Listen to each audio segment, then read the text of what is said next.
5,000 years ago, humanity fell into despair when they were nearly extinct.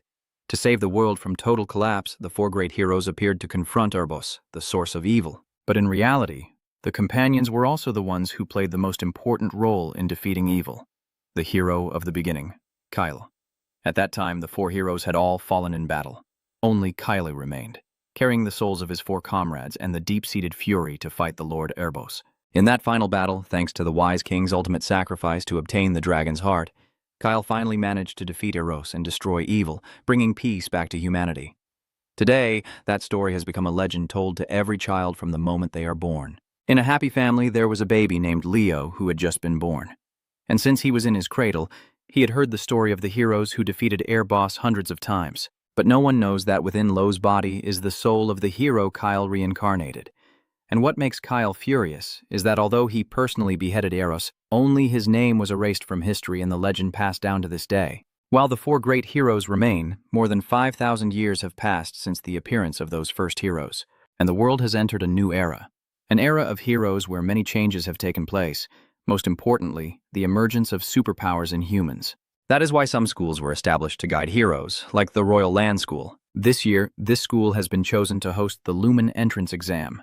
The teacher seems very excited, hoping that among the students sitting below, there are children with hero potential who will pass the exam and someday make their mark in hero records. But as the young teacher was lost in his admiration for that ideal, a steady snoring from the back of the class disrupted him, making it hard to concentrate despite his efforts to ignore it because the snoring was so loud. In the end, the young teacher couldn't take it anymore and shouted loudly, focusing on Leo, "You must have mastered all the course material so well that my lecture just puts you to sleep, right? All right, then I will ask you now."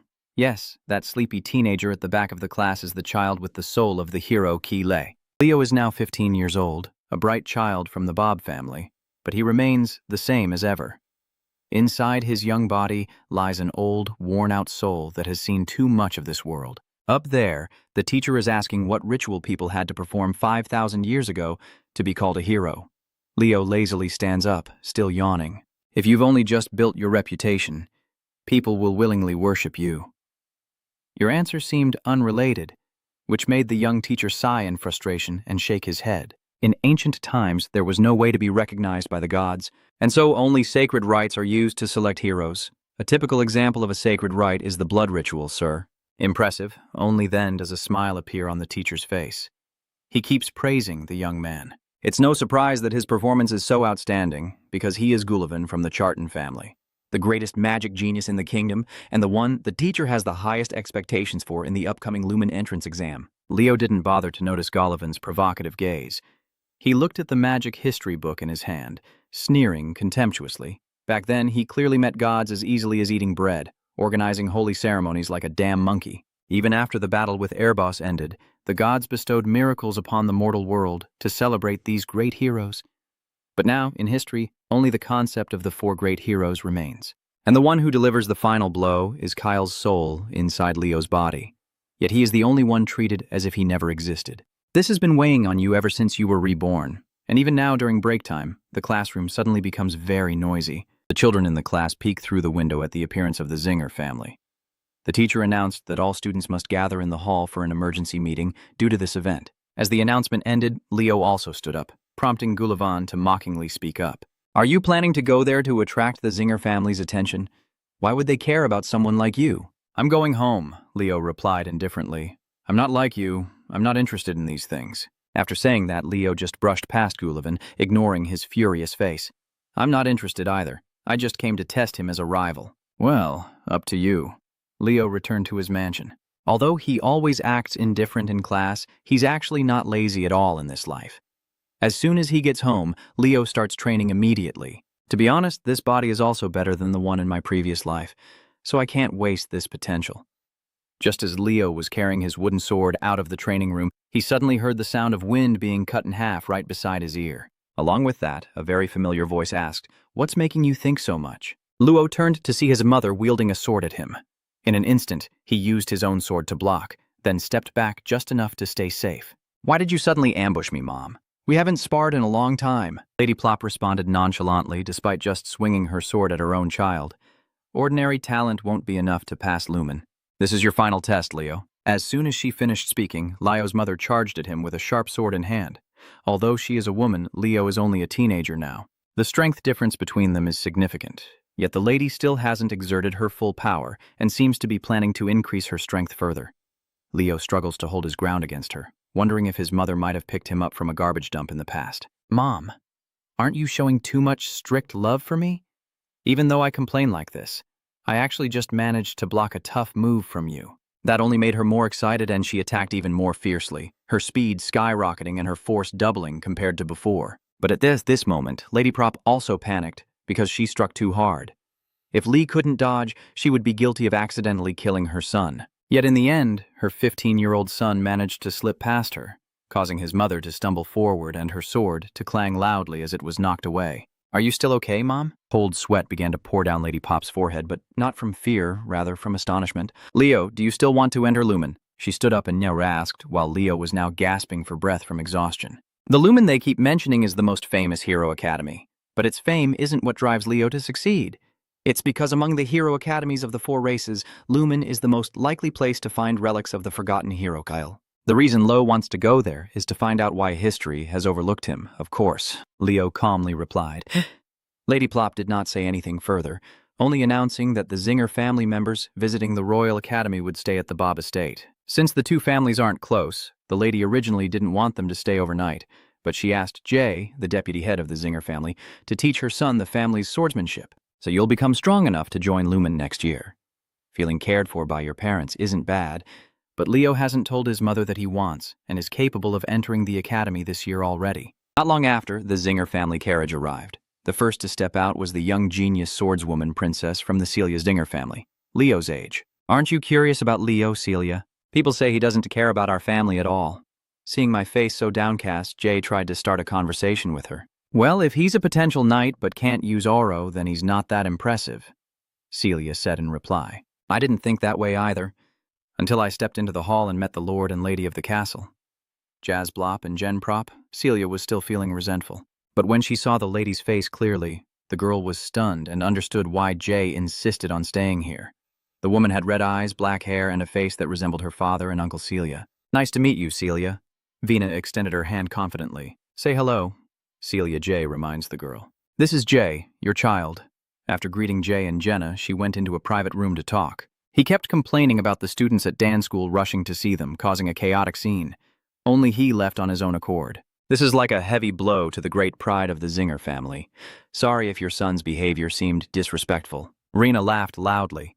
Of course, she didn't think her younger brother was really blaming Lo. The boy doesn't care about anything except training. Jay raises his teacup again and listens to the sound of wooden swords clashing outside. Then he fell silent for a few seconds before asking what kind of child Leo was. Do you really believe he is worthy to inherit the Zinger family flame? JNA's smile deepened gradually. Of course she believed, but not because Leo was her biological son, but because he truly deserved it. For Ja, her son is an extraordinary talent, incredibly rare. Seeing her sister firmly affirm this, Jay also began to feel interested in her nephew. However, to be sure, he still wants to check him himself. Leo is still in the energy training room, and finally he has succeeded in creating a container that can hold everything. The reason Lo hadn't learned light energy before was because at the moment he received it, his body would naturally adapt to match that energy. From then on, the opportunity to accumulate mana and soul energy will disappear. If in the past life he could fully control the power and true essence of those people, he wouldn't have left the seed for a catastrophe. That's why this time Leo is determined to master it perfectly. You're Leo Blop, right? A voice interrupted Leo's train of thought, and he turned to see Celia. But since he didn't care much about the Zinger family, he still didn't know the identity of this cousin. Before Leo could respond, the other person continued speaking. It seems you've grasped the basics quite well. I will give you special guidance on swordsmanship. How do you feel? Celia did that to win over the person she just met. Who are you? Leo asked again. Celia seemed to be waiting for this moment and introduced herself as the illustrious daughter of the Zdinger family, known worldwide as the Sword Princess with extraordinary swordsmanship despite her young age. Leo politely thanked Celia for her offer to train him, but he also straightforwardly said that he had no intention of receiving guidance from someone less skilled than himself, which deeply offended Celia. You mean you're stronger than me? Oh, maybe if it comes down to the last breath, you might win because I haven't learned to use aura yet. However, if it's just a sparring match with swords, that's a different story. Leo replied calmly, not overly arrogant, but confident enough to irritate Celia further. She turned around and just happened to see a wooden sword rack behind her, so she casually grabbed 2 swords and threw one to Leo. Fine, if you're so confident in your skills, then let's have a sparring match. Celia planned to teach her cousin a lesson, to make him understand how cruel reality can be.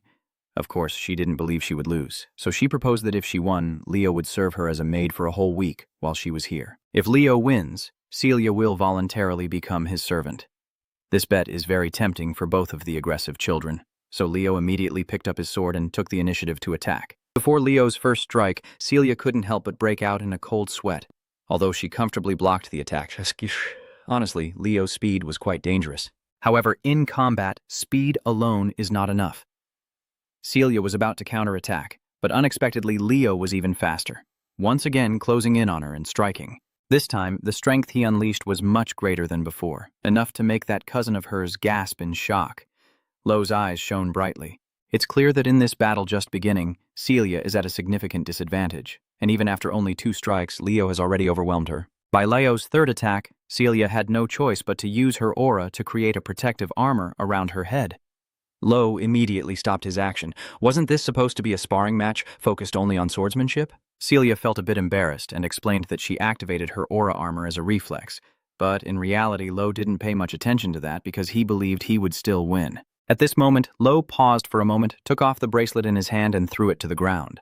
When Celia realized it was a magic-weighted bracelet, Leo charged again, directly smashing the mana-formed armor around her body with his wooden sword. Celia was so scared she screamed, having never met anyone as rough as this cousin before. When Leo left the training room, he ran into his mother walking with Jay.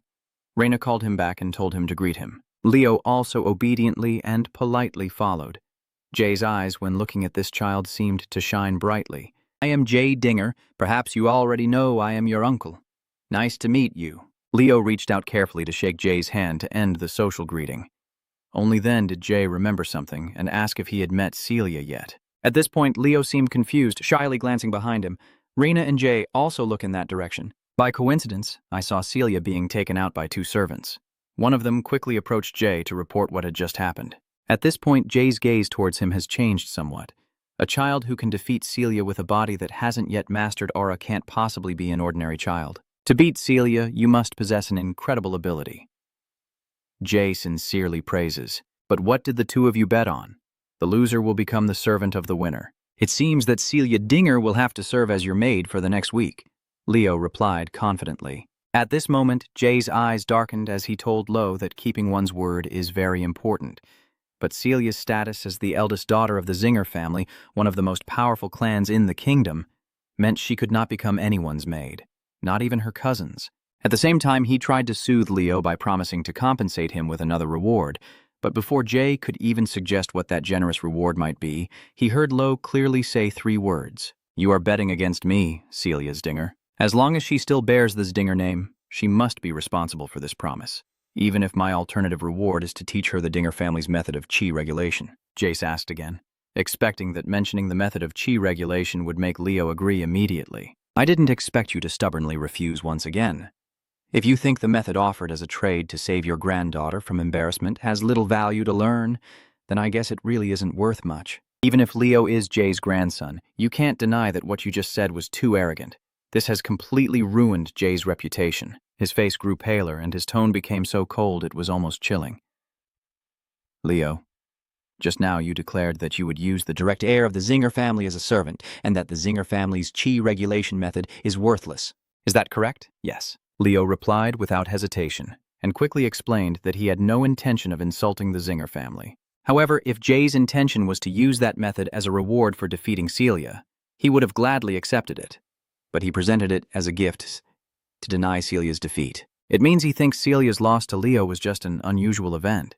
Even if Celia had given her all to fight him, he would still have won, Leo once again affirmed. Jay suddenly realized that Lo was not being rude, but that he was refusing because of how he was dismissing his talent. His angry attitude immediately disappeared. Instead, he liked this child even more and felt that he truly was an extraordinary kid. "It's just a pity that you're only Zinger's grandson and not a direct heir. Thinking of this, JB beckoned the two servants and ordered them to take Celia to the maid's quarters. Two of his soldiers were very surprised by this order, but no one dared to disobey. Leo J patted Leo on the shoulder warmly and then reminded him that in less formal settings, he could call him Cow freely later on. Yes, sir. Leo also responded comfortably instead of calling Trin Trong Lord J all this time. And you also know that this person has officially acknowledged you. After Leo left, J returned to talk with J. Originally, she had persuaded him to come here just to teach Leo the Jinger family's method of chi regulation. But after witnessing the talent and firm stance of this 15-year-old child, Jay felt he should return home to persuade the head of the family, who was also their older brother, so he could teach Lo the Phoenix Breath. The next morning, as the first sunlight shone into Leo's room, Celia in her maid outfit stormed into the room. I am Celia, the maid who will take care of you for the next week. Young Master Leo, this outfit really doesn't suit the eldest daughter at all, but, well, I guess I have no choice. What can I do now? You look good in that outfit. Who would have thought that someone with your usual noble style would suit this simple maid outfit so well? Leo honestly complimented, making me both shy and a little offended.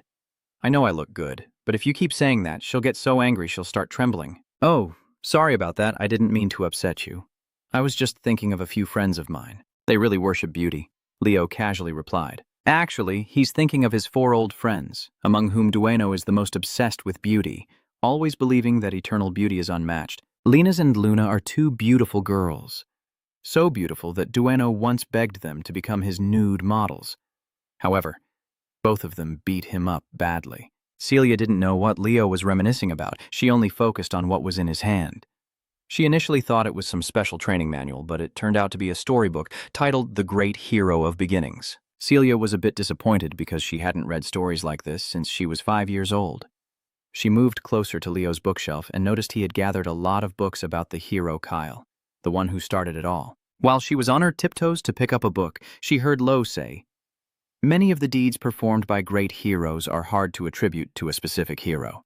I think those achievements probably belong to Kyle." Celia let out a loud sigh before starting to argue. He's just a fraud trying to steal the achievements of great heroes. This statement is like a slap in Lo's face. But the truth is that most people think that way nowadays. So it's not surprising that a 15-year-old girl like Celia thinks that way. Leo decided not to tell her about this anymore. You want Celia to serve you breakfast because training is coming up. When she hears the word training, her eyes light up and she eagerly asks Leo if she can join in. Her true goal was to uncover the secret behind his power. After hearing this, Leo looked at her with a gaze full of suspicion. It's a bit hard to keep up. Are you going to be okay? His voice was very normal, but Celia felt that the content of his words was full of contempt. After all, she was a princess after all. Why does this cousin keep looking down on her all the time? And so, after breakfast, stubborn Celia still decided to follow Leo to the training room. And indeed, you weren't joking. Your workout intensity almost made Celia stop breathing. She was knocked down to sit on the ground, gasping for air. Meanwhile, Leo remained very calm, as if he hadn't even used a third of his strength. When endurance reaches its limit, reaction speed slows down and more gaps appear between movements. When that happens, you'll reveal your weakness from behind like you just did. Overusing your body like this, is it really helpful for training? Celia was still panting and asked, I think young people these days are too weak, Leo replied, sounding just like an old man. But everything he said was the truth. Compared to the past, the light techniques have developed a lot now.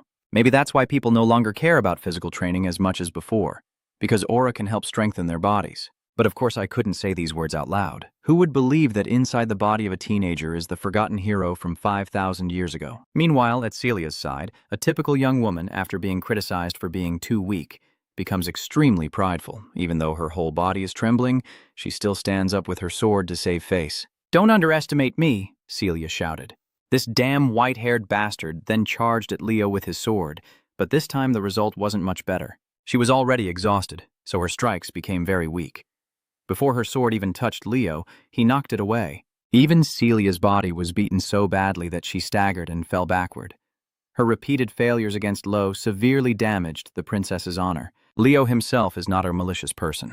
If Celia wants to understand why she can never win against him, he's also willing to explain. Leo hands Celia a bracelet similar to the one he's wearing, but this one is clearly smaller. But as soon as Celia caught it, it felt like holding a hundreds of kilogram weight, and she immediately dropped it to the floor.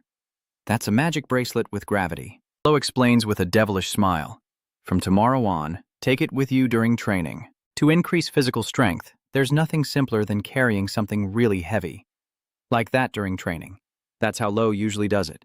But Celia remained suspicious, wondering if he was deliberately pushing her to her limits. Still, the next morning, she put on that bracelet and followed him. Although not entirely willing, Jay silently watched the two children sparring and suddenly felt that this was a good experience for his little princess. After all, before coming to Lumen, it was good that Celia had been knocked down a peg at least once. So she knows there are still many people out there better than her and can strive to improve. Jay calls out loudly. Leo just saw him and obediently came over. Jay came to inform him that he wanted to ask the head of the family for permission to inherit the Phoenix Breath. That is the origin of the Zinger family's shining technique. Leo heard that only those recognized within the family can inherit that skill. So learning it must be completely beneficial, with no harm. Celia is exhausted and about to pass out, but she still can't resist eavesdropping. As soon as Jay mentioned that, I stood up.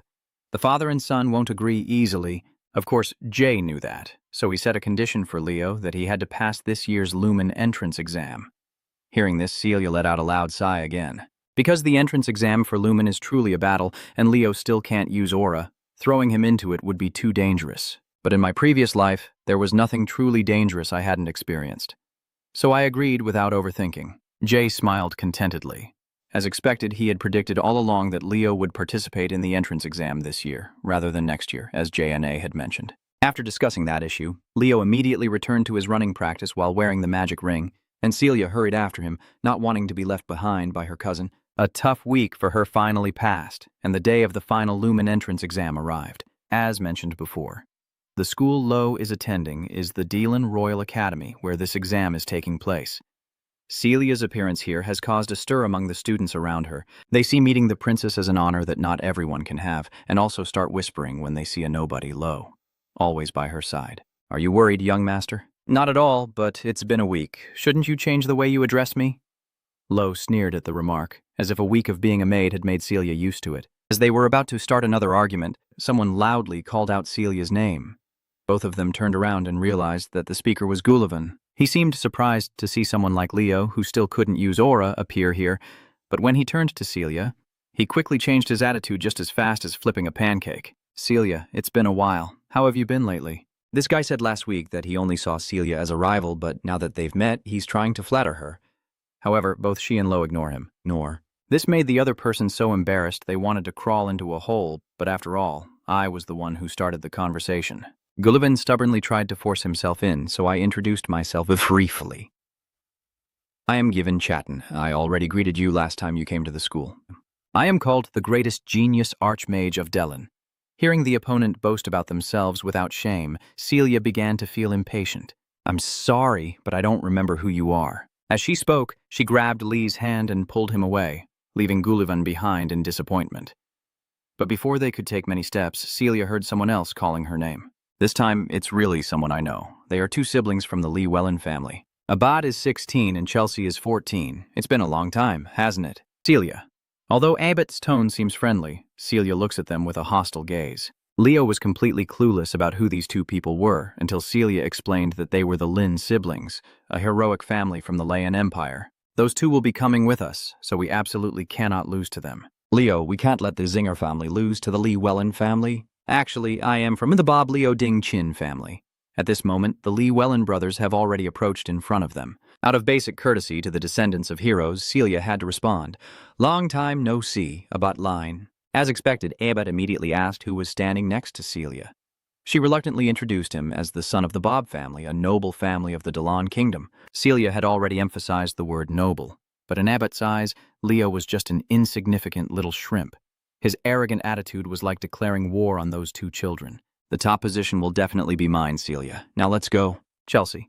After throwing down a challenging remark, Abbott immediately led his sister away. Celia watched their backs with a furious expression, vowing that Abbott, known for his arrogance, would be crushed beneath her feet in this exam. Not long after, students began to gather around upon the appearance of Anbi Jaron Juman, a professor at Zoom Academy. Seeing how young Anbi is yet already a professor, her strength must be extraordinary. And that is the truth, because Anbi's appearance made even the spoiled daughter of the family, Celia, lift her gaze to look. Only Lo is still completely clueless about who is in front of him. You really don't know? Celia seems surprised by her cousin's lack of understanding. He is one of the heroes listed among those heroes. Leo let out a gasp. So, Professor Amby is one of the so-called heroes of this era. Try observing your opponent carefully once more and sense it. Then you realize that a dense flow of mana is constantly pouring out from his left eye. Amby appears to explain the rules of this exam to the students. The challenges in the entrance exam will include duels and monster elimination. Everyone will take turns fighting. It's the traditional method used for many seasons of the exam, but suddenly this year that capricious professor found it really boring. Amby said nothing and directly burned the paper with the rules in his hand, then took out from his pocket a magic book called The Hero Register of the World by Any. The first chapter is The Wilderness. He just opened the book, and suddenly a giant magic circle appeared in the hall, swallowing the students inside. I hate inefficiency, so I will combine everything and do it all at once. Leo has heard the teacher in class talk about that hero registration book before. It is not just a simple record of history, but its true value lies in its ability to bring the hero world to life, containing the experiences of legendary heroes from the distant past. Furthermore, by reaching the hero world within the book, one can also inherit the powers of past heroes. In other words, that book functions like a hero training system. When Leo opened his eyes, he found himself thrown into a wild forest in the hero world, and now Amby's voice echoed faintly above the students. This place is called the Wilderness. The goal is very simple, just survive. Whether you cooperate or fight each other, I don't care. Do whatever it takes to survive. Those who want to give up can break the sphere they're holding and go back, that's all. While the children were panicking, unsure where the voice was coming from, Leo calmly observed the forest. Indeed, this place was built quite meticulously, making him feel it resembled the Elf Forest before it was polluted by the Water Queen Lautna's palace. What is this? It's really terrifying. I want to go back. Suddenly, there was a rustling sound from the bushes by the roadside. Immediately, a few students were frightened. This is just an illusion, how pathetic. Another student sneered and said something. Leo didn't say a word, but he was secretly denying what the other student just said. This is not an illusion. Even if this world is built from the memories of the evaluator, everything that happens here is real. There are traps that can kill anyone at any moment. Just as you thought of that, the first danger arrived. But it didn't come from anything in this forest. It came from another student. If Leo hadn't reacted quickly, he would have been pierced by that blue arrow. You look in the direction of the arrow, and what catches your eye is a dazzlingly luxurious dress. We've met before, haven't we? I'm glad I was able to eliminate someone from Zinger. Leo took a few seconds to reveal this face. That girl is Chelsea, Lynn's younger sister. Although she's younger, her aggressiveness and arrogance are just as strong as her brother's. I am a member of the Bob family, Leo said calmly. It seems like you have to clarify your identity quite a bit today, but I was just with Celia. Chelsea screams. A stream of blue mana appears in her hand, and in the blink of an eye, she summons a giant scythe. It seems to be wind magic. Leo has never seen this type of magic before. It seems that over the past 5,000 years, humans have discovered many new things, but the core principles remain unchanged. Facing a 14-year-old child about to attack him with magic, Leo simply remained calm and drew his sword. Chelsea laughed out loud, wondering if she was mocking Leo or herself for not being scary enough. Even though I'm right in front of him, he still looks so calm. Leo isn't sure, but he's certain that his calm attitude has pissed off this bastard. Chelsea grabs the handle of the wind scythe, then raises it above her head and starts spinning to gain momentum. Finally, she throws it forcefully forward, straight at Leo, turning the momentum and speed of her sickle into nothing more than a chopping blade. But Leo remained completely calm, using only his slender sword to cut it away.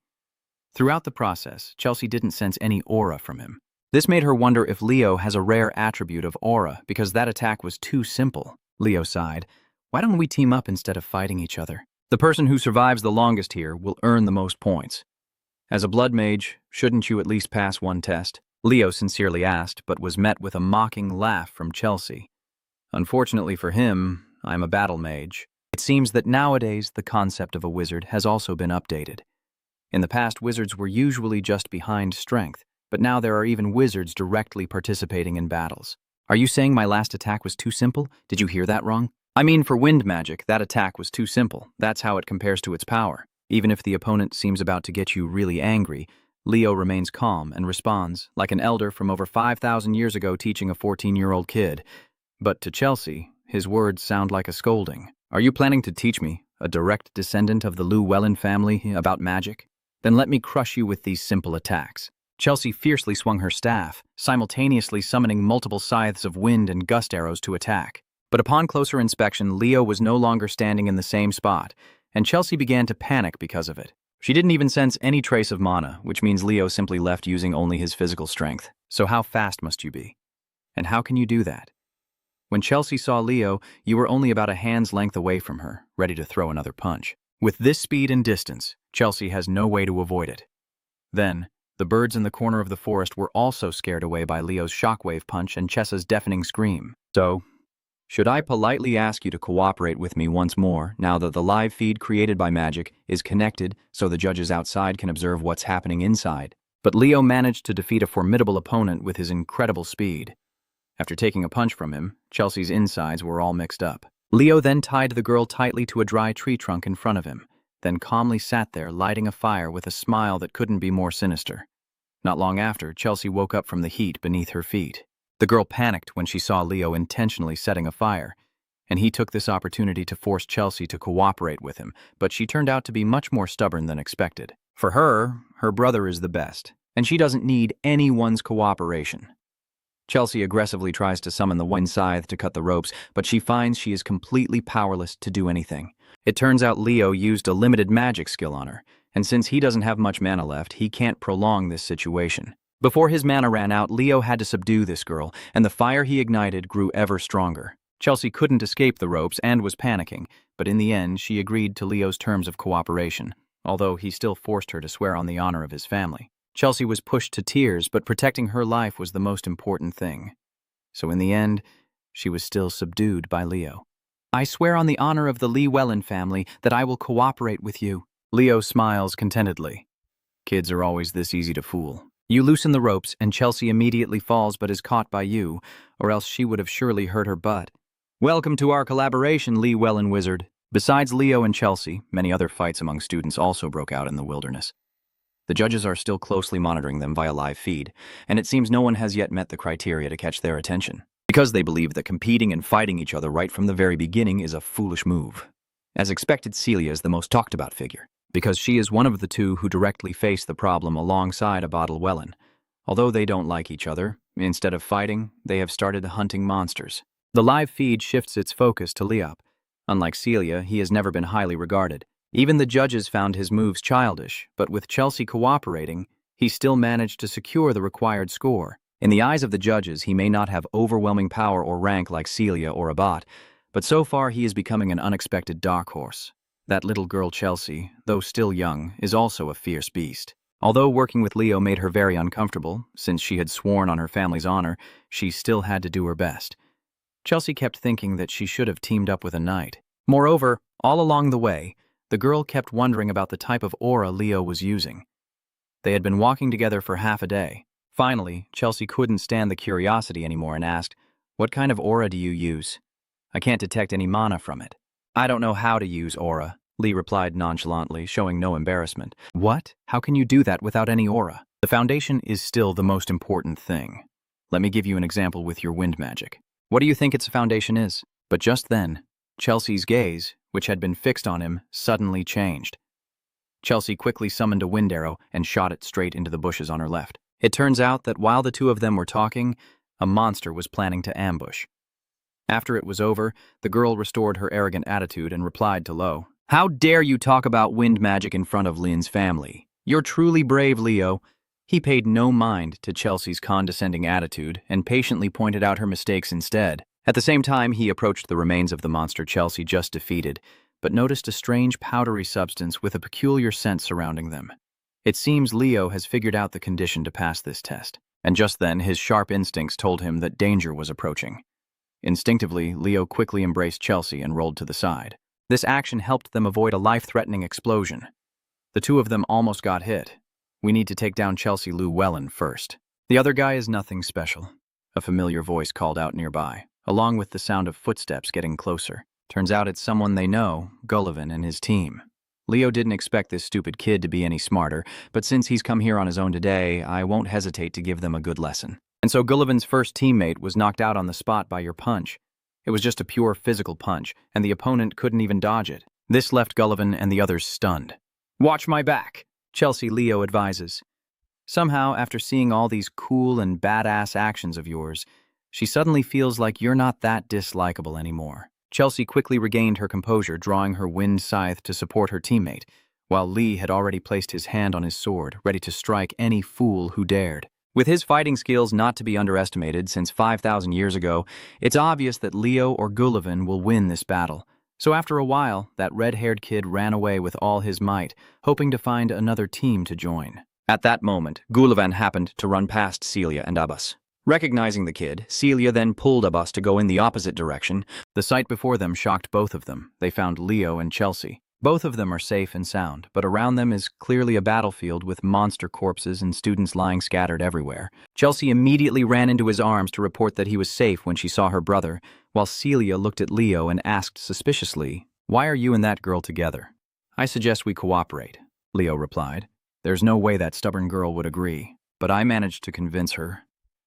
A dangerous smile appeared on Lo's face as usual. Celia doesn't know exactly what he did, but from everything she's experienced with Lo over the past week, she knows his so-called persuasion is definitely not just empty words. "Alright, stop wasting time chatting and get up." Your actions have amazed Chelsea, who can't understand why Leo is helping them, but he's not the kind of person to do charity work during a competition. Leo had long seen through the fact that they shouldn't fight each other, and instead should work together to defeat this world created by Unbi, because in the wilderness there was a mutation evidenced by the piles of desiccated monster corpses around, each one looking emaciated, as if they had been starved for days.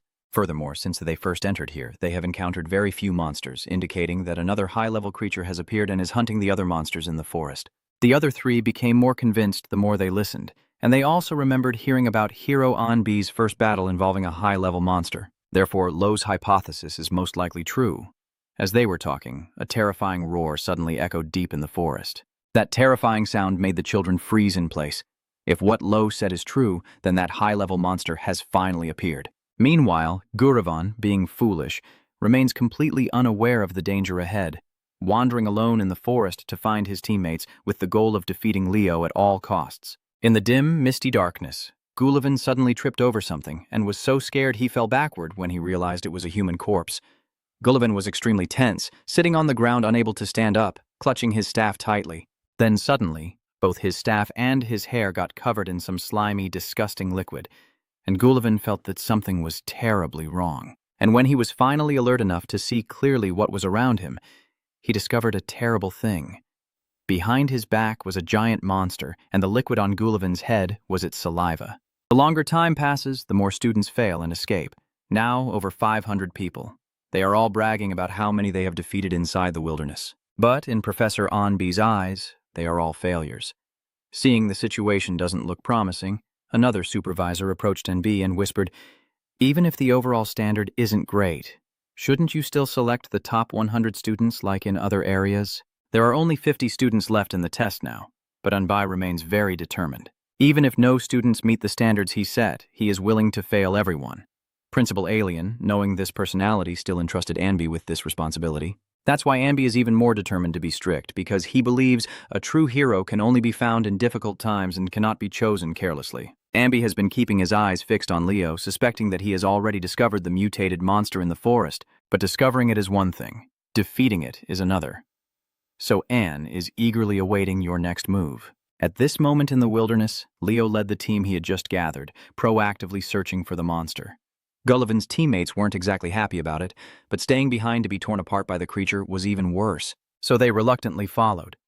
The group had not run far when Celia, at the front, stopped and drew her sword. There is something ahead, ready to go. Her sword's tip glows with a dazzling red light, temporarily illuminating a corner of the forest. And thanks to this light, they could see Gullivan barely alive inside the mouth of the monster. A bat, anxious, raised his staff to cast wind magic, but was stopped by Lo. "If he attacks now, he might kill Gullivan. Wake up, Gullivan!" Leo shouted loudly, telling him to break the crystal ball in his hand. His cry truly woke Gullivan up and reminded him of a way to escape. He used all his strength to crush the sphere in his hand. A blinding golden light appeared, and Gullivan was gone. Abbott seized the opportunity while the monster was distracted to attack. Their magical talents are undeniable, but it's still not enough.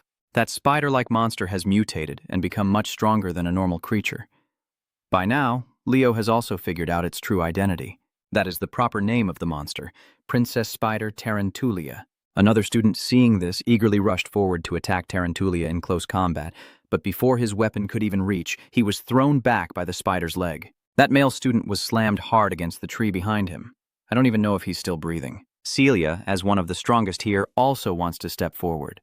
Her sword's tip glows again, then she points it directly at her opponent and unleashes a tremendous burst of power. She thought she could finish it with this single blow, but unexpectedly, after that attack, the spider was still unharmed, only slightly shaken on the outside. "No way," Celia muttered in surprise. "The attack power of a knight and a mage are worlds apart." Even in the tense situation, seeing Celia like that, Abat still managed to say a word to her calmly.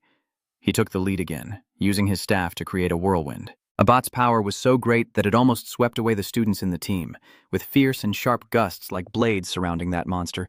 If it had been a normal beast, it would have been cut into 100 pieces by now. But surprisingly, Tarantulia remains unharmed and even charges back to attack Abat.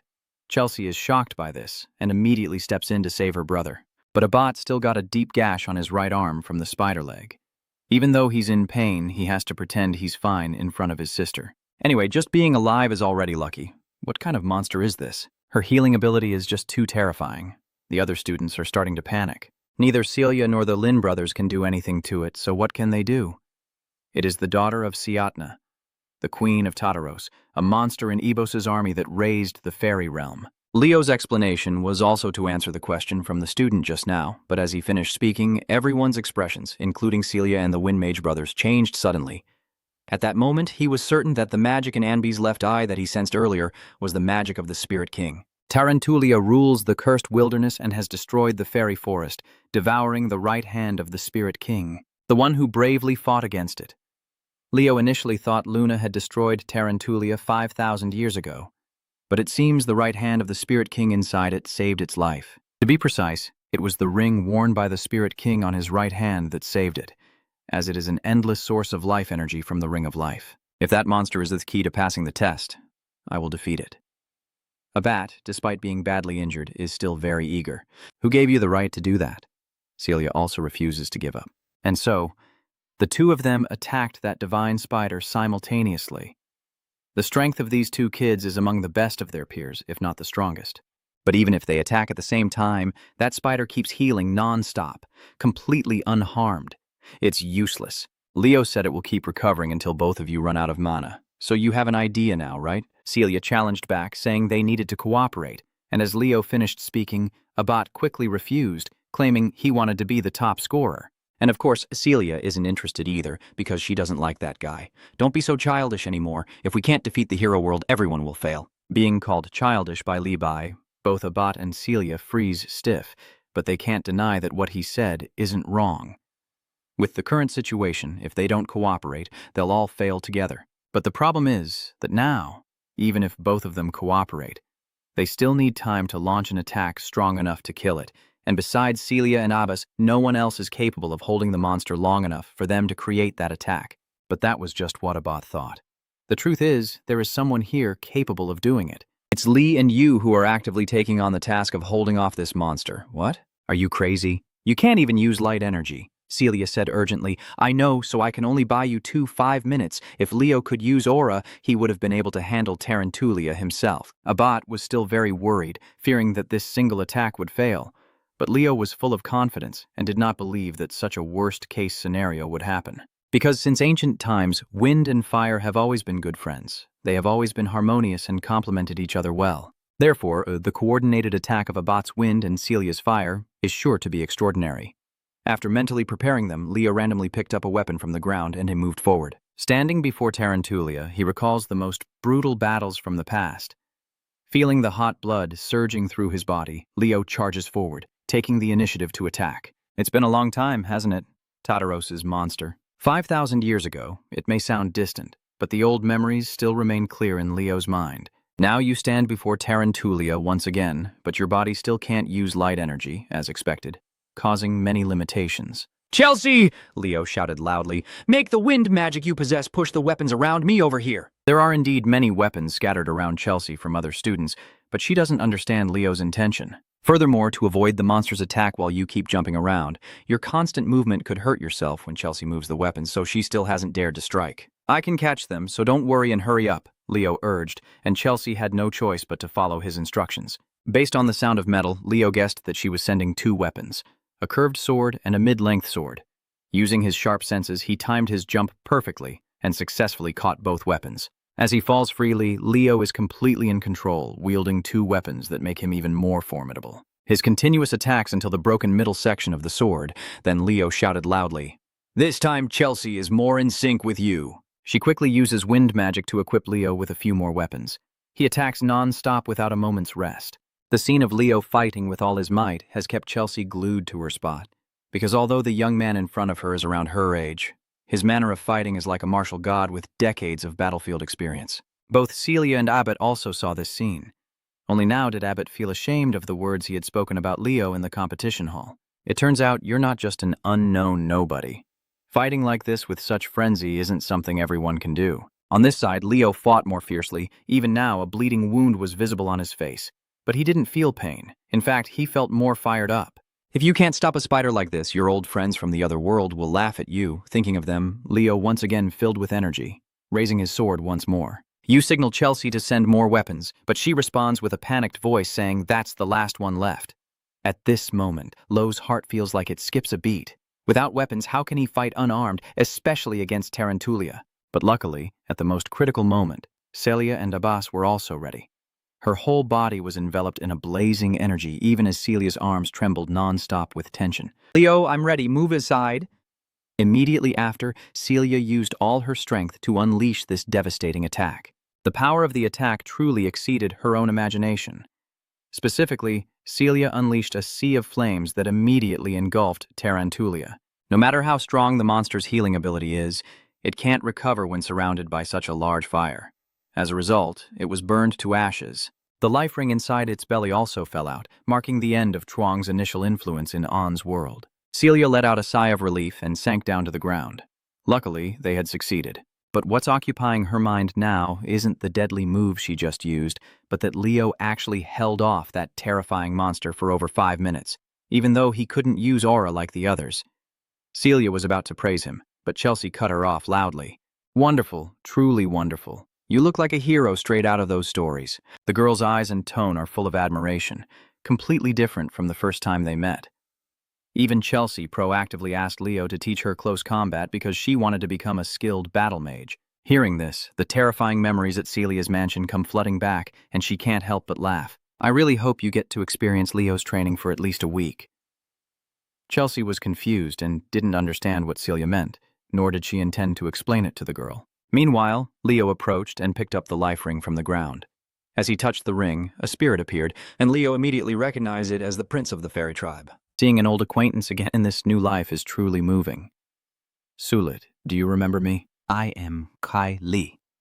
Sulit didn't answer, but smiled brightly, then transformed into a blazing light and entered the life ring. It seems he has become the next Spirit King, and thanks to this treasure, Anby gained eyes filled with mana. Anby's world was conquered by Leo's group, so they didn't need to break the crystal ball and were automatically taken out. But during the countdown, Leo suddenly heard a strange voice whispering into his ear. The reward for successfully solving the puzzle was the oath of the Spirit King. He was stunned and widened his eyes, but before he could realize what was happening, everything before him was erased. They had been brought back to the main hall where the competition was held. It seems the test in the western area has already finished. From quite a distance, Principal Alien Bien of Lumen Academy also sensed this. Meanwhile, the tests in other regions are still ongoing. It seems Anby's speed in sweeping up students is truly no joke. Throughout the exam, only 40 students qualified to pass. This caused the assistant principal a great headache. But he looked genuinely happy, because if Anby was the proctor, 40 would already be a high number. He originally thought only about 10 students would pass. "I guess Celia or Abbott will be the top." "So who is it after all?" the assistant of Alien asked. "I heard it's very difficult to choose, but someone has been proposed as the representative for the new class. Professor Anby proposed them." "That's incredible. Is it Celia Dinger or Abad Llewellyn?" Alien shook his head. "Neither of them." At the end of the exam, all the students outside cheered for Celia and Abad because their final attack combined their powers in a truly spectacular way. Only Enby paid special attention to the young man with white hair, red eyes, and a long scar on his cheek, and he suggested representing this year's new recruits. Alien's nightly domain has never encountered Leo before and has never heard of Leo Bob. But the person Enby praises is definitely not an ordinary individual, and he is very curious about this student who is believed to have the talent to become a true hero. After passing the exam, Leo calmly returned home and began his wound treatment. While soaking in hot water, the pain seemed to lessen significantly. He was just soaking and thinking about the voice he heard before leaving Anne's world, that he had received the reward of the Spirit King's vow, and somehow it seemed like he was the only one who received this reward. While you were soaking, Lady Plop suddenly pushed the door open with a tense expression. Leo guessed that something had happened. As soon as she opened her mouth, she immediately asked, "Leo, do you know why I was expelled from the Zinger family?" Gina's question stunned Leo, but it wasn't a question for him to answer because she had already given the answer herself. That day, when rescuing her comrades, Vina lost the Zinger family flame, which led to her being erased from the family tree.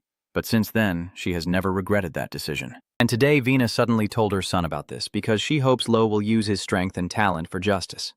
Lo, congratulations on being accepted into the Lumen Hero Academy. Seeing his mother's smile without a trace of sunshine, Leo finally relaxed a bit. All the serious talk for half a day was because she was eager to share the news of his enrollment. Not long after, Leo arrived at the center of the world, the city of Lumeria, and the Lumen Academy was right in front of him.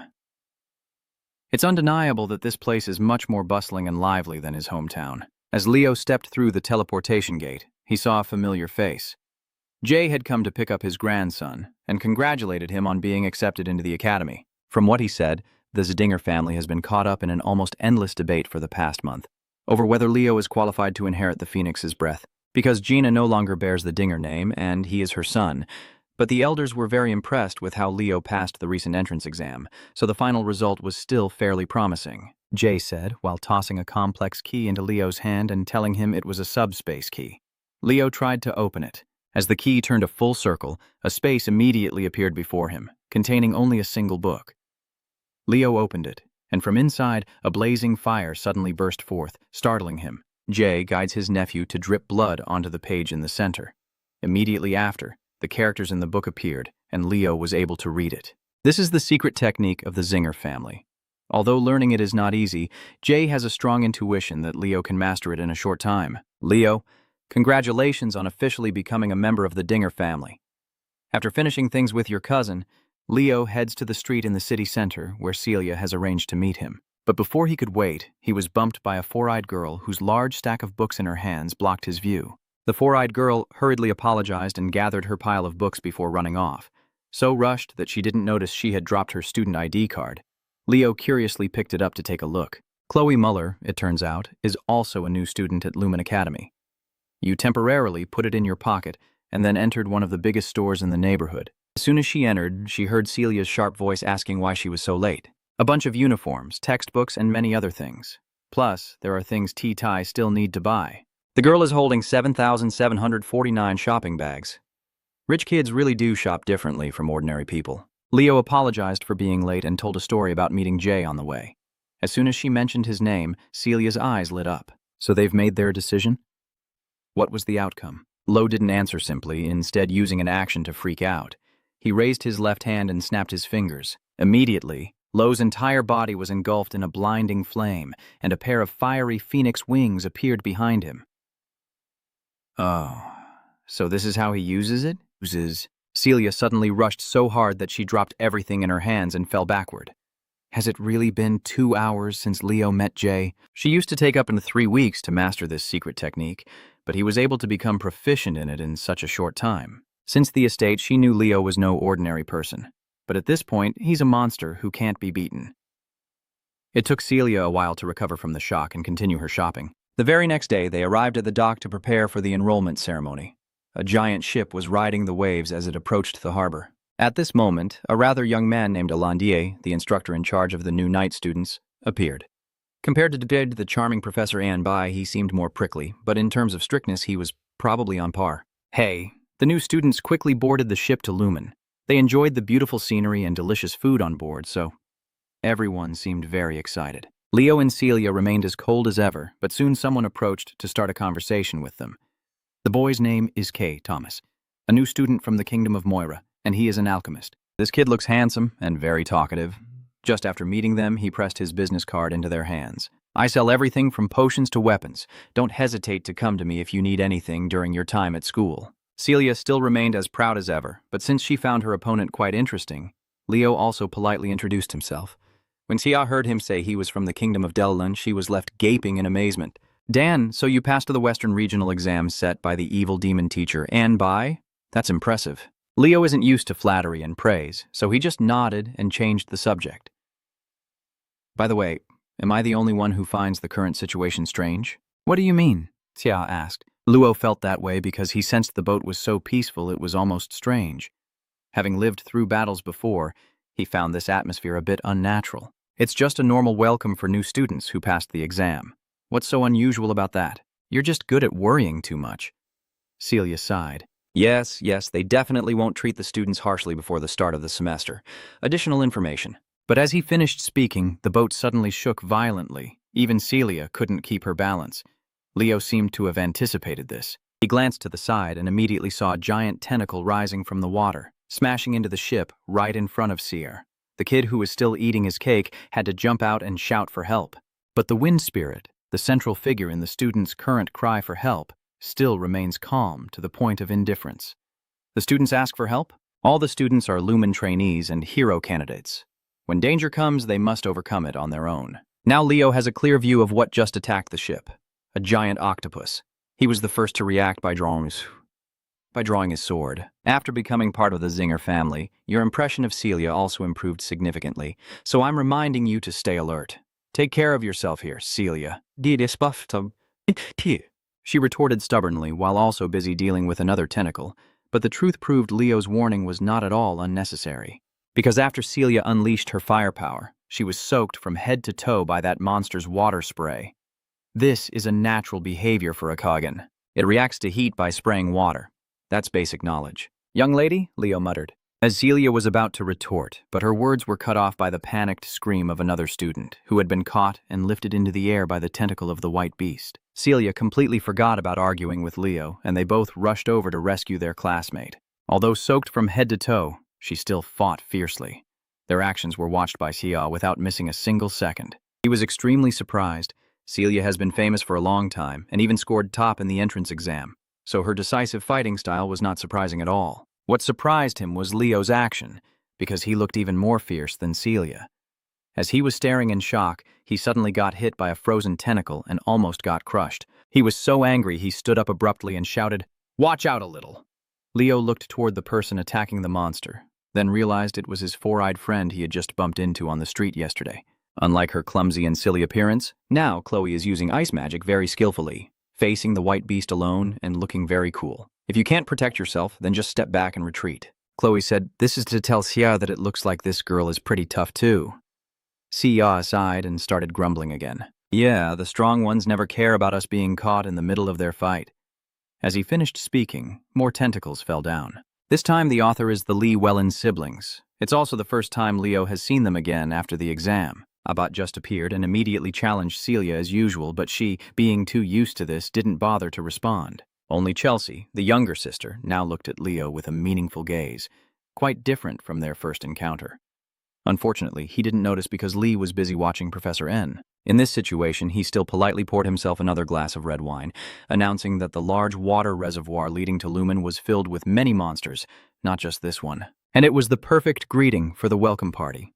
While the students were fighting monsters, An watched them very carefully. As expected, the team leaders stood out clearly, including Chenia in the east, Owanza Celia Dinger and Abad Line in the west, Chloe Muller in the north, Juan Tedon in the south, and Duran Mora in the center. The quality of this year's rookies is excellent, which makes me very satisfied.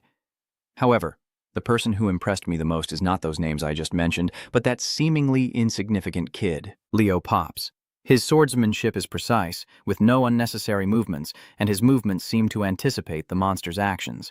Although Leo had appeared before through Anby's suggestion, only after meeting him today did I understand why Anby made that proposal. He is now eager to see you again in the night training section. When the ship docks, the students are almost completely drained of energy after the battle with the water monster, and the weaker ones like Ka are even more exhausted. He almost used up all the elixirs he brought, even though he didn't directly face the monster.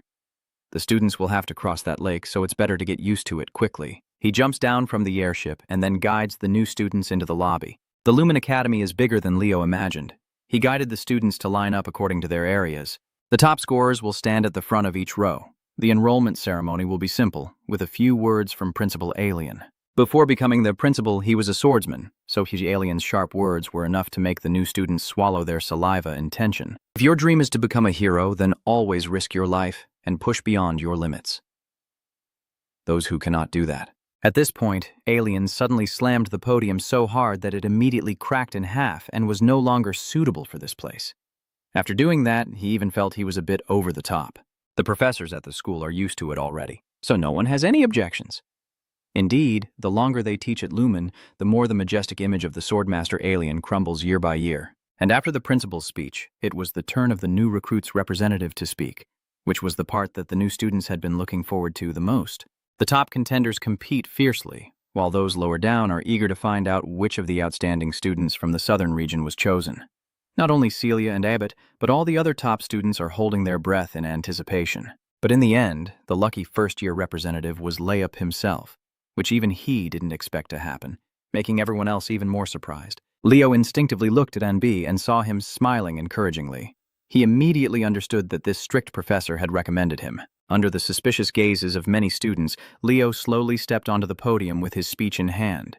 Celia and Abbott ignored him, but he could see the fierce looks and hostile attitudes of the top students from other regions. Is the school trying to make you drive those who are almost qualified for this position crazy, instead of you? After the interview, the host professor asked Leo another question. Leo Bob, now please tell us your goal as this year's rookie representative.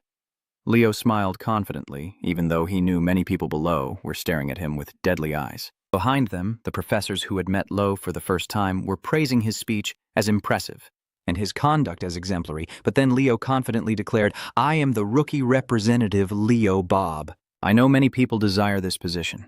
If anyone wants it, come and take it yourself, no matter who you are." This declaration of yours was like a declaration of war that left all the students below stunned, and those who were already annoyed became even more furious. But Lo, living by the motto that if you bump into it, you hit it, naturally isn't afraid of anyone. At the end of the enrollment ceremony, new students are assigned to the academy dormitories. Starting tomorrow, their exploration classes will begin and will last for a week. During this time, students can explore the classes on their own and choose the 3 main areas they like the most. Leo is assigned to room 302, right next to Ga's room. That kid seems really excited to be next to the new recruit representative, but Leo already feels a headache coming. He walks into the room, throws himself onto the bed, and sighs deeply. Finally able to relax after a long, tiring day. Leo remembers what he said earlier. In fact, he had already set his goal clearly before coming here, but of course he couldn't say it during his speeches just now, because his goal is to find his own hero record. Kill is in the academy's dining hall, where students are preparing meals amid the noisy surroundings. Gao appears with a cheerful expression and suggests to Leo, "Let's eat together." He holds out his hand and agrees. Understood. Then a voice announced, "New student representative." Suddenly, something flew and splashed Leo's bowl of soup, and he looked on in confusion. "Who is it?" "It's Duran, the captain of the central area." He approaches with an angry look. "Are you implying what you said in your speech yesterday?" "I might have provoked a little with what I said yesterday. Maybe it's right for a stranger to come and provoke like that." Duran's eyes darkened, extremely furious. "Do you not know who I am?" Tia and Leo, the central district team leaders, ignored him and sat calmly enjoying their meal. He grits his teeth in frustration. Sparks seem to flicker around him. He makes a move while Ka is happily unaware. Duran raised his leg and kicked over their table, but a sudden spear pierced through and narrowly escaped. That person quickly speared the pieces of food with the skewer before they hit the ground. It was Leo, carrying the tray. Ka felt a great relief as he watched the roasted meat return to his tray, while Duran observed with eyes sharp as a blade. Leo laughed and told him that abandoning such precious food was unforgivable. He said with great determination, "I will pull you down from that throne immediately." He thought to himself he couldn't stand seeing someone weaker act so arrogantly. Suddenly, a hand was placed on Duran's shoulder, and approaches and hugs the two, muttering, "Let's see." He smiles menacingly, muttering to himself, "One is the Central Region captain, and the other is the top male student." The two were a bit panicked, wondering silently, when did he arrive? Anne's gaze turned cold. On his first day at Lumen, he already got into a fight. That threatening tone still echoes, making the two sweat in fear, so you're all ready then. In the exploration class, the knight from the space department stands silently, lost in thought. The brown-haired man reminds him, "Sorry, Professor, the class is about to start." The three of them, including Ka and Celia, are standing there exhausted and lost in thought. Why hasn't Leo arrived yet? A hand grips the door, and it's Duran and Leo. The two step in with exhausted, sweaty faces. Celia saw this and ran out to ask Han what was wrong with Leo. She asked nervously, "Did you get into a fight?" Leo said nothing, but just smiled. "Well then I will give the full announcement and we can start the class." He smiled happily and greeted the students. "I am N, in charge of the first-year night course." Duran looked at Leo with blazing eyes, and the onlookers silently guessed, "Oh, are they starting a tense psychological battle?" Anne began his lesson, speaking up. "There are 3 powers that originate from mana." He continued, "Among magical energy, soul energy, and aura is the hardest to control. Does anyone know why?" Celia responds, explaining that Kwang Ki loses the flexibility of mana during the transformation. Un replies accurately. Then he continued, "While magic energy and soul energy use mana in their natural state, luminous air absorbs mana and processes it to suit the body." He asked another question. Now, a flow of energy envelops us. He raises his hand and asks, "Can anyone explain how we use the accumulated energy within our bodies?" "No, it only appears after using a bit of power. This time it's about climbing up. We harness the power of aura by burning mana." He smiled and asked further, "Exactly. So do you know what is the most important thing when burning mana?" He answered gently, "Health. I really admire how you praised him. Leo Pop, have you studied photokinesis before? Have you answered yet?" A hint of surprise flickered at the corner of his mouth. "I never expected someone who hasn't formally studied aura manipulation to grasp its essence." Then he told the class, "Let's put theory aside for now and get our bodies moving a bit." Then he turned around and floated into the air, everyone watching in admiration as he stepped step by step into the sky. This is the Lightfoot. The basic principle is to focus the aura on the legs. Then he lands on the ground, emitting a blue aura all over his body, followed by a smug smile, with endless potential for its application. The clock struck 10. The brown-haired boy suddenly floated up, trembling. Then the whole class began practicing together. Celia beneath her feet radiated a red energy, confidently telling Leo, "If you call me sister, I'll teach you a lesson." He turned and walked away indifferently, saying it's not necessary. The principle of aura operation isn't much different. As for Duran, he still looked annoyed, and Alandia watched Duran's actions, raising his hand to his mouth with a worried expression. And still kept her familiar smile before clapping to get everyone's attention and announced that, as everyone knows, there was a bit of chaos this morning. Tia approached Chelsea and asked, "What did he say?" Then he continued with a teasing look on his face. "No, I'm serious. I told you already." "What? What happened?" And called the two of them, "Over here, Duran, Leo." He leaned in to Duran and asked, "Duran, what has made you so angry?" Duran turned away and denied it. "I'm not angry." He smiled and said he'll consider it later, then gave a command to the two of them. Central Area Captain Duran Moira and new student representative Leo Prop will compete one-on-one for the class representative position. He continued speaking very seriously. In this match, the contestants are allowed to use lightning energy without limits.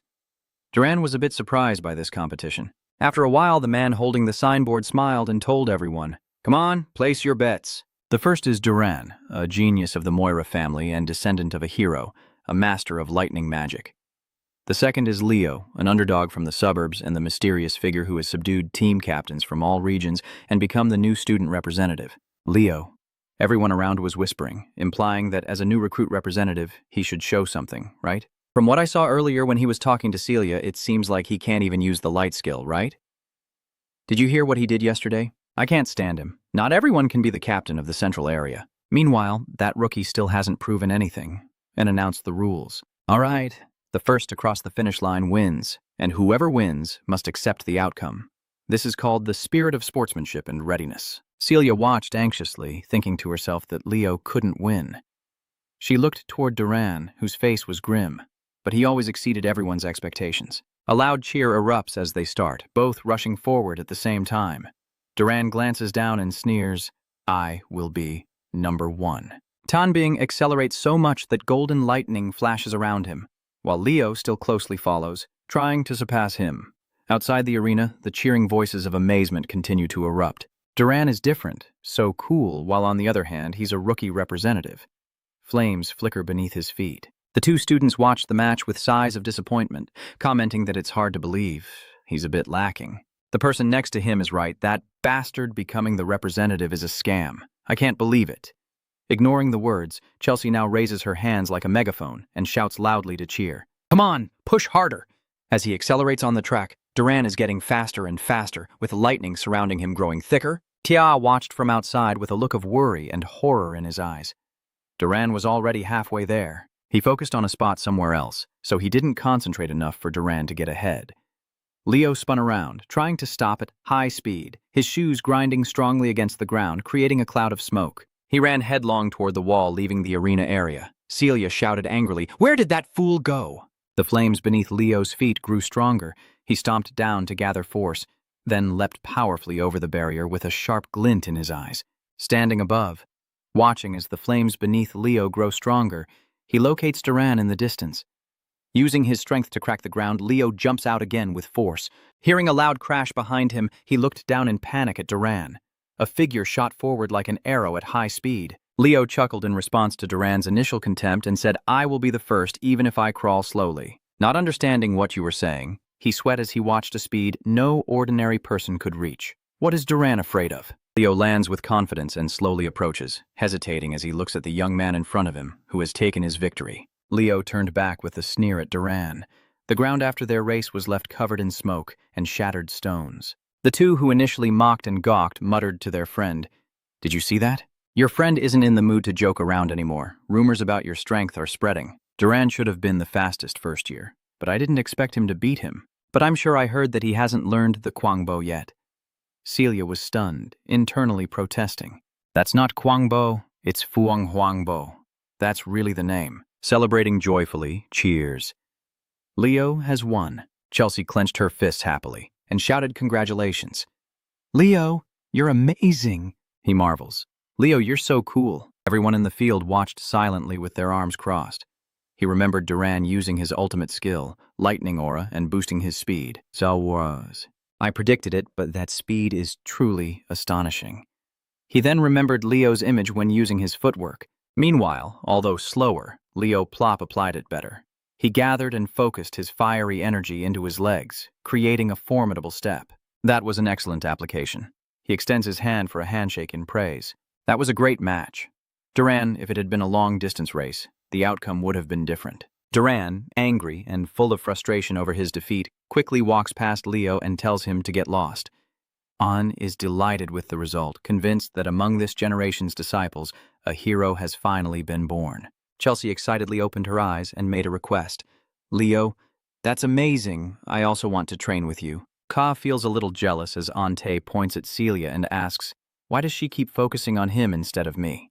She should pay attention to me too." She contemptuously asked again, "Is it still not clear?" Hearing her answer full of sarcasm, he pretended to be magnanimous and dismissed the matter, speaking to everyone. "Well, the class is over now. Let's go grab some coffee, everyone. It's on me today." Leo refused, saying, "Sorry, but you guys go ahead on your own." The whole group was surprised and called out in unison, "Right?" He quickly turned around and left, asking after him. "Where are you going?" I casually reply, with the aura of a top student listening to summoning class. He scratched his head in confusion and muttered, "Why would a night student attend in summoning class?"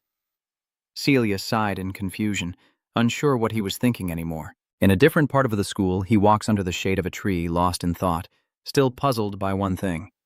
He recalls that unexpected encounter and wonders why the Spirit King granted him the oath as a reward. The reward from the hero's world is connected to the power of its master. The reward I received is related to summoning, but Master Anbi is a pure mage with no connection to summoning. Usually, I would gain magical abilities. Under the shade of the tree, he gazed into the distant forest, thinking that to make a contract with the spirit, he first needed to reach the spirit land, otherwise it would be useless. A voice from behind asked, "Greedus. So you also came to attend the summoning class?" You turned around with a look of quiet surprise. Western team leader, a girl with black hair and black eyes, greets you. "Nice to meet you, Leo." Leo politely and respectfully replied, "Nice to meet you." "Chen Xia." She spoke up casually. "Just call me Xia naturally." Chen Xia pondered silently. "I believe that Leo is a knight trainee. I didn't expect that he would also be interested in summoning. Leo thought for a moment and replied, I am interested in spiritualism. Huan Huang smiled brightly and said excitedly, Then we will see each other often. Leo asked curiously, Can you tell me which spirit you made a contract with? The girl used her water power to summon a spirit, then looked at it and asked Leo, Can I see your spirit? You haven't made a contract yet, Leo? She asked in surprise. So if you need help in the future, just feel free to call me. I will give you advice on summoning spirits. Do you agree to rely on her? But how old is she? Chia placed her hand on her chest and said, I am 17. Leo? You are 15, right? I saw you talking to Celia. Hearing her say Leo, I thought of Chelsea and compared the two. 17. She looks very young, even younger than Chelsea. She saw you constantly looking at yourself and looked back, confused. Chelsea suspiciously looked at you teasingly. You just thought it was an inappropriate joke, right? He turned his face away and denied. No. The sunlight shines on her, half of her body in shadow. Chen Xia smiles and says, But when you climbed, I was deeply impressed by your match against Duran. Oh, you've already looked at it? She recalled how surprised she was when she saw you surpass Duran. Chen Xia replied, Yes. She stepped 1 foot back. Chania looked seriously at him as he issued his challenge. One day, please also accept my challenge. Leo happily accepted the provocation, of course. Hearing the response she wanted, she happily smiled at him. At the summoning class, exploring the leaves blending into the wind, there were already people waiting there. You just arrived, and Elisa and Tai Din look at you. Leo calmly looks back at them. Chen Xia smiled and greeted them. The class teacher, along with a few others, looked at him with suspicion and asked, Is that all? She struggled to say. Well, summoning isn't a common choice, and this is also an exploration class. It's reasonable for you to look around and step forward, but I didn't expect the class to be held here. In the sky, a creature appears, its massive wings creating powerful gusts of wind. Some people below are covering their heads in fear, while others look up. The black dragon lands in front of everyone. Whispers spread around. A black dragon. Where did it come from? The black dragon headbutted the boy, who screamed in fear. Go away. The person sitting above it speaks to reassure. He did it because he liked her. Little Yuga Marine, holding a chain, jumps down from the black dragon, introducing herself to the students. Nice to meet you. My name is Duga, a first-year student. I am the summoner teacher who will be instructing you all for the coming year, she added, watching the young, beautiful teacher introduce herself, while the blushing teenagers secretly wished they could become her summoned creatures. This new teacher makes Leo think of Wino, an old acquaintance who would raise her hand to praise and say to him, She is a woman with a beauty different from Luna and Linus. I can't do anything but be driven by it. He silently marvels that if Bueno were here, he would definitely go crazy.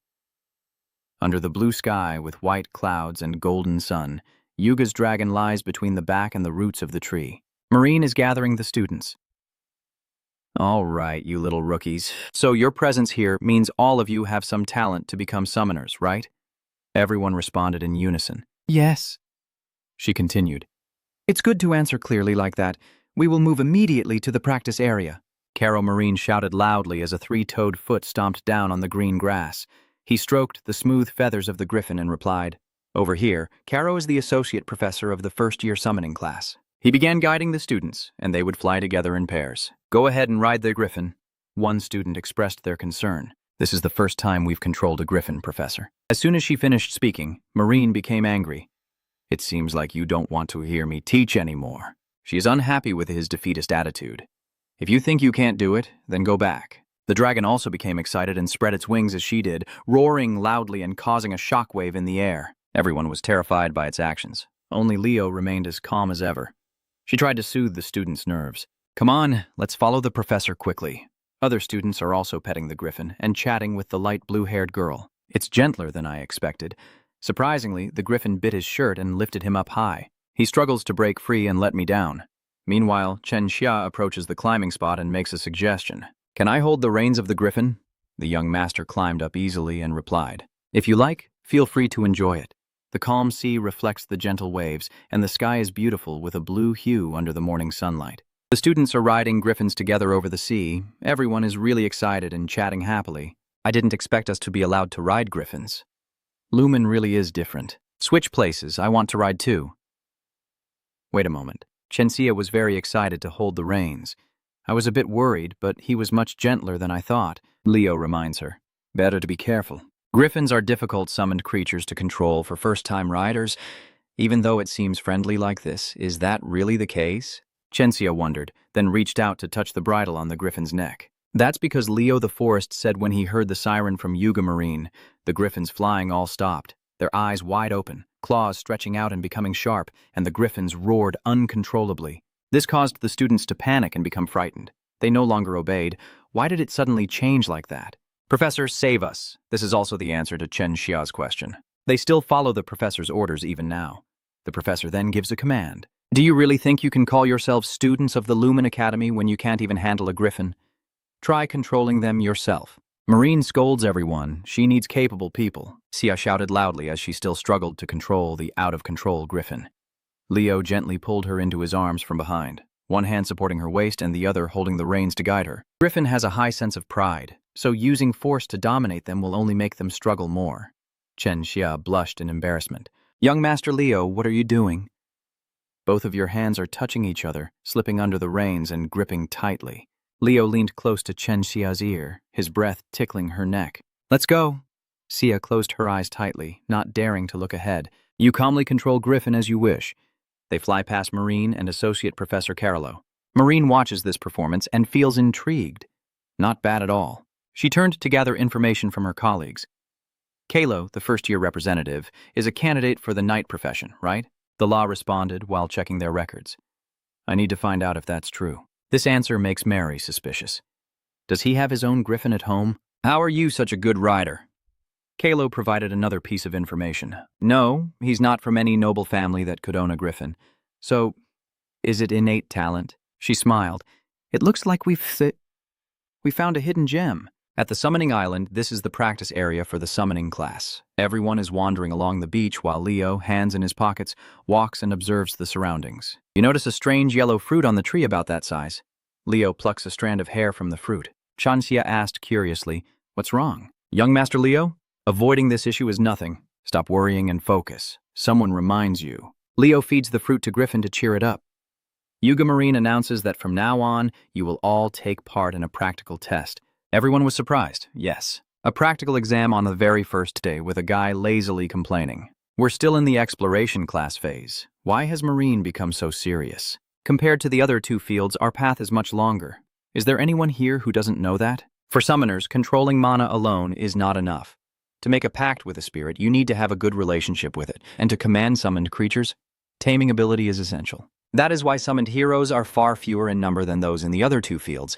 However, compared to other heroes, summoners have achieved much greater accomplishments. Isn't it true that all of you came here because you dreamed of becoming that kind of hero? Then, after a lecture, you all shouted together. That's right. I hear the sound of leather shoes rubbing against the grass. Eliza appears and asks, so what exactly is this test? Eliza is a famous summoner from the Hitson An Hung family in the north. Marine then explained that this island is called the Summoning Island. As the name suggests, it is full of summoned creatures, and these creatures are a type of weapon for summoners. We will test your taming abilities. She raised her hand to explain. The test is simple. Tame a summon from this forest and bring it back. After taming it and forming a contract, it will become your summon. After hearing that, all the students cheered happily and excitedly. Lumen Academy truly is different. While everyone was excited to complete the mission, Elisa approached Leo to greet him. Oh my, the new recruit's representative. He turned back to her and continued, The rumor that you defeated Duran has spread, so I guess I can also look forward to seeing you in the summoning class. Wen and Xia saw this, surprised but also cautious. At the climax, Leo turns around and walks away. I'm just doing my best. Eliza frowned at his rude attitude, while Marine watched everything and then smiled. It seems they will be the main characters of the first year. Leo walks through the forest. Someone is taming a deer, and another is holding a little squirrel in their arms. Many have successfully tamed them and are surprised to see Leo and start talking. Oh, it's the rookie representative. He's gone too deep into the forest. Let him go. If he fails at taming and gets an O grade, I believe he'll just come back to the Knight Order. Does he think summoning is that easy? Leo ignored the words and stopped at a place where no one was left. He took out the feather from earlier, placed it in his hand, and a circle of fire appeared around him, its powerful energy making him stand out. Feather turns black. A slight sense of joy arises within him. Just as I thought, Leo is stunned by the scene before him, also on another island. The timing is perfect for the camping trip. The eggs are being fried, and the meat is being grilled over the claws. The tent is set up, the table and chairs are ready, along with the worried voice of the mother. Leo is probably still okay, right? The father sets the food on the table playfully, saying it's only the first day of class. Rita, why are you already worried about Rena just bringing a glass of water? Then she replied, while Leo was still confronting the raging flames. The fire grew more intense, forcing him to shield his face with his hands. The blazing fire of the past and legend. Rena says, what could possibly happen, right? And Leo also said that this immense energy is one of the 3 great phoenix summons. From the flames, a voice echoed, I smell Rena's fire. Hearing this, Leo asked in amazement, do you know my mother? A loud laugh echoed as the voice said, your mother is not wrong either. A fiery phoenix appears and tells you that if it had a child, it would be your age. Do I know your mother? Of course I know. I owe Gina a big debt. This phoenix is the Phoenix Firina, one of the 3 mysterious summoning creatures. It respectfully introduces itself by name. My name is Farina. Oh, Rena's son. Leo politely greets it. Hello. Phoenix Farina. Then he introduced himself and asked curiously, my name is Leo Prop. What is your relationship with my mother? You said you owe her a big debt. Firina immediately replied, Gina saved my summoner Luna's life. This answer left you utterly stunned. Hero Enon Luna. Farina recounts the events. That year, they were conquering a dungeon in Surin. She lost all her teammates and was about to lose her life. At that critical moment, your mother appeared and saved her. However, something unfortunate happened. During that time, Rena lost her radiant aura. This makes Fina a little regretful. If that event hadn't happened, Jenna would definitely have a place among the heroes. Leo quietly thought to himself, Mother, but then you said that my mother told you she has no regrets about what she did. Yes, she truly is a knight like that. Then he asked her, but why are you in Lumen Farina? I can't say. But you're not a knight, are you? What are you doing on this island? You also replied honestly, I am learning summoning. This answer of yours made it gasp in surprise. What? Its eyes were now fixed intently on him, and when it saw Kai's soul inside you, it immediately burst into a delighted laugh. That's interesting. This is truly destiny! Leo Professor Farina suddenly shouted with joy. I can finally pay my debt to your mother. Immediately after, it asked Leo to extend his hand and accept this. Leo, a sudden flame is placed in your hand. It places an egg in your palm, introducing it as my child. With a sincere voice, it asks you that one day when you become a great summoner, it hopes you will form a contract with it. It's fortunate for a summoner to be chosen to receive it. At this moment, Leo suddenly asked, can we do it right now? His words left Farina confused. What? Before it could have fully formed, suddenly a beam of light appeared, a flame surrounding Leo, making it startle and stop you. It's still too early, Leo. You could lose your life. Stop. However, it seems it's too late as you gradually fall into a state of uncertainty. Oh no, it's already too late. Knowing it couldn't stop you, it could only wish you luck, as your unwavering challenge of the impossible reminded me of Ja. A moment later, when Leo opened his eyes, he found himself floating somewhere with the phoenix egg before him. Your hand gently touches the egg. Suddenly, a large flame appears and engulfs you. Its heat makes you cry out in pain and also makes you realize that the burn prevents you from breathing. This is the phoenix fire. The fire burns your body but cannot burn your thoughts. The result of burning the body to unleash powerful flames, enduring this pain every day. From that fire, a legendary creature was summoned within him, a living being reborn from eternal burning flesh. Use your empathy to tame that creature. I understand that pain and yours as well. Now, Leo's surrounding flames have become calmer. The phoenix egg in your hand cracks open, your eyes full of determination and seemingly burning with an eternal flame. The phoenix is about to hatch, and Farina joyfully exclaims, "It's a success!" Leo is also looking forward to the answer. I did it. A satisfied smile appeared on Farina's lips as she praised him, saying, You truly are a genius, Leo Prof. You confidently declared that as the egg was about to hatch, you would become the greatest summoner in the world. And then her congratulatory words echoed. Leo, congratulations on successfully signing the contract. A baby phoenix has hatched and is being introduced. This child is Fiora. Fiora the Phoenix, one of the 3 mystical summoned creatures. Farina transforms into a human form and happily hands Fiora over to Leo. I trust you to take care of my child. Seeing that tiny little phoenix, I can sense a bit of pride in your heart. Is this really a phoenix? It looks just like a chick. As Fiora let out a cry, he was even more convinced it was a chick, and it was already noon. At the gathering spot, Duga was praising a student named Banana Gombe. So cute. Then she turned to ask her assistant, Kalo, what time it was. He immediately replied, 5 more minutes. Just as he was counting down the remaining 4 people, Duga suddenly saw something. So it turns out a huge bear came running over, and Chen Xia, with dirt on her face and head sticking out from behind the bear, asked, Professor, it's not the end of the hour yet, right? The little bear with an adorable face raises its paw and says, I'm back early. Duga recognized the species of this bear and exclaimed, So you tamed a small water bear to be a future knight? That's impressive. Just then, something flew past, causing Chenia to look up. Just as Wandon lands, he immediately assesses your summoned beast. Truly dark. Even the famous summoner clan struggle to tame it, but he also said he hasn't made a contract yet Duga said that's enough. Having enough is better than having too much. Soon after, Eliza returned with her snake, causing everyone to gasp in surprise. She proudly said, I signed a contract with it because my family doesn't have any creature like this. Duga also didn't hold back in praising her, saying the snake was excellent. Professor, time's up. Oh, perfect timing. The last student has returned. The last one is none other than Leo, slowly approaching with little Fiora, the young phoenix, sitting lazily on his head. What's that? Is he taming a chicken? Idiot. He probably gave up after realizing his own incompetence in summoning. Unlike them, Duga seemed genuinely surprised and shocked when he saw Fiora, while Fiora nonchalantly jumped on Leo's head, causing her to scream inwardly in fear. Wow, that thing is a phoenix. The scene shifts to Lumen Academy in the evening. Leo carefully adjusts his uniform. You politely knock on the door, and Duga's voice comes from inside. Come in.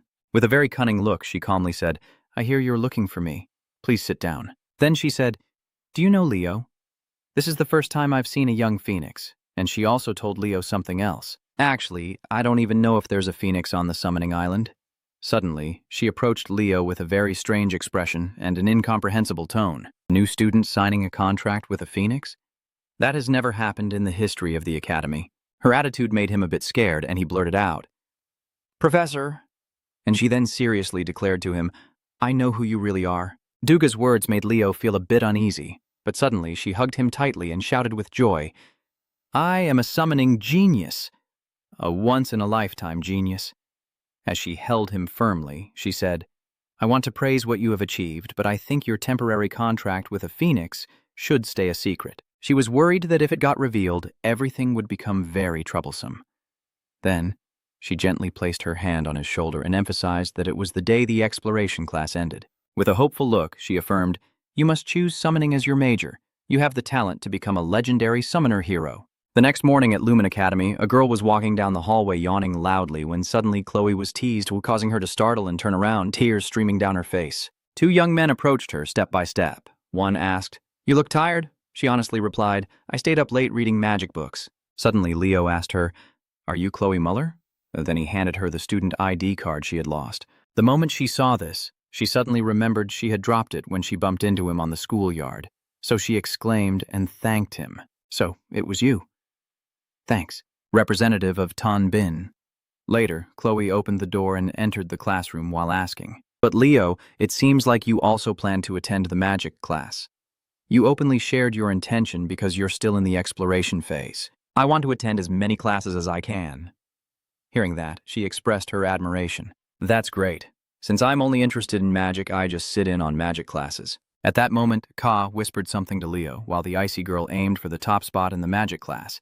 And he even revealed Chloe's name to you without knowing you had overheard everything. His name is Chloe Muller, but it seems like the aura she gives off made him realize the situation and try to run away.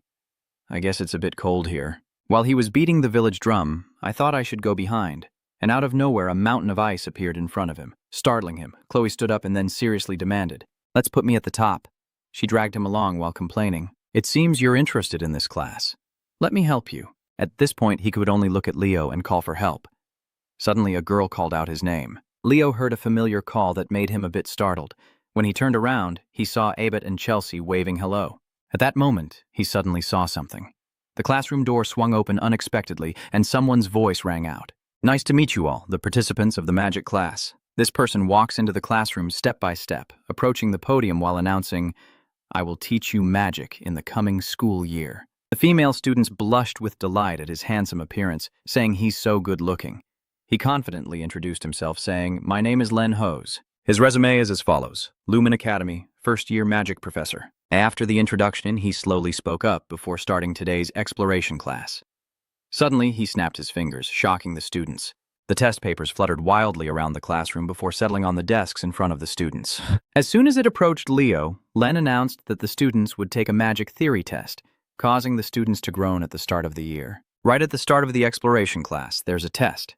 Without mercy, he straightforwardly declares that students who do not meet certain standards cannot keep their class. His words left the students stunned and exclaiming, "What?" Forget about the kids being clueless. He calmly said that if you're a student of Lumen, this is the basic standard. After you're done, submit it to my assistant Anna, who is sitting in the corner of the class, raising her hand and loudly saying, "Please submit your completed test to me." Is he a beating? Everyone, she is Anna, the worst male mage assistant professor. Returning to Leo, he looked at the exam paper with a blank face, completely confused. Is this really the current trend in magic? Why are the formulas so complicated? At this moment, the students began to solve the exam. Each word was written on paper, while the hourglass kept flowing. Time passed until the end of the exam, and the students started to chatter among themselves. It's easier than I thought. But what was the answer to the last question? I got everything else right except that one. Leo looked at his test paper and then at those words, feeling overwhelmed. I only solved one question correctly. After submitting the test to Anna, he felt disappointed and thought he should have studied more about modern magic before coming here. Anna still kept a cheerful expression as she received the test and even praised him. Well done. After submitting, you left the class and told yourself you should study magic on your own. Time keeps passing until Len H. finishes grading the tests, and as he hands them back, he says, 6,000 years have gone by, and it seems magic has evolved significantly. Magic now requires a complete understanding of a person and can be used simply by remembering the activation conditions. He raised his voice emphatically, but this progress had worsened the overall level of mages. Suddenly, he raised his hand high, and a source of power appeared in his hand. It radiates a sparkling light along with complex magical formulas. In the astonished eyes of the students, Len explains, "This is the origin of the magic I created. I created it from scratch, and then he asked me to make sure you become people who can research and create your own magic. Furthermore, he clearly stated that this is the reason I gave you this test." As he spoke, his tone grew more serious. 49 questions, each worth 1 point based on basic recall, and the final question worth 51 points, analyzing the true origin of magic. I hope everyone can become a mage capable of solving it. Hearing him say that, Chelsea suddenly realized why that was the only question she couldn't solve. Then she looked down at Leo's spot, wondering if he had given up. I wish I could join the magic class with him. It's such a shame. At that moment, Anna approached and whispered something to Len, causing him to be startled and horrified. Professor, one student solved question 50, and then he burst out laughing happily like a madman. While the students were still surprised, he loudly asked, "Where are you?" Among you, there is someone for the first time in history. He seems so excited that he calls someone, having achieved a perfect score. Please stand up. Who is it? But Anna quickly told him it wasn't a perfect score. Sir, after hearing her say that, he didn't become less excited and still called out. It really seems some lines were missed due to spending too much time on the last question. It's a pity, but it's okay. Now let's get up. Seeing that he still misunderstood, she quickly denied it. No, that's not it. Anna clearly explained everything to Len, leaving him stunned. He only understood the last sentence. But once he calmed down, he quickly asked what his name was. She then said he was a student named Leo Prop. Then he shouted loudly, "Student Leo Prop, please stand up." When Sia heard your name called, it's controlled. She looked confused and said it seems he's not here. Chloe asked sternly, "Where is he?" At that moment, Chelsea raised her hand and stated that student Leo had left after finishing the test, which surprised Len and made him exclaim, "What?" At the same time, in the Academy's cafeteria, Celia asked with a mischievous smile. "So you left after solving just one question?" She playfully teased Leo, summoning a chick from the class to answer one question correctly in the magic class. "Leo, you realize you've done something wrong, don't you?" After having a good laugh, she advised you to focus on your swordsmanship if your path is that of a knight, remaining calm and composed. You asked her a deadly question in return. "Do you want to train physically with me?" Of course, she wouldn't dare agree and just stammered that it might be a bit. Suddenly, a figure appeared behind Leo and spoke in a deep voice. It turns out I am Leo Prop, a knight, the person who turned my class into a joke.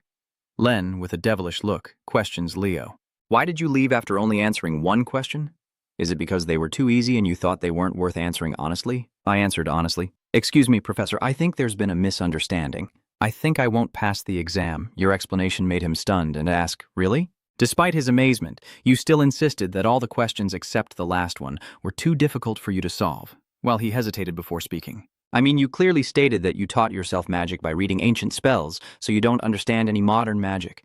Meanwhile, he's still lost in thought.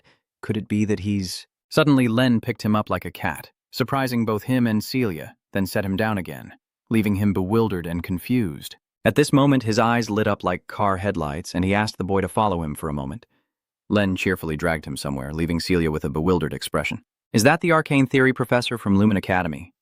Truly a strange person. At this point, Anna has just arrived here. Panting heavily, she asked, Miss Celia, have you seen Professor Len? Or did something strange happen? Celia honestly replied, he was just here a few minutes ago. Then she recounted the recent events, but suddenly grabbed Leo and dragged him away. Hearing this, Anna hurriedly went to find Len, feeling confused. Oh my God, what is that crazy guy planning this time? In another place, the chalk eraser is being controlled to erase the previous lesson. The chalk is also controlled to write a new problem. Len excitedly slaps the desk and asks, solve these problems. Student Leo watched intently as you explained each magic problem, feeling a surge of pride. If she managed to solve the last question purely by luck, then she must already have a complete magic system in her mind. Just as he was expecting, now show me. I have seen through your true nature. Leo sternly said, you've finished solving everything.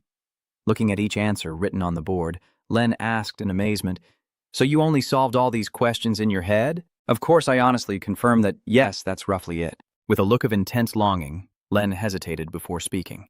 At that moment, on the academy corridor, Anbi was strolling leisurely down the sunlit hallway. Suddenly, Len hurriedly ran over to him, and even more surprisingly, his face was filled with unmistakable joy. His expression made Anbi unsure what was going on with him, so he quickly turned to leave, but still couldn't escape.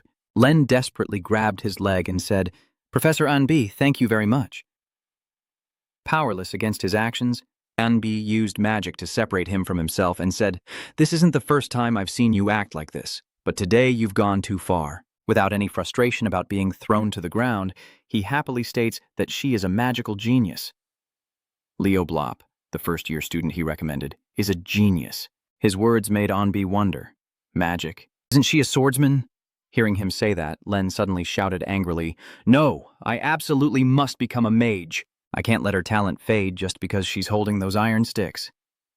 And just then, Anna finally arrived in time. She was so startled that she caught Len as he fell to the ground, still shouting, and placing her into the ranks of swordsmen is an insult to the field of magic. Seeing someone come to take this troublemaker away, Anbi calmly said to take him. Len, after being helped by Anna, happily exclaimed, thank you, Anna, and she desperately tried to hold back her anger, insisting that we really had to go back to class. Though on the surface she was trying to stay calm, inside she was going crazy. One day, I will definitely kill this crazy guy. Just as they both leave, Anbi sees Leo approaching her. He looked at you, then smiled mysteriously, while you stood there confused and bewildered, not understanding anything.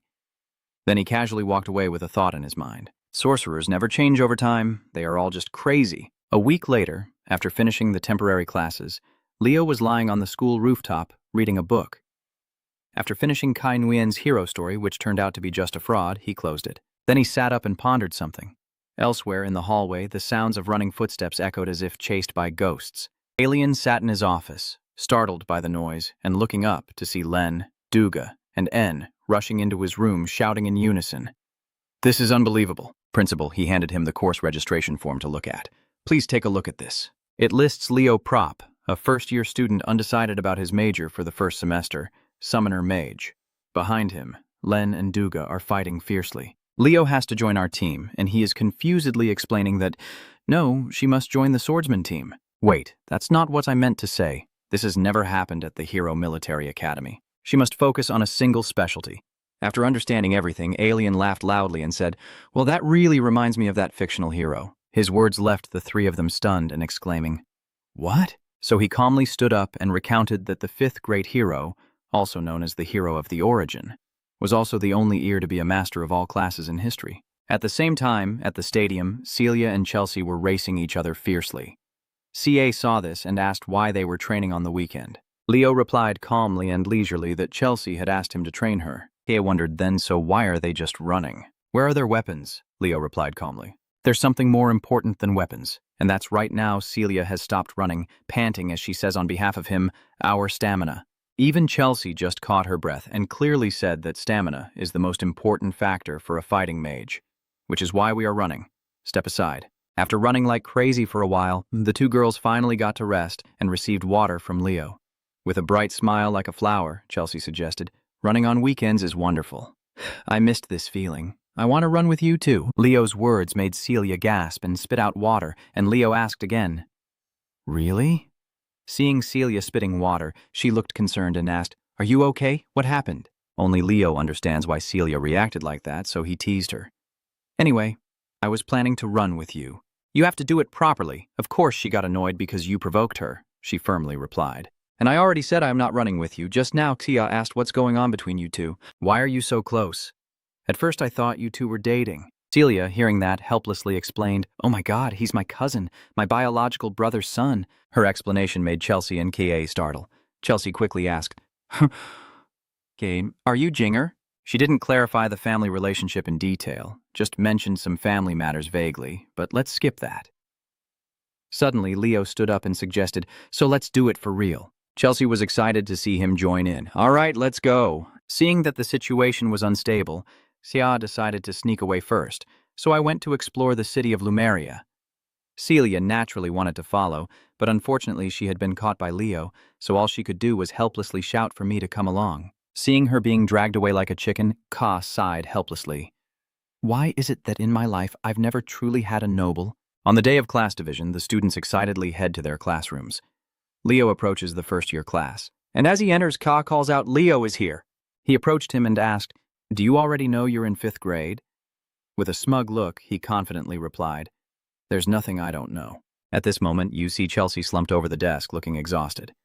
Huh. Chelsea is here too? Hearing your voice, she tries to speak with her remaining strength. Leo, looking at her like that, Ka nervously asks, What did you go through over the weekend? Oh, so this is the senior class? The class of pain. How many of you will still be here after the first semester? Poor freshmen, my condolences. Just then, someone stepped forward to interrupt these two. Poor guys, in my eyes, I find you even more pitiful. Harris, with a terrifying look, asked in a deep voice, Do you disagree? Harris, with a frightening expression, said just one word. Harris Edmond, known as the Screaming Wall, is the homeroom teacher of grade 1 at Lumen School, and he quickly put the two young men in line with his threats. Both replied in unison and quickly took their positions. He casually sat on their backs and greeted them arrogantly. Nice to meet you. You worthless fools, this is a class for failures with the lowest scores among new students. My voice is deep as I say I bet you've all heard the rumors about me. Then he introduced himself and asked, The Screaming Wall. Does anyone here know why I chose to be the homeroom teacher for this class? Karotri raised his hand and answered, Is it to help us improve our scores? Without hesitation, Harris bluntly criticizes him. Katamas, a typical answer from the last-ranked student. Then he continued to question, Is there really no one in this failing class who understands the mission of a student at Lumen Academy? At that moment, Chelsea raised her hand and answered that it was to conquer the hero world through practical missions. Harris immediately confirmed her answer, and even said it was correct. But I only see the faces of those who died instantly upon entering the hero world. It's better to expel them. The unfortunate ones only become a burden to their teammates and will die first. At this point, he also reaffirmed that this was the reason I decided to take charge of the 5th grade class and emphasized where his nickname came from and why I am called the Howling Wall. At that moment, Harris noticed Leo sitting seriously below. Watching him intently, he was sure of one thing. That kid would probably survive. Suddenly, he ordered the students to change into their gym uniforms and head to the training ground. At the training ground, he announced that it was time for the combat research class. A moment later, the 5th grade students had changed clothes and arrived at the training ground.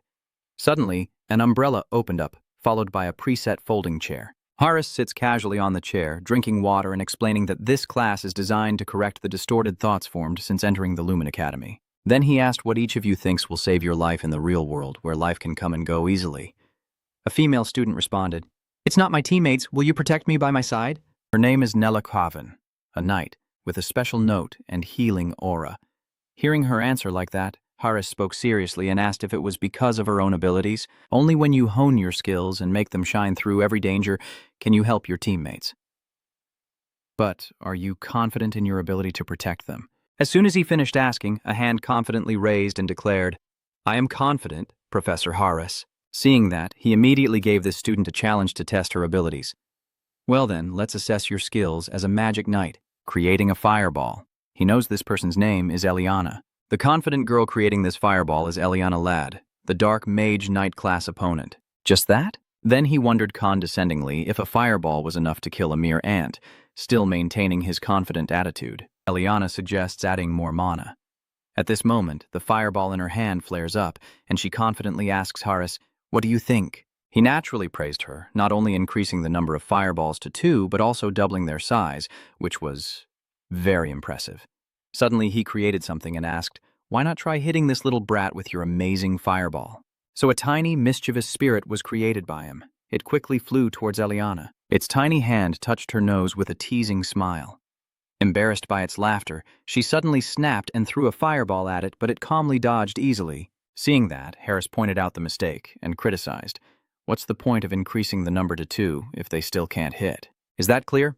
What you lack is the ability to use your skills effectively." Moreover, in the tired eyes of the students, he added that they need to sharpen their skills and push beyond their limits. Have they forgotten? At that moment, he grinned mischievously and declared that the class would not end until they caught this fly. Use everything you have.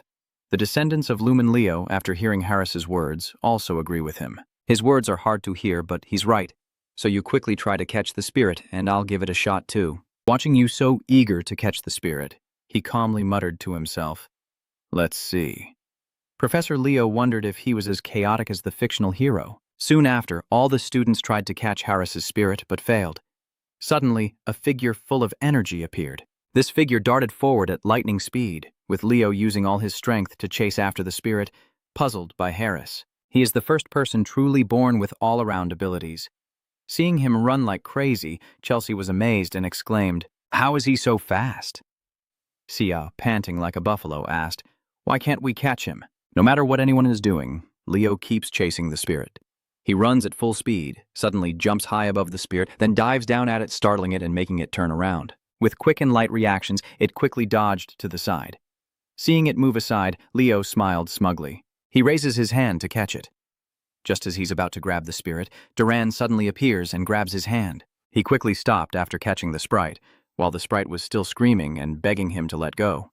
He was busy exchanging glances with Leo. Suddenly applause erupts. Sen steps forward and says, "Looks like our first class will have to teach you 1 or 2 lessons." He is Seaton, the homeroom teacher of Class 1A at Lumen Academy, ranked 2nd in the graduation class voting. As soon as he saw him arrive, Harris remained calm, drinking water nonchalantly, and asked, "So you're going to teach the class instead of me?" Looking at their resumes, it's clear they are worlds apart. Harris Edmond, the homeroom teacher of Class 1-5 at Lumen Academy, nicknamed the Screaming Wall. Moreover, Harris also has a special note, ranking 1st in the graduation class election. His indifferent attitude leaves Seton speechless. Suddenly, Duanka spoke, describing the confrontation between the 2 pillars of Lumen Academy. Hearing him, Leo immediately wondered. "Pillars?" he quickly explained. "They have both worked at Lumen Academy for over 20 years. 20 years. From what I hear, Professors Inuga and Len are their students." Nella, hearing that, asked happily, "Really? How do you know that?" Seeing the girl approach, Kali immediately boasted, "I'm quite sensitive to information." This made Chelsea want to vomit her lunch. Back with Set, he's just teasing his old friend.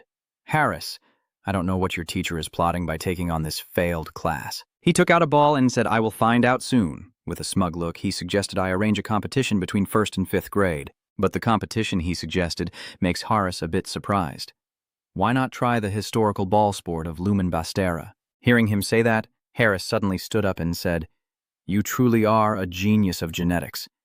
He was delighted, believing that learning from real experience is the best. Set looked confused and asked, "Maybe Class 1 will win, right?" Suddenly, Harris lazily sat down and suggested, "It's okay, just keep teaching the class." His attitude is driving the boss crazy. Why do I keep losing the graduation class election to this guy? Even the students feel sorry for Set, finding Professor Set Gainen so pitiful. Just as Set is about to leave, he hears Harris call out loudly for Class 5. He announced to his students, "I am giving you a chance to practice your skills. There will be a Bastra match against Class 1. Hearing him say that, everyone immediately started to panic. Bastera wasn't finished yet. "And there's more," he announced firmly with a serious expression. "If they lose, the students will be expelled." Hearing that threat, the students became panicked. "Are you serious? This is only the first class today. And in the first year, there are 3 team leaders, sir." Harris nonchalantly leaned back in his chair and replied, "Then I have to try even harder to push beyond my limits." He looked at the worried students and slowly said, "But really, what is there to worry about? Worry." He looked at Leo, shining with a bright aura, and confidently declared that since the new recruit's representative was already in your class, he then slightly lowered his gaze and made a request to you. "Choose 6 representatives to go with me to Bastera, Leo." He seemed to sense something in that gaze and muttered to himself, "This is clearly a test." At the same time, he sensed the surrounding gazes and silently told himself, "But Professor Harris isn't looking at me because he doesn't like me." Some of the children have lost their spirit after just a week at Lumen Academy, and it's not hard to understand why. For the reasons I just realized myself, I am even more certain of my current thoughts. Maybe Professor Harris wants me to lead the 5th graders, who are acting as if they've already lost. Then he looked at Sen activating the holy weapon to start the match, slowly calling out, as Leo, full of determination, turned toward the makeshift soccer field. "Omatim. There must be a breakthrough in this Bastera match to boost the morale of the 5th-year class. And the representatives from both sides are the Lumen Academy first-year students, Duran and Celia. And the 5th-year Lumen students are Leo, Chelsea, and Siha." Seeing their unusual expressions, he suddenly asked why they were all so scared. Chelsea looked a bit confused and replied, "I guess you haven't heard of Bastera before, Leo, because you're from the outskirts. Bastera is a combat sport and an ancient tradition in Lumen." Hearing her hesitant words, he became even more confused. "Isn't it just a ball game after all?" Immediately, Ka Chen stepped in and explained, "It's not just a game with a ball. The problem is, it's an extremely dangerous game with a ball." Suddenly, someone called out to their girl with a mocking tone, "Hey, Chelsea, why do you look so scared of him?" It's Celia from the 1st grade, laughing mockingly at them.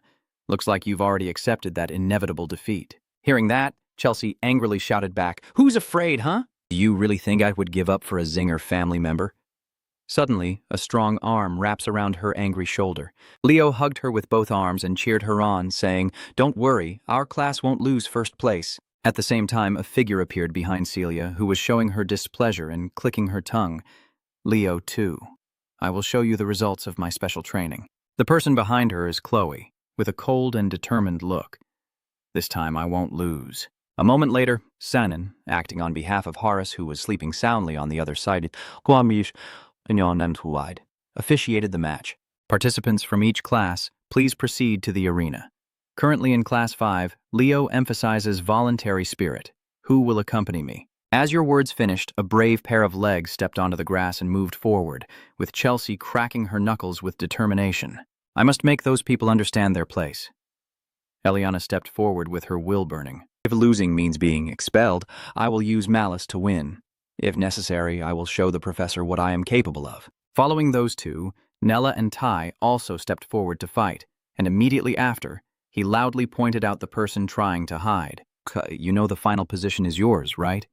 The person pointed at was panicked, but in the end, he seemed lost and resigned to follow the senior students, ready to bow to the professor.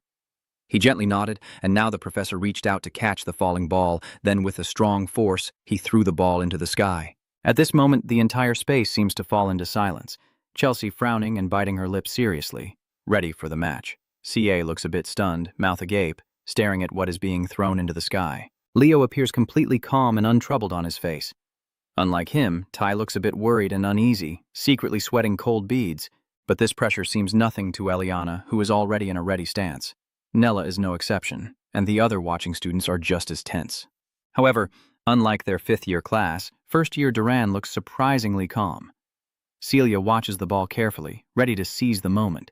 Ho smiled with anticipation while Chloe, with a cold, determined look, prepared to beat him, just as the lightning crack echoed again, shattering the tense atmosphere. Both leaders rush toward the ball. The game begins. Maybe because of his lack of height, Leo's aerial contest was no match for Duran when he touched the ball first. Immediately after, he held onto the ball tightly and quickly landed on the ground as the referee's whistle sounded. All right, the first team got the ball first, and just as Leo landed, he immediately signaled to the person next to him, asking, "Tai, give me a quick explanation of the rules." The rules of Bastra are simpler than you think. Pass the ball and shoot it into the goal without using your hands or feet. The team that scores 2 points first wins. Just as they were talking, a shout interrupted. It's coming, get ready. His hands emit a familiar golden electric glow, clenched and ready for an attack. CA was momentarily startled and uneasy upon seeing that. Without hesitation, Duran threw all his strength to punch the ball straight at Leo at lightning speed. Leo, but his speed was no less, quickly jumped up to dodge the ball that was heading straight for his position. As soon as the ball hit his position, it didn't stop, but sped straight toward the goal, leaving Ka stunned. Leo landed again, turned to look at his team's goal. After that impressive goal, the crowd around immediately cheered. Duran Mora is really something.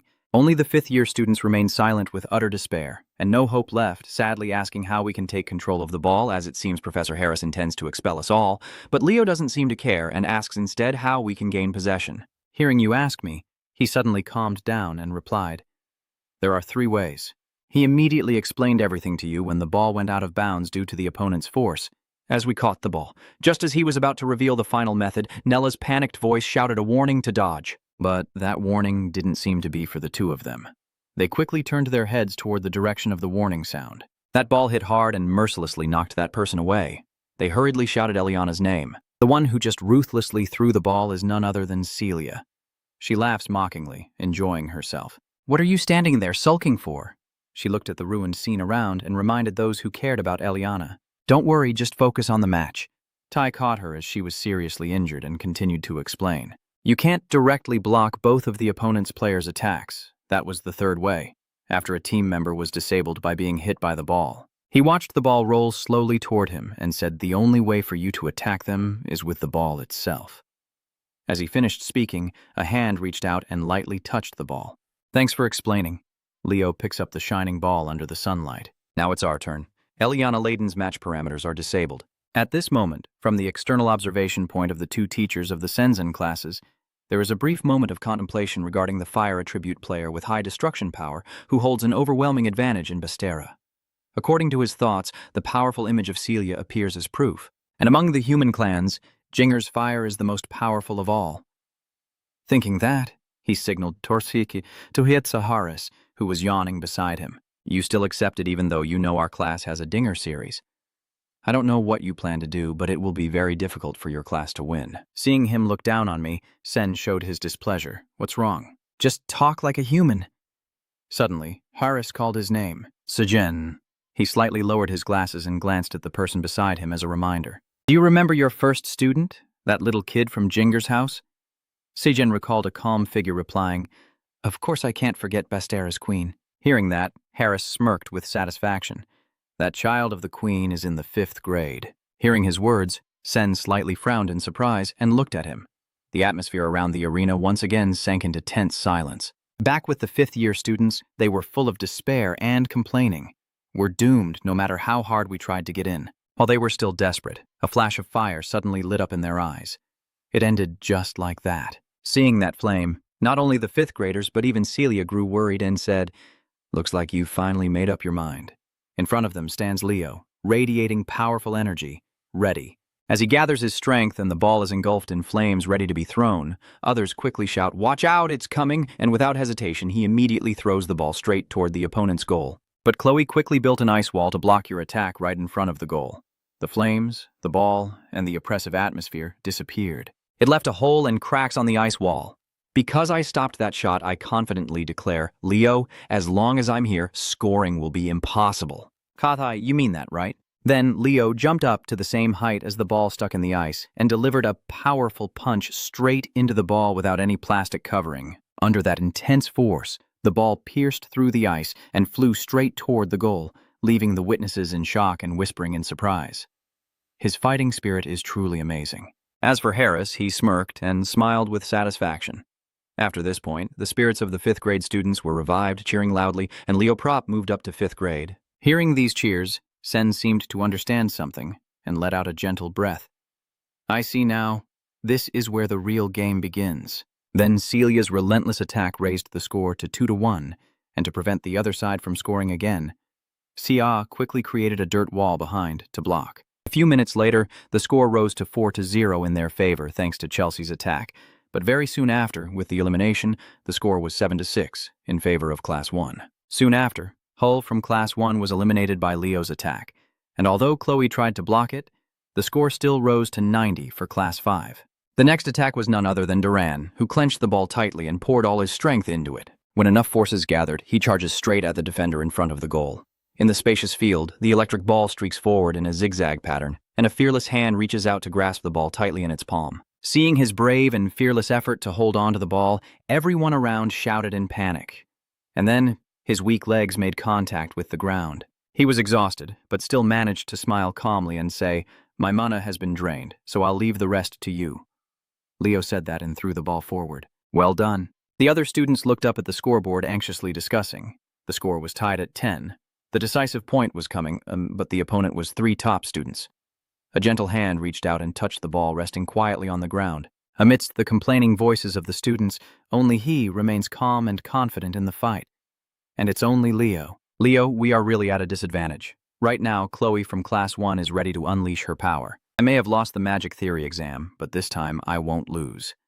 As soon as she finished speaking, images of her other clone appeared on the field. Facing this numerical disadvantage, Leo assumes a stance, ready to run forward. As Saria and Duran also prepare to unleash their powers and shout, Leo's legs seem to be fueled by the wind's strength into his heels. With a light step, he jumps into the air and disappears from the ground. Seeing this speed, Celia gasps in amazement. Chloe couldn't believe her eyes. Duran gritted his teeth tightly, but all 3 of them shared the same thought and exclaimed, "He's so fast." It seems like Chloe Leo's power is creating many illusions that rush forward together. A few gentle illusions slip past Celia in her amazement, heading toward the goal. He isn't thinking about attacking. He is focused on scoring points. Chloe, on the other hand, is completely fixated on her scornful eyes, using a shallow illusion magic. Where's the real one? The real one. But when she saw something different from what she expected, she was filled with amazement. This magic. Chloe saw a hazy, alternate space filled with many illusions, each illusion followed by sparkling stars. And so Leo easily overtook her and moved forward. Of course, after witnessing that scene, she collapsed completely, out of strength to fight. Because Chloe was so confused at this moment, she couldn't believe what she was seeing. Star magic? How can a person use the magic of the Elvist? After that move, with a score of 11-10, the referee's voice rings out. The winner is Class 5. As the referee's words finished, the 5th grade students cheered joyfully all over the arena. "Leo, Leo!" The other students, full of emotion, hug each other and cry. "I'm glad we weren't kicked out. I was afraid I would have to go straight home." "Are you getting expelled?" "What are they talking about?" Horace replied casually. "Maybe I should say it was my motivation. I don't care about him anymore." Scene sees the best falling into despair on the other side, scratches his head and sighs. Then he slowly stepped onto the grass and approached them. Scene reached out to Chloe and asked Han, "Are you angry about losing?" Seeing him, she softly called out, "Professor?" As he spoke, like birds soaring freely in the sky, once the match was over, regardless of the outcome, as if the gates of heaven opened, an angel in plain attire helped Chloe to stand up and gently advised, "You should also greet your opponent." He was like a gentle and caring father, comforting the children to help 1st grade win. All the kids had worked together very well. The 1st grade students were filled with joy and pride upon hearing his encouragement.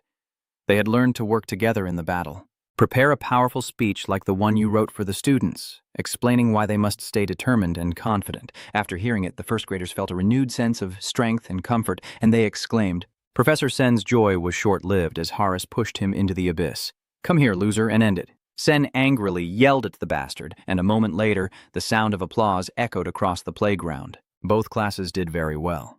Watching them take their positions, Sinan praised them. The 1st class showed their talent and abilities, and the 5th class didn't give up until the very end, giving their all despite the challenges. He used all his praise for the participants. They understood their limits and successfully overcame the situation. "I hope you will work and compete with each other harmoniously." Then he loudly gave the command. "You shake hands." Celia happily congratulates the person in front of her. "You lasted longer than I thought. I expected you to lose sooner." The person in front of her, Chelsea, quickly responded, "That's what I wanted to tell you." "You are truly very resilient. I thought you were just a squid." Not just the 2 of them, everyone around them smiled brightly and said to Duran, "The prince, we've won this time." But his innocent words seemed to make people uncomfortable, and she gives a tender look. Only Chloe at this moment keeps her head down, tears welling up as if she's about to cry. Suddenly a hand reached out with a compliment, saying, "That's wonderful." Chloe is surprised. "You truly sincerely share your thoughts with me. With just a little more experience, you will definitely become a great person." Hearing this, she immediately raised her head to question, "Are you mocking me?" But your friendly face shows no such intention. Seeing that, she lowered her head into deep thought once again. Finally, Chloe grabbed Leo's hand with a determined look shining in her heart. "One day, I will definitely beat you." Time passed. A month later, in the school cafeteria, Xia kept shoving food into his mouth while questioning the two in front of him. "By the way, which club will you guys join?"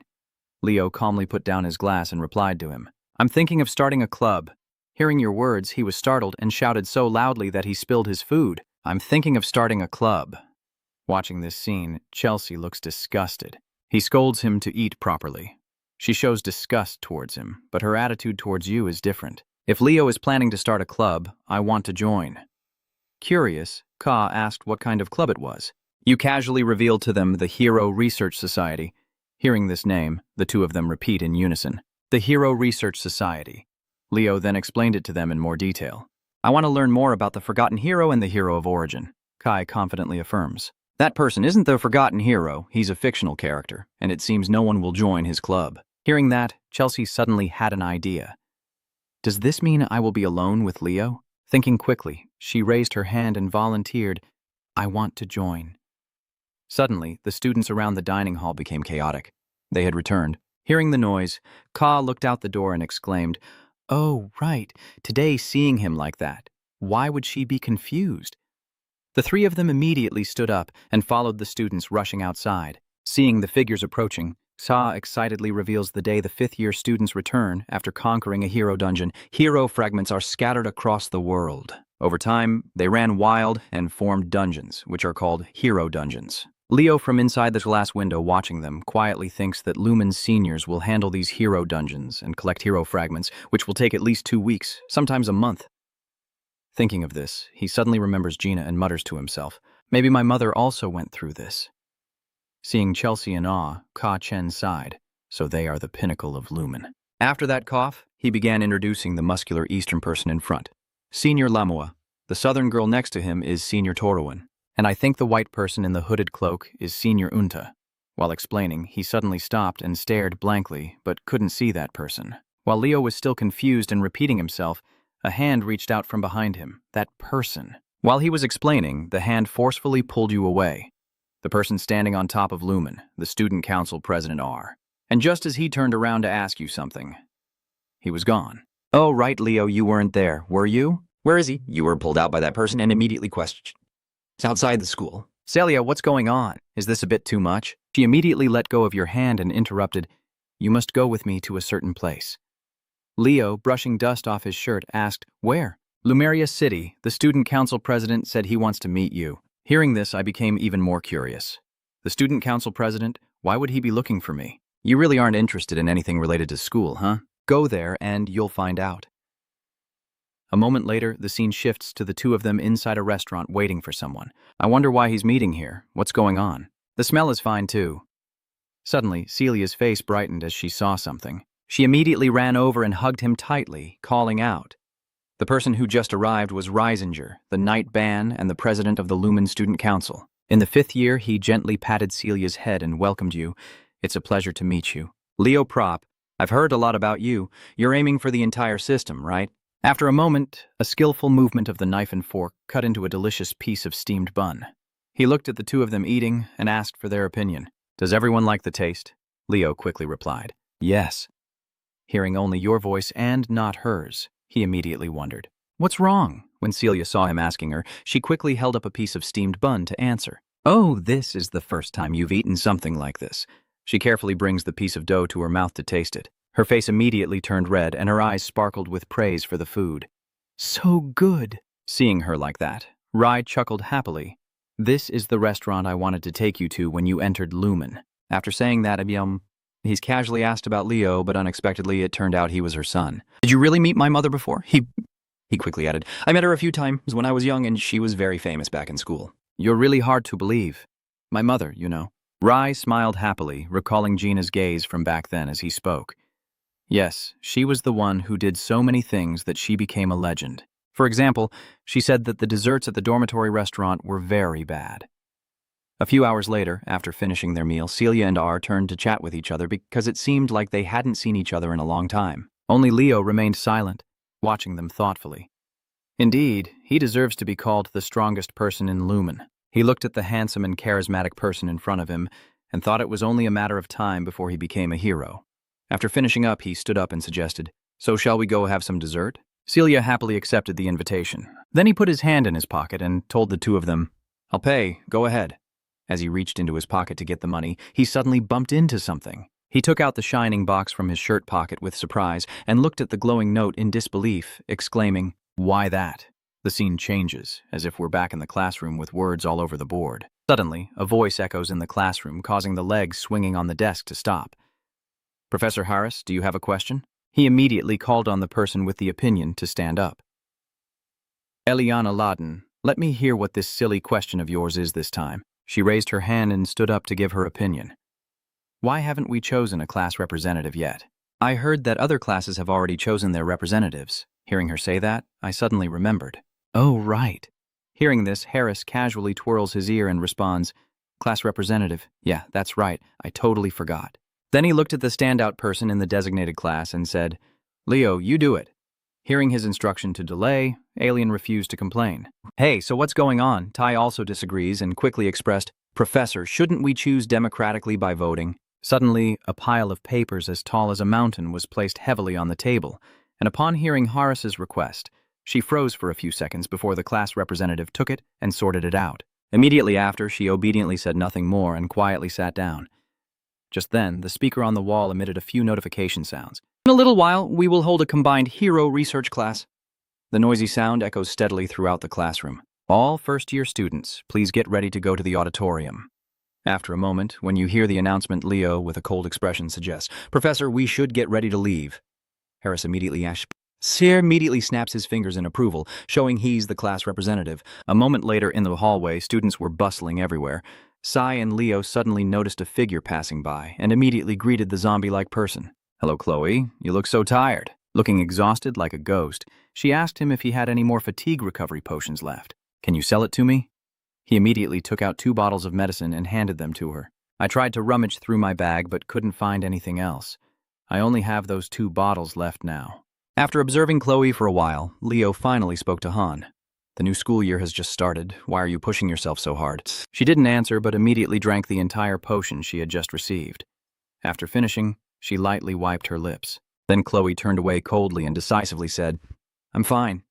Seeing this, Kia felt a bit of admiration. "Wow, that's impressive. She's the top student in magic theory." At this moment, Chelsea interjected, "I think Chloe just has to worry." She reminisced about the past, recalling the moment Leo learned the latest magic trends, and he might even catch up in the magic theory test. But he stupidly asked again, "So what if he's second?" Seeing how foolish he is, she felt a little annoyed. "Are you really brainless? You idiot, she's a mage from the tower." Shai immediately explained more clearly to him that, as a battle mage, falling behind a bit in theory was okay, but investigating and researching magic was the core of a tower mage's pride, which was now being threatened. Then she looked at him with suspicion and asked, "Are you really a mage?" She shrugged casually and replied, "Of course I use magic to live. I judge that the self-supply of magic is her pride." Then a loud scream made Chloe almost faint. At the same time, in another room, a hand gently tended to each leaf. Suddenly, the person sensed something unusual and stopped. Alien's eyes flickered with a hint of shock. The damaged hero's page reacted. An old voice looked at the page inside the box, questioning, "Did this hero's record actually react?" I respectfully faced the alien and answer, "Yes, it was a damaged piece of equipment that shouldn't have reacted, but it definitely did, and there was no sign of any activity around it."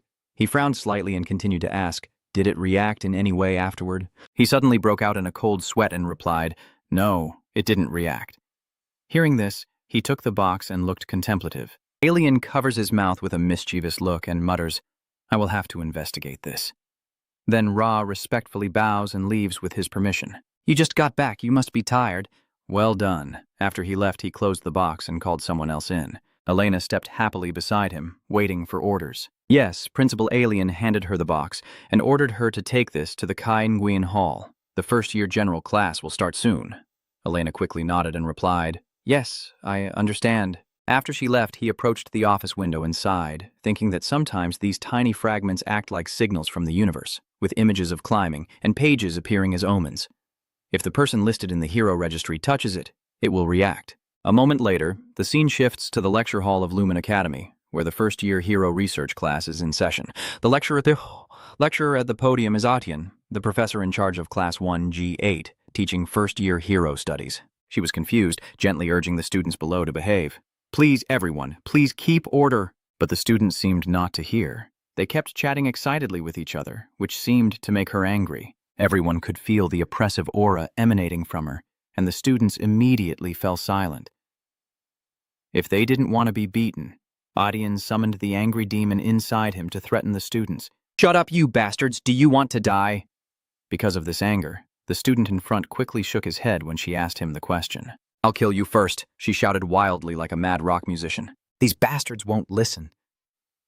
Immediately after, she suddenly fell silent and returned to normal. Seeing the space around her gradually soften again, her tone changing and finally falling silent, the students who witnessed this scene found it hard to speak when they saw Atian shining brightly once more. "Thanks."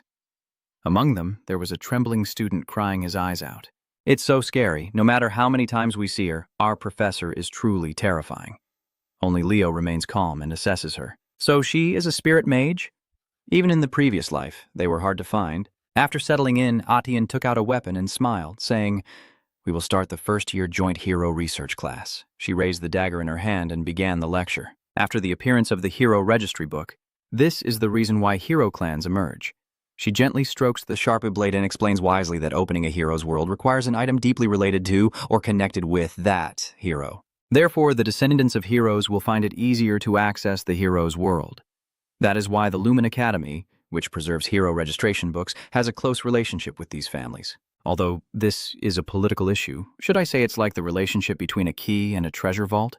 Listening to her teachings, contrasted with the deep sleep of the one beside you, you find it incredibly fascinating and interesting. Just as they were studying, Elena's figure entered from outside. Now everyone understands why researching heroes is so important, but Atian still hasn't recognized her, so he continues teaching.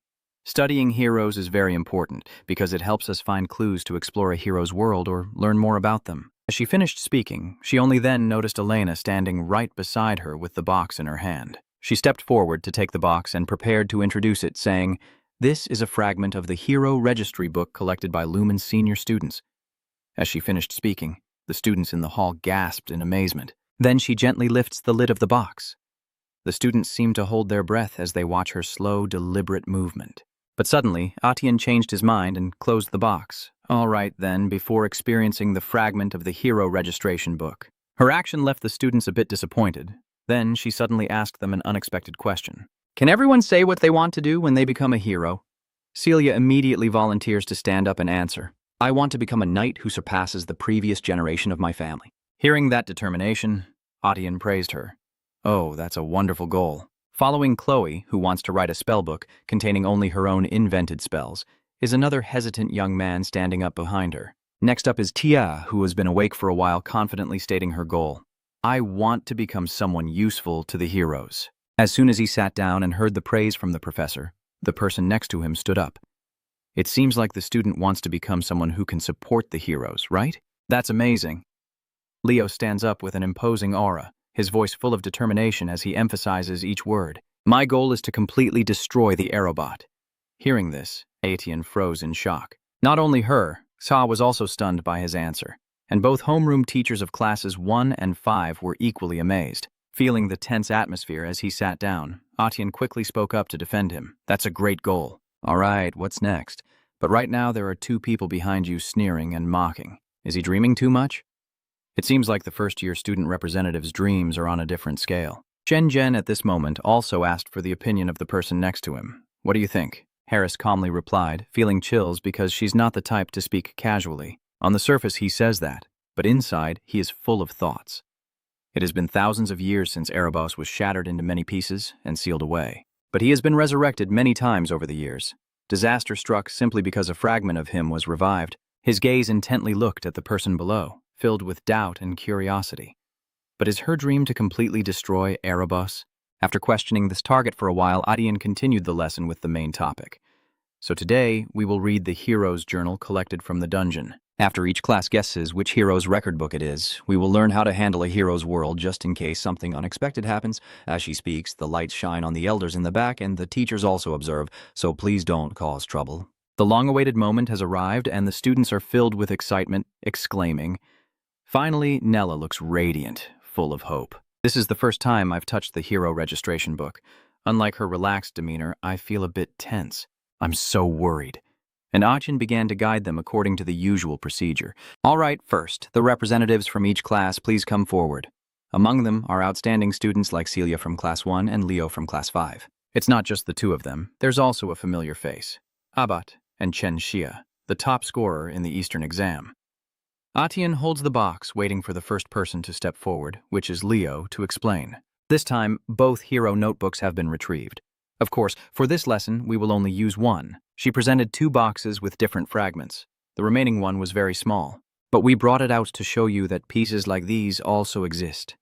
Saying that, she gently called your name as she held them forward. The student climbed up without hesitation, reaching out to grab the largest piece of paper, which immediately emitted a beam of light. He looked at the light and the ancient characters flying out before him with some surprise. The light from the paper between them grew stronger, and mysterious command was executed, and the hero registration book opened. According to the vague magical signals, countless magic circles appeared on the ground, radiating powerful energy. Sajayan felt anxious and shouted in panic, "Is it rebelling?" As he finished speaking, the words and mysterious light guided them through time and space, passing through the dark veil.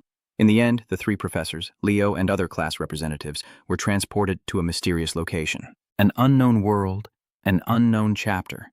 Before the students lay countless corpses scattered across the ground, a horrifying scene. A student witnessing this panicked and screamed. Dead bodies. Harris immediately appeared to reassure them. Stay calm, this is the hero's dungeon. The teacher also noticed something and pointed.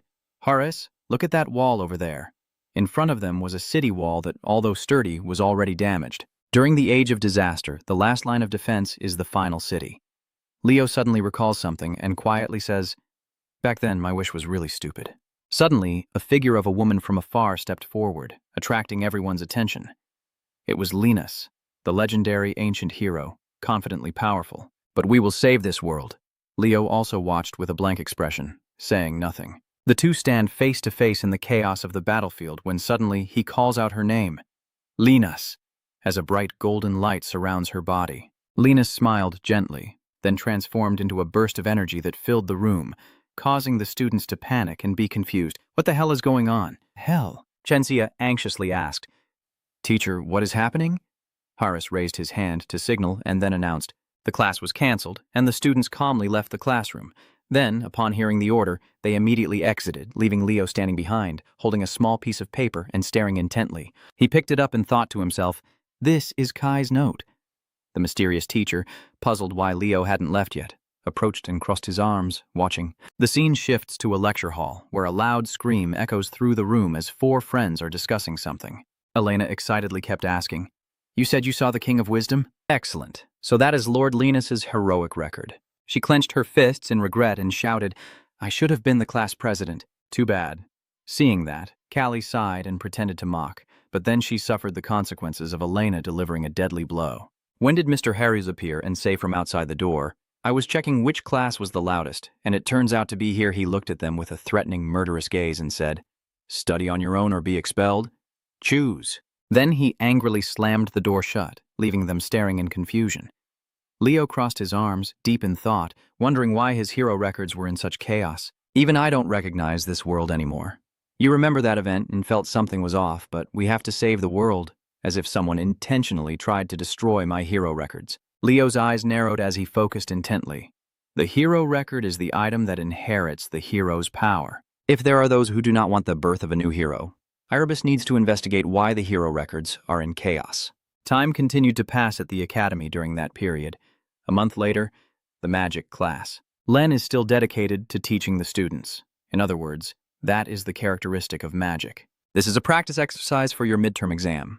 The students below are listening attentively, but because it's so complicated, everyone is sweating as they listen. He continued talking about the attributes.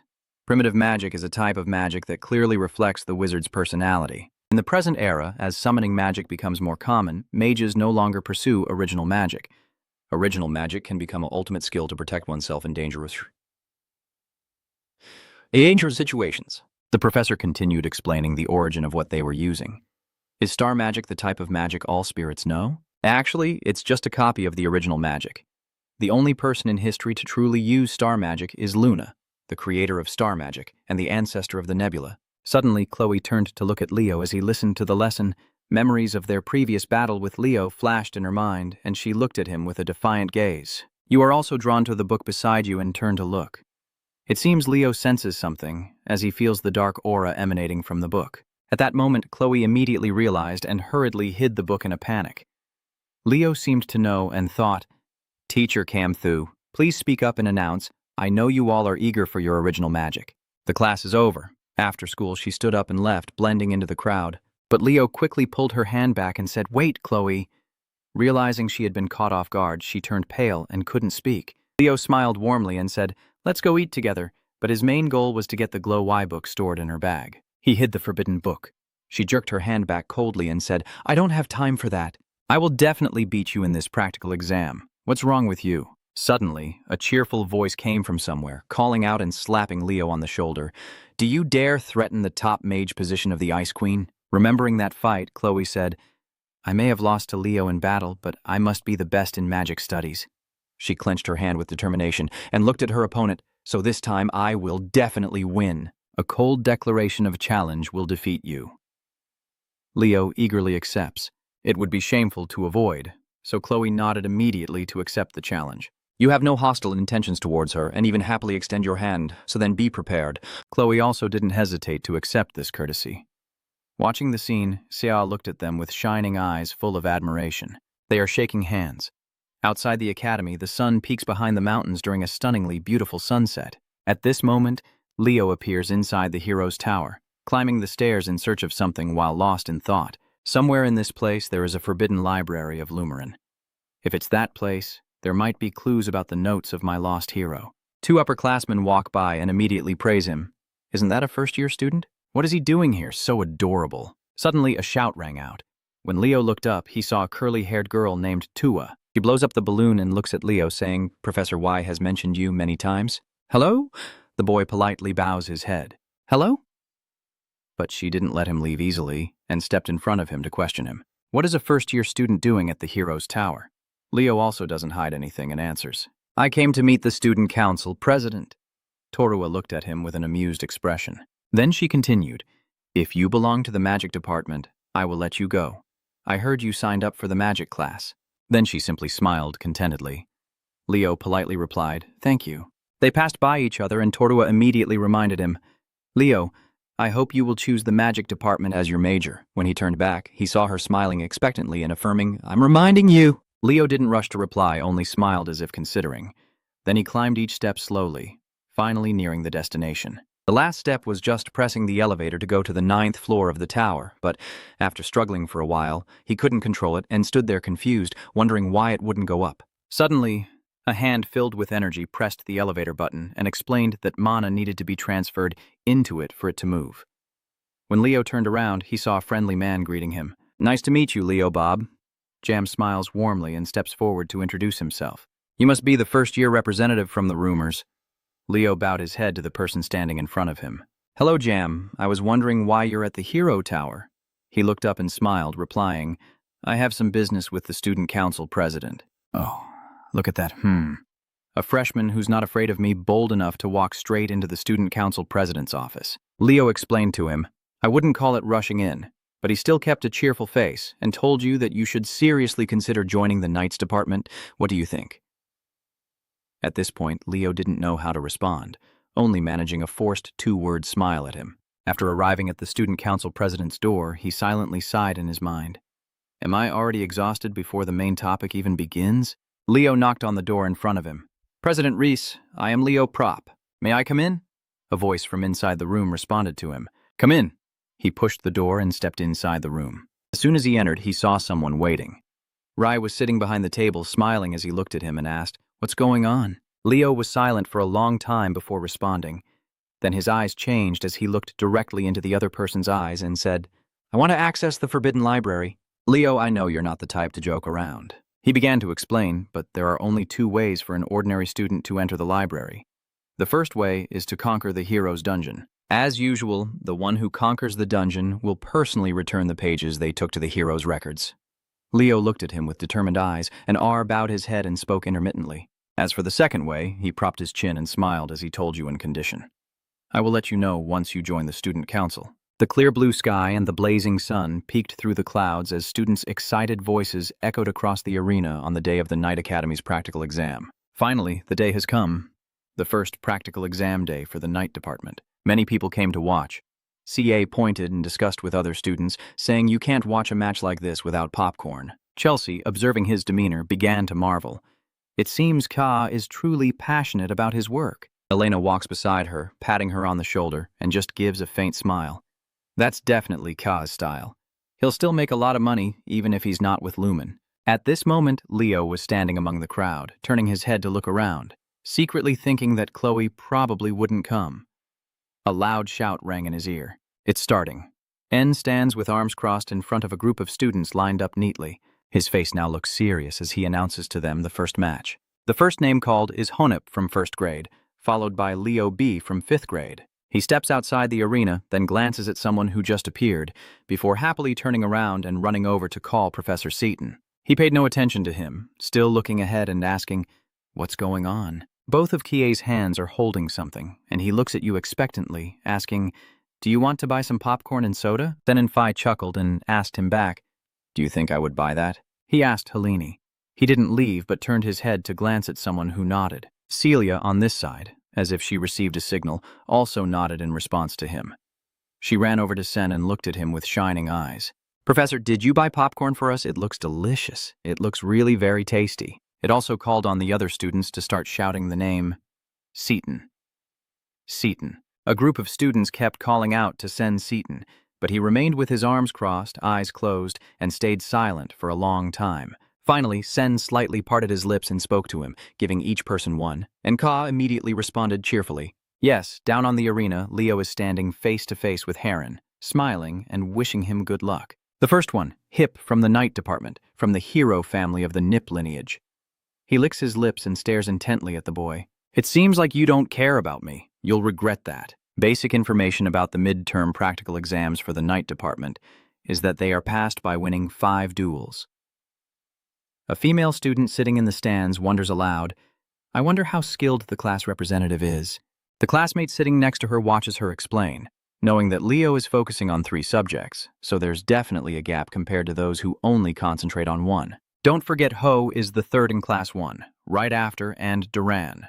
Ho is on the arena, continuously spinning his weapon in his mind. Right now he's quietly thinking, Leo's just showing off again, and loudly announces the competition rules to them. The one who renders the opponent unable to fight will win. Consider this duel as a real battle. A black energy suddenly appeared out of nowhere in front of Leo. His eyes widened in shock at what he just sensed. He tilted his head and looked toward a building in the distance, where that energy was emanating from. Inside the dark room, Chloe sat at her desk, constantly leaning over to write something. Suddenly, she forcefully tore apart the papers she had been writing on. Chloe's whole body trembles as she grits her teeth and says, "No, there's no way I can create this unique magic just with my abilities." She reaches out and knocks the neatly arranged books off the table. Chloe's face was covered in sweat as a figure appeared in her mind. Biting her lip and declaring she absolutely could not lose to him in this practical exam, she tilted her head, focusing on something lying on the floor in front of her. Chloe stared intently at a brown book. "With this, I can win." Her eyes gradually changed, shining brightly. "This time, I will definitely win." Back in the arena, Leo still gazes upward at the mysterious bursts of energy suddenly appearing, while across from him, she smiles as she thrusts her spear's tip toward him. "You're too careless." He secretly feels proud inside. "Got it!" Leo reacted quickly, tilting his head to the side and skillfully dodging his attack. Ho didn't stop and launched another attack, the sharp spear aimed straight at his chest. But in a flash, Leo reached out and gently caught the spear right in front of his eyes. Ho couldn't believe it, staring in disbelief and asking himself, "What kind of strength is this?" Leo forcefully pulled the spear in his hand toward himself. Ho's entire body on the opposite side was pulled forward with your strength. rushing quickly ahead, when suddenly a fist appeared and landed precisely on one of his cheeks. This time Ho was knocked flying far back again. Leo waved his hand, smirking, and asked, "Who said I don't care?" A green bone-like aura shot out from Ho's body. He stood up, frowning as he looked at you. "Don't get cocky. The fight has only just begun." Poisonous bones. In his mind, he thought that just because someone can't even use aura, having great power, doesn't mean their fundamental weaknesses have been resolved. Leo raises his hand and unleashes a burst of red flames, examining the skull on his head to assess the toxic aura. Unique indeed. The flames in your hand are spilling into the air, pushing back the aura surrounding your body. Ho looked at him and sneered, "Unless it's the level of fire aura like Celia's, it's very hard to push me back." Leo is radiating red flames and suddenly appeared right in front of him. He's the one always begging for mercy. His red flames burn fiercely, nearly destroying Ho's aura completely. The students sitting in the stands are munching on popcorn while watching their fight intently. Duran is also sitting among the crowd, frowning tightly and crossing his arms as he stares intently at the battle. Celia stared in shock at the arena, wondering to herself when your waist had enhanced its fire aura to this extent. Ho looked at the emanating power from within, unable to believe it, silently questioning what it was. The fire is at the same level as Celia. This crazy guy, the stubborn one who wants to master all schools if he's that strong. He smirked and said, "I initially prepared this to defeat Celia." He reached out his hand and unleashed something. "I never thought I'd have to use it on you." Leo. Props. A snake opens its mouth wide and lunges forward. That is the snake prison technique. Leo looked at the snake wrapped around him and calmly praised it. "Not bad. Your face is full of confidence as you turn to glance at the audience. What do you think, Celia?" His gaze is fixed on Celia, sitting among the crowd as if he's speaking to her. "This is the technique I prepared to resist your fire." She took a breath and suddenly pointed a finger forward. The snake coiled around Leo's body is now being burned by his flames, gradually consumed until it completely turns to ash and disappears. Ho's eyes widen in disbelief. He grits his teeth and tightly grips the spear in his hand, charging forward to attack again. Leo on the opposite side draws his sword and swings it, knocking away his opponent's spear in one strike. Leo smiled at the person in front of him. As long as the fire hadn't died down, he shouldn't let his guard down. The tip of the sword was now pointed directly at Ho's neck. A loud announcement echoed, declaring Leo Bob the winner. Chelsea sat in the stands watching him below with shining eyes. "Amazing, as expected from Leo. All right, I know I can rely on you." Leo finished the match and was about to leave when Ho turned around and thought to himself, "I didn't expect him to have this level of real combat skills. No wonder he's always at Celia's house." Suddenly, a voice whispered in his ear, "Not bad at all." Helia smiled and said a compliment in front of him.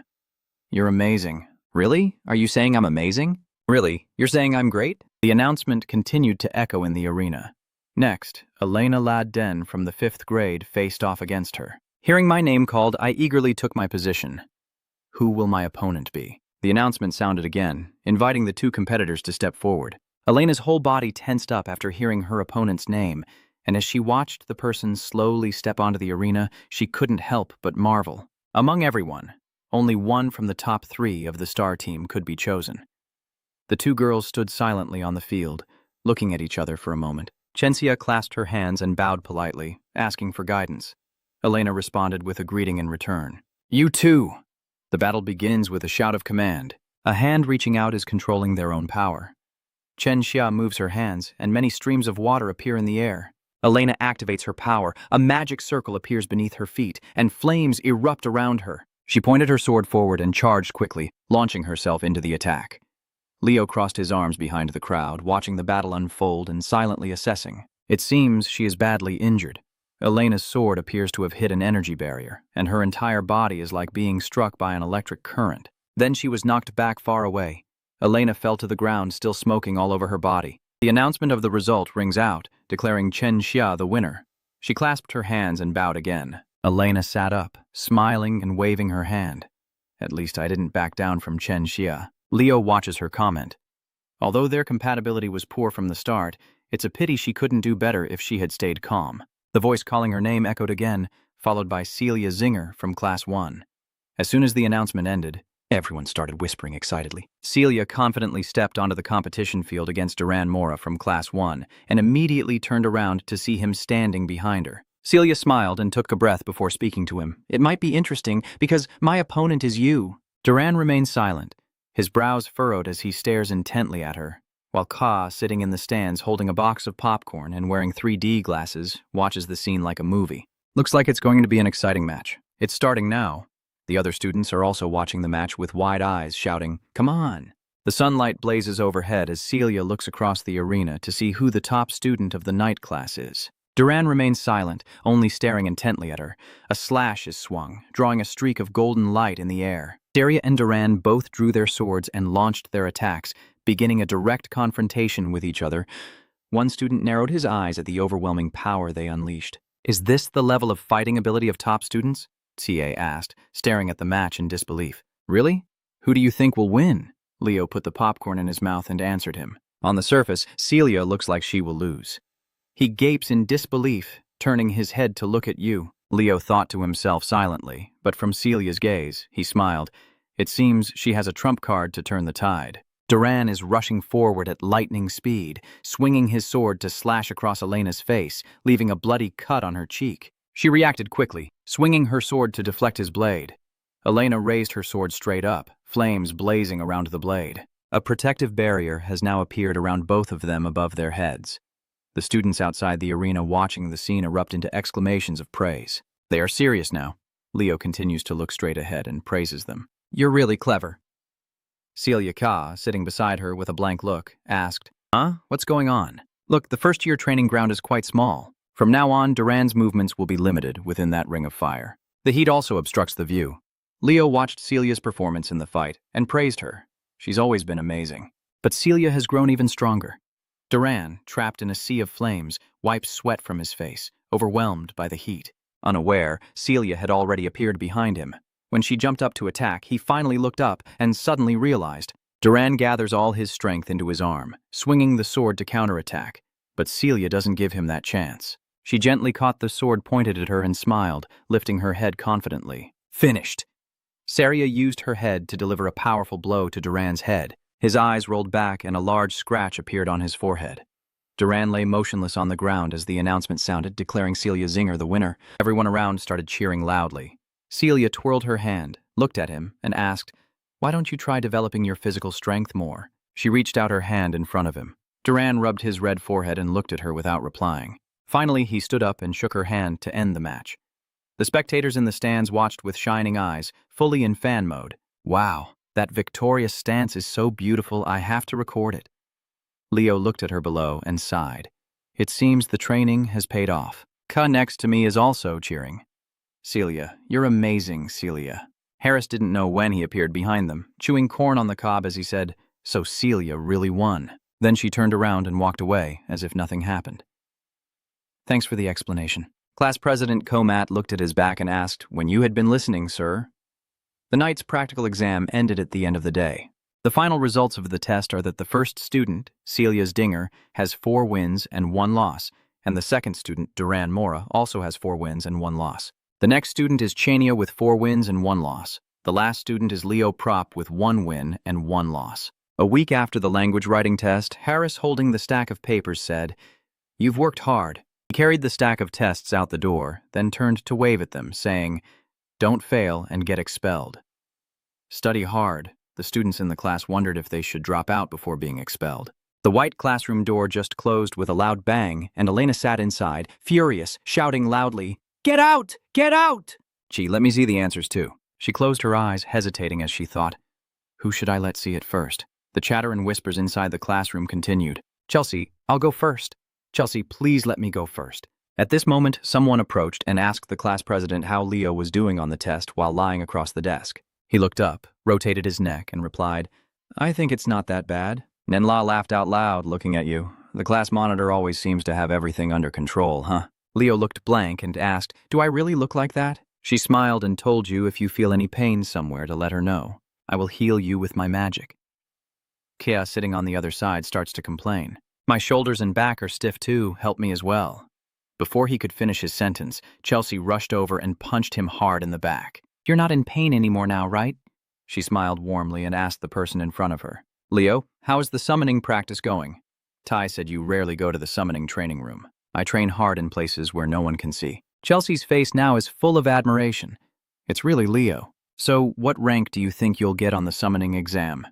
Leo hesitated before answering again. Me? My eyes are full of confidence as I declare to her, first place, of course. The practical exam day for the summoning department is here. The early morning sky is just beginning to brighten. Inside the arena, students are gathering as the announcement voice echoes. Hello? It's that time of year again.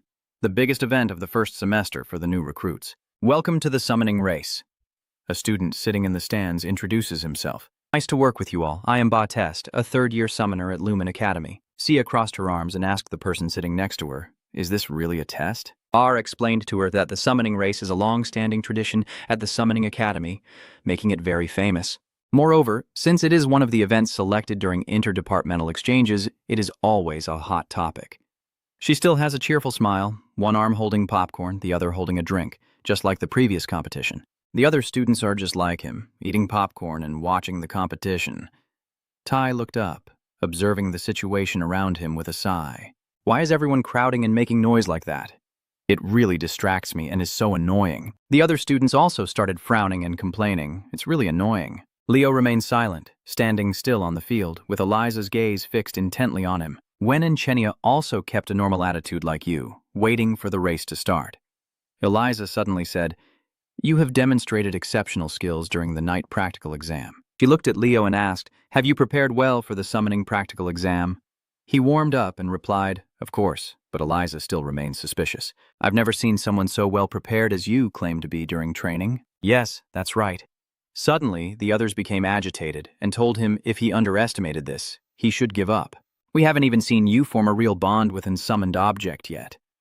Tai sensed the situation was getting tense, so he stepped forward and said, "What's going on, everyone?" The blonde student said angrily, "Don't take his side just because you're in the same class as him." That guy completely looks down on our friends." Chensia glanced around. The tension was too high. If it was like this before the exam. Sen Lu, your friend who summoned the Eastern Continent, looked at her. Chensia. Since he also scored high in the night exam, he shouldn't need to worry about the summoning, right? She looked at him, that thing. Wanden, who had been silent all along, suddenly spoke up to interrupt her. "It's too noisy." He put one hand in his pocket and slowly stepped forward, looking at the people in front of him. Wadenban Chiu Hoi is the top scorer in the Southern Continent. He frowned and said, "If you want to argue about who has summoned their mount longer, don't do it in front of me. Go somewhere else." Lu's face appeared full of anger as he looked at him. "What did you just say, Wanden?" He crossed his arm and looked at him with disdain. "I said it's annoying when those who summon creatures take a little longer and act like it's a great achievement. Are you feeling guilty? You rarely show up for taming practice either." Wanden's eyebrows had already started to furrow because it wasn't worth wasting time training. "I'm not that stupid. I can't even handle a griffin." Out of frustration, Liu then clenched his fist and punched straight at the person in front of him. "You bastard!" As his arm swung out, another hand suddenly appeared out of nowhere to block it. Leo looked straight into his eyes as a warning and said, "If we fight before the exam, it won't just be a warning. You'll also lose your right to take it." Finally, that guy could only let out a sigh, clenched his fist instead of scratching his cheek, and looked at you explaining that the first-year summon class has been in a bad mood lately. Leo asked why, worried, and started to recount that summoning is a field with a large skill gap between the few and the many. But because you and Chenia, who are not specialized in summoning, are at the top of the second-year summon class, they once called us all over, and you rarely come to practice either. Leo glanced at the students standing around, silently thinking that it really looks like he's acting aloof, but it's not because he's lazy. In a corner of the grandstand high above, unnoticed, a mysterious figure in a black cloak was staring intently at them. He only said one sentence, and finally it began. Then he entered the space gate and left this place. At that moment, the entire body of the man looked as if emanating a strange source of power. "Just wait and see during the exam, arrogant bastards." His eyes turned red as his mind kept saying, "I will definitely destroy all of you." The test start announcement was made to everyone. Before we begin, let me explain the rules of the event. First-year summoning students can only use summoning skills during the test, and even dual-element students are prohibited from using aura or magic. When the event begins, tame the griffin in front of you first. Then everyone will start moving across the summoning island. And next, use the calm as a marker to return to. Who will be the star of the midterm practical exam for the summoning class? We will find out. Lou and Eliza are both present in the arena, attentively listening to the rules of the event. Leo remains calm and fearless, standing upright and ready to face the test. The participating students have begun to gather and line up at the starting line. Duga reminds them one last time. The newcomers, stay calm and act as you have practiced. Anyone who falters under pressure will be left behind after the test. Immediately, Lou and two other students felt nervous, silently telling themselves, "Don't shake." Teacher Duga smiles and shouts, "All right, get ready." The red-haired, freckled student glanced at Liu, and he nodded in response. The command was shouted out loud, and it began. Immediately, the participating students rushed forward at full speed. The two guys who had been standing with Liu Ko also ran ahead, activating their powers. They are targeting Leo and Juan's position and launching their attack. The spectators outside also don't understand what is happening. What is going on? The summoning students seem to have planned this in advance. They all targeted the rookie representative Leo Blop and the top student Wandon from the south. Leo remained calm and raised his hand to block their fire attack. "Don't worry about me, just go. This is a test." He looked at you one last time, apologizing with concern, then grabbed the reins and rode the griffin away. The students watching from the bleachers also felt outraged and spoke up. "This is cheating too much. Those summoning team play fair, just drop out of school." Leo looked at the flames surrounding him, thinking to himself that he knew they hated him, but he didn't expect them to team up like this to intervene. At this moment, the commentators' voices echoed through the arena, and the fifth-year students' voices were too loud. But this is a tactical move. As I was speaking, Wandon immediately dispelled the elemental magic. He has escaped the magic trap and calmly walks to the griffin's enclosure. Wadin, sitting on its back, looks at Leo and asks, "Do you seem to be in trouble? Do you need help?" He raised his hand to cover his face and replied, "I will handle it myself." Wad continued speaking without saying anything else and flew straight up into the sky on the griffin. Now only Leo remains on the arena, surrounded by a magic circle, with a single griffin in its enclosure. And Chelsea's face is full of worry as she frowns from the stands, watching him below. Oh my God. Duga looked at the situation on the arena, frowning as he thought, realizing the bond between the first-year students was deeper than he thought. They openly cooperate against him. Seeing Leo surrounded by blazing red flames, she can't help but feel worried. Leo's main expertise isn't spirits, but summoning, so this exam will be difficult for him. Before he could finish thinking, Duga looked down at the arena in shock. Leo is focused on reuniting the summoning spell. "Spirits, please remove my chains and open the path ahead. Grant me the great mercy of nature. Oh, spirits, please break my chains and open the path ahead." Immediately after, a fire spirit girl and a wind spirit appeared. She sighed softly, watching him recite the summoning spell and incantation fluently, each chant leaving Duga in awe of her student. How could I not? Suddenly, Leo looked up at her and smiled confidently. Duga widened her eyes in surprise, then sighed, calming herself, and said, "He definitely needs to learn how to summon." The scene shifts to a windy hilltop where a flock of monsters soars through the sky as a race unfolds. A student laughs triumphantly and says, "Serves him right. He's the representative of the element and the top student in the South. He hasn't even started yet, so he's definitely going to be at the bottom of the rankings." Lou smiled and asked Eliza, "How do you feel, Eliza?" "You must be very satisfied, right? But contrary to his expectations," Eliza replied unhappily. "I don't like this. I can beat Leo or anyone else without resorting to this." He frowned angrily and asked her, "What?" She looked down irritably, her sharp eyes questioning him. "What do you think others will think about the summoning class after this?"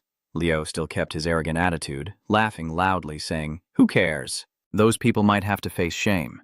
Eliza only left him a warning, saying next time think carefully before acting. She quickly commands the flying monster to accelerate and pull ahead, leaving him behind. Lou grits his teeth in anger but only dares to scold her silently. That arrogant brat only acts confident because her family supports her. He also speeds up to chase after her, thinking confidently that he will definitely secure second place. A sinister smile appeared on his face.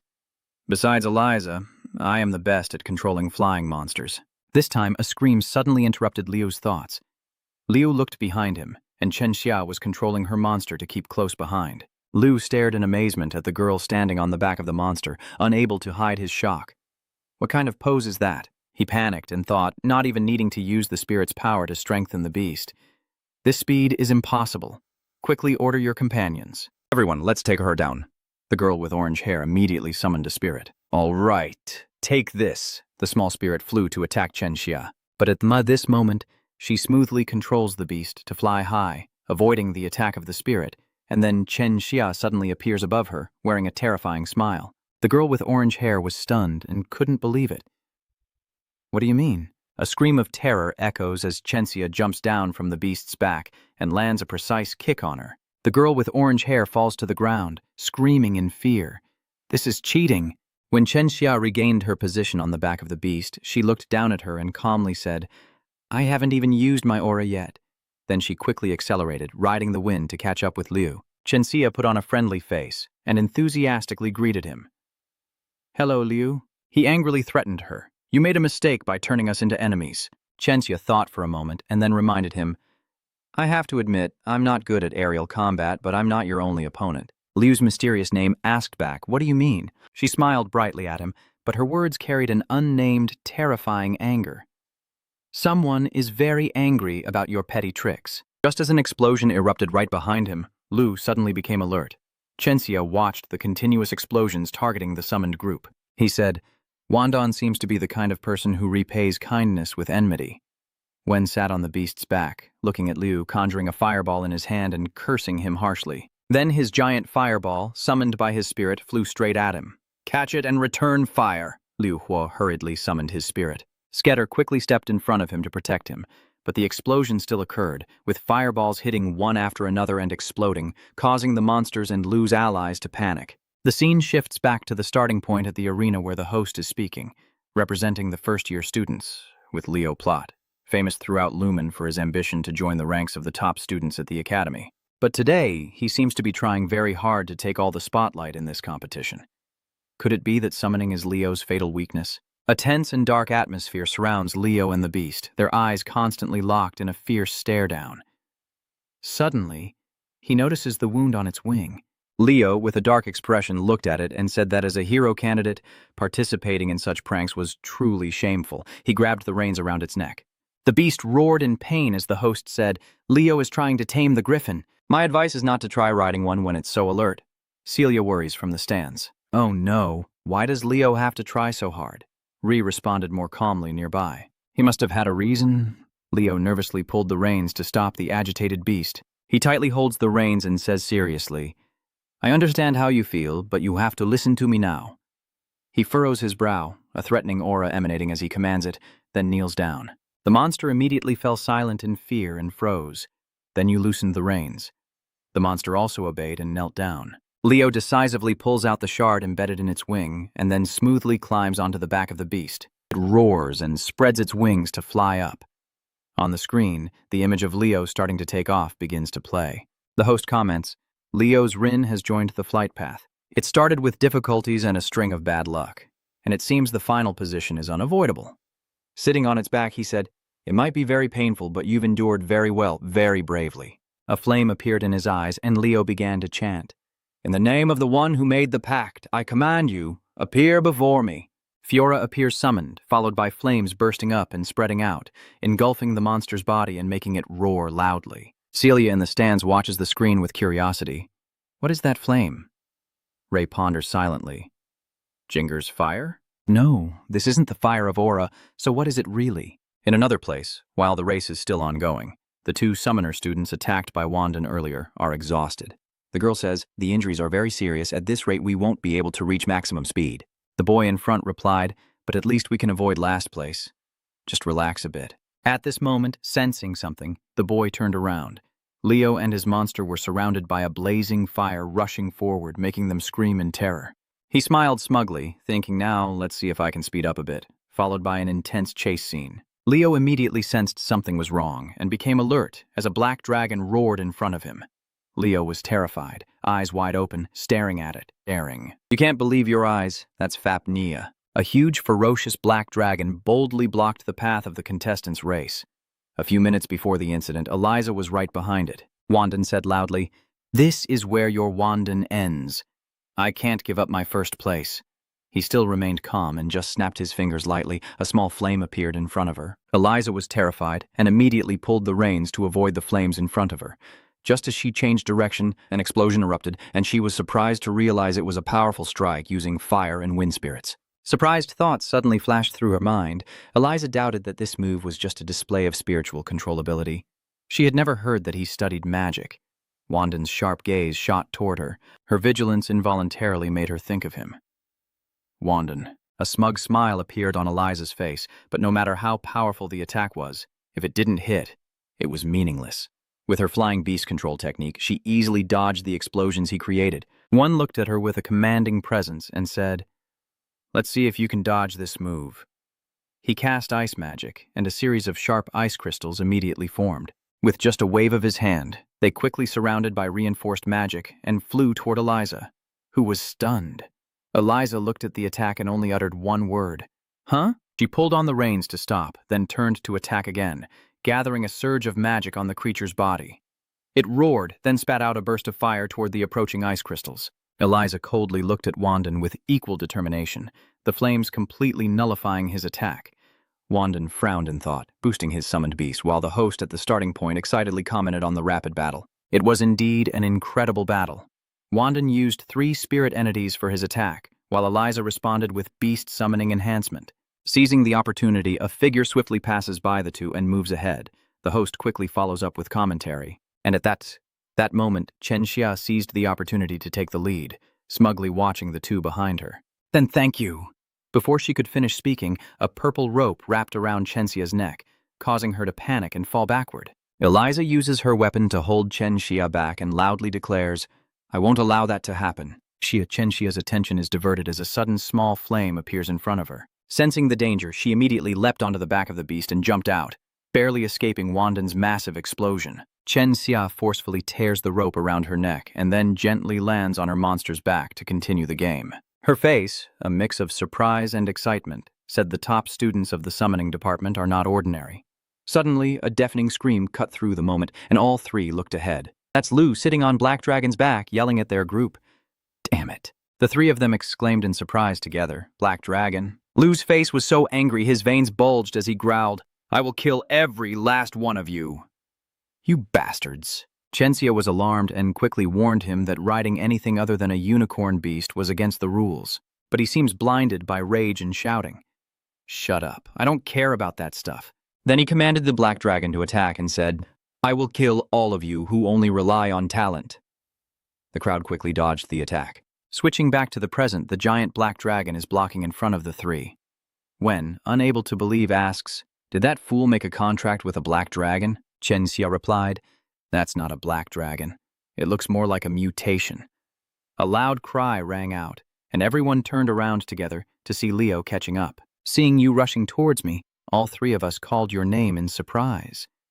Leo, the traitor, was stunned to see you appear and asked, "Why are you following me here? You..." "Forget it, I will take you down," Leo interjected in a low voice, and the 4 people present at the scene all looked surprised by his unexpected attitude.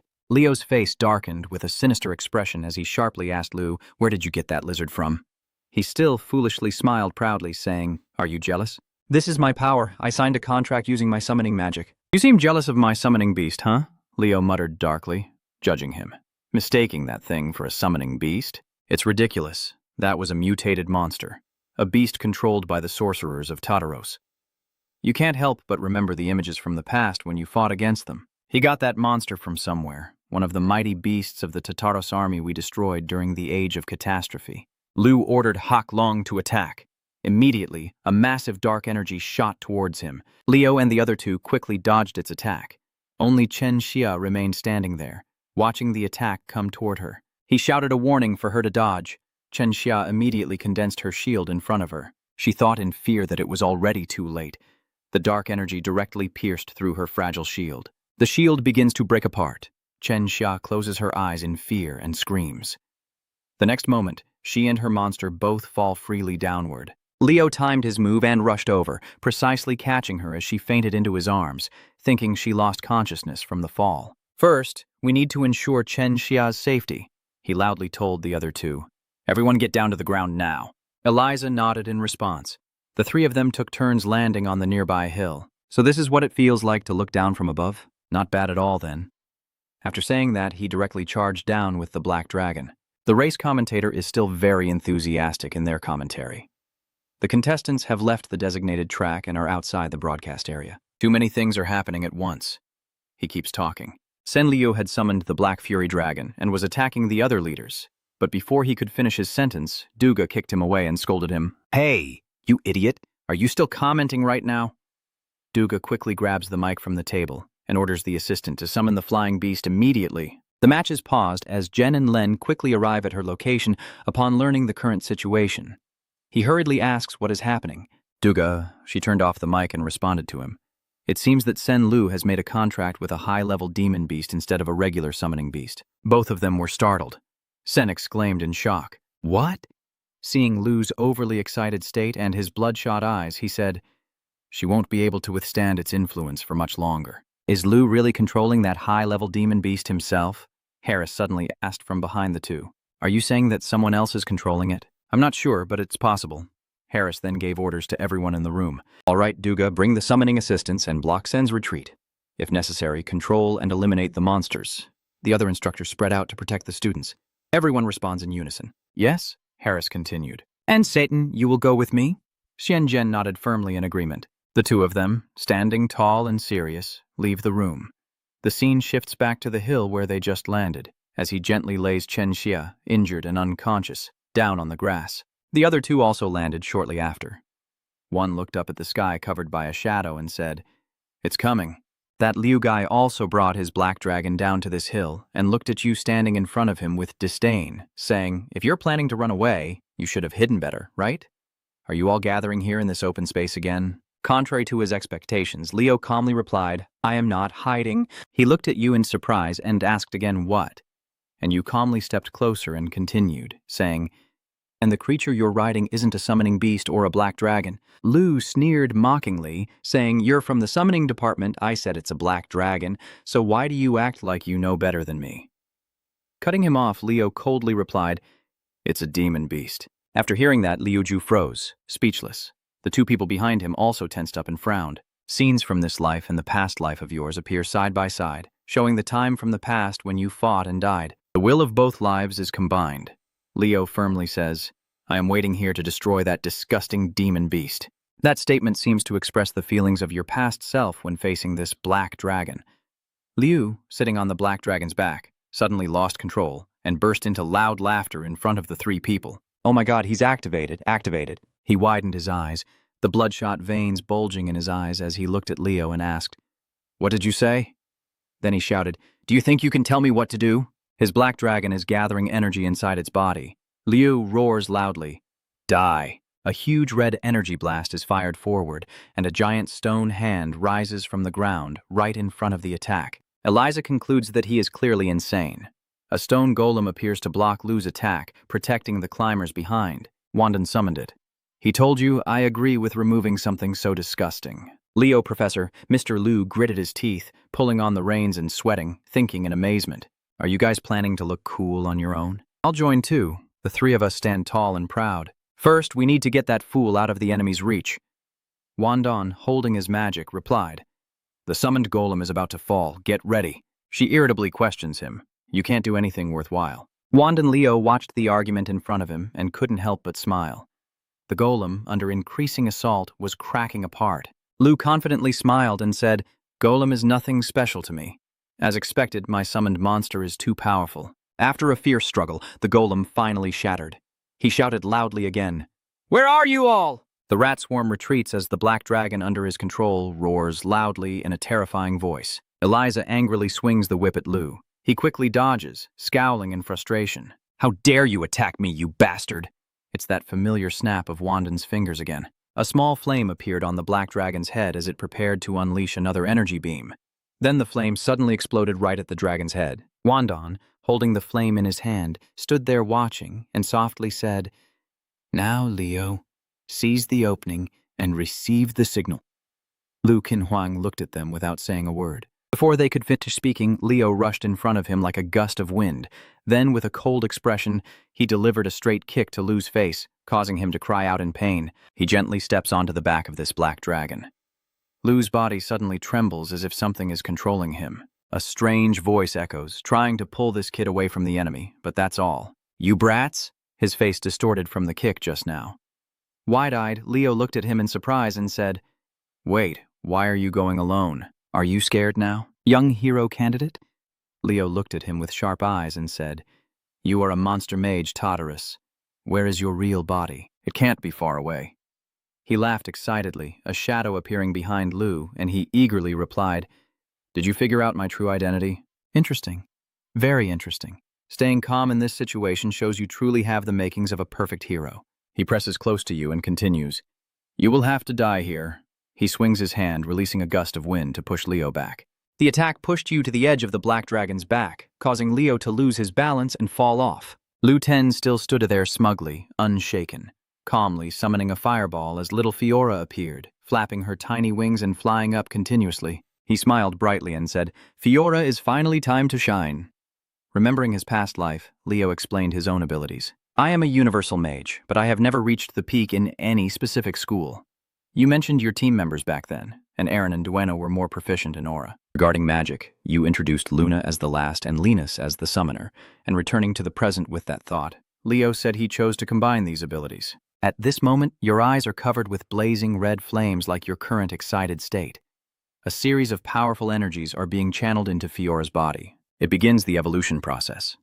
Leo says it is a combination of luminous energy and magic.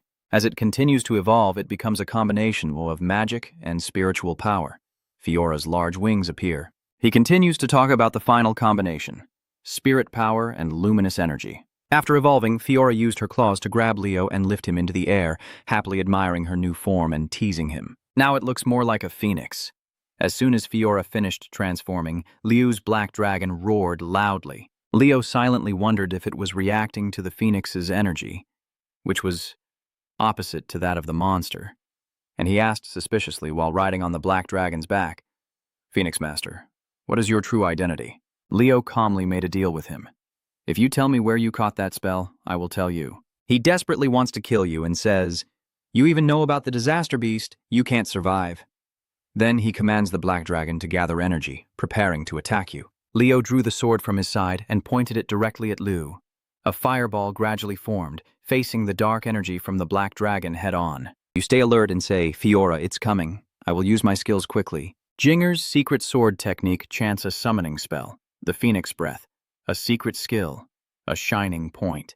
The two attacks collide, causing a massive explosion, and Leo nervously watches the black dragon in front of him. You use all your strength to block this enormous energy. Seeing your struggle, Lu confidently says, "It's over." Before he could rejoice, he immediately sensed the danger and shouted, "Who's there?" Leo suspects that his body is being attacked while he's distracted. His spiritual power is diminishing. Seizing this opportunity, you focus all your strength into this final move and roar. A giant flame is unleashed, charging straight at the black dragon and the enemy across from you. He only managed to shout one sentence before his black dragon, having absorbed Leo's direct attack into its body, became overloaded and then exploded before his eyes due to the immense pressure. And Leo looked up to praise his companion. "Good job, Fiora. Now let's go home." Leo suddenly freezes in place, realizing something, as the entire forest trembles from his deafening scream. "You can only go this far, hero candidate. Finish it now." He suddenly sensed the threat and looked around, only to be crushed by a massive gravitational force pressing down on him. He coughs once and then angrily shouts, "Who's there?" Scene hovers in the air beside him, exerting pressure to suppress him.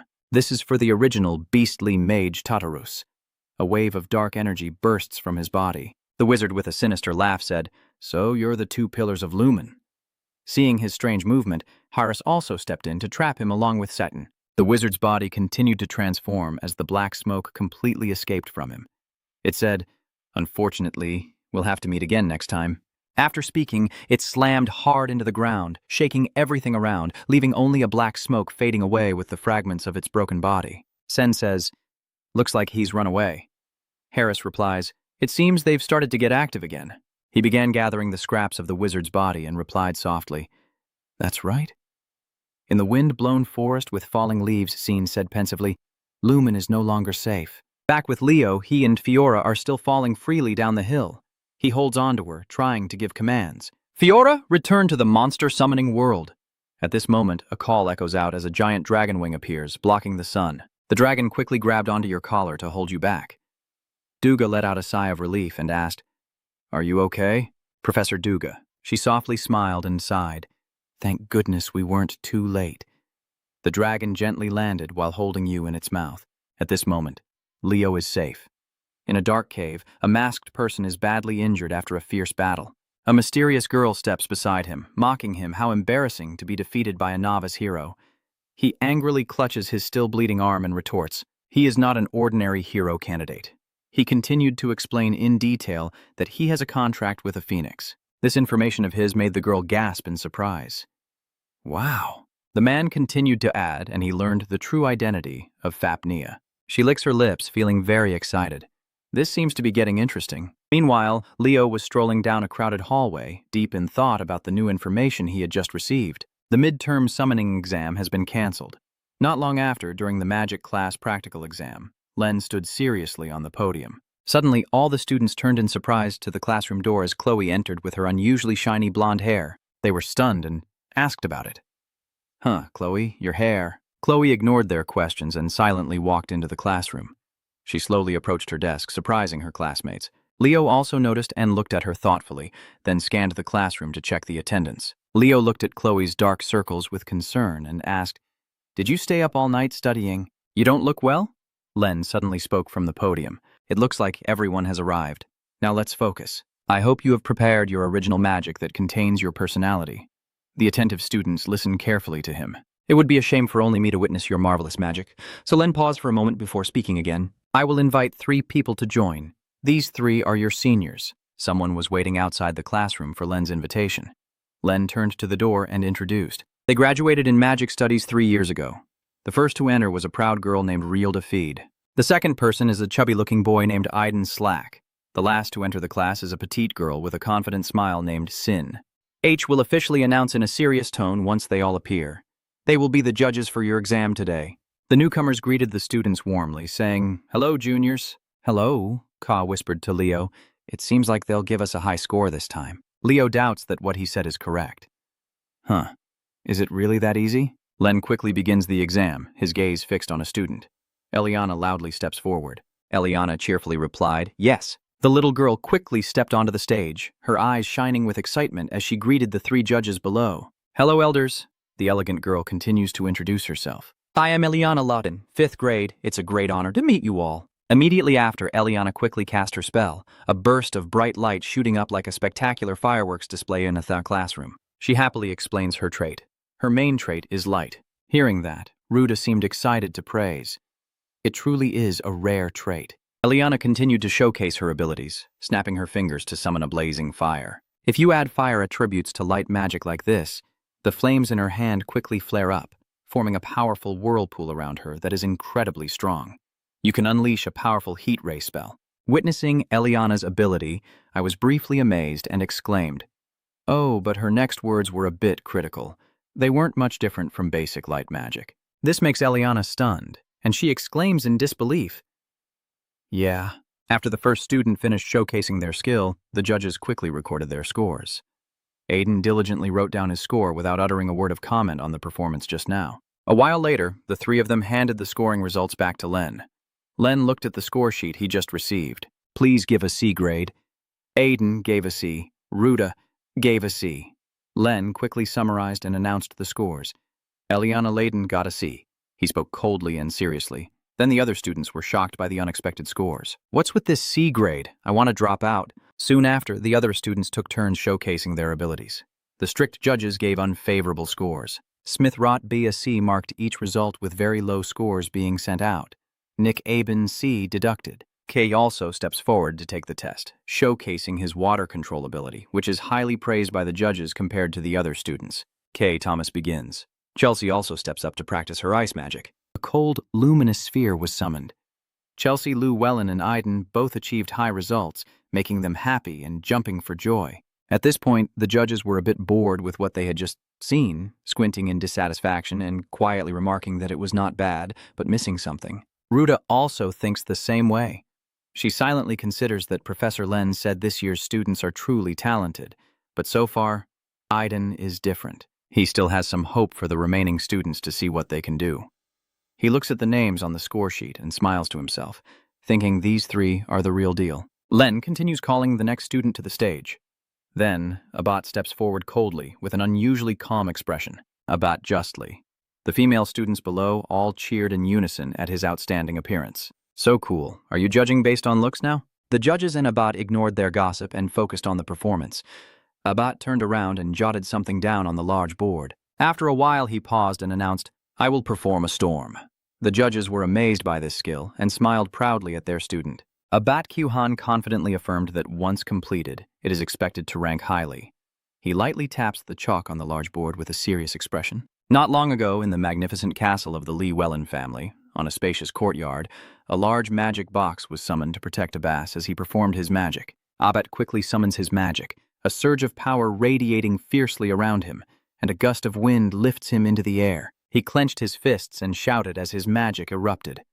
A powerful tornado then burst forth, with wind so fierce it seemed ready to sweep away all obstacles. A small deer, unaware of what's happening, steps closer to the large tornado as the whirlwind from the magic box blasts into the sky. It was caught in Abbat's magical wind, and the little deer was quickly lifted into the air by the powerful tornado. Abbat also saw this scene and was extremely tense.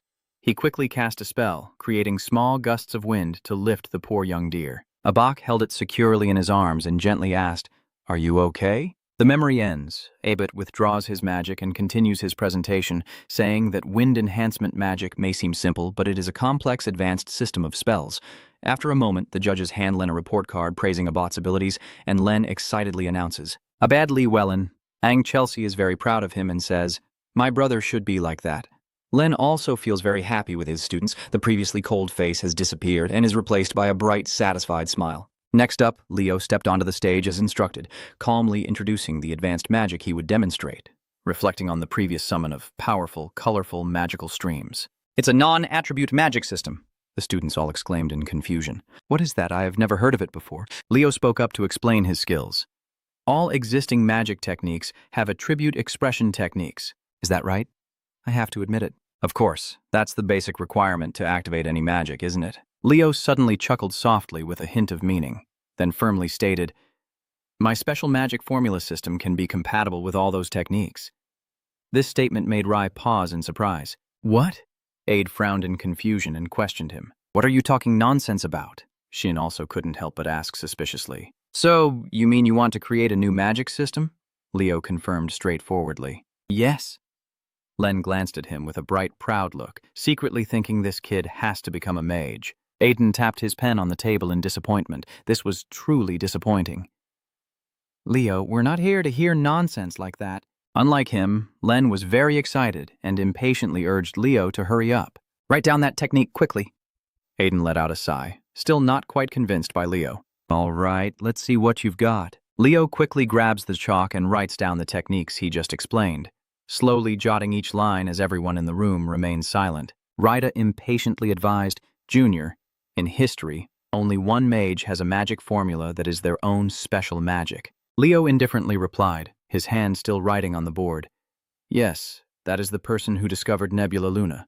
He seems indifferent to Ruda's advice, making her furious enough to scowl, while Shin also frowns, questioning Leo disapprovingly. "So what you're trying to say is that you want to stand on equal footing with that person? Do you think you're a mage who can compare to the one who found Nebula?" Leo paused for a moment, glancing towards Shin and replying, "No way. Lady Luna can't be compared to me in many ways." But Shin, feeling even more annoyed, interrupted him. "Miss Luna also has her limits. She's serious about this. What's wrong with the kids lately?" Leo continued to write the techniques on the board, showing his agreement. Yes, although Lady Luna is a very skilled mage, and he reflects on that mage to affirm it. Creating a magic formula doesn't require being as talented as her. There are many other ways. He continued explaining what he had written down, and as everyone can see here, they are amazed at his results on the board. The empty board has now been filled with astonishing techniques. Rai couldn't help but be amazed and exclaimed, "So you're not just talking nonsense. You genuinely admire what you've just witnessed. Looking at those structures, it seems like all magic can be used without any penalty." CA joked and discussed with friends about the complicated things on the board. "Oh man, I can't even touch that formula. It looks too complicated. I'm giving up." Chloe remained silent, not joining her classmates, but deep in thought about what Leo had explained. Aiden broke out in a cold sweat, suspicious. "Leo. Prop, why did you create this magic system?" Leo calmly replied that it was to be able to use all the magic in the world freely. His words left Ian in shock and silently marveling. That kid truly is a crazy prodigy. Now, I understand why the high-ranking people value that kid, Aiden asked excitedly. So what is the name of this special magic? Leo smiled faintly, full of mystery. He must be practicing with his hands. A brilliant light suddenly appeared in his hand. The light radiated around him, and Leo smiled and said, "It's the Holy Scripture. Behold this special glow before your eyes." She suddenly remembered what was recorded on the ancient manuscripts. Only one person had ever used them. She reflected on the special magic flows and confirmed that the magic system was created by the hero Kai. Thinking of this, she suddenly smiled with satisfaction. Perhaps Leo could prove that Kai truly exists. The three judges quickly gave their scores after Leo's astonishing performance. Leo takes the paper and smiles smugly. Leo, Professor, A+. Leo immediately steps down from the stage. Len glanced over and couldn't help but marvel. A technique that was not perfected in Kai's era. It seems he is managed now. Chloe is right after Leo. Chloe suddenly stands up, ready to go on stage for the practice. Leo is a bit hopeful about her performance, and now it's her turn. Chloe coldly walks to the podium. Seeing her sway a little, Leo anxiously asks, "Chloe, are you okay?" But she remained silent, not responding to him. Chloe quickly stepped onto the podium as Len introduced her, now the only one left to present. Chloe Mueller. Everyone hearing her name was filled with great anticipation. Rilda exclaimed excitedly, "I heard you're the top student in the magic practice class. What have you prepared?" "SS2. Junior." Chloe frowned and replied sternly, "The special magic I prepared is her extending her hand and a blazing flame appearing in her palm. Fire magic." Her words amazed the classmates who exclaimed, "Fire? Isn't Groy's magic ice attribute?" Chelsea also found it hard to believe and wondered if there was a reason behind turning an opposing element into her special magic. She looked back at the blazing fire in Groy's hand with a hint of confusion, but the judges also felt a bit disappointed with Groy's performance and quietly thought it was too ordinary. "I thought the girl would be at the same level as the previous two." Ruda, dissatisfied with what he just saw, immediately gave a score. "If that's all you can do, there's nothing more to see."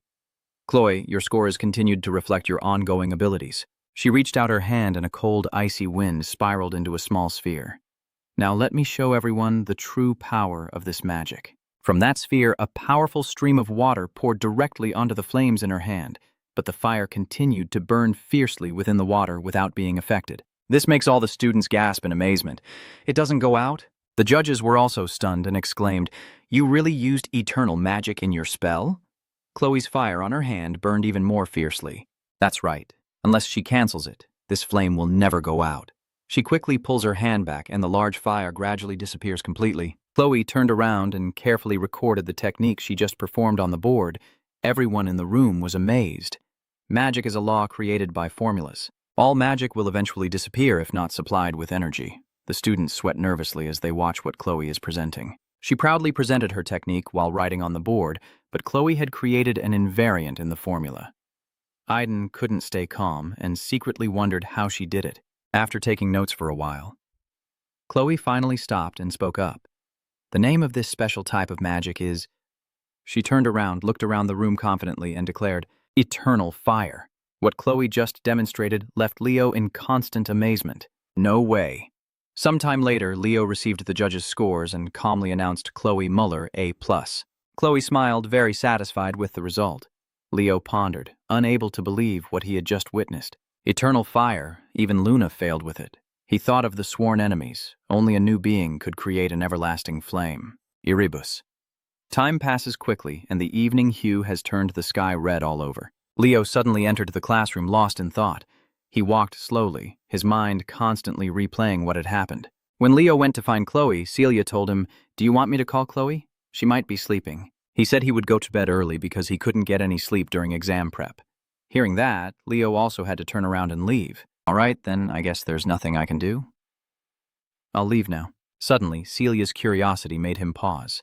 "Has anything happened to Chloe recently?" Her question confused Leo. "Huh?" Celia hesitated, recalling what she had felt recently. He had become more sensitive in the past few days. She recalled what she had heard about Chloe. He had had a few more arguments with his classmates. There are rumors that he has been associating with some bad guys at the Magic Tower, but he's not that kind of person. At this moment, what the CIA said makes Leo ponder deeply. A blazing flame suddenly appears beside him. Fiora suddenly appears, breaking the silence with a shout. The little bird.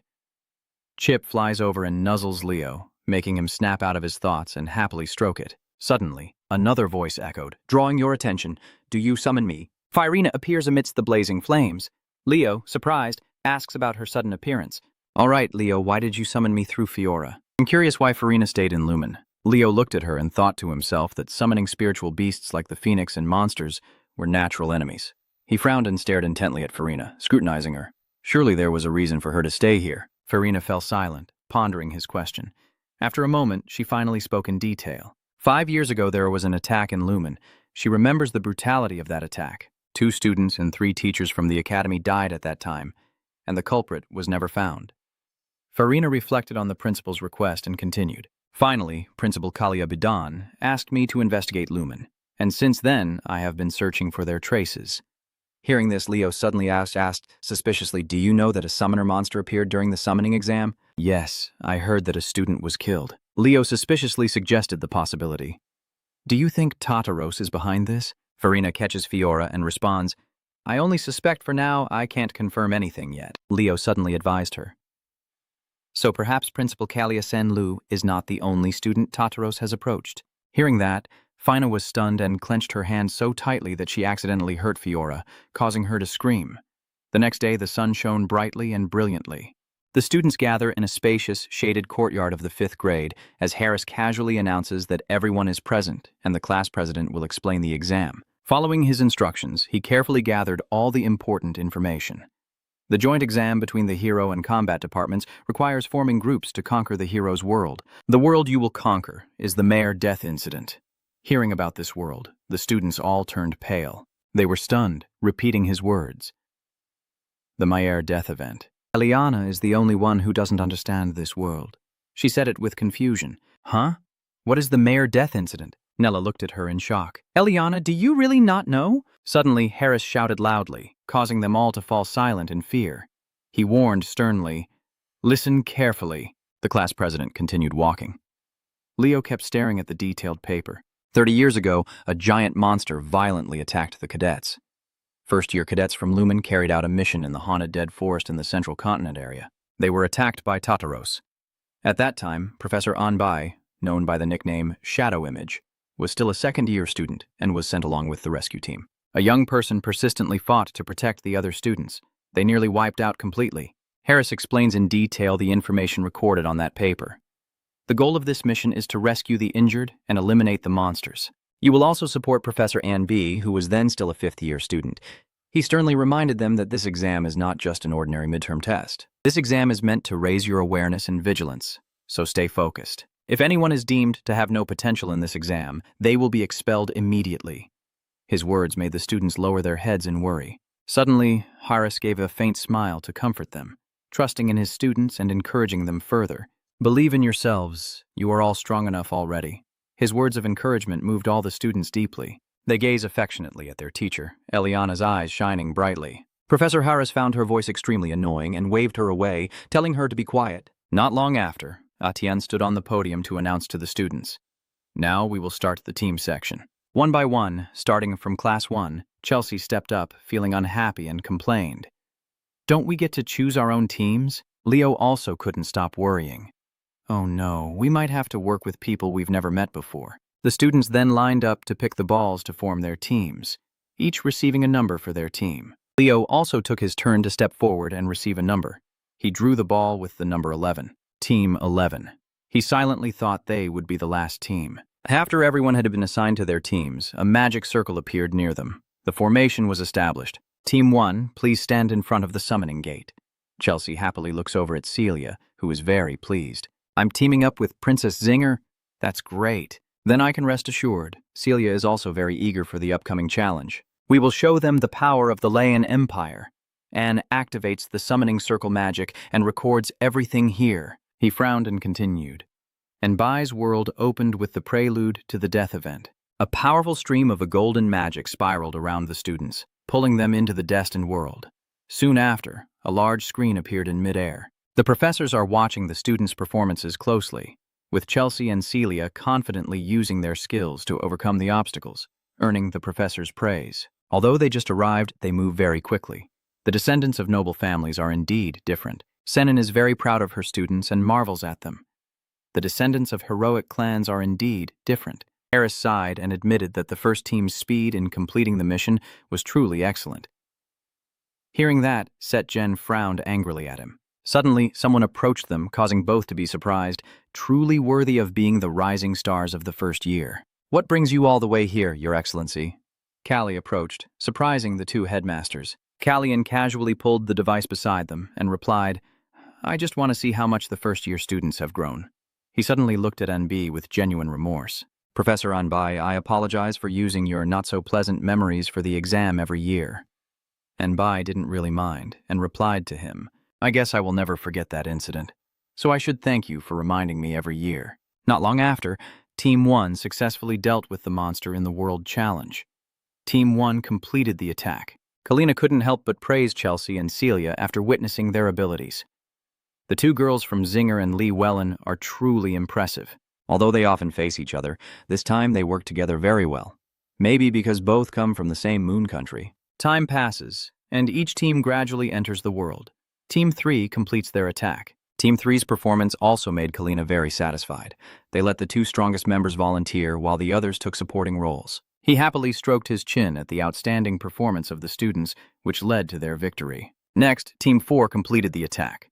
Kalina continued to reflect on the members of Team 4. Nella Kevin's healing aura is truly exceptional. He suddenly paused when he remembered Chenia's performance. Chenia's fighting moves are quietly impressive and powerful, just as I thought. Team 7 launched their attack, and the other student teams continued to face the challenge. They all showed incredible performances. The professors and the principal carefully evaluated each student's abilities with great pride. Suddenly, Kalina pondered silently.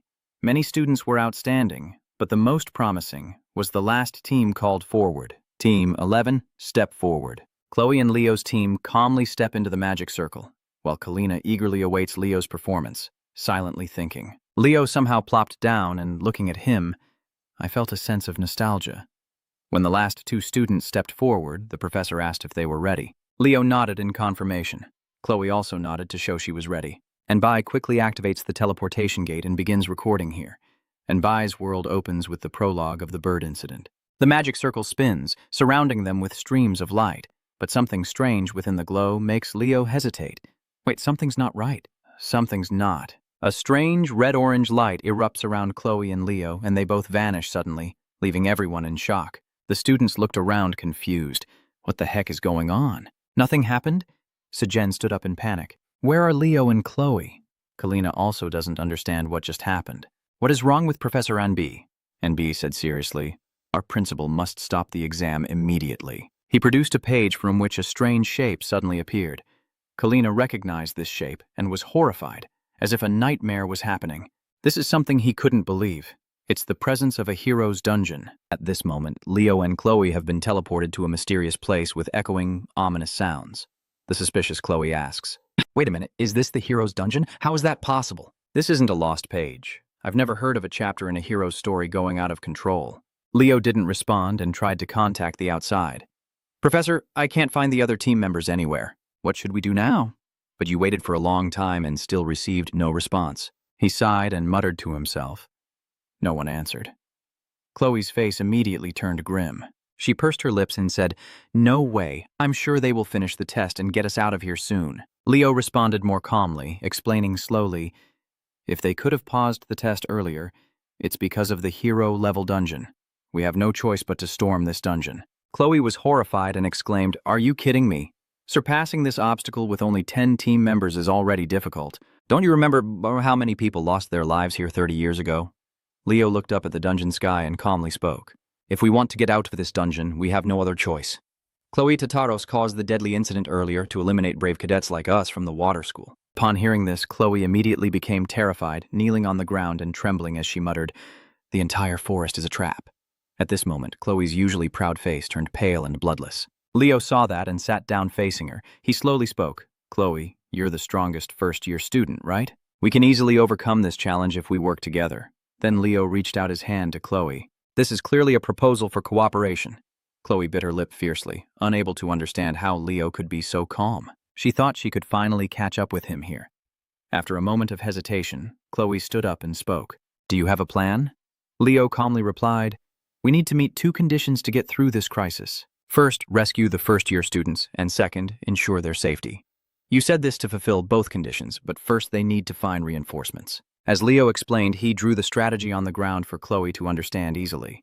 After hearing it, Chloe asked suspiciously, "How can we do that?" "There's no way into this dungeon."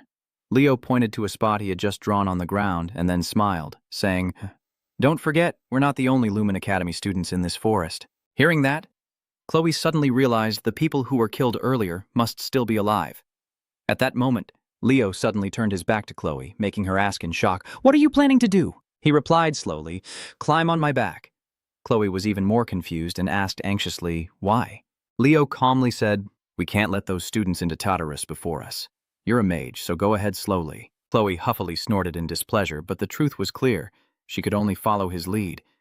Meanwhile, deep within the forest, the scenes of the Lumen students were vividly unfolding before a demon. It's Chuban, the demon of Tartarus. Seeing the scene before him, he smirked and said, "It's starting."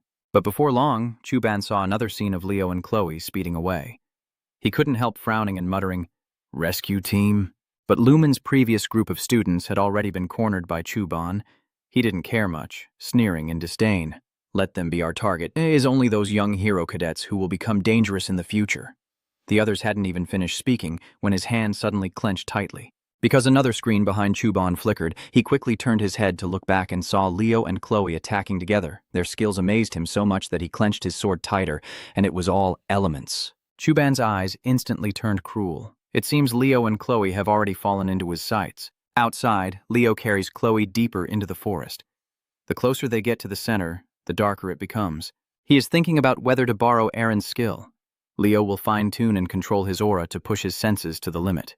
In an instant, he activated his super senses, and Leo's vision became wider. You can clearly see the scene dozens of meters away.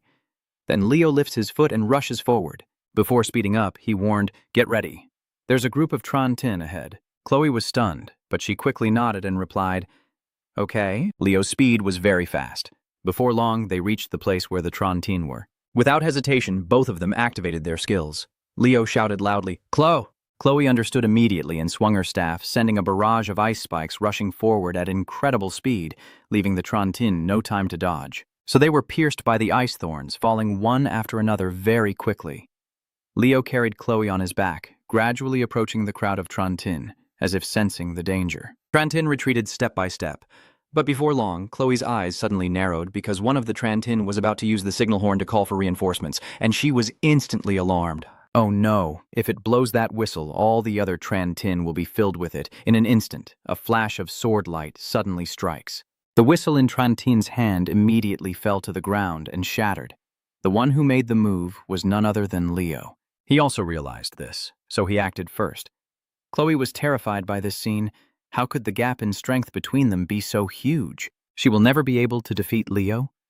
Leo doesn't know what she's thinking. After defeating the remaining celestial spirits, he gazed into the distance and immediately saw the group of students they were searching for with a bunch of demons surrounding them. Leo hurriedly carried Chloe and ran forward.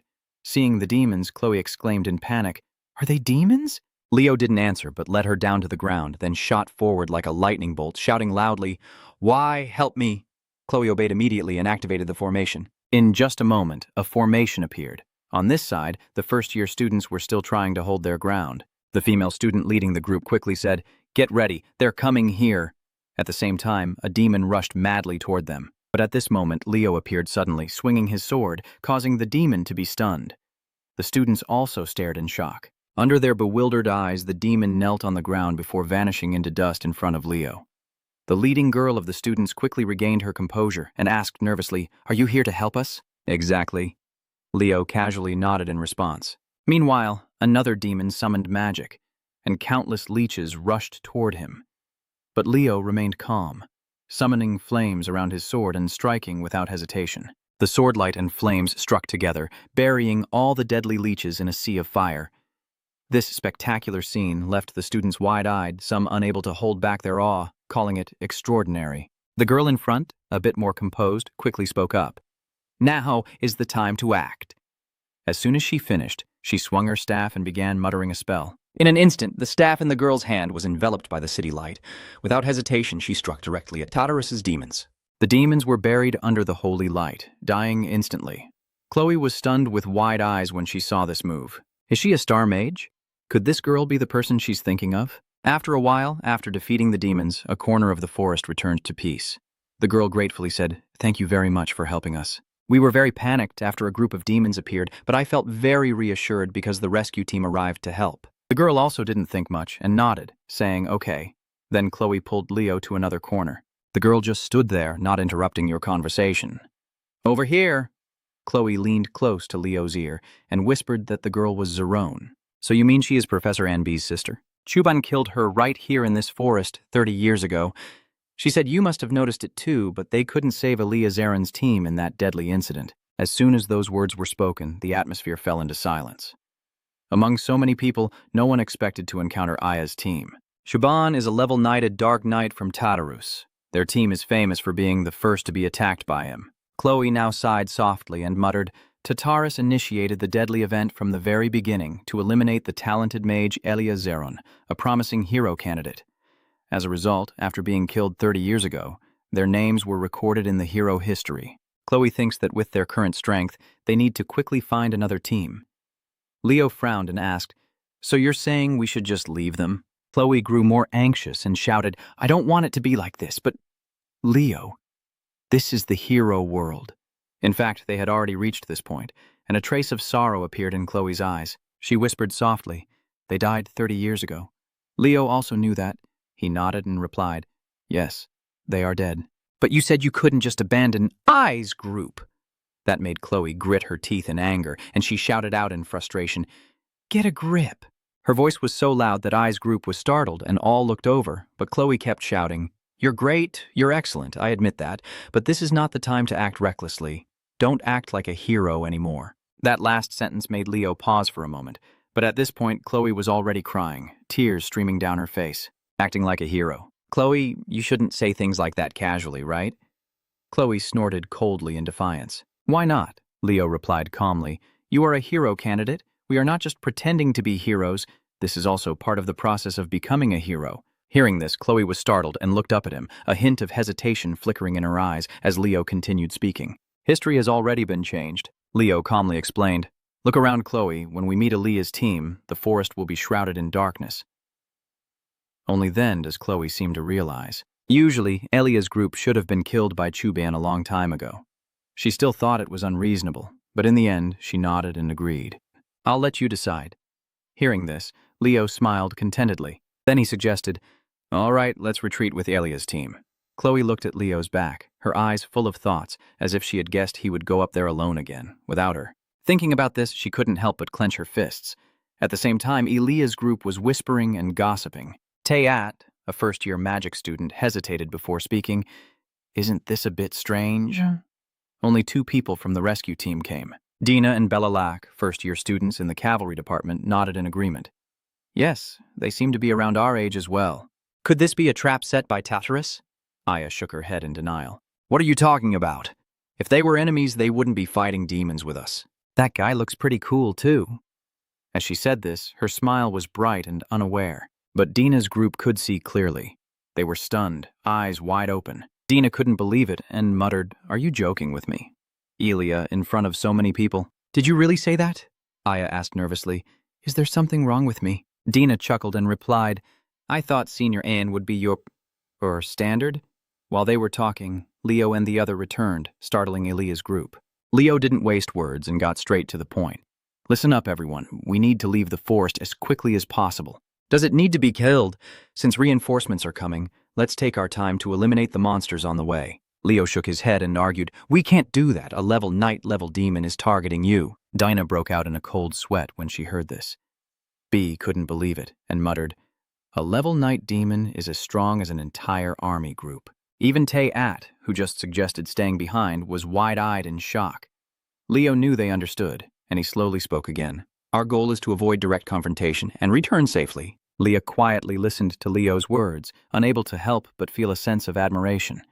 Somehow, he resembled her brother in a strange way. At this moment, Leo asked seriously, "Are you ready?" The group, although a bit confused, nodded. Immediately after that, their group set off running, but during the run, I noticed that Chloe didn't seem quite right. Throughout the run, Chloe kept her lips pressed together, clearly troubled. I couldn't help but frown and wonder what that expression was all about. At the same time, outside, all the instructors of Lumen Academy were in chaos. Harris and Scene were trying to find all the cases where dungeons had turned into hero dungeons. Time is of the essence. Alien inside the room hurriedly said, "Our inability to enter yet is considered a positive sign, right?" Anbai nodded and replied, "Yes, we cannot enter the hero's dungeon, while the previous ones are still inside, which means they are still alive. It has been 3 hours since the two of them entered, and night must have fallen over the hero's dungeon." Alien frowned slightly in silence before asking in a low voice, "Ambi, when did you defeat Chuban 30 years ago?" Anbai recalls the past from 30 years ago, purses his lips and replies, "It was around midnight." Are we only able to rely on ourselves from the past? Just then, someone hurriedly ran outside, footsteps seeming very urgent. It was Anna, rushing in to report. "Principal, we have identified the person who sold the summoning catalyst to student S. Liu and the connection to Tartarus." But as soon as she finished speaking, her face suddenly turned panicked, and even Alien looked over in shock at Anne. This moment, he is unleashing his aura, his face full of rage. Alien approaches and pats his shoulder to comfort him, calming and be. Anbai bites his lip fiercely, and his aura immediately subsides. He sighed and said, "I'll go outside to clear my mind for a while." Then he stepped out. Anna finally let out a sigh of relief, as expected, from someone who rose to become a hero driven by the demon clan's revenge. Alien sighed and said, "It's understandable, after all. In the event 30 years ago, your sister's body was never found." "That's right. Then who was the one who sold the summoning catalyst for the demon beast to Sen Lu?" Anna handed him a notebook and explained, "A black market trader has been settled in the alleys of Lumeria City for several years. He is quite well known among first-year students." "Are you suggesting that a spy from Tartarus has infiltrated Lumeria?" Anna hesitated for a moment before speaking. "They don't work for Tartarus, but clearly Tartarus has supplied them with some items." Hearing that, Alien frowned and fell into silence. What are their objectives? As he thought about him, he flipped through the pages of the document, but suddenly his hand froze, and his eyes widened because Gloy's name was on it. She had bought the dark magic book. Alien hurriedly folds the document and says, "Anna, call Professor Landy." Anna nods softly and replies, "Yes, I understand." After saying that, she turned around and left. Alien was left alone. He bowed his head and looked at his hand. His instincts had been honed through countless near-death experiences. It seems to be screaming in Alien's mind, warning him that danger is right in front of him. Inside this very academy, within the hero's dungeon, Leo's group is still rushing forward wildly. Leo led the charge forward.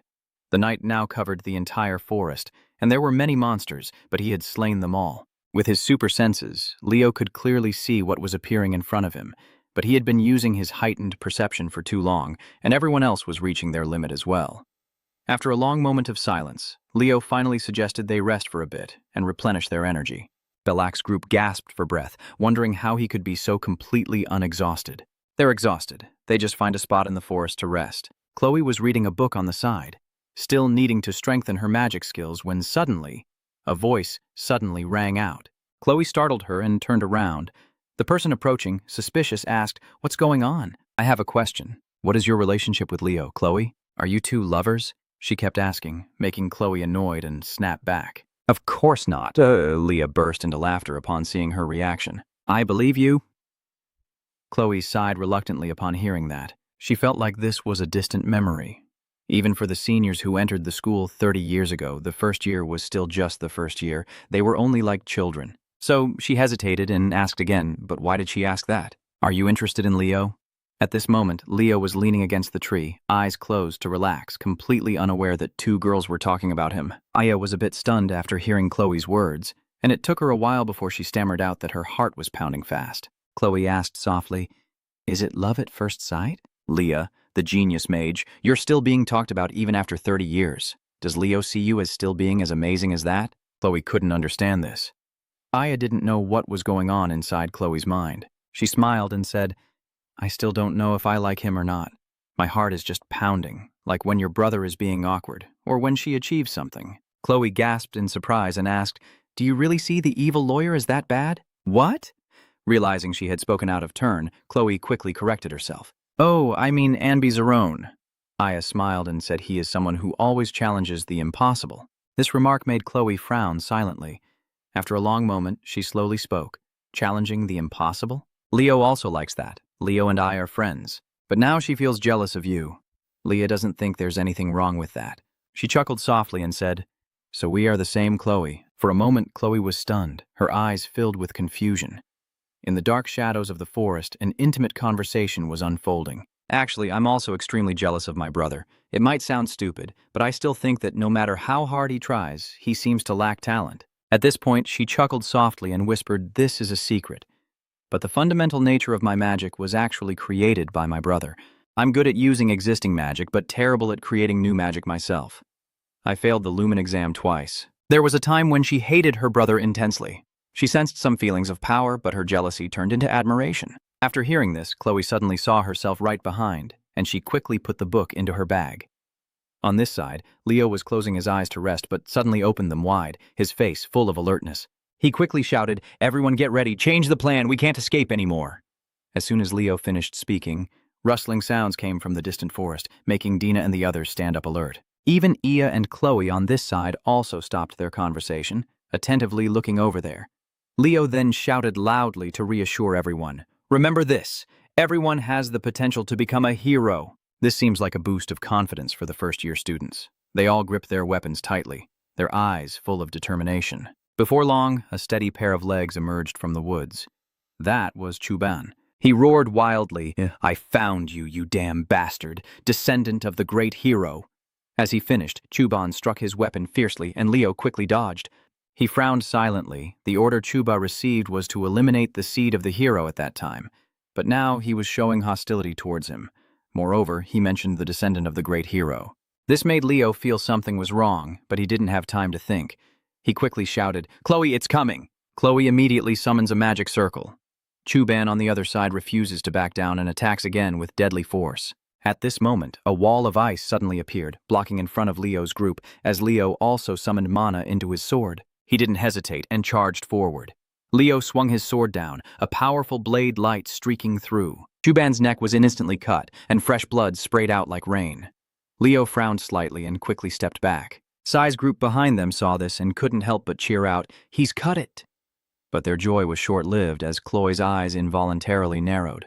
Because Chuban's neck had already started to heal at this point, it didn't take long before it returned to its normal appearance. Seeing everyone distracted, Leo shouted loudly, "Focus! Keep your distance! Chuban!" That is ineffective. A spell that makes attacks seem like they never happen. This is a power of Chuban. Hearing this, Teat was immediately panicked and shouted, "What should we do? Is there no way to defeat that monster?"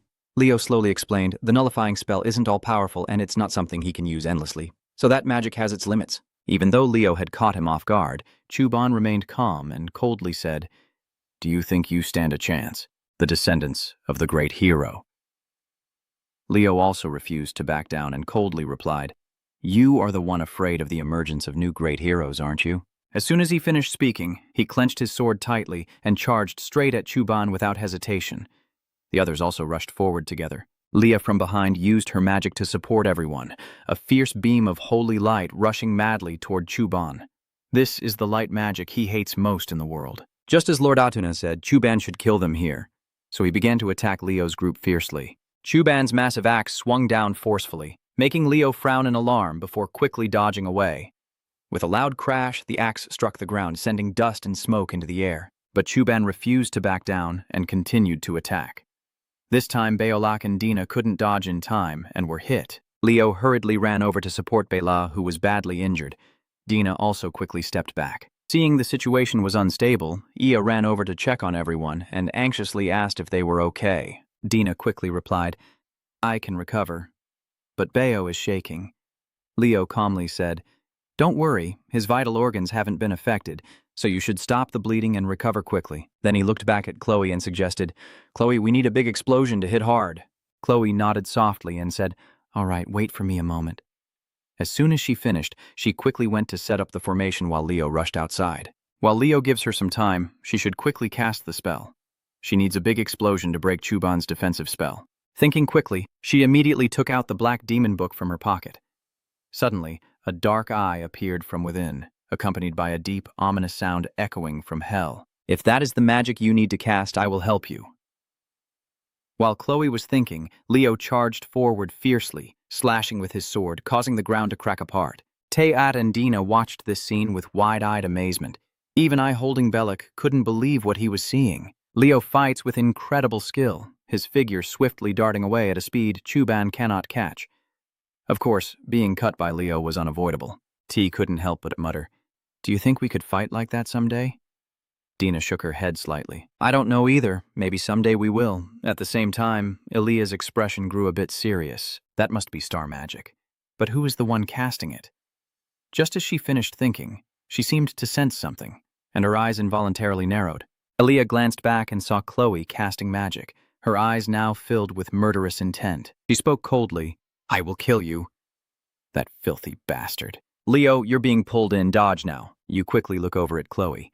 She clearly doesn't seem to be doing well. Chloe, seemingly out of her mind, shouted fiercely, "If you get caught and die, it's not my fault. Die now." As she finished, she swung her staff down. A powerful magic wave struck, causing Leo's eyes to involuntarily narrow. "That is not ice magic, but a fire-based attack." Chuban was quickly engulfed in fierce fire magic, and his screams of agony echoed loudly. Hearing this sound, Chloe became even more triumphant. She shouted excitedly, "This is an unquenchable fire. Die in the pain of eternal flames." At the same time, the flames seemed to turn into blades, beginning to slash at Chuban's flesh. But Leo was very worried and quickly shouted to remind her, "Chloe, cancel the spell quickly." But Chloe seemed not to hear, tightening her magic staff in her hand and muttering through gritted teeth, "You must endure this pain a little longer." Seeing the situation was getting worse, Leo quickly turned around and ran toward Chloe, but she had already channeled mana into her staff. Before Leo could reach her, a burst of fire magic was cast, and at the same time Leo appeared with a sword that knocked the book out of Chloe's hand. The moment that book fell, Chloe returned to normal, and Leo caught her, helping her to the ground. Chloe gently strokes her head, looking at Leo with confusion. Leo narrows his eyes at her, speaking in a serious tone. "Chloe, be honest with me, the fire cannot be extinguished. Is that really your special magic?" Chloe hesitated for a moment before replying, "No. It was truly a divine beast from a magic book." "Listen carefully, Chloe. What you used is dark magic." "What?" "Dark magic." Leo nodded and explained, "Yes, magic books are creations of the demon race." Chloe finally realized what she had just done.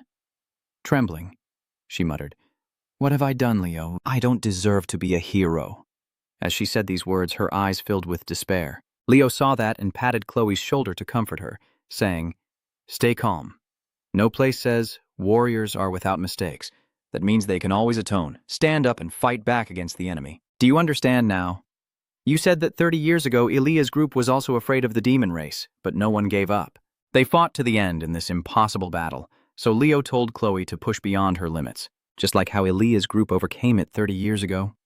Then Leo looked at Chloe, giving her a look that said, "Trust in me as you trust in yourself." Chloe hesitated for a moment before nodding to show she understood. She had always been impressed by that figure from behind Leo. "You're too cool for her to be jealous." As Chloe was lost in thought, a staff suddenly appeared on her shoulder, startling her. Here, she hands her magic staff to Chloe and firmly says, "Please stay here, Chloe." Leo once again heads towards Chuban. Thanks to Chloe's magic, the harmful curse has disappeared. "It's time for you to settle this." But before you could do anything, you heard the sound of Chloe casting her seal. She has regained her spirit, then took the staff of eye in her hand and began to cast magic. She will also push beyond her limits, and will not let those who trust her down. Leo realized Chloe had regained her confidence, and he happily smiled. Although it felt strange, he still moved forward, Chloe supporting from behind. Just like in her past life, the pure magic she's using reminds Leo of his comrades from the past. Seeing them, he felt more courageous. And just like now, Leo didn't hesitate and charged forward. At the same time, Chuban also escaped from the flames. He was rushing forward wildly, the skull sword in his hand slashing fiercely, and Leo dared not slack off, quickly raising his sword to defend. But Chuban still pressed down step by step, grinding his teeth as he muttered, "Die." As soon as he finished, Chuban swung his sword down again. Manhwa's power is so strong that Leo's hands go numb from holding it. Before he can recover, Chuban's fist strikes again. Leo couldn't dodge in time and was hit by a punch, his body flying out and crashing into an old tree. A streak of blood appeared at the corner of Leo's mouth, but he didn't give up and stood up with his sword. At this moment, Chuban approached again and coldly said, "This is the end for you, the seed of the great hero." It's just that Leo now senses something, and not far behind, snowflakes are floating in the air. He smirks and says, "In the past and now, demons are no longer our opponents." This statement confuses Chuban, and he grits his teeth as he asks back, "What do you mean?" Leo asked with a raised eyebrow, smiling. "This is the end for you, Chuban." At the same time, Chloe finished casting her spell behind him. This is Chloe's special magic, and it was perfected thanks to Leo, which makes her very happy. Then Chloe's magic staff swung again, and the ice bones appeared instantly in the empty land. In just a moment, the ground was frozen by her ice magic, and Chloe herself was not spared from this disaster. Leo slowly approached, then reached out and touched the ice block. At that moment, the ice began to crack and gradually melted away before Leo's astonished eyes. At that moment, he noticed something. The black demon book he had dropped on the ground earlier.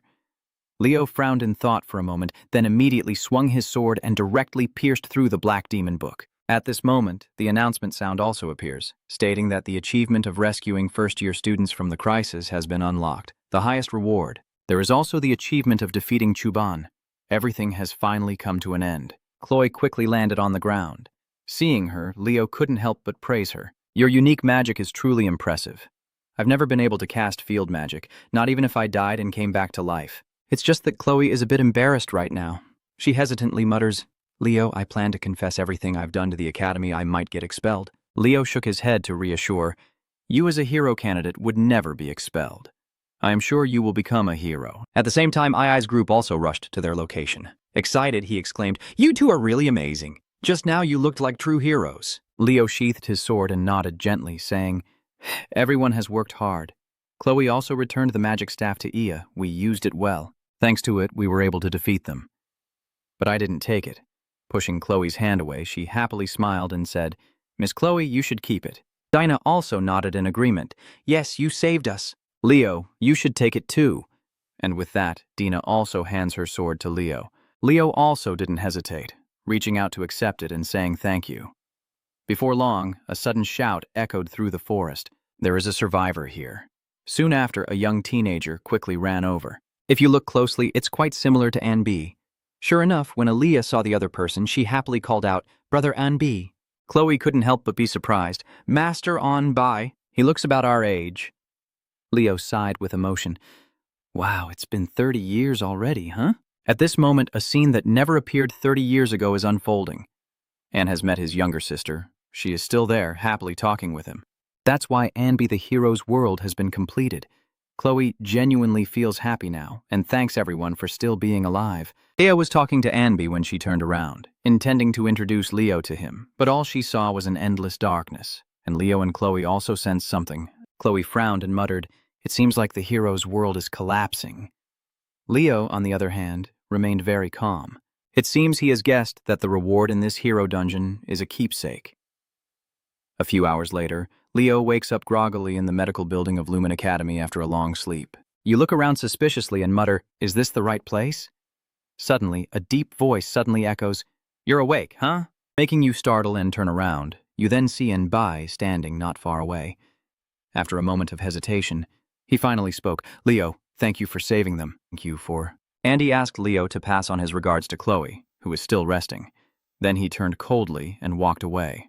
As Anby stepped out the door, he encountered Alien entering, and Leo quickly greeted him. "Principal Alien, when he saw you trying to sit up, he warned you not to get up and told you to rest. How do you feel now?" Leo shook his head and replied, "I'm fine, there's no problem." "What happened inside? Does this incident have anything to do with her black letter?" Leo asked in surprise. "How do you know that?" Alien explained slowly. "Before we arrived, we discovered that the place where Liu bought the summoning catalyst was also where Chloe bought her dark letter." "I know, that dark letter is also a demonic artifact. A demonic artifact is a fragment of Air Boss. In other words, it is a tangible fragment of a boss. Leo knows it becomes a powerful weapon when used by demons, but anyone else who uses it will gradually lose their sanity." After a moment of hesitation, he finally spoke up and said, "It all started like this." Then he began to recount everything that happened inside the dungeon to the principal's group, including the fact that Chloe used magic in the Dark Demon Book to fight Chuban Alien, nodded clearly after hearing everything and understood the whole story. "If what you're saying is true, did that demonic artifact affect the hero's world?" Leo thought for a moment before replying. "After we removed the demonic creation, the hero's dungeon immediately returned to normal, so that's probably the case." At that moment, Chloe suddenly sat up in bed and shouted loudly, "Principal Alien!" Seeing her reaction, Alien waved his hand, smiled kindly, and said, "Calm down." At this moment, the door opens again, and Anna pushes it open to ask, "Since both of you just woke up, I want to ask you something. Please explain this." She then revealed the staff in her hand. Chloe exclaimed in surprise, "That is the principal's staff." She frowned slightly, her tone somewhat serious. "A reward that shouldn't exist. How did it end up in your hands?" Leo remained silent, not saying a word. Based on that reaction, it seems Chloe didn't receive any reward. Similarly, with the entrance exam and this mysterious death, there are no clear rewards in the hero world for someone still alive. And the rules regarding rewards linked to the owner of the hero world were both broken. Why is that? Leo basically couldn't understand.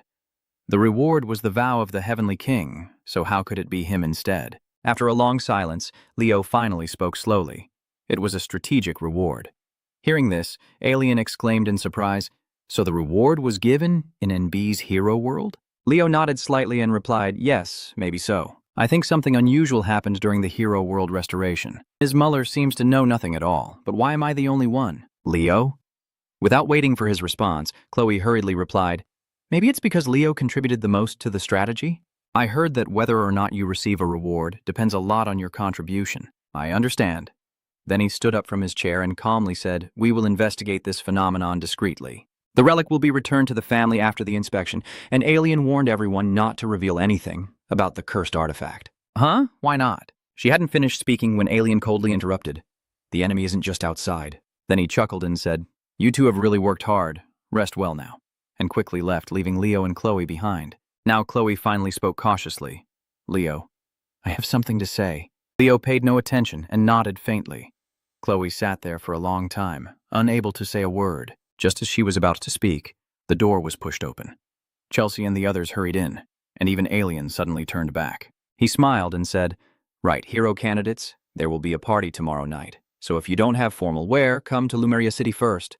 Hearing this, both Leo and Chloe were very surprised. The party Alien mentioned is a celebration for the first-year students who survived Elmon's midterm exam, held at a rather luxurious location. At this moment, a young man stepped onto the stage.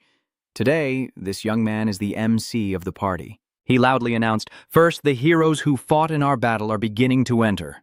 Which woman or man will shine the brightest tonight?" Kay and Tai immediately stepped forward excitedly, displaying their most arrogant attitude, and said, "This is our reward after enduring the brutality of the midterm exam, right? Lorman Academy might be a bit easier for us now." After a while, the party started, and the students began to dine. Kia, still eating, excitedly said, "Do we feel like each of our classes is missing something?"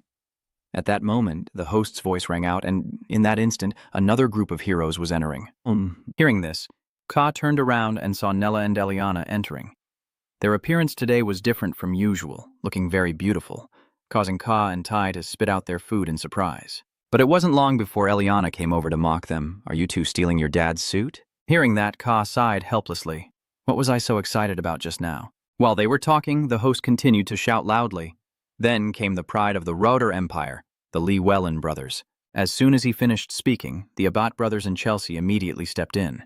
CA, seeing this, cheered excitedly. She looks like a real princess, but as soon as he finished speaking, Chelsea made a face at everyone, really asking for a slap. Eliana couldn't help but feel moved. She's already surrounded by Rodrin's elite. This guy really isn't joking around. "It's not over yet," the host speaks again. Finally, a real couple has entered the room. Celia from the Zinger family and Leo Plop are approaching. As soon as the words are spoken, Leo and Celia step inside. Today, Celia looked very beautiful, highlighting her noble elegance, and Leo was also very well dressed. As soon as she saw the two of them, Nelia excitedly stood up. "That's the class representative." Leo waved and greeted her when he heard. Kay and Eliana also cheered excitedly, shouting in support. "Our fifth-grade pride, Leo, our representative, is the best." Suddenly a cough echoed through the hall, and another person appeared on the stage, Professor Etienne, who cheerfully asked, "Are you all enjoying the party?" As soon as those words finished, everyone below immediately froze stiff.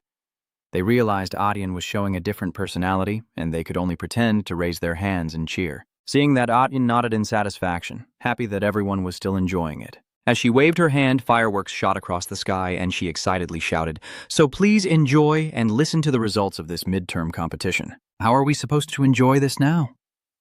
Only Leo remained so calm. Ian smiled and said, "You all predicted everyone's reactions, so here we will only announce the top 3 students of each department.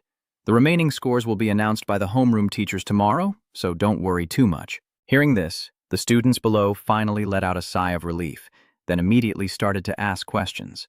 The first to speak was N. Eliana saw him come out and immediately shouted to cheer him on. "So cool, the icy night in India." Under everyone's anticipation, she begins to speak. "All of you have performed very well on your midterm exams. Now the teacher will announce the top students in the night department in order." The top 3 immediately appeared. Celia is in first place, Duran is second, and Gia is third. Seeing the rankings, Celia immediately frowns and falls silent. Leo isn't in the top? On the contrary, Leo remains very calm. He doesn't seem to care much. After he finishes announcing, Len appears.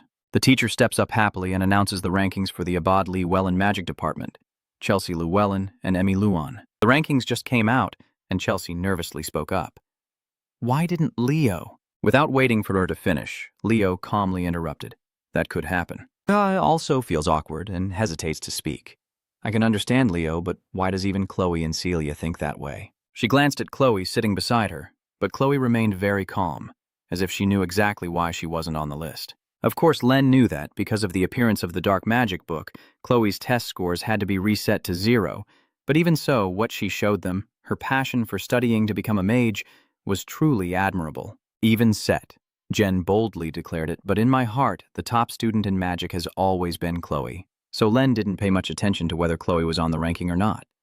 Isn't it true that being the champion in the fans' hearts is the best? At this point, Chloe wasn't too upset.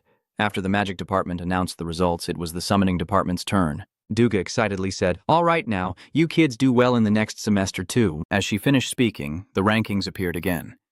Wandon was first, Eliza second, and Juden third. After checking the ranking, Celia frowned. Leo is nowhere to be found, and even Abad is suspicious because Leo is not on the list. "Right now," Adian spoke again. "Do you all feel happy? Soon we will announce the top scorers and the representatives of the department." As soon as these words were spoken, Celia immediately looked forward with anticipation. Abad also looked up, eager to see who was at the top. And Wandon is the same. He's waiting to see who the representative will be. To avoid keeping everyone waiting, Adian announced that, as expected, the highest scorer and next year's department representative is Leo. Immediately, the hall erupted in chaos as the name everyone had been waiting for finally appeared. However, there was still one unique individual, a bold hand raised high with a clear and confident voice. "I object." The one speaking is Emote Chan, the third place in the magic department. He boldly spoke up. "How about you, Leo? Someone who isn't even in the top 3 of any faculty can still have the highest scores and become the new representative for next year." Leo here is also a bit surprised. He doesn't understand why it's him either. Adian stammered in response. "So there is indeed a reason for this." But her expression quickly changed, and another personality of Atian emerged. Her eyes were filled with anger. Atian angrily shouted, "The little brat's name! I will explain once, so it sticks deep in your head. Understand?" Horace sighed in helplessness. "So she's been possessed again by the foul-mouthed grandmother? She really is quite cheerful." Because she was possessed by the spiteful grandmother, Adian's words are now very sharp. First, dual ability students are not evaluated by the department's grades because they cannot compete fairly with normal data. For example, a magic swordsman has weaker light skills than a pure knight, and their magic ability is also inferior to that of pure mages. Secondly, Leo scored the highest among all first-year students in spiritual studies and combat. Still unconvinced, she muttered softly, "But for the combat assignment scores, didn't the other students also get high marks?" Atian snapped irritably, "You don't know anything." Leo has surpassed his Hero World mission goal. She defeated Chuban. As soon as these words were spoken, all the students stared in shock. Eliana and Ka looked at Leo in disbelief, exclaiming in shock, "You defeated Chuban A just with you and Chloe?" Leo sat calmly, nodding in agreement, just as Adian also regained consciousness. She was dazed and couldn't remember anything, then started nervously explaining. But before she could finish, Senan interrupted. "That's enough, Professor Achin. It seems all the students have accepted the results." And so, the great announcement concluded. Everyone was given time to celebrate freely. On the other side, at Yuga's dining table, she took a bite of beef and asked, what would the results be if students from both departments were included in the rankings of each faculty? Len calmly replied, there will be a major shakeup in the magic department. He said everyone will be at the top.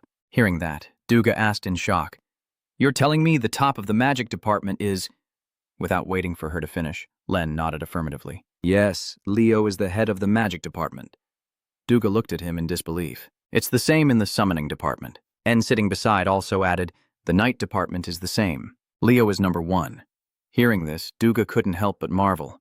Does he really aim to be the best in all departments? En pouted and replied, "Isn't that just another crazy dream?"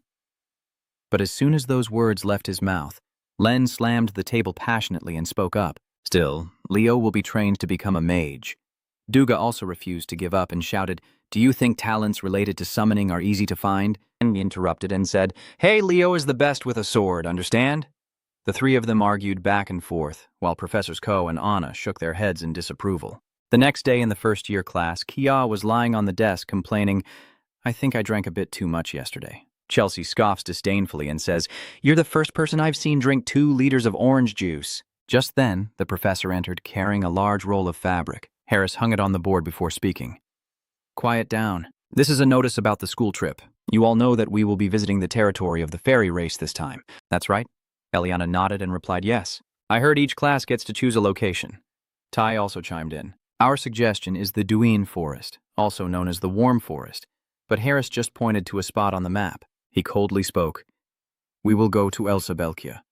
As soon as the words left his mouth, the students were filled with despair. Kai exclaimed in panic, "Elsa Belkia is a small country in the far north, a cold land covered in ice all year round."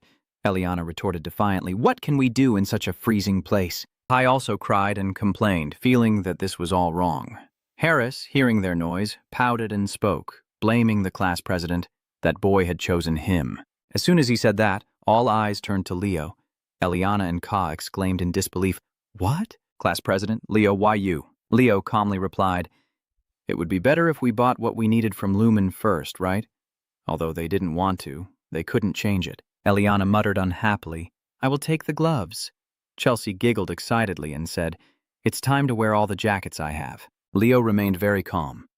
Elsabekia, with humans, is just a small, insignificant country, but it is also the holy land of the elves, the place where the fairyland is hidden. I wonder if Sinrot is okay being here.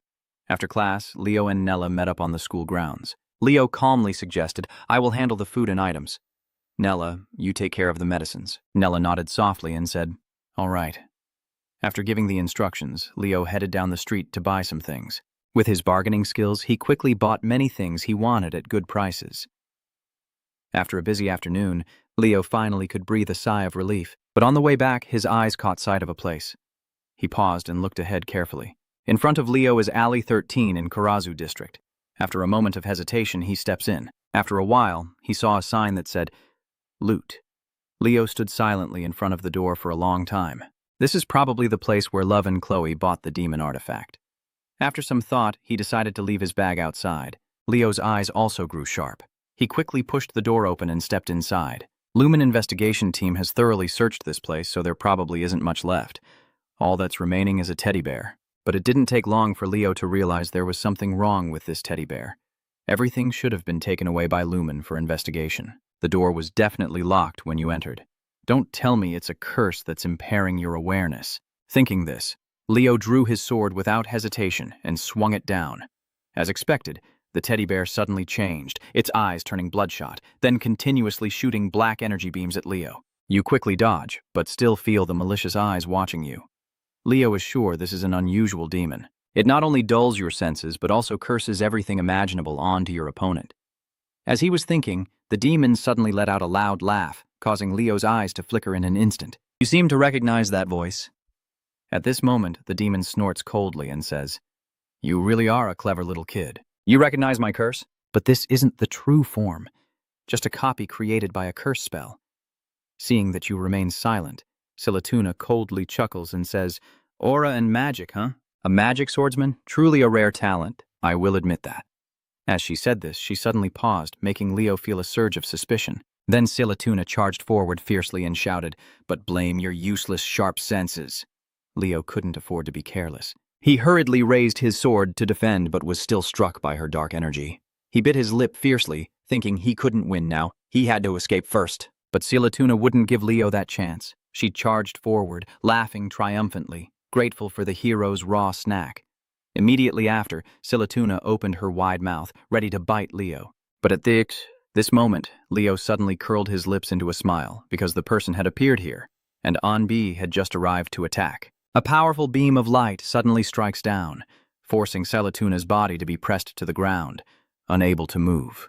Looking at the person in front of her, she couldn't help but tremble as she muttered. The evil-eyed wizard, On still stands tall, commanding the light spear to attack Silatuna, but at this moment, Silatuna suddenly sneers coldly, thinking that this is better. With more spectators, it's even more fun. As soon as she finished speaking, part of her body on the ground began to tremble. Unaware of the danger, Silatuna launched her attack. But Anne saw through her tricks. He snorted coldly, with disdain that made Silatuna feel a bit flustered. At this moment, strange formations suddenly appeared around, and Andy coldly said, "You filthy demon!" Realizing something, Silatuna shouted in disgust, "Those disgusting elves will be torn out and devoured someday." As soon as she finished, she directed her tentacles to attack in front of Anne. Anbi stands there calmly, dismissively saying, "I'm not interested in this trash copy, die." Then, a powerful lightning spear strikes again. Silatuna was instantly shattered into pieces. Anaron is a clairvoyant mage, also known by the title Tartarus Destroyer. According to rumors, Anbi became Professor Lumen just to gain the freedom to cross borders during his hunts, and Leo is now serving the hero of this era. Thinking about this, he couldn't help but sigh. At that moment, Anne asked in a serious tone, "What is going on with you, Leo? It appeared while you were investigating this place." "I'm talking about this teddy bear, which carries a curse of disorientation." Anne nodded in understanding upon hearing that. The teacher took the stuffed bear's head and calmly said, "The Lumen investigation team will have to take responsibility, but I will overlook your solo investigation of Lutex." Then, Anne turned to leave, but after taking only 2 steps, he suddenly stopped and said, "From now on, if you need help, come to me. Thank you for everything that has happened." This statement shocked Leo, who widened his eyes in surprise. He quickly went outside and picked up his bag. Anne is one of the 3 leaders of the 3 great clans governing Lumen Academy. Perhaps Leo can access the Forbidden Library with his help. Soon after, Leo met Nayla. She saw him and excitedly exclaimed, "I found it, class president." As she got closer, Nayla saw a wound on Leo's hand and asked worriedly, "Class president, how did you get hurt like this?" Leo shook his head slightly and replied, "It's nothing serious," then fell back into his thoughts. So he had confirmed it. Silatuna stood behind the beast tamer and the dark magic book, but he didn't know their true purpose. Time kept passing, and before he knew it, another fast week had gone by. In front of the teleportation gate, the first-year students from the academy had gathered in full. Leo looked at Nella and asked, "Have you collected all the supplies yet?" Nella nodded slightly and said, "Everything is ready?" After a moment, Celia approached hesitantly and asked, "Why is your class heading to El Sikia?" Leo casually replied, "It's hot today, so this trip feels just like summer vacation." Celia chuckled, waving her hand. "I hate the cold. Have a safe journey, Leo." Leo slowly spoke. "Stay safe too," and then the other first-year students started to step into the teleportation door to go to their destination. Leo turned to look at his class and suggested that our 5th-year class should start preparing too. Hearing that, I got excited and eagerly looked forward to this trip. But he sadly sighed, "I hate the cold." But no one cared. They still had to go through the teleportation gate. Leo led the entire class to Elbia, the territory of the elves. Meanwhile, at Seren, the hero military academy of the elves, 3 students were gathered at the entrance, with a boy and girl blocking another person, speaking arrogantly. "What is with that disrespectful outfit? How can someone from a noble fairy clan like you be a student at the Great Seren Academy?" Hearing these insults, the other person only bowed their head without saying a word in reply. Just then, a figure approached from behind with a dissatisfied voice saying, "Don't bully your classmates. Act properly with the descendant of Serendi." The person who just spoke is Lunia Lunda, the young lady of the Lunda family, one of the noble clans of the fairy race, a first-year student at Seren. Yet those 2 still stubbornly oppose, so don't you find it annoying that someone of mixed blood can get into Seren? His existence is a disgrace. As their words finished, Lunia stormed up to the 2, startling them, and without warning, she angrily said, "Great, more of this trash. If you don't like his clothes, then take yours off and give them to him. If you're not going to help him, then shut up." Lunia snorted coldly and scolded, "If you're not ashamed to gather and bully others, what am I ashamed of? If you don't like it, then jump in. She was so furious at this moment that the two bullies were scared and ran away with their tails between their legs. Only then did Lunia go to the other person, put her coat over him, and speak anxiously. "Why are you wearing such thin clothes?" The one who was bullied is Luca Enners, the third-ranked first-year student at Saren with mixed blood. He sighed reluctantly. Someone had stolen another of my outfits. Hearing this, Lunia became even angrier and couldn't help but curse those bastards. But just after scolding her, she sneezed, making La panic and speak up. "Take your shirt back, it's very cold." But Lunia raised an eyebrow and smiled, saying, "Don't worry about me." Luca sensed something and hesitated, asking, "You seem especially happy today?" Lunia nodded softly and said yes. "My contract spirit has finally bloomed." Hearing this, Luca also felt excited. He happily said, "Congratulations." Lunia smiled and replied, "Okay, I'm leaving." She then ran to her father's office.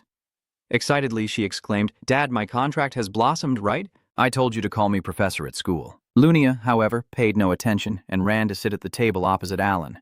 He sighed resignedly and answered her previous question. "Firina's child seems to have been born." Hearing this, Lunia excitedly muttered, "I knew it." "So when can I meet it?" Aunt replied awkwardly. "There's a problem. Luina, it seems your contract holder has already made a contract. As for the details, I will continue investigating as Farina suggested," and this made Luina feel like she had fallen into an ice cave. She angrily slammed the table and then shouted loudly, "Who is the thief? Who stole my contract holder?" Meanwhile, in Velkia, the capital of Elsbekia, Leo's group was teleported here, but the freezing air made them shiver uncontrollably. Kia couldn't help but sigh, saying, "Heaven above, maybe it's better to just kill us all." Harris is wrapped in a cute pink blanket, but her words are colder than ice. "Stop making a fuss and line up."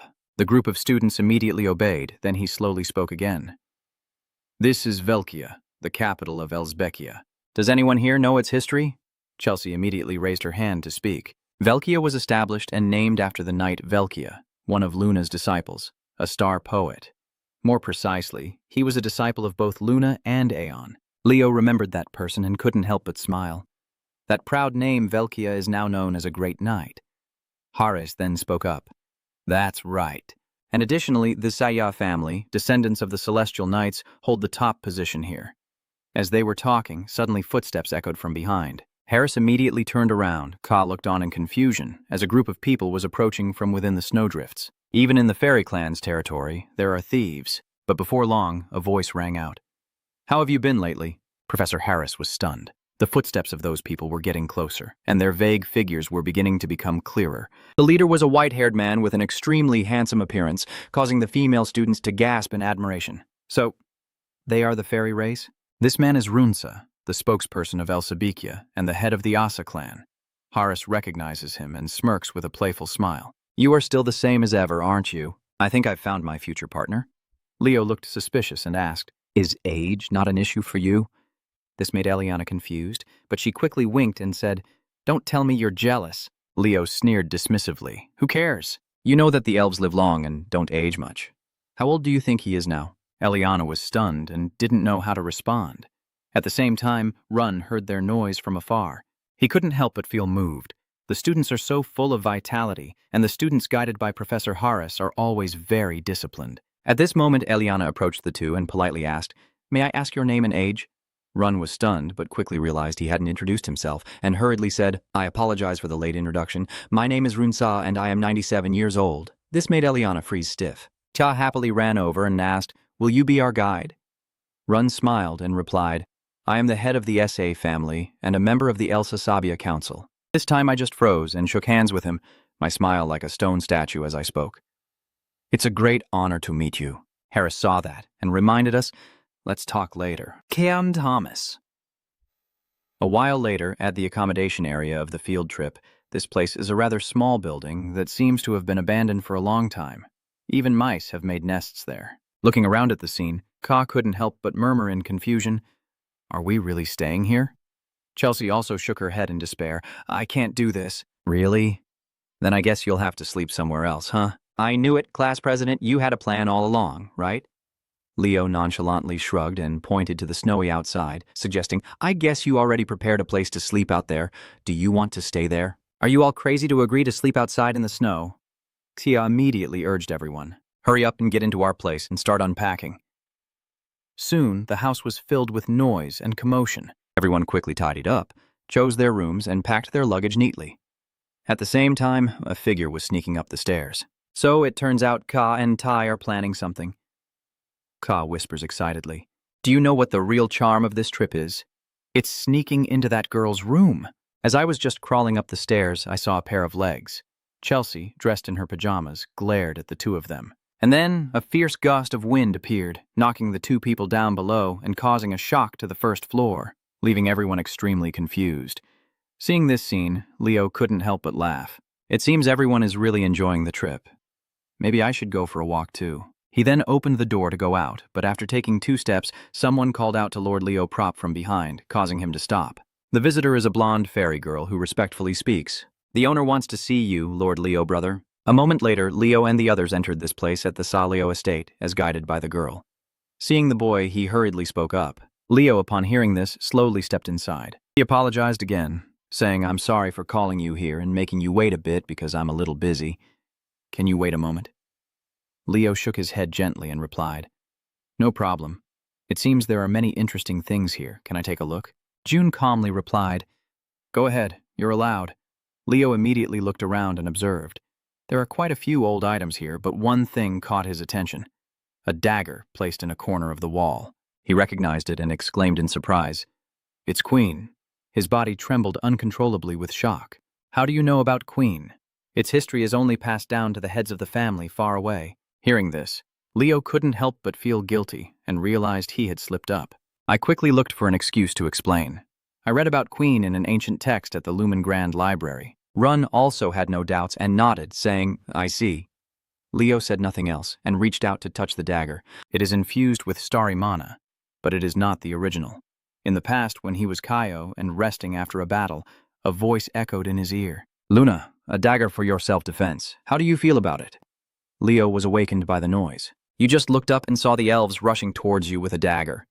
Leo sat up and sighed, looking like a bandit ready to loot. And the thing that the fairy race was holding was Quinn. It originally belonged to Luna, but she gave it to her student Vikia. Then just before the final expedition in the battle against Tartarus, Vic dropped it. Back to reality. Run has finished his task. He approached Leo and spoke. Quinn is a reward our ancestors obtained long ago after conquering the hero world of Lady VA. But he said it's unfortunate that only conquerors can use the weapons gained from the hero world. Leo understood that this was just an empty shell. Then the two of them sat down. Run slowly spoke. I heard Harris say you're a full mage and also the first-year representative of Lumen, right? Leo nodded slightly and replied calmly, Yes, that's right. Run hesitated for a moment and spoke awkwardly. I know it's quite rude to make such a request when we've just met. Can I meet my granddaughter? Through Run's words, Leo learns that his granddaughter is a first-year student at Saren Academy and a talented girl. She entered the school with excellent grades, but the world outside is very vast. Right after enrolling, my granddaughter hit her limits and lost all motivation. But giving the room key to a stranger like this for my granddaughter, is that okay? After some hesitation, Leo decided to knock on the door at the end of the hallway, but no one answered. He used the key to open the door and went inside. The first thing that caught Leo's eye was a mess, and the surrounding air was full of dust, making him cough uncontrollably. Leo glanced around and saw many pictures of great heroes on the wall. Leo couldn't help but sigh. He knew some kids collected things like this, but this was a bit too much. When he went inside, Leo saw a uniform hanging in the corner. He frowned and muttered, Is this the Saren school uniform? At the same time, the person on the bed finally woke up. She grumbled in dissatisfaction, Grandpa? Barging into your eldest granddaughter's room like that is really too much. You know what? This is Iran, Run's granddaughter. Upon hearing her voice, Leo turned his head and the atmosphere instantly froze. Before long, when she saw Leo in front of her, Iran's face briefly showed a look of panic. Seeing her reaction, Leo was confused and didn't understand, but what surprised him even more was that Iran immediately burrowed into the blanket to hide. Leo took a deep breath and slowly spoke, Hello, I am Leo Prop. I came to see you at your grandfather's request, but the person in bed showed no sign of replying, leaving Leo at a loss for words. While looking for a topic to talk about, Leo saw a book and exclaimed in surprise, You've collected books about Kaio almost as much as I have. Let's see how he is described from the perspective of the elves. But Aaron still kept the blanket over his head without saying anything. Leo wasn't in a hurry and continued muttering, Could the great monster conquest in the northern mountains also be Kay's achievement? Maybe you also like Kaio. In the corner of the room, her voice continued to rise. The Danos battle. Are you talking about the battle where Commander Tibka of the Tartarus forces was defeated? The battle where great heroes fought together as allies for the first time. Iran continued speaking to Leo. So you also know where the commander's forces were defeated? Leo replied, Avag? That's where Luna first tested her magic? Iran's eyes sparkled brightly, mouth agape with joy. Yes, it is a record of the great heroes that most people are unaware of. In Iran's eyes, Leo shines brightly with a gentle, warm smile. Iran lowers his head and says, "Sorry for the late introduction. I am Iran." Even though it's our first meeting, I talk quite a lot, don't I? Leo said to reassure her. No, heroes would be very happy to know someone values their stories. Iron looked directly into his eyes and said, "This is just my personal opinion, but even though history only records the 4 great heroes, there may have been a 5th one." Leo continued, making her seem interested. "Kao, I believe that person really existed, so when I return, I plan to join a club dedicated to researching Kaio's traces." Wow, that sounds really amazing. Her voice grew quieter and more hesitant. School, huh? Her actions made Leo think. Shy and reserved, but at this level, it's not too bad. You keep talking, Iran, why don't you go to school? Iran's evasive response makes her words falter. Because I don't think San is the right place for me. Everyone there is very hardworking and seriously pursuing the path to become a hero. She wraps her arms around herself, looking to the side with a sense of inferiority. Someone like me can only dream of being a hero with such a superficial heart. Leo smirked as he remembered the pristine uniform that looked like a treasure. But the way she took such careful care of it, doesn't that mean she still hasn't let go? Thinking that, he stood up and said, Iran, I'm not the only one from Berkia right now. Our whole class is here on a field trip. I think if my classmates hear your story, they would definitely want to meet you. She suddenly asked back with eyes full of hope and anticipation. Leo closed his eyes and continued. You know, in the human world, there are also hero training schools like Saron Academy, right? Leo gently turns to leave, but his eyes are full of longing for Iran. If you're curious about the students of Lumen, go check it out. He steps out of Iran's room after convincing her with all his might, when suddenly Run appears out of nowhere, clasping his hands together in prayer with an admiring and empathetic expression that startles Leo. He leaned close to Leo's ear and said, Don't tell me you've been talking with Iran all this time. Leo replied, Yes, I have. Run. Tears welling up, wipes his eyes and says, It's been months since the girl had such a long conversation with anyone. Run gently smiles, placing a hand on Leo's shoulder and says, It seems she has opened her heart to you. As her grandfather, I want to repay you. What do you think? I want to give you a magic item that can help you. Refusing a gift would be too rude. In the room filled with dazzling gold and jewels, Run calmly said, Feel free to choose. Leo, unfazed, simply looked at the pile of gold and silver, glancing subtly and thinking to himself, Since you're the one speaking, I'll take this one. Vo looked at what he was holding and said, It is a sacred gem containing the power of the fairy race, obtained by the previous clan leader 1,000 years ago. The fairy is intricately and beautifully carved, but besides that, its function. Leo smiled and said to him, It's okay. Run, replied. As long as you like it, that's fine. Leo carefully examines the gem in his hand, secretly thinking it's definitely not a carved talisman. You think it's a real fairy? The students gather together. Harris loudly said, Order now, I will explain the upcoming schedule. He looked at the paper in his hand and began to speak. Starting tomorrow. Wake-up time is 6 a.m. in the morning. You will practice in the fairy forest near the city, and in the afternoon will be mission practice time. Wait a moment, teacher. Haven't we already trained individually enough at school, and even during this field trip? Harris's response left her a bit disappointed. On this field trip, we plan to focus on the areas where you are still weak. Probably no one thinks we came here just to have fun. Harris waved the schedule and said, Let me clarify. This schedule was made by your class president. Chelsea suddenly turned and said, Leo did it. CA looked tearful and asked, Why did you do that, you fool? Facing those 2 accusing eyes, Leo just smiled and said, Since there are monsters, it's perfect for real combat training. Let's train. Train until we die, and the first one to get tired will be the dog. Eliana sadly and resignedly said, I am sure the class leader had good intentions.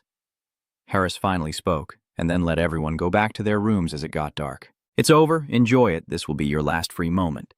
Leo sat on the bed, eyes following the hand holding the gem. He thought, the seal of the Sage King's magic. Leo cast a spell with the gem, just as Luna thought it was only a statue. After the Age of Disaster, the contract holders of the Sage have disappeared, and no fairy clan has experienced that kind of magic anymore. But for me, all of this is too familiar. That is Sinrot's magic. Leo's blazing yellow light surrounding the gem as he takes out a ring, and the yellow light shoots out. He thought it was finally time to use the divine speech he received from the Sage King earlier. Leo smiled as he continued to cast magic into the gem. The gem emits a light and a crack appears. Light shines through the window. It makes the room glow strangely before returning to normal as if nothing happened, with a small figure sitting comfortably in Leo's hand who straightens up and asks, "Did Father finally lift the seal?" He turned around, frowned, and looked at Leo irritably. "What? Why is there a strange human named Hoak standing in front of me like this? How rude." Leo leaned in and asked, "Who are you?" The fairy snapped back angrily, "How dare you call me you?" Then he confidently and proudly introduces himself. "I am the eldest son of the great golden fairy king Sinrot, the heir to the throne of the fairy king." Karan continues speaking without knowing what Leo is about to do. "The one you see before you is the silver fairy Kiran." Leo flicked Kiran's forehead, causing him to fall over. Karan tearfully clenched his fists and said angrily, "What do you think you're doing?" Leo's voice was as cold as ice, his blazing red eyes making him even more striking. "Be careful. Even your father is polite to me, so who do you think you are? Kid?" Kiran refused to back down and stood up to argue. "You bastard, how dare you insult the great King Shinrod again?" He angrily said, "You little brat." Before he can speak, Leo gave him a slap that made Kiran scream out loud. Leo kept attacking Kiran. A moment later, Kiran sat upright with his head bowed, saying, "No way. Are you really the one my father mentioned who made a contract?" Leo replied, "Seems like it. Your seal is also broken. Is there any problem?" Thinking about it, forming a contract with a lowly human isn't that bad. With Sinrot's gentle nature, confiscating all 6 wings and sealing, you must make you a troublemaker, right? Prince Kiran pretended to cough and said, "Do you even know that?" "As expected, you are the contract bearer," Leo interrupted. "Forget about me. Just go to the fairyland and call Sinrot for me." "I can't do it. You can only return to the fairy realm after collecting all 6 wings. If you want to meet my father, help me retrieve those 6 wings." "I believe the first wing is in the fairy forest where we used to live." Leo smirked, thinking to himself, if only Sinrot knew. This must be fate bringing your son to me. Again, the sound of a slap ringing out painfully through the sky. The next day, in the freezing cold, heavy snow was falling. Leo's class arrived, led by Harris, in the cold landscape with snow and wind whistling through the bare, snow-covered branches. Everyone in the class, dressed warmly, stared open-mouthed at the scene before them. Harris just wrapped himself in a warm cloak, standing with arms crossed and watching. Chelsea plopped down on the snow-covered ground and said, "No way, they only won with wind magic." Suddenly, a hand appeared in front of her, and Leo smiled softly, looking very handsome against the icy landscape. "It seems she has to practice then." A few minutes ago, Eliana shouted at Leo, "Class president, do you mean my swordsmanship and magic don't work well together?" "Me?" She closed her eyes and continued, "So is that why you wanted to train privately today?" Leo subtly turned his head and glanced somewhere. Both Tai and Ka look angry at Leo. Tai says with frustration, "Lacking summoning skills? That's what the clown kept saying. Hey, alchemy is the only skill I'm confident in." The two of them kept talking when footsteps from someone else echoed, "And I clearly said so during the test, right?" Leo focused his attention on Chelsea as she said, "I don't fully understand the wind magic." She confidently carried her staff and challenged you. "Then show me what you've got," Leo said, putting his hands in his pockets. "All right." Chelsea kept her eyes fixed on Leo. She thought to herself that everything Leo had done so far had exceeded her imagination. Who knows what he's hiding? Her gaze grew more serious. There was no more time to prepare. Now it's time to attack. Chelsea strikes first with a wind-breaking move, sharp gusts rushing toward Leo. His face remains calm. He calmly counters with a wind-breaking move. Leo's technique easily deflects Chelsea's attack, surprising her. Perhaps what's more surprising is Eliana, who comments on the match. Isn't quick incantation Chelsea's specialty? He counters with the same speed as Chelsea. Not stopping there, Chelsea summons the blue chains to attack him, wind chains. Leo's mighty chains charged at Leo, but he was unafraid and said, "Chai, you countered her wind chains. I told you from the first time we met, that's not how you use wind magic." The chains were now broken. Leo widened his eyes as he cast a spell with his fingertip, a huge red light rushing toward Chelsea too quickly for her to react. The snowstorm grew even stronger from the battle's influence, a snowball falling from a tree onto Chelsea's head. As she opened her eyes, a sword was pressed against her nose, and Leo pointed his sword down while smirking. The wind blows at his coat, creating the aura of a victor. Chelsea's face stiffens as she thinks, is this how wind magic is supposed to be? Kay and the others in the class were also surprised to see Leo helping Chelsea to stand up. Wow. I never thought Chelsea would lose in a magic wind battle. Eliana sighed in frustration. What kind of monster is our class president? Harris seriously evaluated the recent match.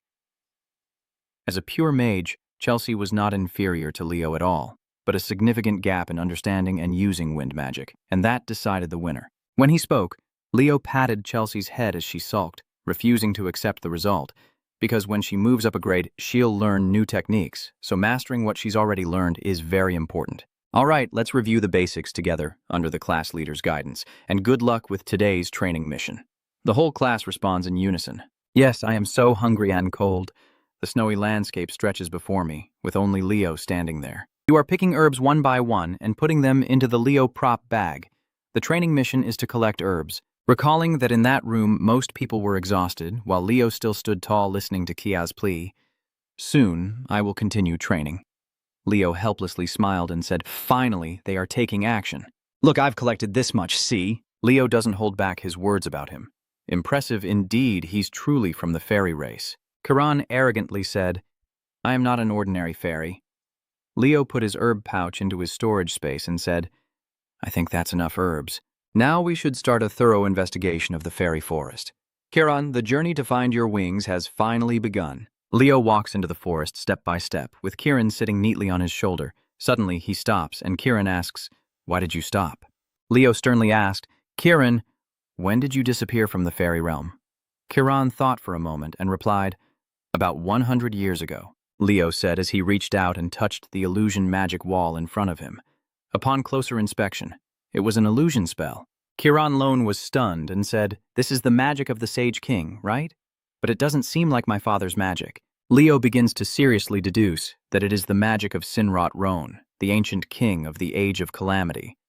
But at most, the magic was only activated about 100 years ago, and Kiran beside him also starts to ponder something. Leo still believed that the magic time was supported by Kiran's wings, a barrier made from ancient spells and his son's wings, meaning something important was sealed here. Suddenly, a foot emitting a terrifying aura appeared, making Leo and Kiran grimace in caution. The stranger stepped closer and said, why are humans in the Elfland? Leo immediately retorted, better than having a death spirit like you here. A walking skeleton named Kago. His eye sockets turned red and he said, this place has long been ruled by us, the Tataros. Kiran shouted back, this is the sacred land of our fairy race. What nonsense are you talking about? The fairy race? Someone as weak as you calling yourself a fairy. Kiran snapped and shouted at him. What did you just say? A blue light shot out swiftly from his shoulder. You stinky corpse. Kiran suddenly punched through Kago's body, causing Kago's bones to fall to the ground. Kiran suddenly stopped and said loudly, then sneered from behind, you call yourself a fairy but fight so brutally? Kiran relaxed his muscles but still looked annoyed as he said, as long as it works, who cares? The power of the immortal and the dead spirit are opposed, but suddenly a blue light from the dead spirit's arrow appears. Surprising Kiran, he says, I see now. Even if you're low level, an immortal is still an immortal. Kiran pinches his nose, complaining about the foul smell and skin, while Kago wields the holy sword surrounded by his power. Once again, Kiran darted forward as Kago lifted the sword with both hands. He shouted, I will crush you to dust! Leo suddenly realizes something is wrong and warns Kiran, Kiran, get out of the way. Kago's sword, slightly rusted, is driven straight into the ground, his power surging, and a strange seal appears beneath his feet. Kiran is just a few centimeters away from Kago's overwhelming power stream. He quickly veers away and then crashes into Leo. What the hell is that? Leo said as he helped Kiran onto his shoulder. It is a monster from Tartarus that has existed for a long time. When the cloak is gone, Kago's skull with its mighty horns is revealed. He roars fiercely, I am Kago, a knight under the Lich King. He swung his sword and charged. Leo quickly drew his sword and struck, but missed Kago. Suddenly, Kago appeared behind Leo shouting, and was the one to deliver the final blow. Leo thought to himself about Kago's technique, the spirit body linked with the soul. He frowned in surprise as Kiran struggled to cling to his shoulder. Kago swung his sword from above, creating a powerful slash towards Leo just in time as he formed a magical shield to block Kago's spell.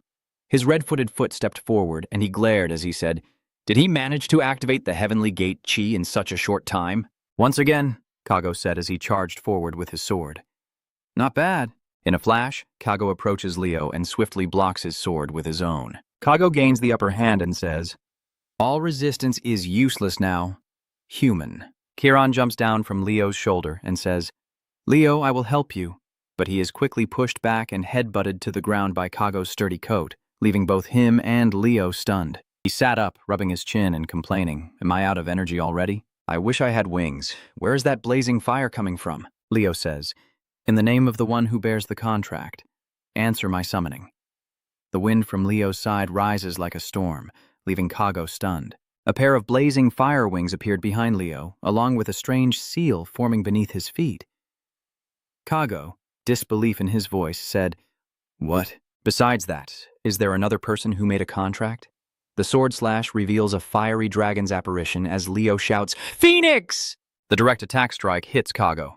The wings disappear, and Fiora reverts to her original form, obediently perching on Leo's shoulder. A phoenix. Kago's voice echoes again as he raises his sword once more, pointing it down to the ground. A phoenix and a fairy. I absolutely cannot let them survive. This time the sword is even deeper than before. The red liquid suddenly appeared, stretching from the sword forward. He said, Army of the Grim Reaper, swallow all living beings. Throughout, there are many skeletons wielding swords. Leo looked at the zombies and thought, a curse that endlessly summons the undead. Kiran saw him about to sheath his sword and exclaimed, Huh? Have you given up? There's no way that's true. A surge of energy surrounds Leo. He thinks this is Kaio's mana. It's been a long time since he last used it. A surge of power so strong it cracks the ground open. An earthquake, and the zombies rush forward. Kago, standing at the back, was suddenly stunned by Leo's power. His eyes blazing red, he rushed forward quickly. Fury, Leo quickly takes down the zombies and rushes forward, gliding past them as his voice echoes behind. Stop right there. If you claim to be a knight, face me with honor. I didn't turn around to face him and replied, You're the one who summoned a bunch of minions. What else do you have to say? He focused his weight on the tip of his foot and then shot up into the sky. Kago shouted loudly. He was fleeing. When he reached a place with no sign of Kago, Leo crossed his arms, sighed, and thought this place should be safe enough. A death knight appearing in the fairy forest. Is there something here that Tataros is after? A zombie approaches step by step, drawing Leo's attention. Leo defends himself while pondering. A zombie separates from the 7 stars. Suddenly, slashes appeared out of nowhere, ending the zombie's life, with a blade pressed against Leo's neck. It's a strange boy. He asks, Are you the one who summoned it? Leo immediately replies, No, I am a student of Lumen. I have nothing to do with that zombie. Leo notices the outfit of the stranger. That uniform belongs to a Saran student. That guy angrily swung his sword from above and shouted this ridiculous excuse. Die, you damn necromancer! Leo dodged the strike just in time, stabbing the hilt of his sword into his ribs, causing him to collapse to the ground, clutching his side. A young woman's voice spoke up, saying, That's enough. A girl appeared from afar and said, I apologize for my rudeness. She stepped forward and began introducing herself. My name is Lunia L. Lunia, a first-year student at Saran. Please don't think all Saran students are like him. Leo turned around and replied to her, accepting the apology. So, what brought you from Saran here? Lunia approached him and extended her hand, indicating she wanted to shake hands. I am staying in Bikia for some field training. And you? I'm on a field training mission. Leo turned to leave, but then looked back and said, So, I need to report to my professor. Lunia placed her hand on her chest and said, I hope the Bikia forest will protect you. Leo softly called her name. Lunia Elunda. I think I've heard that name somewhere before.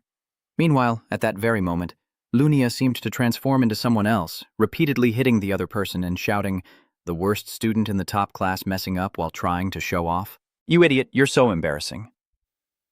Somewhere, Run said. A death knight in the Holy Land? He frowned and said, What a tragedy. Monsters have started appearing at some point, but the level of pollution isn't too serious. Harris interjected into Run's words. She's not the type of student to lie. A strange voice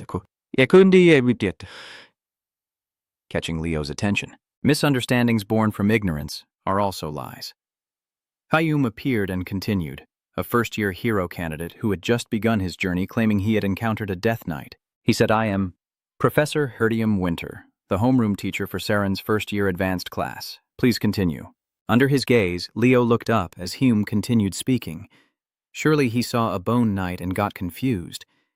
I don't believe he could have escaped a death knight on his own. He narrowed his eyes in annoyance at him.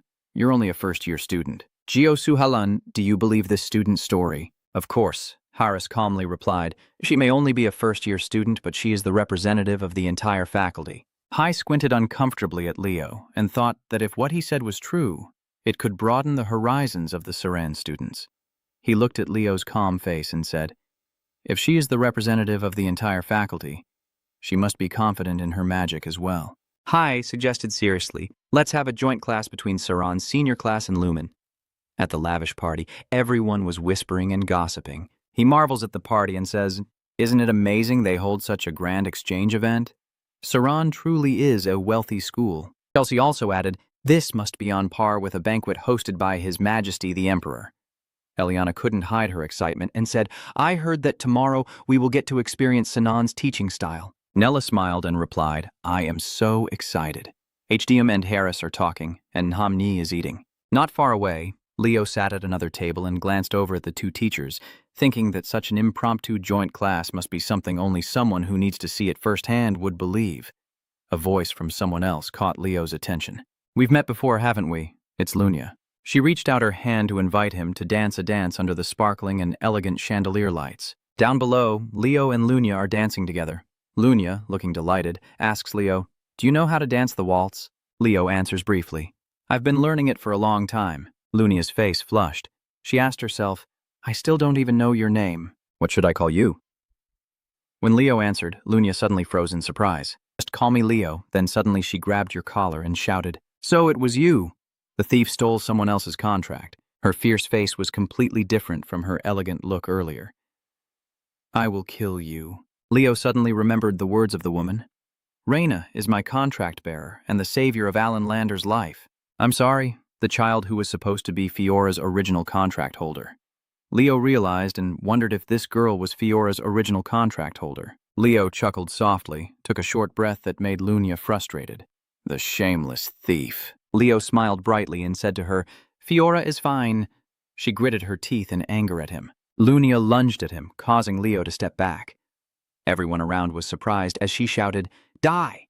Hume, standing beside Lunia, said, I'm sorry, Leo Plop. Although I'm reluctant, please forgive my rudeness. Leo smiled and thought to himself, pretending to be okay must be tough. Harris and Leo went up the stairs and said, because the misunderstanding has been cleared up, we're leaving now. He turned to Lunia and, as a senior student of Lunia, reminded her sincerely not to repeat that mistake again as a first-year representative of Saran. She frowned and replied, yes, I understand.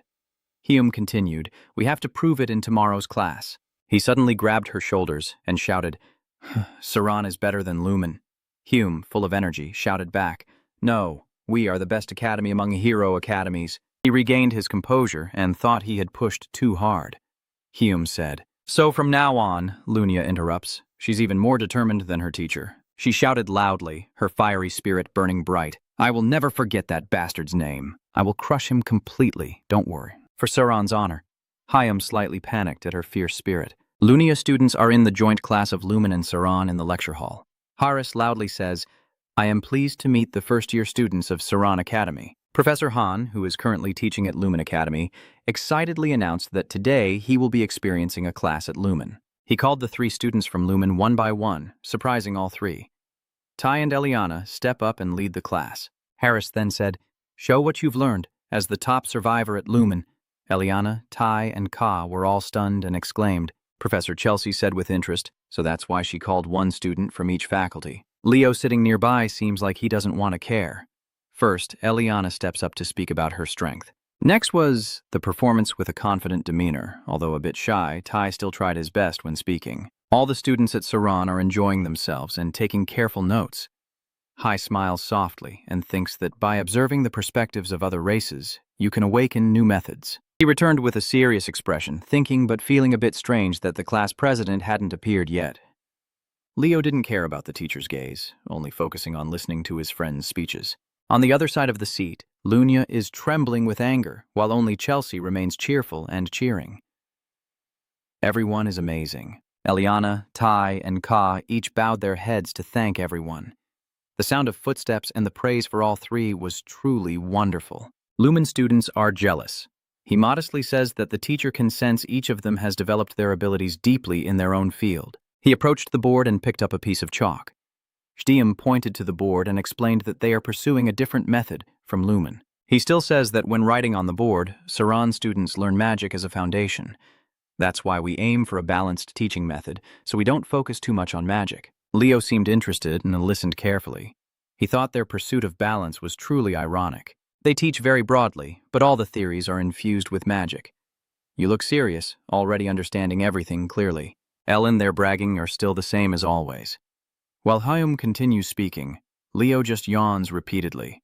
And that's how we get this final answer. He frowned and thought to himself that they spread rumors about facing Death Spirit Knights and that their attitude was really rude. The teacher continued, "All right, enough theory." Suddenly, Hyum cast a spell to make a shining, multifaceted yellow stone appear, causing Leo to focus intently on both his words and his actions to show the students the essence of Son. The stone grew larger, and he continued, "We are a naturally magical race." The stone suddenly soared into the sky, leaving a trail of shimmering golden light. Then the large stone exploded, sending out smaller stones that excited the students, especially Chelsea, whose eyes sparkled as she loudly said, "It's spirit magic. That's the spell of the original elves." Even the other students marvel at the beauty of the spirit magic being displayed. This is the essence of our teachers, spirit magic. Hume continued writing on the board, explaining that the formula his teacher was drawing is a great legacy of Lord Luna's ancestors and forms the foundation of all spirit magic. The magic essence I just showed you is one of the countless branches stemming from this formula. He looked up and said, "Beautiful, isn't it?" Leo, a student's hand is raised. Hodieng says, "Ask the class president." Hodi seems quite proud, thinking he really can't be interested in spirit magic. But Leo's words hit him like a thunderbolt. That explanation is wrong, shocking both Lunia and Haris. Hyum is no exception. He widened his eyes, furrowed his brows, and asked again, "What did you say?" Leo confidently repeats, "That spell won't activate." Even the students of Saran school were surprised. Hyum still asked with a frown, "Of course, it's an incomplete spell, so it won't activate. Is this the lost spell?" "Well, I guess you don't know." This spell was created by Luna when she established the spirit magic system, with only one purpose, to pass it on to me. Hume looked straight at Leo with a rather intimidating expression and said, "It seems you are quite knowledgeable about spirit magic. If you teachers are mistaken in your explanation, can I explain it to you?" Haris sensed the tension and was determined to intervene. He suddenly looked surprised and a little scared. I didn't give him a chance to react. Leo stepped onto the podium and thought that the magic used now was just a copy. He resolutely moved closer to the podium. "I am the one who received all the essence from Luna, and I died before I could pass it on to El. You faced the leaf symbol drawn by Hyum, and I think perhaps we were meant to meet like this." Haris clenched his jaw and bit his lip, worried about him. Leo thought to himself, arcane magic is the pride of the elves and their ancestral legacy. If this continues, it could lead to conflict between the two academies. You start using magic to draw on the board. Your finger gently traced the drawing on the blackboard. A student from Saran school exclaimed, "What kind of explanation is that? It looks like a magic crystal, but I've never seen a formula like that." Not long after, Leo finished it. His symbol is slightly different from Hume's. The light from outside makes it shine even more. Suddenly, the teacher tears up, seeming moved. He said without blinking, "What kind of magic is this? Have I used it before?" Recalling on the cliff, the voice said, "Cow, this magic is what that stranger mentioned. Look, I've perfected it." A golden spark then transformed into a beautiful, strange flower. It's a spell that makes flowers bloom. All the students stared in amazement. Our class president just created something amazing, right? Nella nodded in agreement. Lunia seemed skeptical and thought, "What is this? Why is the professor reacting like that? Is that bastard really the one who solved our ancestors' legacy?" Hyum still tears up in front of the beautiful strange flower in Leo's hand. "Amazing. You said there are many magic elements generated from it. Don't tell me this magic is just a spell to make the flower bloom." You smile as you continue to talk about this flower. It's not that simple. During times of calamity, the flowers nearly went extinct. As I recall, a strange voice echoed, "For the founder of Nebula, isn't the flower something special?" Leo gazed at the flower, pondering. What kind of magic is this? It's useless in battle. Is that strange voice speaking again? Do you know how beautiful flowers are? One day, I will see a world full of flowers, and I will clasp my hands together in prayer and say it out loud. Indeed, the founder truly instilled the truth into it. You withdrew the spell when he asked, "But who is this student? How does he know all these things?" Leo leaned close to the teacher's ear and said, "My name is Leo Prop. I self-taught advanced magic through ancient texts. I study multiple disciplines, and I am also a naturally talented mage." Your words surprised him so much he stammered. "Could it be that my family is connected to this?" You still answer calmly, "Not at all." Harris stepped forward and said, "The students from your side have been rude. I apologize. Let's end this joint class here." The teacher still says it's best not to take an official stance on this issue for now. "Professor Harris, I might be a bit bold." Hume took Harris's hands and said sincerely, "But could we exchange students to climb the prop for our school?" Harris asked again with a question mark. "What do you mean?" Everyone in the lecture hall was utterly surprised. The scene shifts to Chelsea bringing out a bowl of soup that looks incredibly delicious. Tada Lalin's special sub is now finished. Next is Eliana's dish, which is also not much better than Chelsea's. She said this is a deadly delicious risotto, so good that only one person survives. Kia looked at the two dishes and, trembling, asked if she had no other choice. "I still have the elf bread I got from the mission." Eliana charges directly, shoving a spoonful into his mouth. "Try it. Go ahead." He struggled to swallow, sweat pouring down his face. Eliana shouted angrily when she heard the fish vomit. "What are you doing, you idiot?" Run happily said, "It's good to see students cheerful." And Harris, holding his head, said, "Class president, wait a moment when you're about to leave," Run called back. He continued, "You should know about this. Elsabekia's council has announced their decision regarding the Death Knight Knights." Nella saw Run and Leo talking, and he said that they simply confirmed the appearance of several death spirits and death spirit knights in the Fairyland area, like the zombies such as Kago that appeared, so they proposed that both Lumen and Saran investigate the abnormal situation in the Eliana Fairyland area. Nella and Chelsea were both interested in what was said, but it was very dangerous for inexperienced first-year students. June and Leo still didn't know anything, so they suggested that Saren, once the mission started, would investigate the abnormalities together with senior students. Leo asked, "Did the council leader come all this way because of that request?" Run shook his head in denial. "No, actually, I came by myself because of you." Leo images a shy young student peeking out from the door. Run says, "My granddaughter wants to meet you." Ron shyly approached and asked him proactively, "Leo, how have you been lately?" "Dad, I told you I would come, so I have the privilege." Leo politely replied, "Thank you for coming. I will introduce you to my class." Chelsea couldn't help but praise. "So adorable." Chelsea rushed over, bombarding Iran with questions. "What's your name? Why didn't you come to the exchange event?" Eliana also asked, causing Iran to freeze. "Class president, how do you know him?" "It's better to call from afar. So cute." Iran seems too shy and overwhelmed. Her mind was spinning and couldn't find words. Then she quickly ran upstairs and called back, "Sorry!" Chelsea and Eliana watched in silence as Chelsea whispered, "Did we do something wrong?" Eliana added, "Is she really just a shy little girl?" Run furrowed his brows at the scene and said, "Leo is counting on you." Leo went upstairs, where Iran had gone in. Outside on the balcony, Iran sat hugging a pillow with a sad expression when suddenly a coat was draped over her, startling her. Iran hesitated when she realized it belonged to Leo. She asked, "But won't Leo get cold?" He smiled softly to reassure her, "Don't worry about me." He asked again, "Why did you run away from Saren?" She remained silent for a long time after hearing that. Iran turned away, avoiding me because I'm not cut out to be a hero. Leo pocketed his hands and said, "So you're back to that." Iran started to speak more. "When life in Saran became overwhelming, I met someone like the sun." Leo asked curiously who she was, and her face lit up again. With admiration, I say, Kalunia. Kalunia is truly an amazing person. She can do anything, always confident and kind to everyone. She is a true hero. At school, everyone gathered around Lunia, and Iran watched from afar. She continued, "I started to admire Lunia." Iran continues, "Because she is an extraordinary person, unlike me, I want to follow in her footsteps."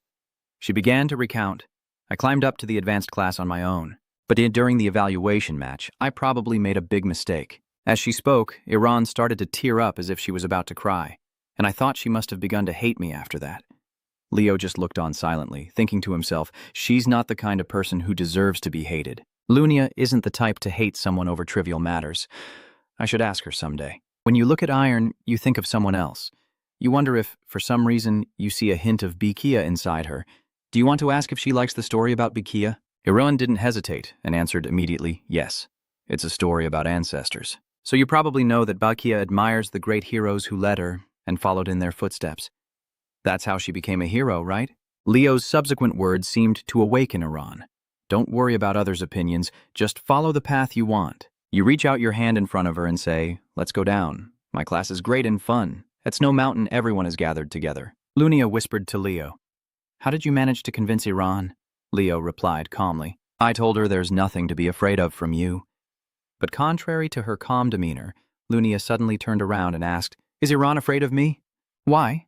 Leo recounted.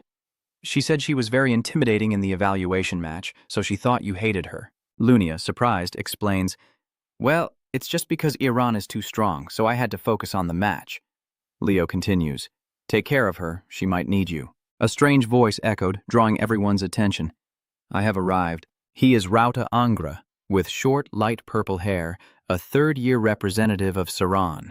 He smiles and shakes hands with Hume, saying, Professor Hume, sir. Hume said, Rauta, your recent thesis is quite interesting. Leo noticed the ring on Rauta's hand and turned to ask Lunia. Lunia, who is that person? She replied, Old-timer Ra. He is a third-year representative. Lunia continued. He wasn't outstanding until his second year. He suddenly improved and became the talk of the entire semester. Leo thought to himself, he suddenly improved? Harris stands next to Hume and says, If everyone is here, let's start the group mission. Each group will have 2 or 3 freshmen and 1 third year. Hume holds up the paper and announces loudly, Group 1, Leo Prop, Lunia El Luna, and Ra Angra. He looked very confident, standing straight, a stream of thoughts passing through that I couldn't ignore. Frustration boiling over, Lunia snapped, It's really annoying. Why should I be paired with a thief? Are you still talking about the theft issue? She said to herself, then clenched her fist and replied sharply, Of course not. I still haven't acknowledged you as Fiora's contract holder. Leo shrugged indifferently and let it be. It's up to you. Currently, the Fairy Forest Exploration Team is divided into 3 groups. At different locations, Leo, Lunia, and Rout are deep into the forest searching for information. The remaining members are resting in the habitat of the Royal Pine, the herbal cluster, the coniferous plant recording area, and the forest entrance path. After walking a few more steps, Lunia kept asking questions. Hey, senior, where am I going alone? We should be moving as a group. The reason she asked that is because of what I said. I will go alone. Let's meet at the center of the forest. Leo lowered his eyes, guessing there must be something that requires being alone. His hand touches the ground, faint purple smoke gently billowing around. Lunia looks up at the illusionary staff, questions constantly spilling from her mouth. But we've gone this deep and still haven't encountered any zombies. As Leo's expression grew tense, he thought to himself, It still looks the same as last time. But remember, during the previous trip you discovered strange details on your own. Look carefully. This is part of an illusion spell. Is this the magic of the Spirit King? But it doesn't look like my father's magic. There is a curse on the island that didn't exist before, a death curse that only those who have survived a century of disaster can recognize. By now, Leo is more certain than ever that he is Airboss's most loyal subordinate. Leo still calls him the Hell King Kur, recalling in his mind the knowledge he has about the opponent. Leo is convinced that the Hell King will not act on his own. That night Kago might be his representative. As he pondered, he continued to probe and then gently lifted his knee to feel. Up there, his eyes gaze at the endless white sky, 2 fingers gently swaying. There is something in the fairy spirit land that Sinrot wants to protect. Seeing Leo's strange gestures, Lunia anxiously wants to ask immediately. What's wrong? Do you sense something? Footsteps suddenly echo from afar, and a bad feeling flashes through Leo's mind.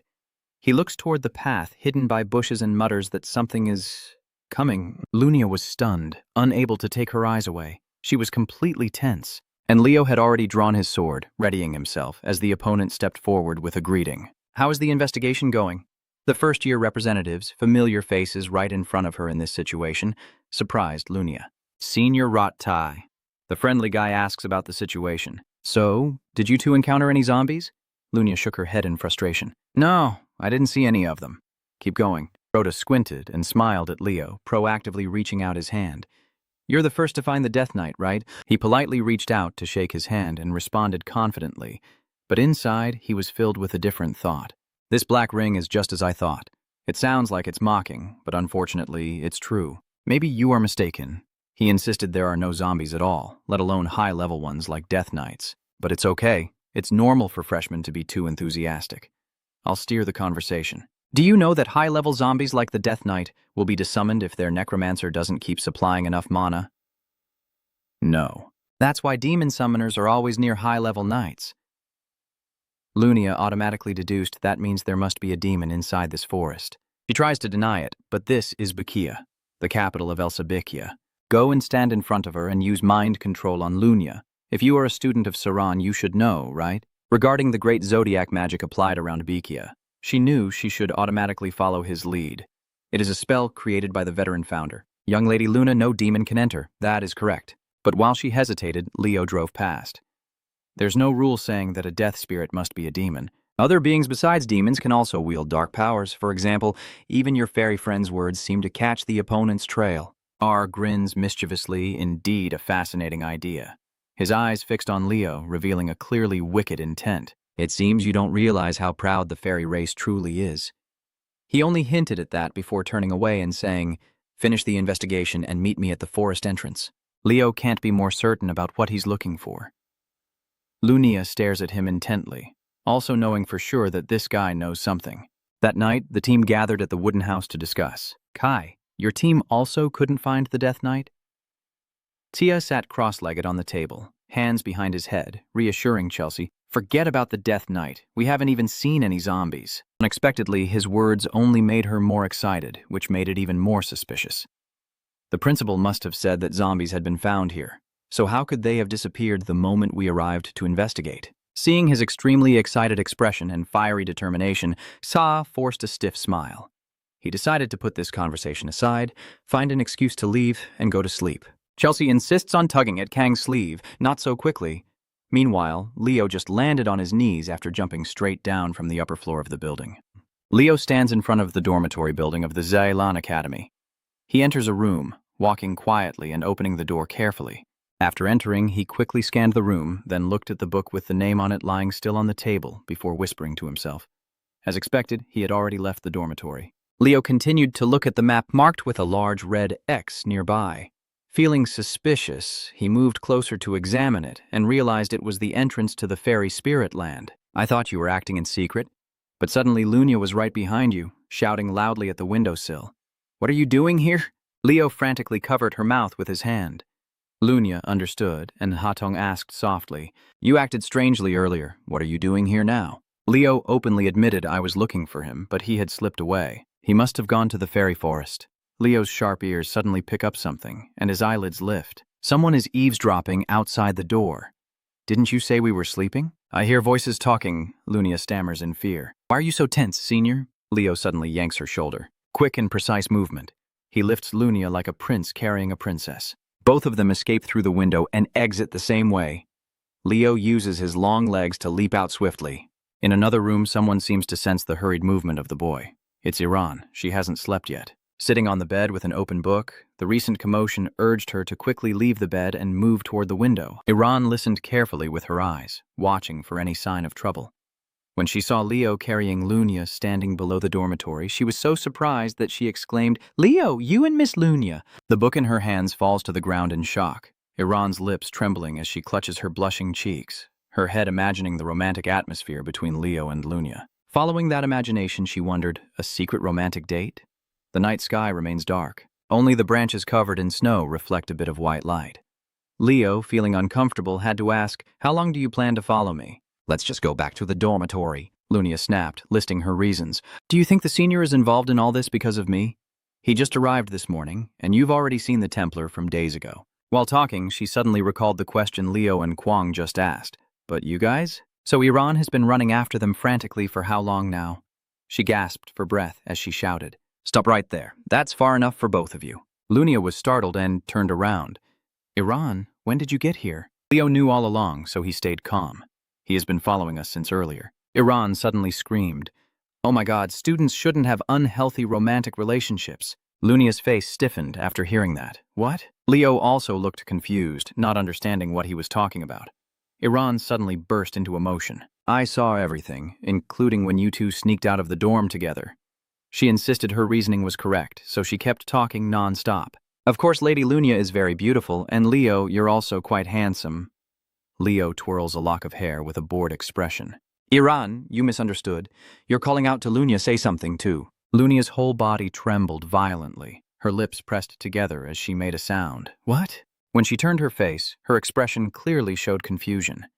That's not how it is. I mean, at the same time, Leo's red eyes also widened in shock just like Lunia, as a blood-red vein-covered arm suddenly emerged from the ground. Uninvited guests appeared before the three of them, and of course, everyone recognized them as zombies. A cold and gloomy atmosphere surrounds where the students are standing. A chilling greeting is spoken, welcoming you to the Forest of Spirit Fairies. Leo's sharp eyes can read the true strength of heavy opponents. They are all high-level zombies, bone soldiers. Lunia is still confused. Where did all this suddenly come from? He turned to look at her and asked straightforwardly, "Are you ready, Lunia?" She's not the type to be weak and dependent out of fear, but now she's bursting with confidence and replied clearly, "Of course." At her feet, Lunia unleashes her firestorm, a confident smile curling on her lips as a blazing tornado sweeps through the zombies, engulfing them in intense heat. Lunia chuckled happily and turned to her teammate, asking, "So what do you think now?" At that moment, a pleading voice called out to her, "Lunia isn't Leo?" Because he's startled and looking toward the source of the call. The other person, Iran, saved Ngui Lunia a step ahead. She uses her shield to fend off the zombies while secretly ambushing Lunia. Iran's transparent ice armor clearly originates from Berkia and enhances her power when supported by Animus's shield. The ground slightly dips as someone pushes off their heels to launch into the air. Iran's eyes widen in shock and he screams loudly to boost his morale. Her sword strike successfully beheaded a skeleton, and as soon as the weak point was hit, its body instantly dissolved into black smoke and vanished. Lunia looked at Iran with admiration. "You're right." Iran scratched his head awkwardly and continued, praising, "I didn't expect you to have that trick." She still remains modest, as usual.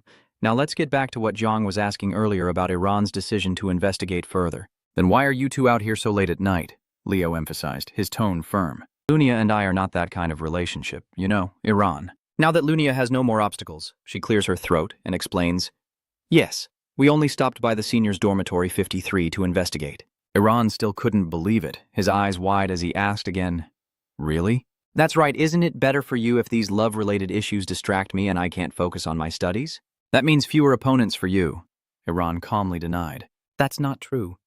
She placed her hand on her chest, sincerely and earnestly, expressing that Lunia is the top student, and I want him to always be the best because he will become a hero. Lunia looked across, momentarily stunned. Did he really think that? She suddenly remembered the high-level combat class evaluation at Saran Academy, where Iran and Lunia had an explosive encounter. Iran was then pushed to the cliff's edge, breathing heavily. Lunia was incredibly excited at that moment. As expected from Iran, among all the first years, only she could stand against me. Since the opponent is also highly regarded, it excites Lunia even more. After a few minutes to regain her composure, she pursed her lips and smiled. "All right, I will also give it my all." Lunia's attack, summoned like a gun barrel at that moment, left Iran completely immobilized, just standing and watching. It seemed even she didn't expect her firepower to be so overwhelming. In the blink of an eye, all she saw was fire and more fire.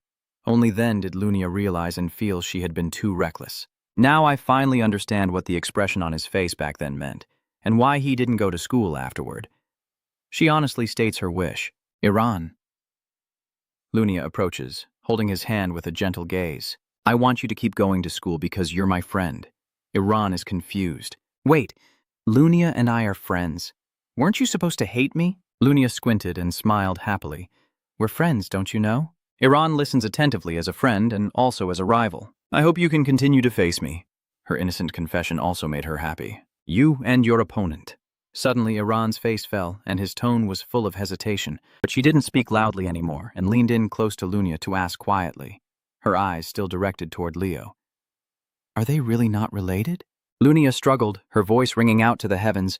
"We already said no." Iran let out a sigh, thinking kids really grow up fighting. In a corner of the forest, the sky here is much darker than in other places. Kago's voice hoarse. "You must have been surrounded."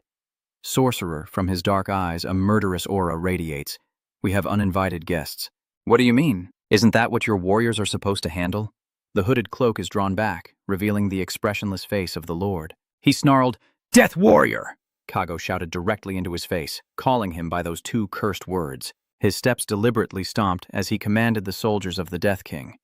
Kago couldn't stand the arrogant tone of that guy. "Are you treating me like a subordinate, or what?" he asked calmly, lifting the ring on his index finger and reminding, "It seems you have forgotten that the Death King has already chosen me. Once the summoning circle is complete, I won't need Tartarus's help anymore. The shadow of his arrogance still lingers, so until then I will rely on you." Kago must also be calculating something, so he quickly changes his tone. Hey. Of course, let's get back to Leo's group. Lunia, after hearing your reasoning, still seems to criticize. Are you saying that Senior is involved in the issues of the fairy forest? It's just this guy's guess. Don't take it too seriously. Iran whispered. But isn't it colder than before? That's right, Berkia is a cold region. But what should I say? Lunia frowned. Now that I think about it, it still feels a bit faint, but Leo keeps his thoughts hidden inside his mind. I think I am feeling a curse. You tell me aloud to prepare a little before moving forward from here. My finger just pressed into the core formation, and Kiran and Fiora rushed out with mischievous grins. Look here, my entrance. Lunia's eyes sparkled as she rushed over, as if she wanted to devour the person alive. She exclaimed, Fiora, how could something be born so beautifully? It's me, it's because of Big Sister Lunia, you still remember, right? Iran is curious to know. Leo, what is this summoned creature?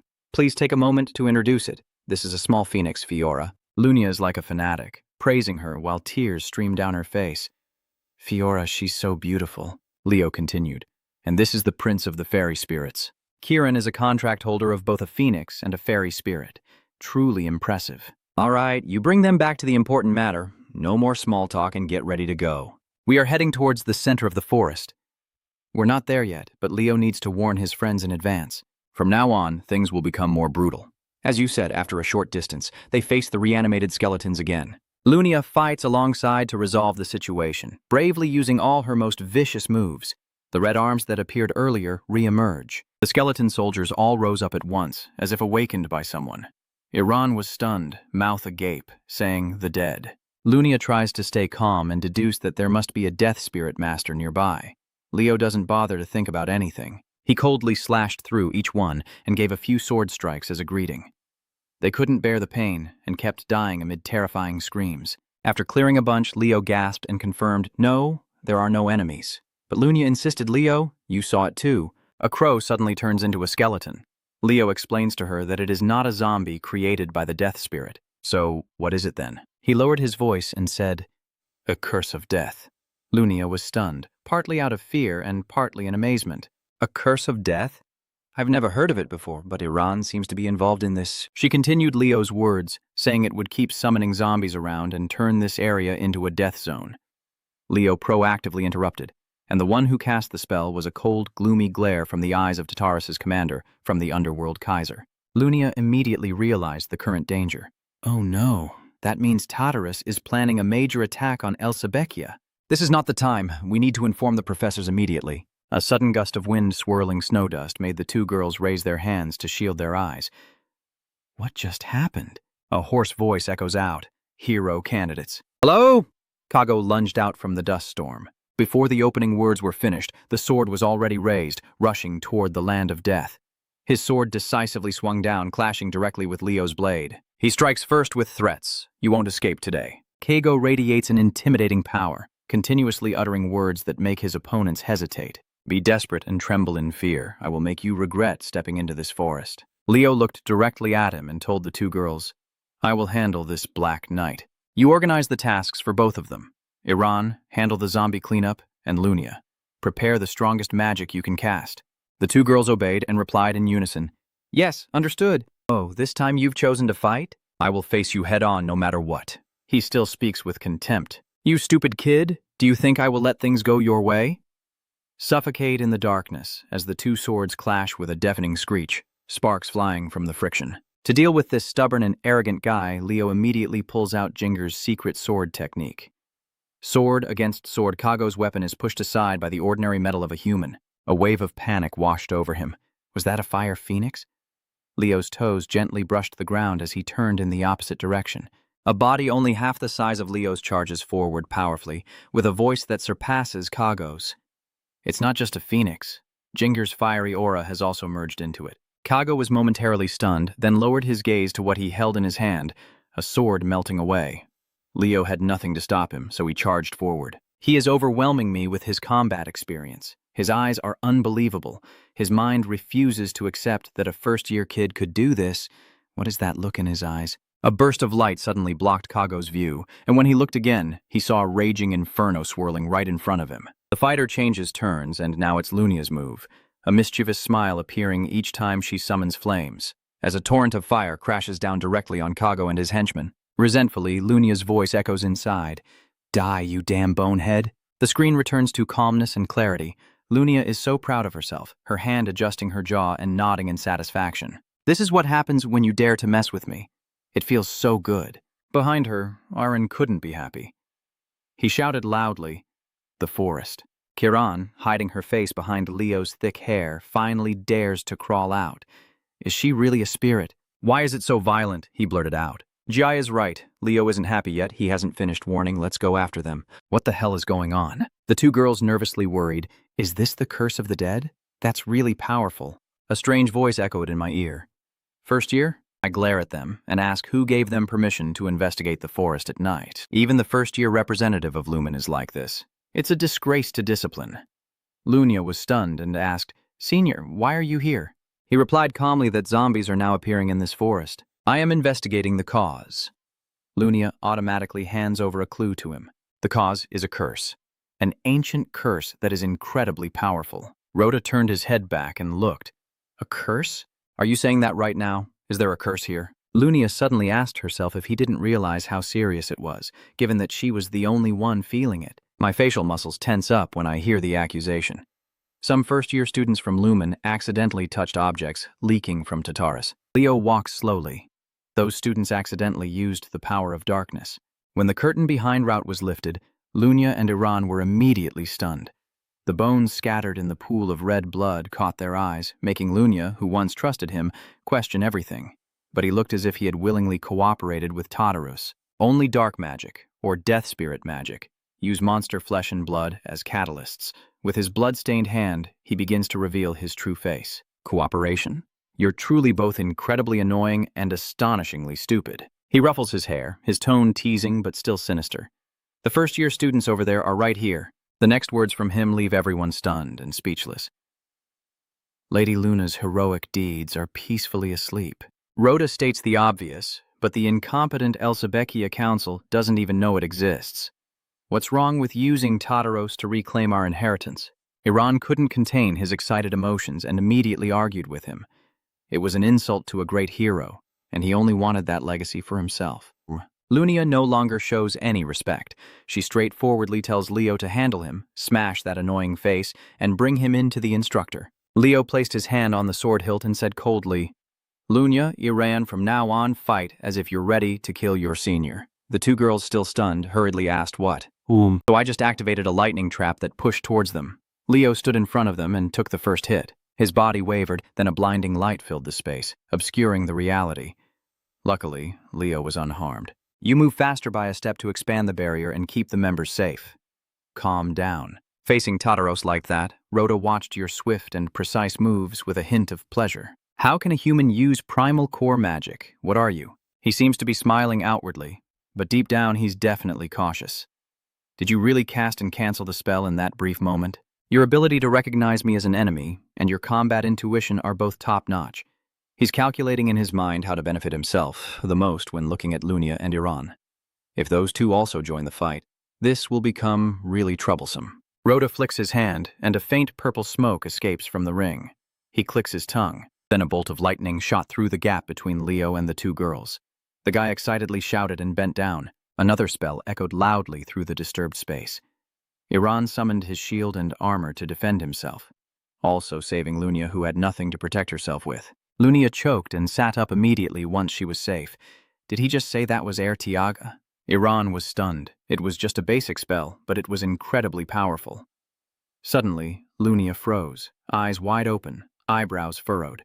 When she saw Rauta just a few steps away, she shouted in terror, "Damn it, we have to help them!" Iran, with Rauta's help, Kago can now confidently charge forward to block the way. He sneers at the two girls. This is the end of the line. Oh, chosen heroes. Lunia snapped back at him. Are you dreaming? She seems to have a plan, quickly telling her teammate, Iran, stall for me. Iran coordinated smoothly. Leave it to me. Ra is now looking at Leo with a blank expression and asks, do you have any last words before you die? Leo shows no sign of fear. He arrogantly retorts back to the opponent. You're too confident, huh? A little savior summoned with some skills. Kiran, seeing no way for him to move, was suddenly ambushed and knocked to the ground. His legs were frozen and numb, making him too afraid to speak up, only groaning, damn it, my legs. It's your turn, Leo Duong, with cold, deadly eyes facing R. I still find it hard to believe every time I look at his face. Don't tell me this bastard is really R, I whisper in a submissive tone. Wait, but now there is nothing left to stop Leo from decisively striking and cutting the opponent's head off. Kiran cheers excitedly. Good, that crazy little spirit is defeated. Now it's your turn to crush that damn skeleton. The familiar spell suddenly rang out again, leaving him both elated and stunned as his tiny body was swallowed in an instant by a black hole. Leo, terrified, shouted for Kiran. Rhoda no longer seemed human. He was reattaching his severed head while confidently claiming to be half-blood fairy. Yet you can still summon even demon beasts. Impressive talent, your Leo prop, right? His face now looks like a half-demon, with scars covering one side, only his mouth remaining proud. I'm glad that the one sending you off is me. I have completely transformed due to the strange power I absorbed. The power of the Death King isn't bad either, and if I gain the strength of Luna the Founder, I can crush those arrogant kids who only rely on talent like you. Leo places the injured Kiran on his shoulder and watches his opponent. That eye seems like the mechanical demon is starting to devour you. The Kie screams as he raises his hand to gather dark energy. Die. Calmly, you raise your sword high, ready to strike again. Leo's blazing red eyes never leave me. I failed to fully harness the power of the mechanical demon. You swiftly slash through and cut off his arm. Your clear goal is to sever the connection to that ring, and Leo doesn't stop there but stabs his sword into my shoulder. You are like a predator in the darkness who has won. Those who gain power through shortcuts always lack the feeling of battle. You sneer with contempt and urge him on. Come on, keep recreating. I will keep cutting you until you run out of mana. I can only whimper and look up at the bone-deep pain, but a whispering voice echoes. Are you having trouble? Sorcerer King Lion keeps whispering temptations into his ear. Is the human in front of you your target? Hurry up and complete the summoning circle and search for the sealed power in this land. So the Lion King took the initiative to move his severed arm. That's right, if I can absorb that power. Leo quickly glances over to observe his two teammates in the distance. Although they look severely wounded, they are still standing firm. The other two are holding their ground pretty well, so I guess I have to deal with this guy first. I clutch my bleeding wound tightly, puzzled. Huh? Why hasn't my hand been restored yet? Kiran quickly realizes something unusual is happening. Leo! My arm has completed several bloodlines of the formation. Look over there, then he also shows signs of something strange. He happily opens his mouth and unleashes a power that's already too late. This overwhelming power causes shockwaves to spread around.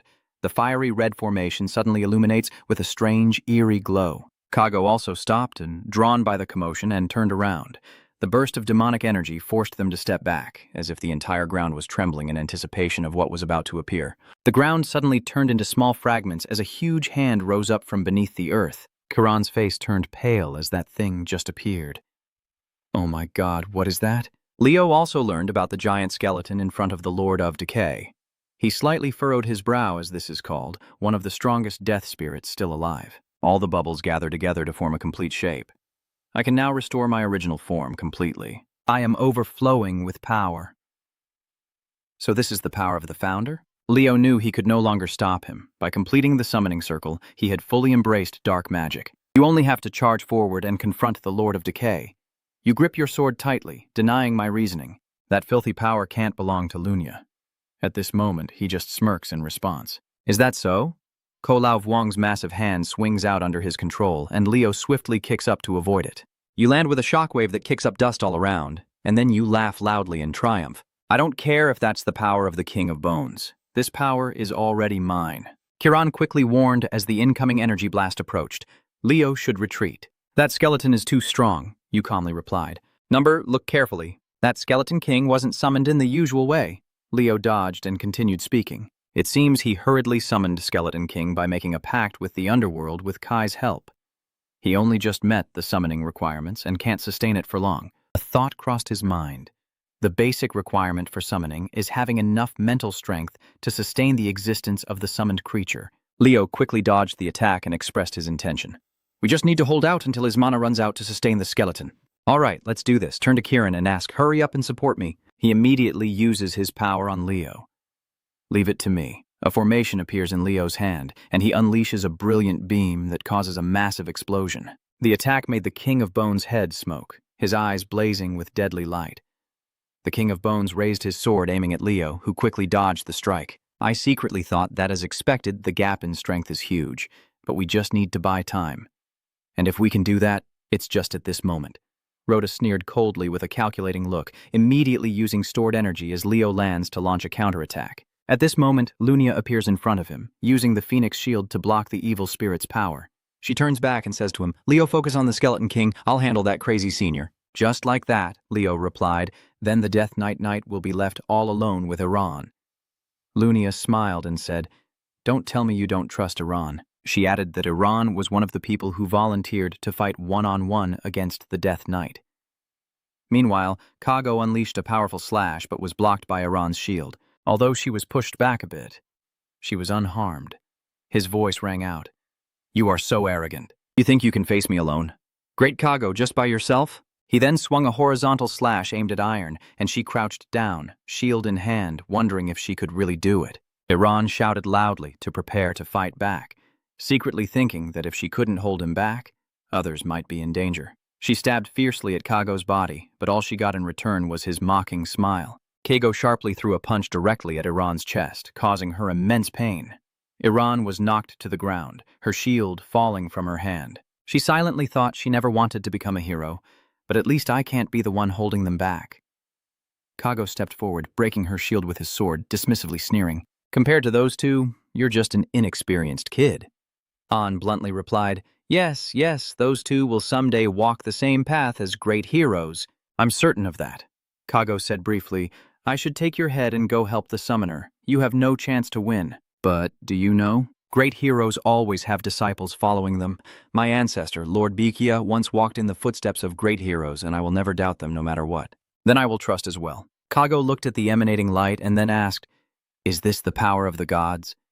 A deadly red flash flickered in his eyes as he charged forward, shouting, You arrogant little brat! Iran exudes confidence and says, This is a technique passed down through many generations of fairy knights. Kago leaps up, ready to strike down, shouting aloud death, and Iran stands there, ready to use the infinite power of life to dispel death. Iran delivers a finishing blow to quickly and decisively defeat the opponent. Truong Tan, one of her swords, splits Kago in two, making him incredulous, a death spirit knight like me losing to a brat like her. She tiredly drives her sword into the ground, as if her strength has been drained after fighting Kago. I must hurry to help others. Her eyes blurred as she looked up at her two teammates. I have to help them. He's still alive after arrogantly showing off the power of the dark demon magic, isn't he? First-year representative, he reaches out and summons a powerful claw. It's over. Lunia quickly raises her shield to block his attack, fire stance. My face instantly became stunned at what was happening. Did it just jump out? His attack was actually reflected back into his body. Lunia sneered. You think I would just take that because you underestimated me? She takes a step forward and summons magic beneath her feet. Block this attack. A burst of flames erupted right in front of him, and then the fire exploded with great force. Lunia stands beside the red turtle, watching it writhing in pain from the burns. She turns to leave when the man no longer moves. Sheesh, nothing special, but it's not over yet, the man sneered and raised his hand to strike. Dark magic flashes with a purple light, releasing traps. Leo stands nearby, restless at the sight. Lunia, before you could rush to save him, a giant hand covered him, and he was immediately thrown far away. In a flash, Leo, badly wounded, sat in the broken tree trunk as little Luca flew up to his face in panic. Leo, are you okay? He was surprised to see the wound on Leo's body, but his expression remained unchanged. I'm fine. You won't die. Don't make a big deal out of it. King of the Dead still radiates a deadly aura as he approaches. His roar makes both of them clutch their heads. In this situation, it is the worst curse that could appear. So Leo's mind is still clear enough to give orders. It's time for Fiora to use her special Firebird Cry technique. The singing voice echoes, transmitting energy to those around as his body recovers. Leo softly speaks again, requesting, One more time then, Fiora. As his body recovered, the Dry King raised his sword high, but he swiftly leapt up to dodge the downward strike. At this moment, Leo's body is engulfed in raging flames. Lunia's eyes can't look away from his figure. Leo! He's not afraid of dying at all, just like the heroes. She slowly stands up, brushing off the dust from her dress. Fire orb! She decides to retract the fireball. Well done. Take a rest. Lunia creates a glowing flame in her palm. She controls the fire to launch an attack on Rauta. He doesn't even bother to look at the flames burning in his hand. Even your proud fire has grown weak. Lunia, what do you plan to do with that feeble flame? You say it's weak? The fire of our Lunia family. Lunia slowly steps forward to face me. As you know, my family has always made a pact with the Phoenix. Our first ancestor was willing to burn himself to completely destroy Tartarus. He sneered dismissively at her origins and suddenly started rambling. Have you given up? Yet inside, he is starting to feel confused. Why hasn't this fire gone out yet? Suddenly, a hand reached out and grabbed his burning hand. Her gentle yet warning tone echoes, as long as our ancestors' will remains alive. We are always the contract bound of the Phoenix, and this fire will not extinguish until all demons are reduced to ash. Lunia's eyes gleamed with a sinister light as she moved closer. And by the way, your left eye is completely possessed by a demon, isn't it? A blaze erupts, engulfing both of them.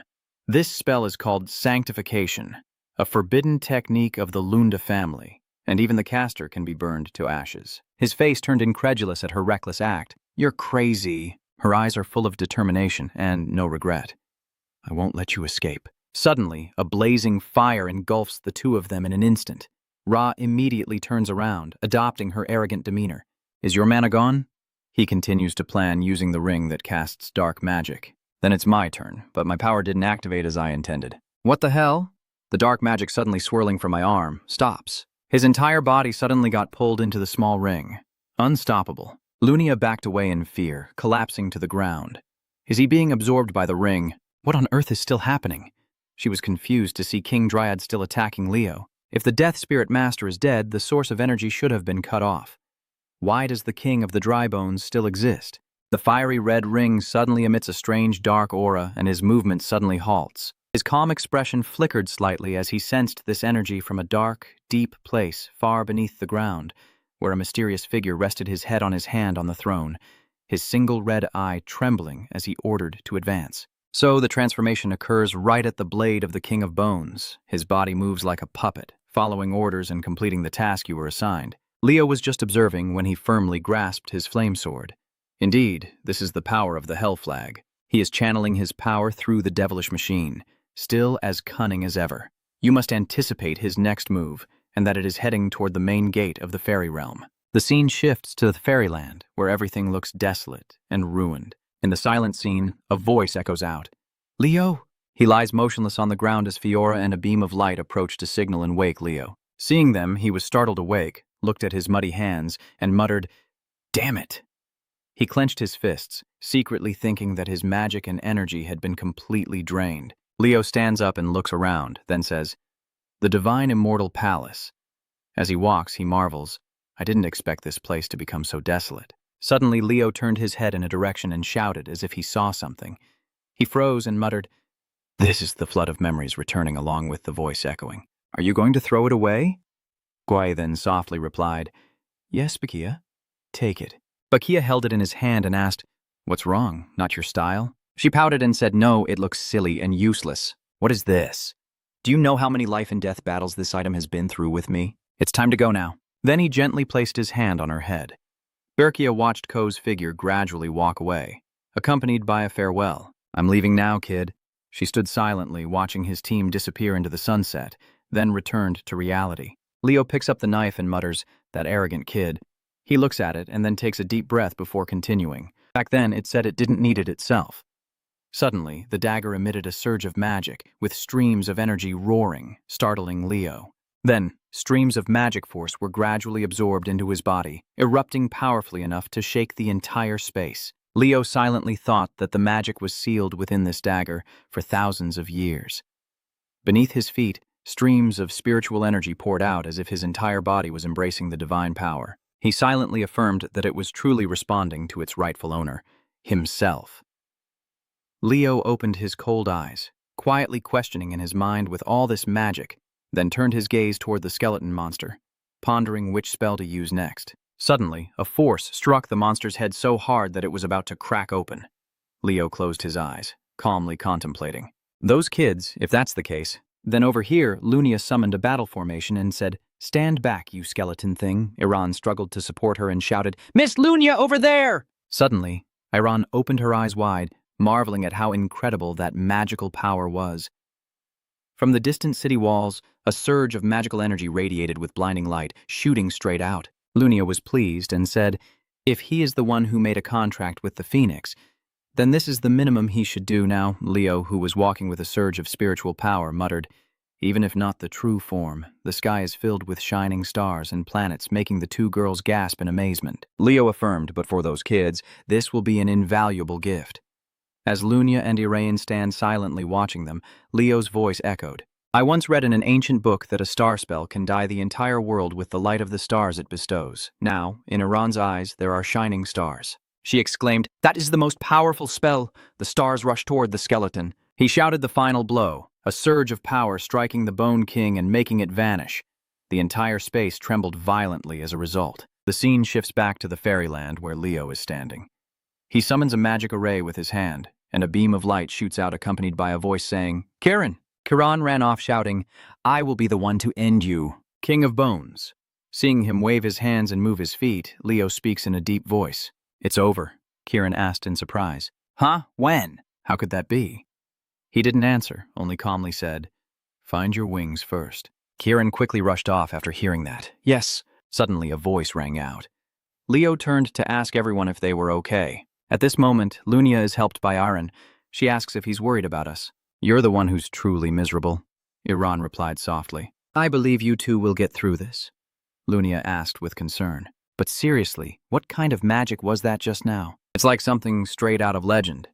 Leo held the dagger in his hand and replied, "It feels like it's emanating from the magic sealed within this dagger. It's definitely connected to the great hero." Hearing that, Iran exclaimed, "A creation of the great hero?" Lunia is curious. Could it be that Tartaros is targeting this place because of that item? Suddenly a voice called out, "Leo, look at this." He brought a cocoon and said, "I found the hidden wings for me." Then Kiran struggled to open it and said, "Let me take this off." Leo agreed, but Lunia stopped her. "Wait a moment." She continued, "Isn't that a piece of hero's record?" At this moment, a surge of spiritual energy suddenly emanated from the cocoon. A powerful beam of light radiates, enveloping the entire space and transporting everyone to a vibrant, colorful forest. Lunia looked confused and asked, "What is this?" As everyone was puzzled, a voice suddenly rang out, "Are you planning to defeat Erebos?"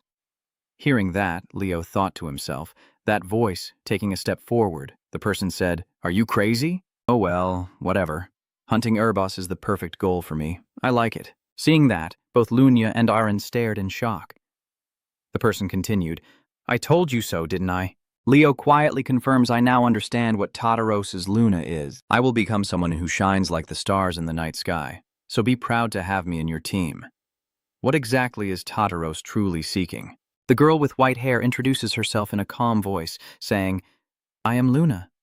Then she smiles brightly and continues, "I will become someone who shines like the stars in the night sky. So it's an honor to have me in your group." Leo stands frozen, imagining Kay's image and thinking to himself, "Yes, it's me." This is a fragment of Kay's hero record. At that moment, Horace and Hume rush over in panic. He calls Leo, Lunia's student, Iran's student. Run also hurriedly rushes over. Seeing that, Lunia spoke, "Professor Hume." Then she took out a fragment and said, "Please take a look at this. This is the heroic record of the founder." Hume looked at it and stammered. This is when he turned to Leo, placed his hand on his shoulder, and praised him, saying, "Well done," and asking, "So everyone leaving the dormitory is here then?" Leo replied in a deep voice, "Still, one person is missing." Iran nervously told Rune, "Hey, senior, I haven't finished my sentence when you interrupted. Let's go talk." Then everyone else walked away, leaving Leo standing and looking back. He muttered, "Luna, move to another scene. It's the last day of the field trip." Hai shook hands with Horace and softly said, "Thanks to you, the students learned a lot. I truly appreciate it." Luna confidently said, "I will be stronger than you next time we meet." "Let's see." Leo replied, "I will wait." Suddenly, Iran ran over and shouted loudly. Breathing heavily, Leo said, "I will return to Saran Academy." He looked at Irain and smiled gently. Leo gently patted her head and replied, "All right, see you later." Tai and Ka also happily wave goodbye. As they leave, the scene shifts to a grand castle, an excited voice echoing as it finally regains its wings. Inside, Kieran excitedly soars through the air. He shouts, "Come at me with your punch, red monster." Fiora calmly dodged Kieran's punch and he grumbled, "So you dodged it, huh?" And it doesn't care and just flaps its wings and flies away. Suddenly, Kieran stopped Fiora and said, "So what if it can't fly, make it startled and let out a cry?" He became more excited, laughing and saying, "I will show you the magic of the fairy." Suddenly, a hand grabbed Kieran's wings. Leo muttered sternly, "Do you do this every time I leave? Should I confiscate your wings?" I struggle and shout, "No, I only have one pair left. Don't you feel sorry for me?" Suddenly, someone calls out Leo Blop. Now we finally meet officially. I am Phoenix Fiora. Leo wondered and asked, "Plymouth Kieran, is that you?" Kiran replied with a satisfied tone, "So what? Do you see my strength?" Then he flew out with wounded wings and said to Fiora, "I don't need an introduction." She calmly replied, "My mother said I should treat those with contracts politely." As she finished speaking, Kieran swooped in and grabbed her by the hair. "So what? How are you going to dodge this time?" Fiora said calmly, "Leo, please open the way to my mother. I want her to see this form." Hearing that, Leo opened a space and replied, "All right, bring that guy along too." And so the girl took Kieran and stepped into the portal. He struggled and shouted, "Hey, wait!" Leo stood there watching the space gate fade away, then sat down, feeling relieved and thought finally it's quiet now. As he dried his hair, he muttered that the hero's journal and the dagger he found in Bikia had now been handed over to Sand. Thinking of the monsters, he continued to consider that in Lumen there is the monster queen Silatuna, and in Saran it is Kaiser the Boar King behind everything. With a calm demeanor, Leo clearly concluded that Tartarus had erased all records of the great heroes. The image of evil figures reappears in Leo's mind, making him troubled about enemies and internal betrayals. That's a dirty trick. It has always been like this, with some Tartaros agents still alive in Lumen. Then the eerie image of Lauder appeared, making Leo suspect. There must be a traitor like Lauder in Lumen as well, and he told himself to find him as soon as possible. The traitor is hiding among us. Transition to the main lecture hall at Lumen Academy. The students gather in a large crowd. Ayin stands on the platform and speaks out as if making an announcement. First-year students line up by department. The principal will arrive shortly. Eliza and Wandon stand silently with a cold expression. I wonder why they gathered by department instead of by class. Duran also stood quietly listening to Alien's voice. Is everyone enjoying the field trip? He cheerfully continued, saying that gathering all the first-year students today was to prepare for an upcoming interdepartment competition. Hearing that, Chloe said, the tournament between the faculties. Sia also added, so that's why we were called by faculty. He continued to announce that to prepare for the tournament, the teachers would guide the students, but they also invited a special instructor for more intensive training. Chelsea's eyes lit up and she exclaimed, a special instructor. CA, feeling tired, said lazily, am I the only one feeling exhausted? Suddenly, someone's voice rang out. I've read your report on alchemy using qualitative magic. Ka Thomas. That's John. She asked in a low voice, that report is really rubbish. I know. Sia gasped in surprise. Senior all the way. Gian continued coldly. I'll be straightforward with the first-year students. I see you all as truly pitiful as mages. Seeing the confusion and incomprehension from the students, she continued, I read all the magic essays you submitted for the midterm. Most of them are just templates, nothing creative. At this moment, I step forward and say, you said you read all the papers we submitted? He asks, so do you remember the research on efficiently converting fire attribute magic into light attribute magic? That was my paper. Gian replied arrogantly. Yeah, 17 pages long, right? The content is trivial, about using thermal energy to increase output. That statement left M frozen in place, while the other students looked confused, murmuring about the nature of magic. A young man suddenly stepped forward and introduced himself, saying he was pleased to meet you all. Junior, I am Lai Jam. Jam confidently shows off his muscles and continues. A knight is someone who overcomes all hardships and crises through physical strength. Training the body is the foundation of a knight. Then he raised his nameplate and shouted, I will train with you until the interdepartmental tournament. I look forward to it. Everyone responded in unison, yes, senior. At this moment, Unta stepped forward and asked the juniors in a serious tone, what do you think is the most important ability for a summoner? Eliza responded uncertainly, the power to control the summoned beast. Unta is wrong.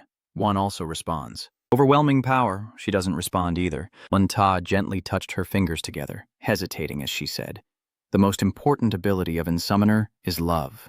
This answer leaves Eliza and Wandon frozen like statues as the headmaster's voice echoes, turning their gaze toward Jam and Jan. "All right, the top students of the Lumen Academy will be the mentors for the first-year students." Suddenly, Alien froze as if he saw something. He looked at Leo and asked, "Leo Plop, why are you standing there?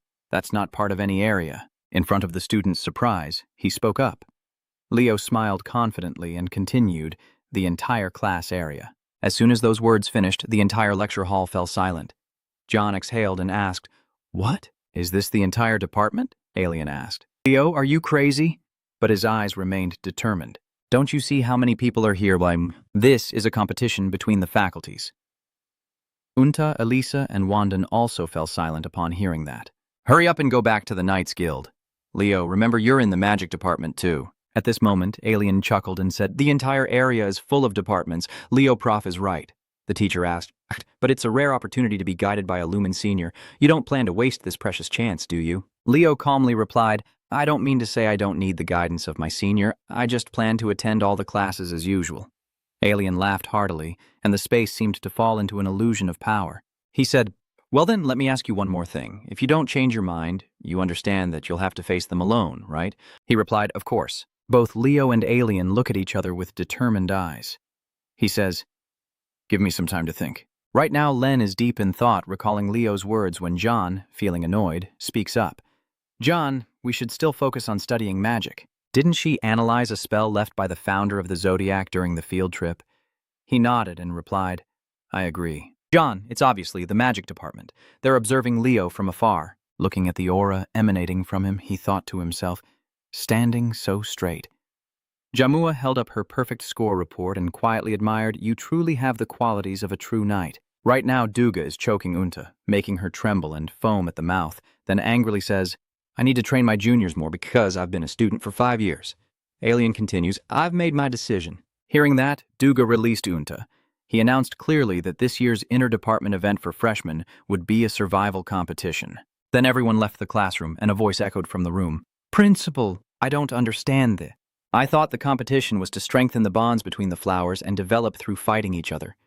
In Alien's room, everyone was still confused, but a survival match means an individual competition? "This has never happened before," he said quietly while reviewing the documents. "As everyone knows, this year we have a rather special student." "That's right, isn't it?" asked one person. "You mean Leo Prop. Remember Leo's confident image?" Alien confirms it's Leo Prop. At first, everyone was just surprised that she was from the whole department area. "We thought she would reach her limit soon, right?" He added that, despite that, she still maintained a top position in all fields, surprising everyone. Alien confirmed that because of this, the student council has been paying more and more attention to her. Ian asked if the student council was paying more and more attention to her. He replied, "Exactly." Duga broke out in a sweat, thinking to himself, "The founding families of the Lumen Academy. The emblems of the current powers appear. Jaron, Rahat, Tsia. Those are the people supporting Leo." Hearing that, she blushed deeply. He said that if that happens, it wouldn't be impossible for the next generation to inherit Leo's abilities and create a different kind of student body. Alien chuckled and replied, "Of course, in the end, she will have to choose a department too." Everyone was speechless when they heard that. The scene shifts to the next day, with students standing in line in front of a freezing cold wall, chatter filling the air. "Why is it suddenly so cold?" "Yeah, it's like stepping into a refrigerator." "What's that?" En snapped his fingers and said, "All right, pay attention." He explains, "I created this ice wall to teach the students air skills for both the interdepartmental tournament and conquering the hero world." He then looks at Celia and says, "Celia, draw your sword." Hearing that, she was startled and cried out. He asked, "Do you think your fire can break through that wall?" At that moment, Celia drew her sword. Flames roared fiercely. She began slicing through the fire and confidently said, "It's as easy as pie." Celia swung her sword forcefully, flames tearing through the air as they surged forward, causing the ice wall to shatter instantly and explode into fragments. Leo stood from afar, quietly observing her, but surprisingly, the ice wall did not collapse. It was as hard as stone. En says, "Today I will teach you the hero's breath." He raises his sword, with his reflection visible on it, and continues explaining. That is a technique derived from the unique breathing style of beastmen, adapted to suit human vitality. Celia was a bit surprised to see In step forward. He didn't hesitate. unleashing a flame with great pressure. The immense power of the fire crashed into the ice wall, causing it to explode and leaving a long scorch mark on the ground. Duran, witnessing the scene, frowned in admiration, thinking to himself that the destructive power was truly astonishing. How can they create fire like that when Professor N is a ice element user? Duran explains, Master N of Wind was once a dungeon conqueror, so it's no surprise that one of his hero abilities is fire. Hearing this, N responds in a deep voice, Duran is right. His eyes sparkled, and each breath seemed to merge with the ice as he continued. Unlike my innate aura, it should have been weaker than Celia's. N crossed his arms and continued, but thanks to the hero's breath, the air can be amplified. He turned around and said, let's start training. After witnessing all those actions, Leo remembered Arian's image and wondered in amazement, isn't that Arian's technique? Later, everyone dispersed to practice, Eliana channeling her energy, trembling all over, coughing as she trained, exhausted, while Duran and Zia practiced more relaxed. Celia closed her eyes, focusing all her energy to practice. An watched the scene and thought with satisfaction, well done. Later, Eliana, exhausted, sat down and sighed, it's really tiring, but it's done. Suddenly, a hand offered her a handkerchief. Here you go, Eliana replied brightly. Here you go. Thank you. She quietly thought that even the head of the Eastern Department acknowledged her skills. Eliana said, you're quite good. Suddenly, Shia instinctively looked to one side. Leo was covered in sweat. Seeing him drenched and exhausted, Sio called out to Leo. Eliana asked, Leo? Is the class president still there? Un watched from afar, surprised that it was true. Seeing Leo breathe steadily, he quietly concluded that Leo was the only one whose aura hadn't appeared yet. Maybe this was a chance for him to focus more on swordsmanship. Suddenly, En widened his eyes and silently exclaimed, Wait, her breathing! Hey, who taught you that breathing technique? Facing Leo, he added that the hero's breath originally comes from the beastmen of the Anya Academy. I have modified it so that humans can use it, but the way you breathe. His face looks a bit tense as he speaks in a low voice. It's like that of a beast man. Leo thinks of Arian's image and says, That's right, not a human. Then En placed his hand on the boy's shoulder and said, Can you change the starting point of the energy? Yes, draw mana directly from your breath. While he was still explaining the technique I taught, imagine yourself as a real beast man. Then a fierce flame erupted, as if to burn everything. This scene amazed Duran, watching the fire gradually die down, and he wondered, what was that just now? At this moment, Tandu, with flames still surrounding Leo's body, Duran still wondered, how did he do it? Only then did En break out in a sweat and speak up. Leo Prop, you really are a special person. Leo held the flame in his hand, exhaled slowly, and replied, Thank you, Senior. I did it. Inside the corridor, Chloe was carrying a stack of documents when suddenly a voice rang out, startling her. Isn't it heavy? That's Leo. He stepped forward to help Chloe and asked, Are you going to the magic department's practical class? Let's go together, she replied. Thanks, I appreciate it. Leo awkwardly turned away. She blushed, wondering why she couldn't look Leo in the eye. Suddenly, a voice said, The air is so pleasant, isn't it, you two? That voice belonged to John.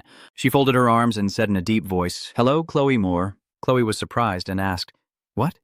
Do you know me? John replied, Of course. I really like the way you explain North magic. She shyly replied, I am very honored. John turned to Leo and asked, When do you plan to switch to the magic department? You reply firmly, Senior. Forcing a department transfer is against the school's rules. Leo mutters, She's really not attractive at all. Until we reached the yard, Jian let out a small cheer upon seeing Professor Anbi's back, hesitated for a moment, then approached and called out, Professor Anbai, why are you here teaching the first-year students' hall? Anbai turned to reply, at Professor Ren's request, From today I will be giving a special lecture for first-year magic students, followed by a series of questions from John. What do you mean, Professor Anbi? It's really unfair that we've asked many times to attend the special lectures, and you've never agreed, not even when we became fifth-year students. But Anbi calmly replied, I'm very busy. Hearing that, Chelsea and Tia froze, while Leo wondered silently if he would be allowed to attend Professor Anbi's class. Anbai is a rare mage capable of controlling primordial magic with a human body. Shaking with anger, he smiles smugly, thinking to himself that any magic student would want to attend his lectures. At this moment, Len approached NB and said, Senior, you're here, he announced clearly. Everyone pay attention. This is Professor Anbi, whom I personally invited for the first-year students. You should see this as an honor. Hearing that, the students cheer happily. John stands there clapping and sneering. Huh, there's a contaminant mixed in. Seeing that, Len quickly pulled her away. Let's go. We need to prepare the ingredients for the interfaculty tournament to make her uncomfortable. Meanwhile, the excited voices of the students rang out. Wow, I'm a first-year student. I want to attend Professor Ainer's special lecture. All right, let's start the special lecture. As you know, my nickname is the Evil Wizard. The students also listened attentively as Anbi introduced himself, but many called me the Tatarus Destroyer, showing how much combat experience I have. Then he asked, what do you think is the most important thing in a magic battle? I answered, the amount of mana Anbi said is wrong. Next, Chelsea also spoke up, quickly chanting, and he said again, next. He asks, what type of magic can you use? I can. Anbi didn't answer, but coldly said the next person. Leo raised his hand now, and Anbi asked, answer me. What is the most important thing in a magic battle? He answered calmly, mobility. You're right, over here. John, feeling envious, said, Tch, I know that too. Len nodded and said, yeah, hurry up and recite the spell. Master, I don't understand. Of course, mobility is important, but I don't think it's the most crucial factor in modern magic combat. Moreover, hasn't mobility already been surpassed in magic? Anbi asked again, so when I said agility was surpassed, I meant the wing magic, right? He replied, yes. CA asked Chelsea, so now that we have wing magic, is that okay? She hesitated before answering. That's true. An illustration of the truth about Xia's magic appears.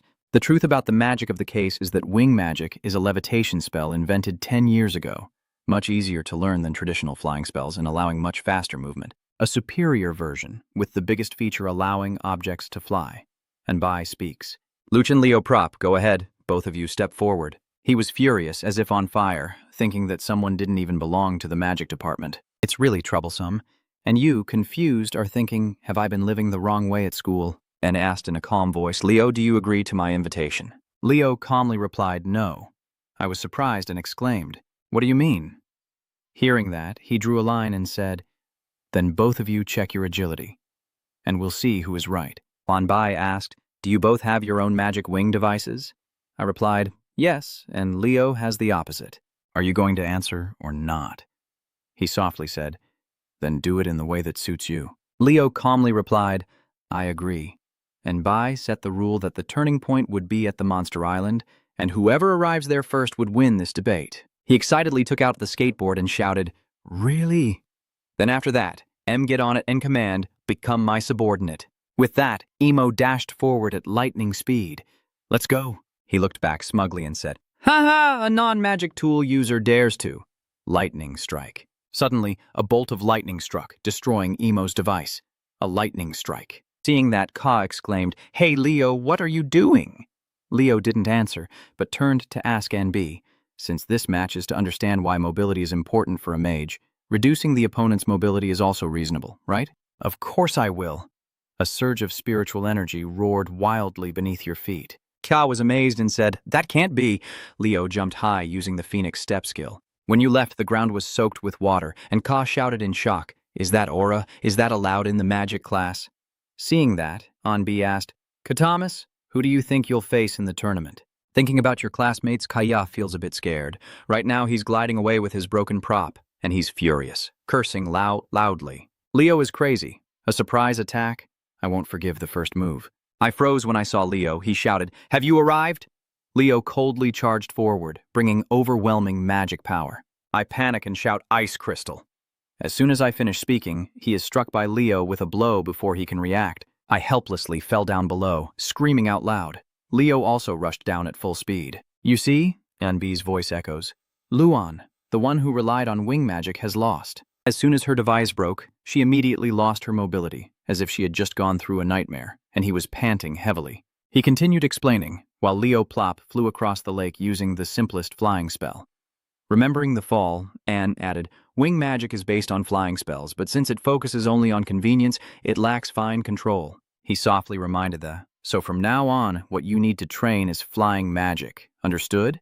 The students responded in unison. Yes. Later, everyone focused on practicing flying magic, with Katrong hanging upside down and exclaiming, I've become a floating person.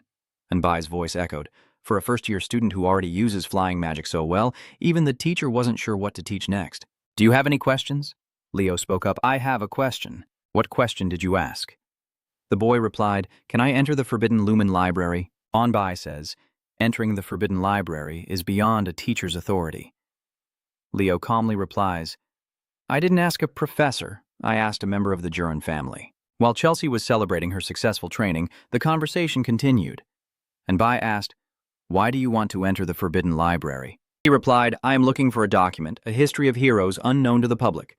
Hearing that, he summoned a piece of paper and said, I will write a letter of introduction for you. Andy explained as he wrote, But to enter the Forbidden Library, you'll need the permission of the Jurin head of the family. My older brother. Leo muttered, Antek Juron. The image of Antek appeared. Antek Ririn. He is called the Endless Mage because of his ability to cast countless spells. After finishing the letter, Anbi said, However, the head of the family is currently deployed on the southern front of Tartarus, so I will have to meet his representative. Leo wondered. His representative. He said you will meet her at the academy. She is your senior. He asked again, Who is she? A blurry image of Elena appears. She is a third-year student. Thinking of this, Anbi sighed and continued. My granddaughter, as the scene shifts to a clear blue sea with gentle waves and whispers echoing. They say that the night and magic departments have already started training. Leo stood silently, listening carefully. I heard that Professor Anbi has come to teach the magic department. He glanced silently. Is that so? Is she famous? She replied with a big smile. Being famous is not enough to describe her. She is a third-year class president. CA says Elena Gironi, 18 years old, is currently the top in the magic department. Although she's a third year, she's only second to Tua. As he said this, hearts appeared in his eyes as he praised her, and she is incredibly beautiful. Just thinking about Elena's elegant image, Ka added. Her nickname is the Queen. Hearing that, Leo exclaimed, The Queen. Ka said proudly, You know, she has many suitors, and maybe that's why she's a strong candidate for the student council president in her third year. Back to the present, he pondered silently. How do her pursuers approach her? Over there, Duga asked Kalo. Where is that guy? He said he should have come here earlier. In the middle of the yard, the chatter echoes loudly. Professor, who are you waiting for? So finally it's our turn for special training before the inter-college competition. Guided by Senior Unta. As one step is taken forward, someone speaks, but it turns out to be the senior apologizing for being late. Professor Duga was surprised and stammered, You are Unta with the rackets behind your back. She calmly said, Hello, first years. The other students were surprised and murmured in amazement. What a strange person. Unta, standing by the butterfly net, made Yuga angry and asked, What kind of outfit is that? She replied, I am sure you have heard. At this, Unta's eyes sparkled. She said that a fairy appeared on the Shadow Monsters Island. Hearing this, Yuga exclaimed, Very mother. Hearing that, Leo also imagined Kiran's figure and thought to himself, No way. Duga asked, So do you want to take Namnyat to hunt for treasure? She replied brightly. Exactly. Finally, Yuga's last shred of sanity shattered. She angrily scolded him harshly. What do you mean? You crazy Ngu Din Kung? We're in the middle of preparing for the interdepartmental competition and you're doing something so stupid? It was a mistake to trust you during the training, but I don't care. She turned to the other students and calmly said, The junior students as summoners. You must dream of great shadow monsters. The more I think about hunting fairies, Unta became more excited and asked, Do you not want to see the fairies? The students cheered happily. We want to see it. At this, Duga snapped in anger, shouting, Don't bother them with rumors you haven't even verified. Unta, the competition is coming up soon. You're not just going to hunt fairies, right? Did anyone remember what I said the core mindset of Insummoner is the other day? Eliza hesitantly replied, Forgiveness. Duga said no. The image of the god of love appears, and she answers that love is not only caring for the monsters you've made contracts with, but also loving all beings you summon. The god plays with the creatures, and Duga explains, You must love all the entities you summon. Hoa becomes one with her summoned beast, the union of person and spirit blending into nature. That is the true love of a summoner. Hearing that, Sia and the other students paused for a moment, only able to smile awkwardly. At this point, Leo let out a sigh of relief, feeling satisfied that she might be strange, but she understood the essence of summoning. In other words, she means you should develop a strong enough bond to communicate with monsters, even without forming a contract. She smiled and then spoke in a serious tone. Maybe it's a bit early for first years, but they'll have to get used to it. You will stay on the Dark Beast Island for 3 days for special training. Unta also added, I have already submitted the dormitory leave form for you, so it's fine. Hearing that, everyone started to panic. Auntie, that's impossible. I plan to go to Lumeria City this weekend. How can we survive here for 3 days? Eliza remained silent before speaking. Spending 3 days with the shadow beasts isn't so bad. Suddenly, Unta handed her a racket, confusing her. The other students also received rackets. Unta said that summoning is forbidden for 3 days, and aura and magic cannot survive in the forest relying solely on their own power. Everyone exclaimed, "What?" Unta turned away, waved, and said, "See you after 3 days. Try catching the fairy with your own net." Everyone sweat and marveled. That forest is full of monsters, wilderness, and spirits. Dai also hesitantly asked, "Professor, do you mean?"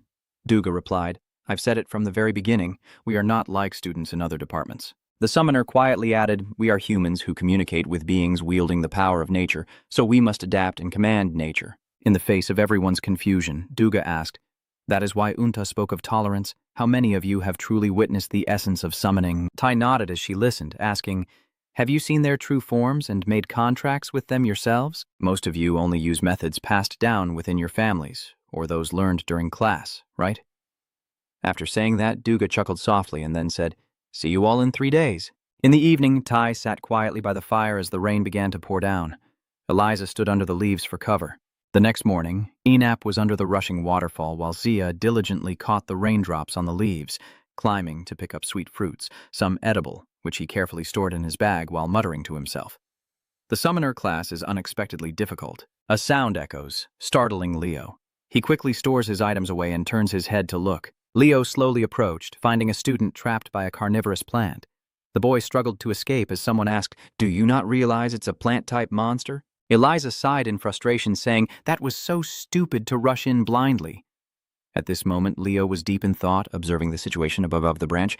Kieran was sitting and laughing happily, and seeing that, Leo's anger flared up as he silently thought, he probably needs a punch to wake him up. He dashed off again like a gust of wind. Kieran grinned widely and cheered, "Who should I tease next?" Suddenly, a racket swung down and he was caught.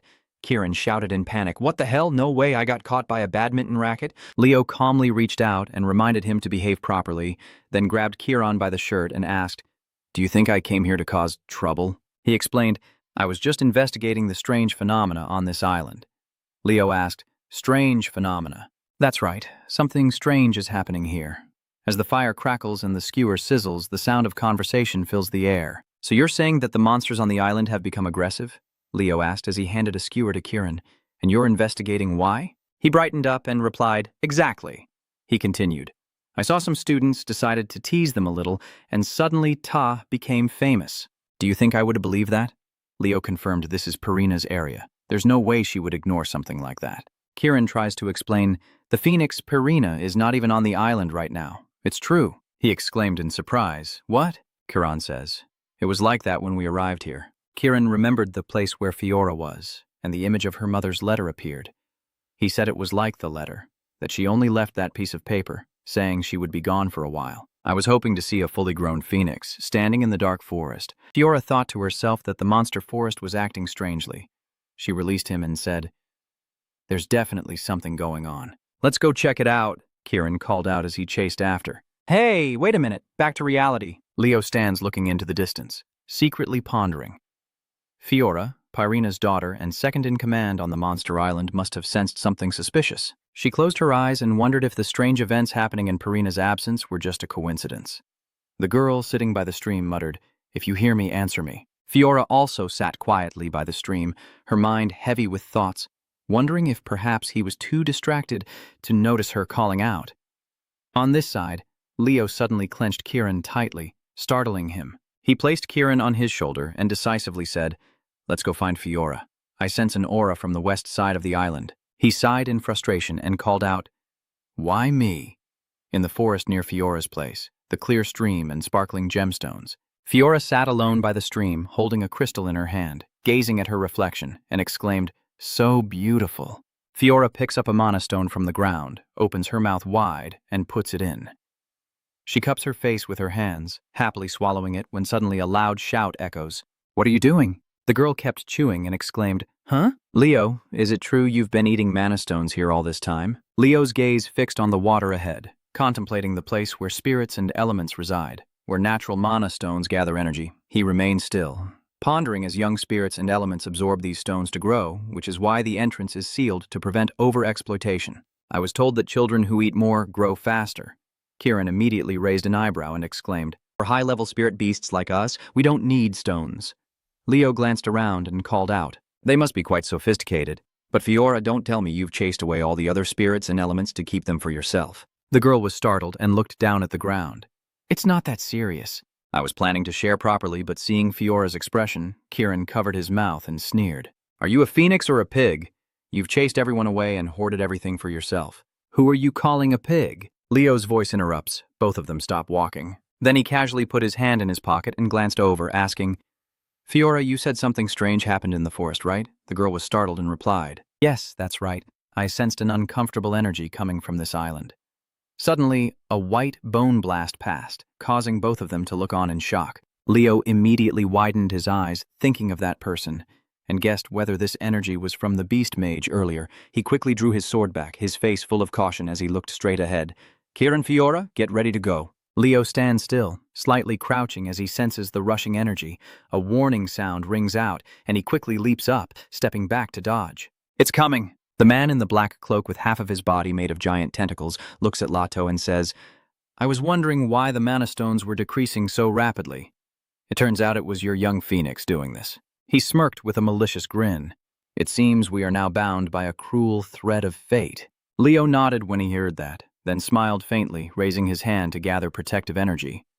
A hatred linked to our past lives, something extremely terrifying. Immediately after, the black-cloaked figure directs his tentacle straight at Leo, but he gently steps back to dodge.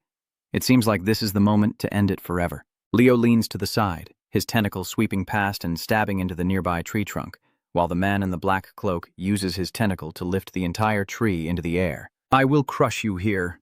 Suddenly, Leo was startled by a rustling sound beneath his feet. You lower your head and see your legs tightly grasped by the tentacles. A monster? He had hidden that monster underground. Leo frowned as he looked at the protective wall he had created in front of him, unable to find any trace of it. You stand still as the tentacle turns into a giant claw rushing toward you. Don't tell me the excited voice of the black cloak man is ringing out. Die! Leo bowed his head, closed his eyes tightly, his eyebrows furrowing, then he opened his mouth wide and shouted, unleashing flames that burned all the tentacles rushing toward him. The black-clad man nearby quickly cut off the flames burning along the tentacles, and then, in an instant, the tentacles that had just been severed rapidly regenerated. Leo looked up at this scene and silently admired how impressive his regeneration was. He stood up, gripping his sword tightly, and shouted, "Let me ask you about this," Leo said seriously with a furrowed brow. "The tentacles wrapped around me feel just like the slender snakes that have hidden their presence. Don't tell me it's a chimera demon beast." The corner of the black cloak's mouth slightly curved up in a smug smile as he asked again. First years really do love to act like they know everything. What are you, Leo Prop? Upon hearing this, you raise a hand to summon Fiora. You've already answered your own question, so what's left? I am a first-year contestant. It spreads its wings, a giant flame erupts above, and it lets out a roar as it rushes swiftly toward him. Fiora!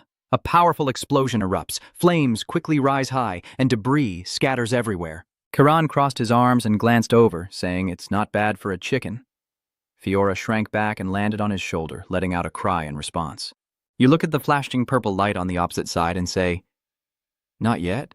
The man in the black cloak stands up, clenches his teeth, feeling the magic within him, and shouts, "All my monsters are angry now." He raised his hand, gathering energy, and said with a smile, "You will pay the price." Then, yellow liquids appeared from the black cloak man's palm. "Come on, deadly slime." Leo raises his hand to create a windshield surrounding the three of them. Kieran covers his nose and mouth, shouting, "What is that smell and what is that thing?" He looked up at the tentacle covered in corrosive liquid, unable to believe it was a high-level slime monster. The corner of the black cloak's mouth curled slightly as he confidently said, "You won't be able to dodge this attack." Suddenly, a blinding golden light tore through the night sky and descended rapidly, accompanied by a loud shout, "What do you think you're doing to my beloved family?" Leo was startled by the sound, looked up, and gazed upward. Inside that golden light, a figure appears, riding on a winged horse, looking down at Eri below, the mage of monsters. My armor was torn like this, just as I expected from one of the strongest in Lumen's healing department. Eri looked at her calm face and shouted to Redison. Below, Kieran looked at the winged golden horse and exclaimed, What is that winged golden horse saying? Lie down first. Leo frowned and explained. Pegasus. It is a divine beast with a rank equal to that of 2 people. Un sat quietly on the horse's back, telling Eri to destroy that pathetic hive of monsters, while the black-clad man clenched his teeth and whispered to himself that he needed to buy more time for those tentacles to regenerate. Then he raised his hand to summon the deadly yellow liquid directly at her, and immediately afterward, a bright yellow beam from above shot down, dispersing the liquid. Kiran was startled and shouted in surprise. Shouldn't that thing be at our level? Leo looked in that direction and replied, Pegasus alone isn't that strong. The true power of a summoner's blessing is what makes it strong. Up high, Unta looks down calmly without moving. Leo watched the yellow light fade away, leaving only a cloud of black smoke rising up. The corner of the black cloak's mouth curled into a grin as he shouted, I was about to ask, but the timing is perfect this time. This will be fun. Then what about this situation? Suddenly, Duga's figure appeared in front of Leo. Leo, when you die, you'll still see that it's happy, right? She frowned and glared in that direction to question him. Do you dare to create a chimera using a spirit beast? The light from the magic circle keeps flashing and spreading outward. The man in the black cloak looks at the giant from inside the summoned formation. He swung his hand and shouted loudly, One-eyed giant! The man in the black cloak looked straight ahead, laughing arrogantly. And which spirit beast did you summon just now? Any will do. My one-eyed giant won't lose easily. Professor Duga. Kira was startled and shouted when he saw the spirit beast summoned by Duga. Is it just a mouse? Are you kidding me? Leo lowered his head and whispered, They are carnivorous mice. It may look cute on the outside, but he lowered his head to look at the mice and let out a doubtful sound. But Duga, standing straight with her hands coldly on her hips, smiled brightly and waved her hand to give the order, Don't leave even bones behind, swallow them all. Leo saw the swarm of rats rushing toward the giant, thinking they were the ugliest little creatures. The man in the black cloak looked at the battle scene before him, clenched his teeth, and took out a scroll from his space. If this continues, none of the summoned monsters will survive. Suddenly, a flash of yellow light streaked through the darkness. Kid, a blinding yellow light from above strikes directly at him. The man in the black cloak clenches the scroll tightly, coughing as the light hits him. He clenched his teeth as the light continued to pierce deep, tearing the scroll apart with force. Immediately after, the figure in the black cloak turned into black smoke and quickly vanished into the space. He looked down from above, gathering his energy and muttering, Did I miss again?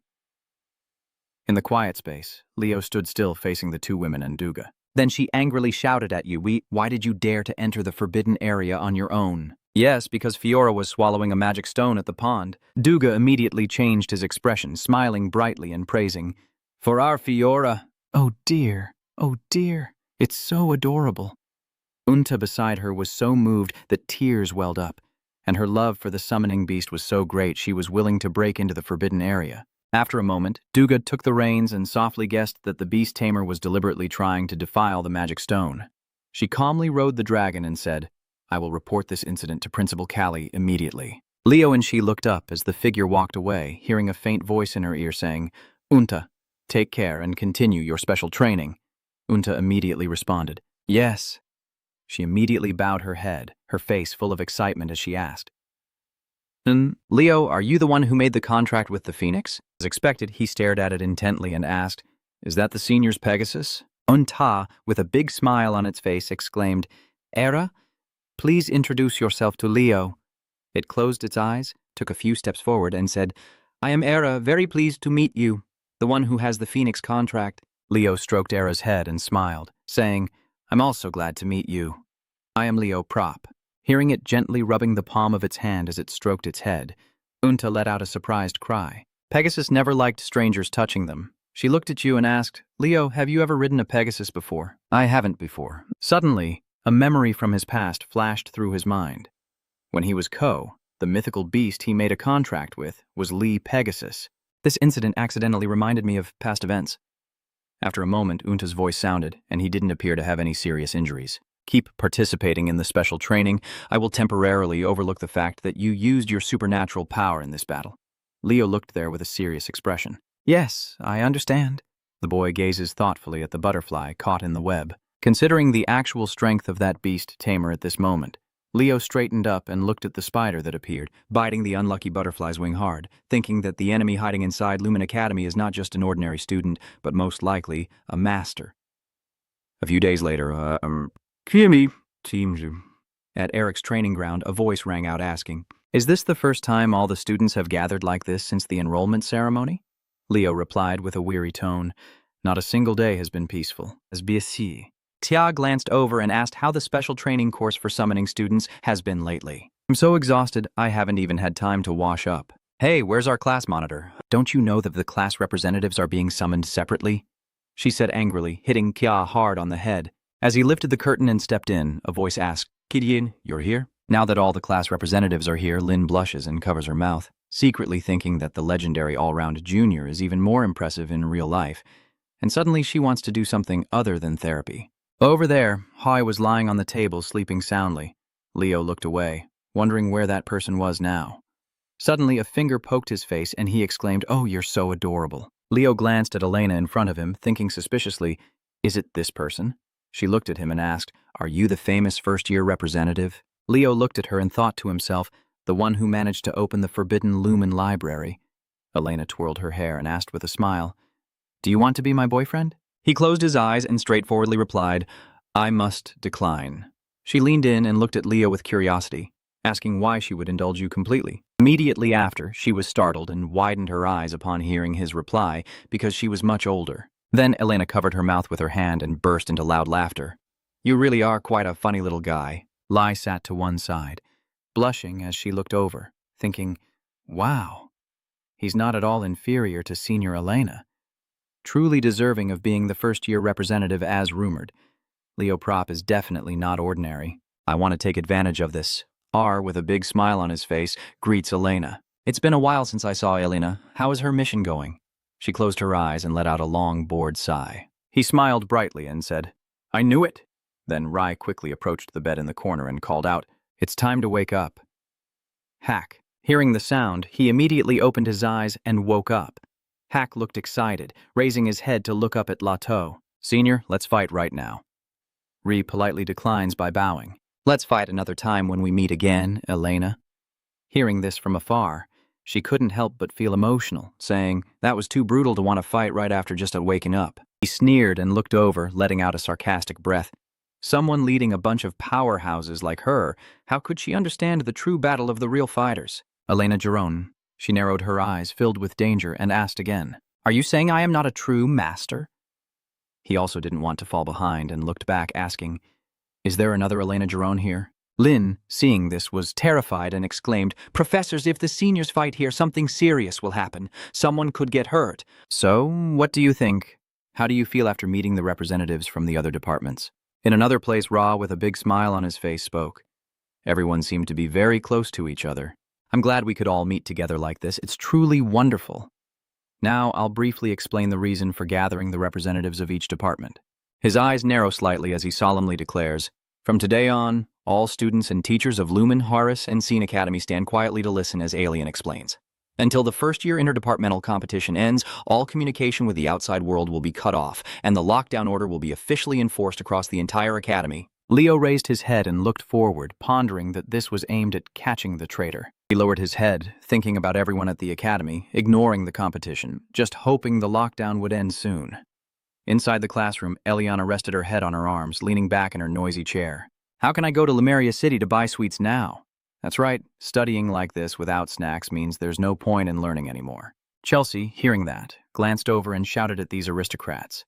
Just then, Xia frowned and yelled out the hot news. Thai raised his eyebrows excitedly and shouted, "Hey everyone, the location for the duel has already been decided." Chelsea grabbed Kay's collar and turned to look at him, demanding an explanation. "What do you mean? Where is it?"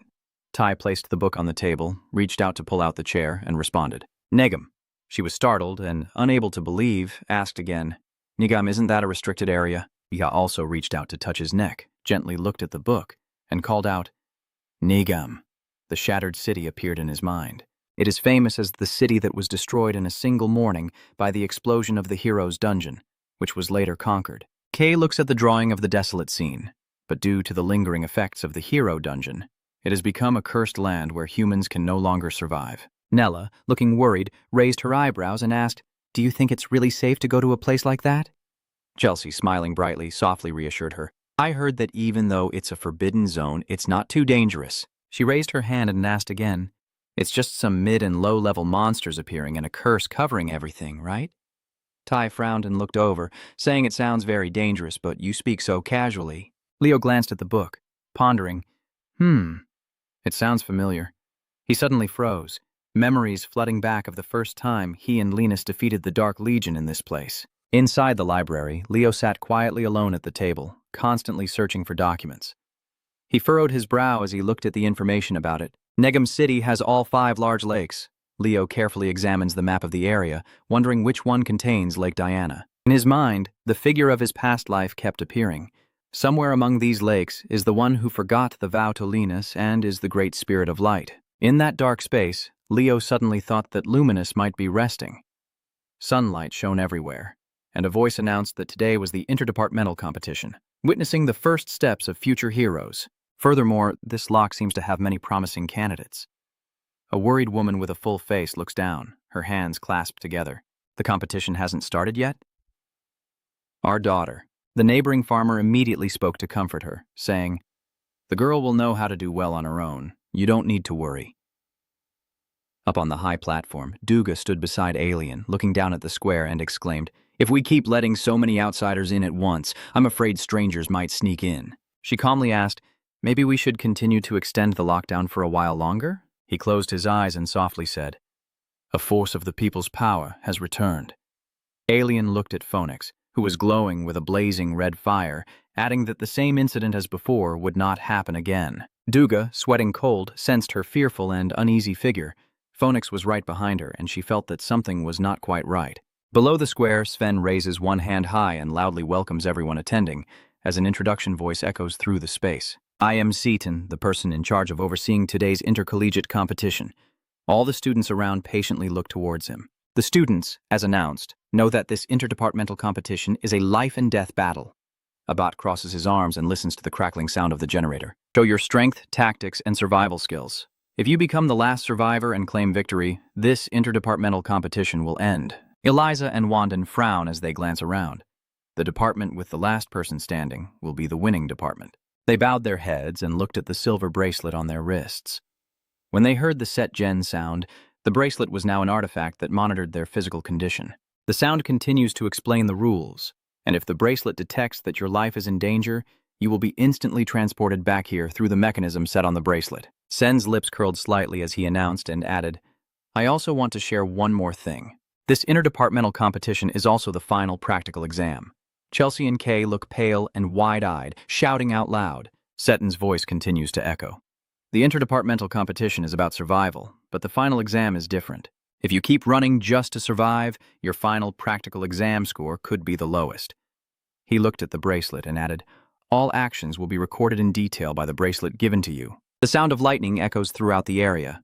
Disqualified students can still score higher than those who remain, so choose your actions carefully. Leo crossed his arms, sighed, and thought, "That's wise. Sacrificing oneself for the benefit of the department could lead to a poor final exam score."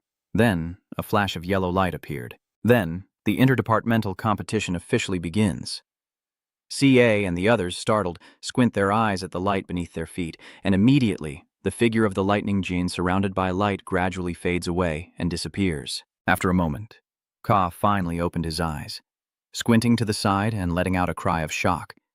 Feeling himself falling freely, he shouted in excitement, "What is this?" Screams echoed non-stop in the space as someone shouted, "Use magic quickly!" He looked down and saw that the entire city was covered by countless curses. "I understand why this place is called the Abandoned Land."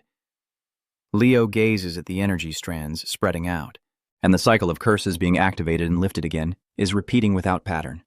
You descend slowly from above, looking toward this side, thinking that the only unaffected area by the curse is the ancient city ruins. Leo furrows his brows in thought. Everyone will definitely gather in that direction. Then maybe I should go find Diana first. Meanwhile, Duran uses yellow energy to dodge Eliza's pursuit. Leo silently observes their battle from afar. Third-rank knight of Prince Moira. Over there, Duran raises his hand to gather energy in his palm. Eliza also clenches her reins tightly around her spirit beast. Leo saw their serious faces staring intently at each other. At that moment, a flame suddenly burst from above him, heading straight in that direction. Another flame from the center swept through, causing both to retreat. Eliza trembled with anger, gripping the reins and shouting, "It's you again?" Duran was swept by the flames, clenched his teeth, and roared in anger. The two of them were furious and shouted together. Leo Prop was somewhere else. Leo descends from above onto the field, thinking that from this position it's about a 10-minute walk west, to where Lena sealed itself before being destroyed. Does it still hold? He immediately took out the map and quickly checked. Then suddenly, Leo was startled and turned his head to look suspiciously to the side. Is the curse messing with your senses? I'm used to it, but many others would probably struggle. Just then, Chen Xia descended from above and called out, "Young Master Leo!" Leo was startled and looked up in response. Chen Xia nodded. Leo tucked the map back into his chest and glanced toward the ancient city ruins on the opposite side. Suddenly, he looked straight ahead and asked, "Do you follow me?" She closed her eyes and replied, "I have something I must do personally." Leo looked at Chen Xia's outstretched hand and asked, "What do you need to do?" A blue light flashes on her body as she shouts, "Let's fight!" while a flame ignites on his body as he asks back, "Why so sudden?" From the very first moment we met, I wanted to confirm it. Her figure flickered and disappeared before Leo's eyes. The gap between young Master Leo and me is so huge. Immediately after, Chen Xia's fist, constantly enlarging, appeared in his pupils. She charged forward with water magic energy, striking fiercely at Leo's position. The dust settled, and he gently brushed off the light smoke from his clothes. Chen Xia saw this and clasped her hands to form a seal. A magic circle appeared on the ground, confirming it was Prince Leo. In just a moment, he is unleashing a fire armor to counter my water magic. Her footsteps push off and lift high. If that's the case, Leo narrowed his eyes and looked this way without moving, his gaze fixed on the spirit figure on Chen Xia's shoulder. He has a high-level water spirit affinity. Next, she raises one hand, releasing streams of water magic energy. Leo raised his hand, and a blazing fire quickly flared up, forming a tall wall of flames to block her attack. He sensed the energy fluctuation and guessed that this was a decoy move. The real attack was yet to come. Then Leo turned his head and saw Chen Xia and the spirit beside him as a huge flame erupted and spread everywhere around. She forcefully scratches the ground, thinking that even more surprising attacks probably wouldn't be effective. Over there, Leo pulls out his sword, pondering. Her fighting style looks like Chen Xia's usual, with his eyes shining with a bright red light, water being his ever-changing power. Leo raises his sword and charges straight ahead, but she is attacking too stiffly at this moment. Chen Xia grits her teeth and watches his figure rush toward her. If I block that direct attack, I will be in great danger. She immediately raised her hand to block Leo's powerful sword strike. He looked at the sword blocking in front of Chen Xia and thought, "This much. You can't defeat me." Suddenly, her eyes widened in shock as she saw a leaf falling down. Leo appears behind Chen Xia, raising his hand to gather firepower. "I told you, you're too stiff when you fight." Immediately after, a powerful explosion erupted, with smoke and dust rising straight up. Leo pointed his sword at Chen Xia's neck and declared, "You lose." "Young Master Leo, are you really only 16 years old? You fight like an old man who has been through countless battles." Leo Hathan Kim urged, "Stop saying strange things and go back to the city ruins." Suddenly, Chen Xia was startled and jumped up. "What? You're not planning to eliminate me from the competition, are you?" "What's going on here?" He raised both hands behind his neck and turned to leave. "This is a life and death battle. How I deal with the loser is up to me. Help me handle the people tailing over there." She widened her eyes in question, unaware of the two streams of energy, one gold and one purple, rushing toward her. Duran and Eliza's faces darken as they rush straight toward us. Duran chases after it, shouting excitedly, "That is my prey! Don't stand in my way!" Eliza Aitken, she also loudly mocks from beside her.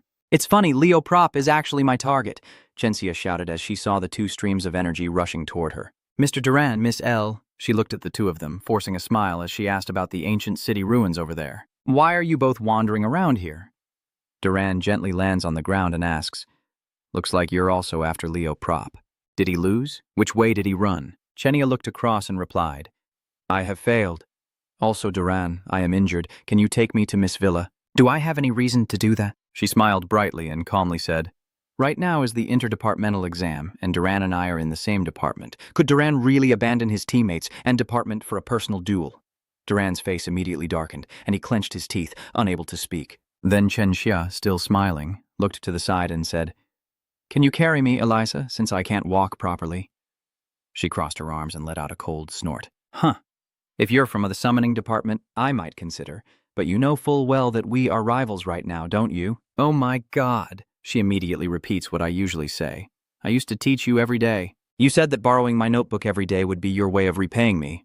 Eliza was startled by this, clenched her fist, and shouted loudly. They will definitely pay back someday, but not necessarily right now. Chensia raised an eyebrow, her sparkling eyes staring intently at the two of them. Then an impatient voice sounded. Hey, as long as we travel together, right? Let's go. Eliza let her sit on her spirit beast's back and let out a soft snort. We're only accompanying you to the central area of the site. After that, we became rivals. Chelsea turned to look behind her, pondering. I don't know what reason you have for not reaching the center of the site, but please finish quickly and come here. The young master climbs to another spot, and Jiden and the two figures are rushing toward the ancient city. He let out heavy breaths and shouted, just needing to reach the inner city to break the curse. Suddenly, a flash of fire appeared in front of Jiden. He watched the giant flame crash down, screaming loudly. A figure appeared from behind, shouting loudly to question. What are you looking at?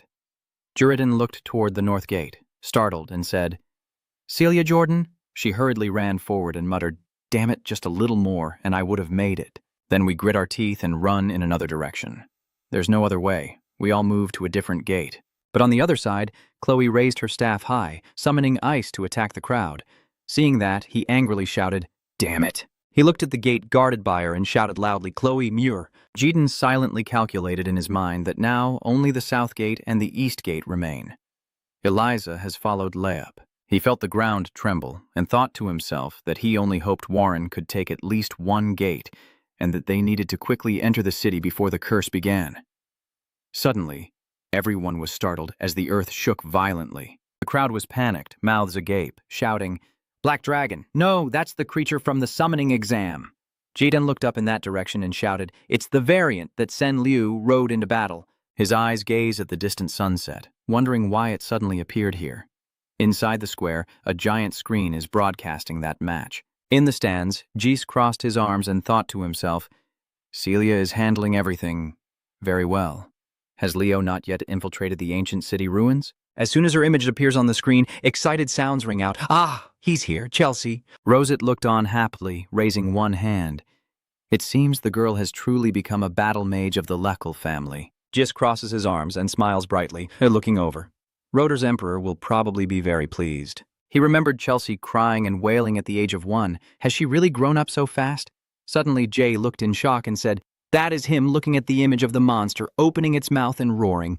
Isn't that a demon beast? Inside the screen, the monster roars at the surrounding students. Seven and Harris rush to the control room, asking, What's going on? Why are monsters appearing on the school grounds? Andy turned around and shouted, We have a serious problem. We've lost contact with the control room. Harris glanced to the side and ordered, Scene must get the students back to safety immediately. He frowned and replied in a deep voice, Understood. Sen raised both hands and quickly used a teleportation spell. The dazzling blue light from inside the gem illuminated everything around. Suddenly, the gem fell heavily to the ground with a dull thud. S frowns and looks over here, shouting in surprise, but the teleportation spell isn't responding. What kind of strange thing is happening? Harris immediately turns and walks away. Chen keeps trying to reconnect and find a way to bring the children back. I will go report to the principal. Inside the training grounds, the students are constantly attacking each other. We need to handle this magic department students quickly. Damn it, these guys are not simple at all. It must be done before that monster finds this place. Tai, don't make a sound when you hear the shout. Get out of the way. He looked up at the black dragon opening its mouth to gather energy. Tai covered his eyes in fear, admitting to the opponent's attack. Suddenly, an illusory flame appeared approaching from afar.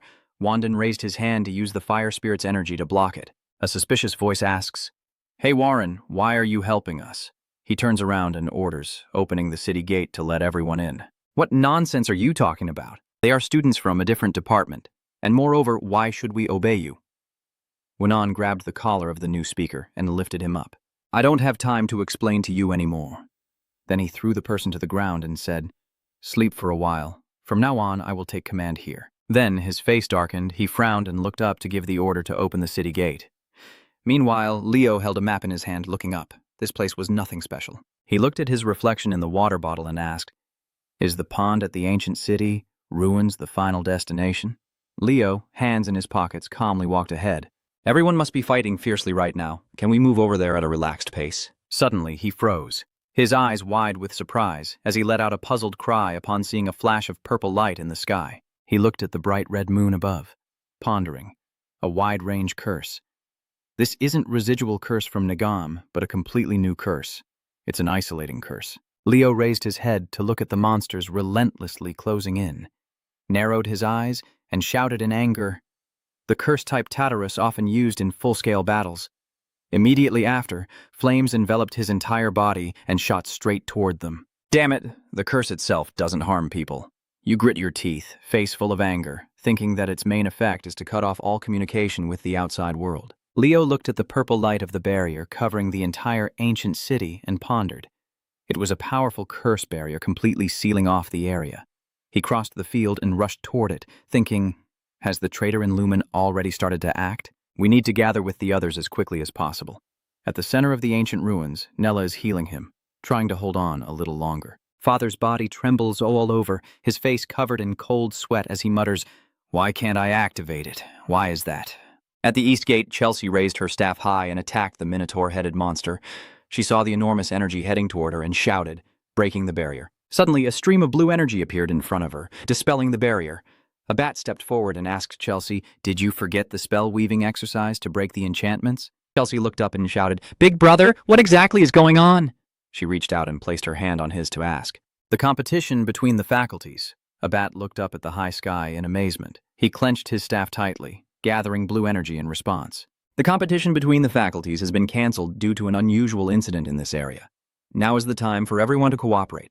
A blue energy sphere shoots straight outward. A bat saw the blue light rushing out and said, the smart ones will automatically gather in the safe area within the city. Our current mission is to defend and fight. Over there, Eliza watches the blue light flickering in the sky. Chensia, sitting behind her, points and exclaims, that looks like a rally signal. She frowned and shouted seriously, I don't know exactly what happened, but it must be a major incident. Duran frowned, raised his weapon and said, I'll lead the way first, everyone support from behind. His yellow light flashes across and strikes the two giants in front. Inside the ancient city walls, the people above shout, the last team is entering the gate. Open the gate now. The gate then slammed shut behind them. Chen Xia sat behind Eliza, letting out a breath. I'm alive. Wait, where is Leo? Chen Xia looked around and replied, Leo has already left here and gone to the outskirts. Abed also appeared behind her, asking, why did he run towards that direction? Eliza looked up and responded, he probably has his own plans. I don't understand what he's thinking, but I'm sure he won't be eliminated. Chelsea also chimed in. That's right, he will definitely be fine, Celia said seriously. Let's first exchange information so we can understand the situation here. She raised her glowing bracelet. First, this artifact bracelet isn't activating, so those who are seriously injured can't teleport away. A man frowns and looks toward the city gate, noticing that monsters are not only outside, but also inside the city. Chen Xia glances at everyone and mentions, this is just my guess, but besides the basic curse in Neem, maybe some new curses have been added, like a curse preventing communication with the outside. Chelsea put her hands behind her back and shouted, that makes sense. In short, we are now completely isolated in the heart of Nagam City because of this unexpected incident. Am I right? Moreover, we are also surrounded by monsters and magical beasts, so the best way is to make full use of the city walls to defend and hold out. Suddenly, a voice from behind rang out, causing everyone to turn around. No, I think now is the time to take the initiative and attack. This situation could very well be a special event, deliberately arranged by the Academy. I raise one hand and loudly counter, if we perform excellently here, we will be highly praised even by outside observers. If it's just a defensive formation, we'll miss out on this great opportunity to score high. Saria frowned and disagreed, saying, I can't consider this an ordinary surprise event. Everyone's injuries are very serious. Without B's magic healing, more than 1 or 2 people wouldn't survive. They are sitting in a corner, shouting for treatment. Only if he had his stomach pierced like me would he wake up. Nella saw this and advised, stop talking. You all grit your teeth, glancing over with a cold snort. He looked at everyone and shouted excitedly, this could also have been part of the professor's plan. If I have to take the final exam because of you, can you handle the responsibility? Defending alone isn't enough. Eliminating them completely will earn us higher scores. Duran looked to the side with his hands in his pockets. and said that giving up the defensive advantage inside the city walls before understanding the situation outside might not earn us high marks. I pushed him aside and loudly headed toward the city gate. Then I will go out alone to kill the monsters, and you better not regret it later. Wait a minute. Suddenly, a head dropped right in front of him, making him jump. When I saw the monster's head clearly, I was startled and shouted, "Look over there!" Wandan's figure also immediately descended and landed beside him. Frowning, he revealed his blood-stained face and shouted loudly, "Stay silent and protect the inner city." Celia points a finger straight ahead. "All right, then we will switch to full defense, dividing into 5 teams to hold the gates and walls." Outside the city gate, the crowd watched as the monster with a bull's head shattered the gate. Duran calmly passed by, unleashing yellow energy to strike it. Jiden's group simultaneously raises their hands and launches purple magic attacks forward. Above the wall, the students watch the monster slowly approaching. "Take down that snail first, don't let it get near the gate." The girl raised her staff high and shouted a frost spell, a blue ice spear piercing through the monster's chest. They looked terrified as the giants carrying stones advanced, shouting, "Damn it!" And then a burst of bright red flames shot straight up into the sky from the wall. The juniors are doing very well. I was worried they might die at first, but luckily they managed to hold their ground. Luckily? Do you think this will end here? If the one behind this dares to cause such a major incident during an official Lumen event, it won't just be about isolating everyone inside the city. Relatives in the stands with worried faces listened to Elena's voice echoing. In the worst case, all of us will be wiped out. Next, she sees a giant hand reaching out to grab the monster in front of her. See? It's already started. That hand gently cuts the giant's body in half. Inside, Eliana raised her head and widened her eyes as she looked at it. That thing is... It reminded her of a class she couldn't forget. Through the heroic records of the past heroes, we can see that among countless valuable experiences, the most important thing is the real combat experience with monsters that the hero records mention, which we will learn about today in Hero Class. Eliana gazed at the figure emerging from the bright red magic circle in the sky, recalling what she had learned about Herman's wounded knight in the Bayoran field battle. The monster that appeared in that battle was nearly 15 meters tall, and the giant student was terrified and shouted, "No way! If we have to face that thing, everyone nearby is trembling all over. Don't look this way." Immediately after, the giant stepped out of the summoning magic circle and stomped hard on the ground. It raised its hand toward the city gate, causing piercing screams to echo. A stream of icy light appeared, rushing quickly toward the giant, piercing through its body. "What are you all doing? Hurry up and get ready to fight." Her voice echoes to reassure everyone. Everyone was terrified because it was a giant, but look closely, that giant is not fully grown yet. That guy turned around and shouted, "How can we fight something like that? Let me run away instead of being held here." The boy next to me immediately chimed in. "That's right. Now we have to scatter and find a safe place while waiting for rescue." Chloe's whole body trembles, but she still clings tightly to her staff and shouts, "Do you think running away will save you? I'm scared too." The giant's eyes opened, glancing this way with bright red pupils. Then it struck the wall forcefully where the 3 people were standing. The crowd shouted in alarm as its wounds healed rapidly, saying, "Its injuries are regenerating too quickly. Our attacks are completely useless." The boy shouted and turned to run away. "Everyone, run quickly!" But someone once told me that a hero is the bravest person who faces danger with dignity. So no matter how hopeless the situation, I will keep fighting. Rigid ice spikes rise from the ground, blocking the giant's attack. Chloe, sweat pouring down her face and gasping for breath, shouted out, no matter how hopeless the situation. As the crowd looked at her raised hand and cheered excitedly, Chloe stood still, and as she saw the monster's claws heading toward her, Celia frowned and shouted loudly. "Get out of the way!" Chloe shouted with a frown. "I'm not afraid." Immediately after, streaks of bright red swords flashed fiercely toward the giant. As Celia watched it fall, she rushed forward to catch her. "Chloe, are you okay?" "Yeah." He gently lowered his sword onto the city wall, his voice calling out for Leo. Kiran appears, furious, shouting, "What kind of stupid action is this? Leo!" The healing ability of the fairy demon magic isn't all-powerful. Once you reach your physical limit, it won't work anymore. Leo raises his hand and pulls Kiran back into the space. "Stop frowning. It's too dangerous. Step back." Then you gently jump up and appear on the city wall. Leo bows his head slightly with a gentle smile of praise. "Isn't it? You look very heroic, Chloe." She looked up, blushing, and stammered, "I was just copying someone a little." As soon as the 3 of them stepped inside, a continuous call echoed out. "Leo? Young Master Leo. Leo, look straight ahead and ask Han how things are going." Pa put her hand on her stomach and frowned, saying that no one has been seriously injured since entering the city. He glanced at the enemy outside, and everyone was frightened just because of that monster. Saria frowned seriously and said, but it took a heavy hit from Leo, so it probably won't attack immediately. Leo, hands in his pockets, looked up, then said, the only thing we need to do now is work together and defeat it. Hearing that, CA was startled and asked in disbelief, what? How? You all seem surprised. Isn't it natural for someone who wants to become a hero to think this way? Eliana raised her hand and shouted passionately, fighting against, it is impossible. Immediately, the others bowed their heads in contemplation as Leo declared, I will lead because I am confident I can defeat that monster. Eliza closed her eyes, raised her hand, and loudly declared herself a right again. Leo Bob, who said I would follow your command? Wandon crossed his arms and said, I will rely on your leadership skills, Leo Prop. She opened her mouth in shock. What? Eliza, with a face full of shock, shouted in disbelief. How could someone as proud as him suddenly listen to others? He raised an eyebrow, exhaled, and replied, the fact that we have to destroy that monster is something everyone knows. Wandon's voice sounded, adding that following the commands of someone confident enough to defeat it is the right choice. Chenzia walks over and hugs Eliza, encouraging her. It might be interesting to try taking orders from Lord Leo once. Hearing this, she blushes and crosses her arms in response. Yeah, I was planning to do the same. Abat looked over with a big smile, thinking to himself, you're just like when you took the entrance exam.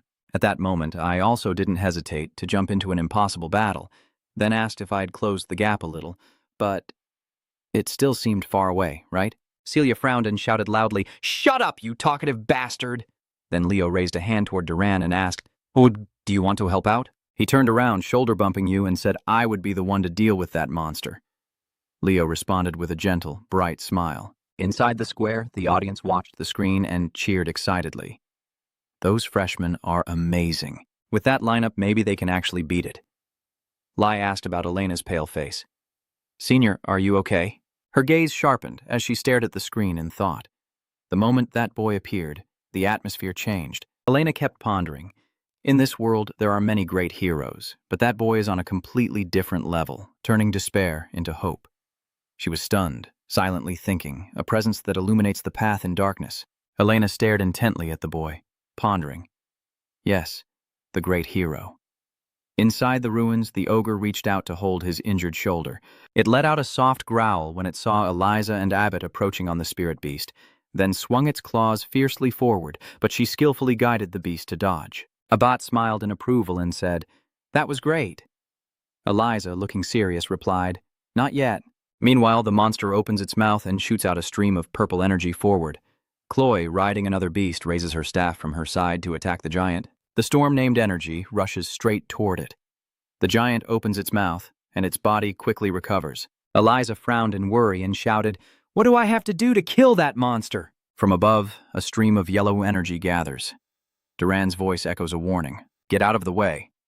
A bat, with a big smile on his face, lowers his hand and reaches out to her. Here. Celia closes her eyes and refuses.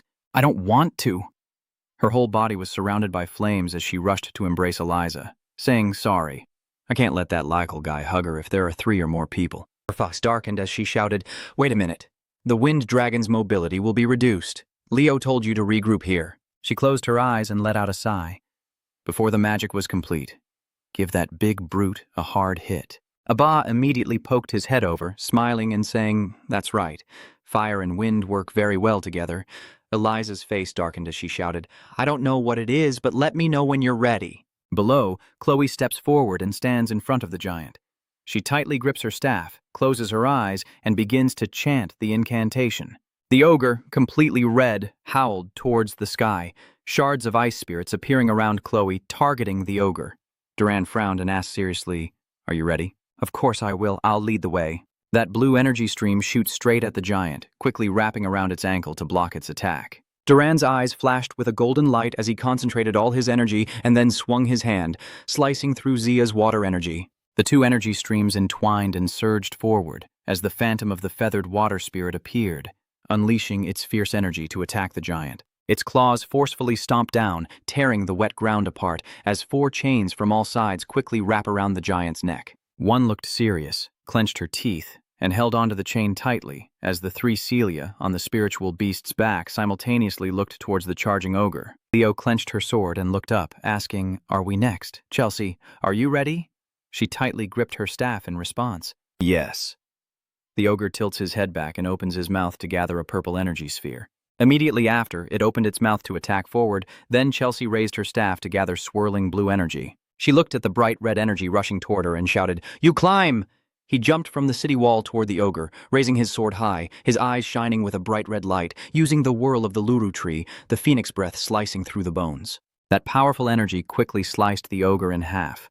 Chloe took a small step forward, bowed her head, and exhaled a faint breath of white bones, revealing an enormous ice sculpture created by her ice magic. The entire body of the ogre was covered in ice and snow, and soon cracks appeared on the ice wall, spreading rapidly. The ice shattered into pieces, and the giant's figure disappeared. Chloe let out a breath, listening to the excited shouts of the crowd. "We won. We really defeated the giant."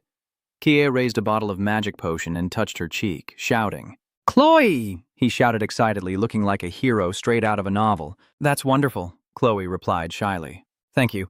She clenched the potion bottle tightly and looked around to search. Where did Leo go?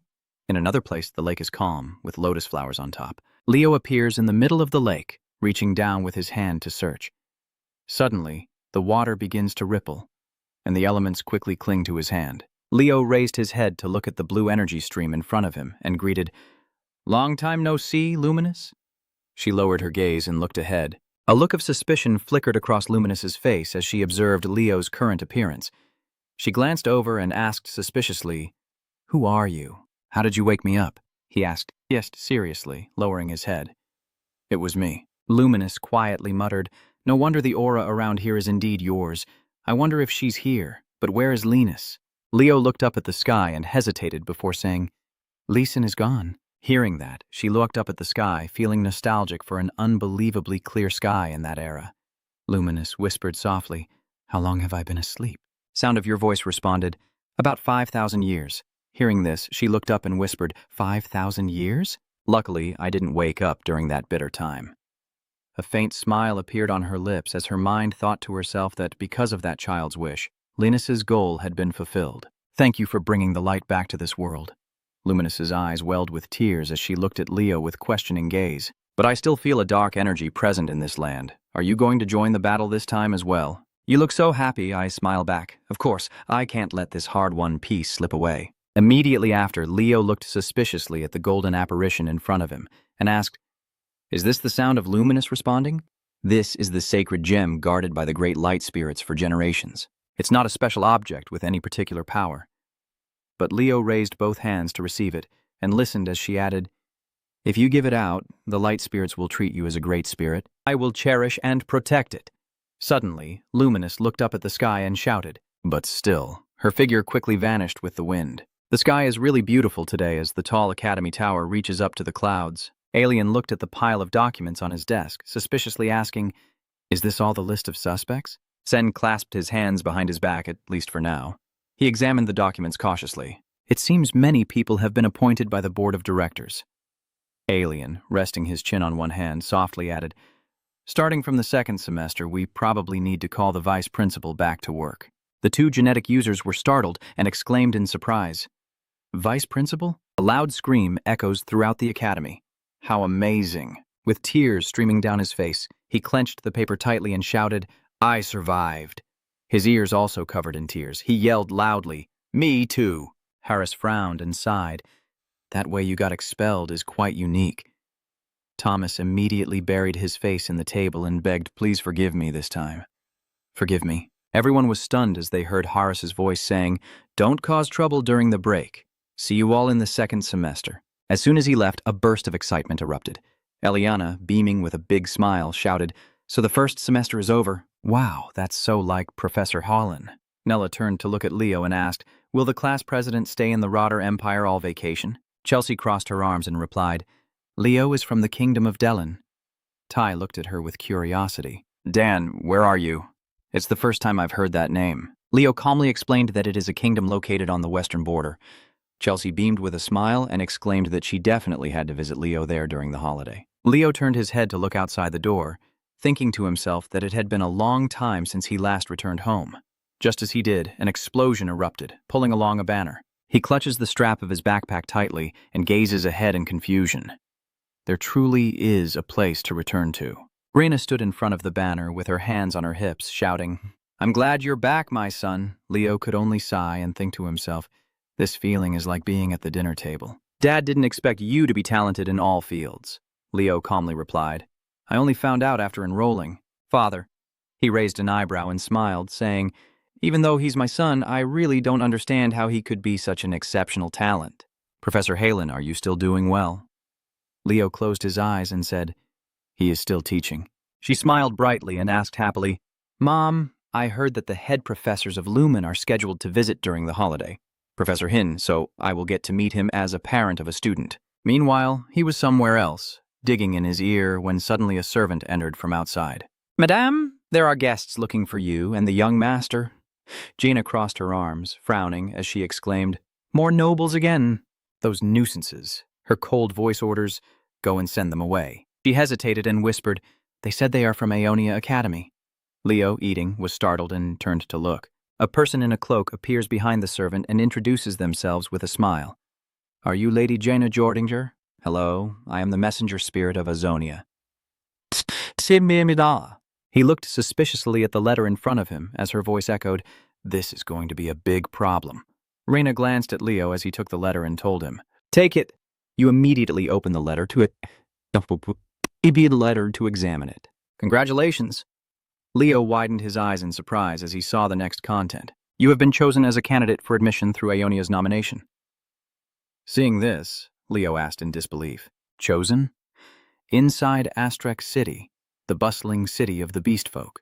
A beast softly opens its mouth and lets out a call for Azonia as Rena's voice echoes to introduce. The military academy trains hero beastmen, and Aeonia Academy is different from others.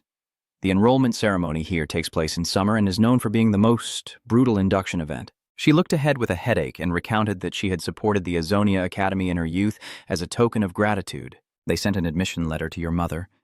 Leo sighed and told her not to sign any contracts carelessly. Jenna frowned and shouted loudly, "How could Mom know everything would turn out like this?" She crossed her arms and said coldly that since I am studying at Lumen, I can't enroll there.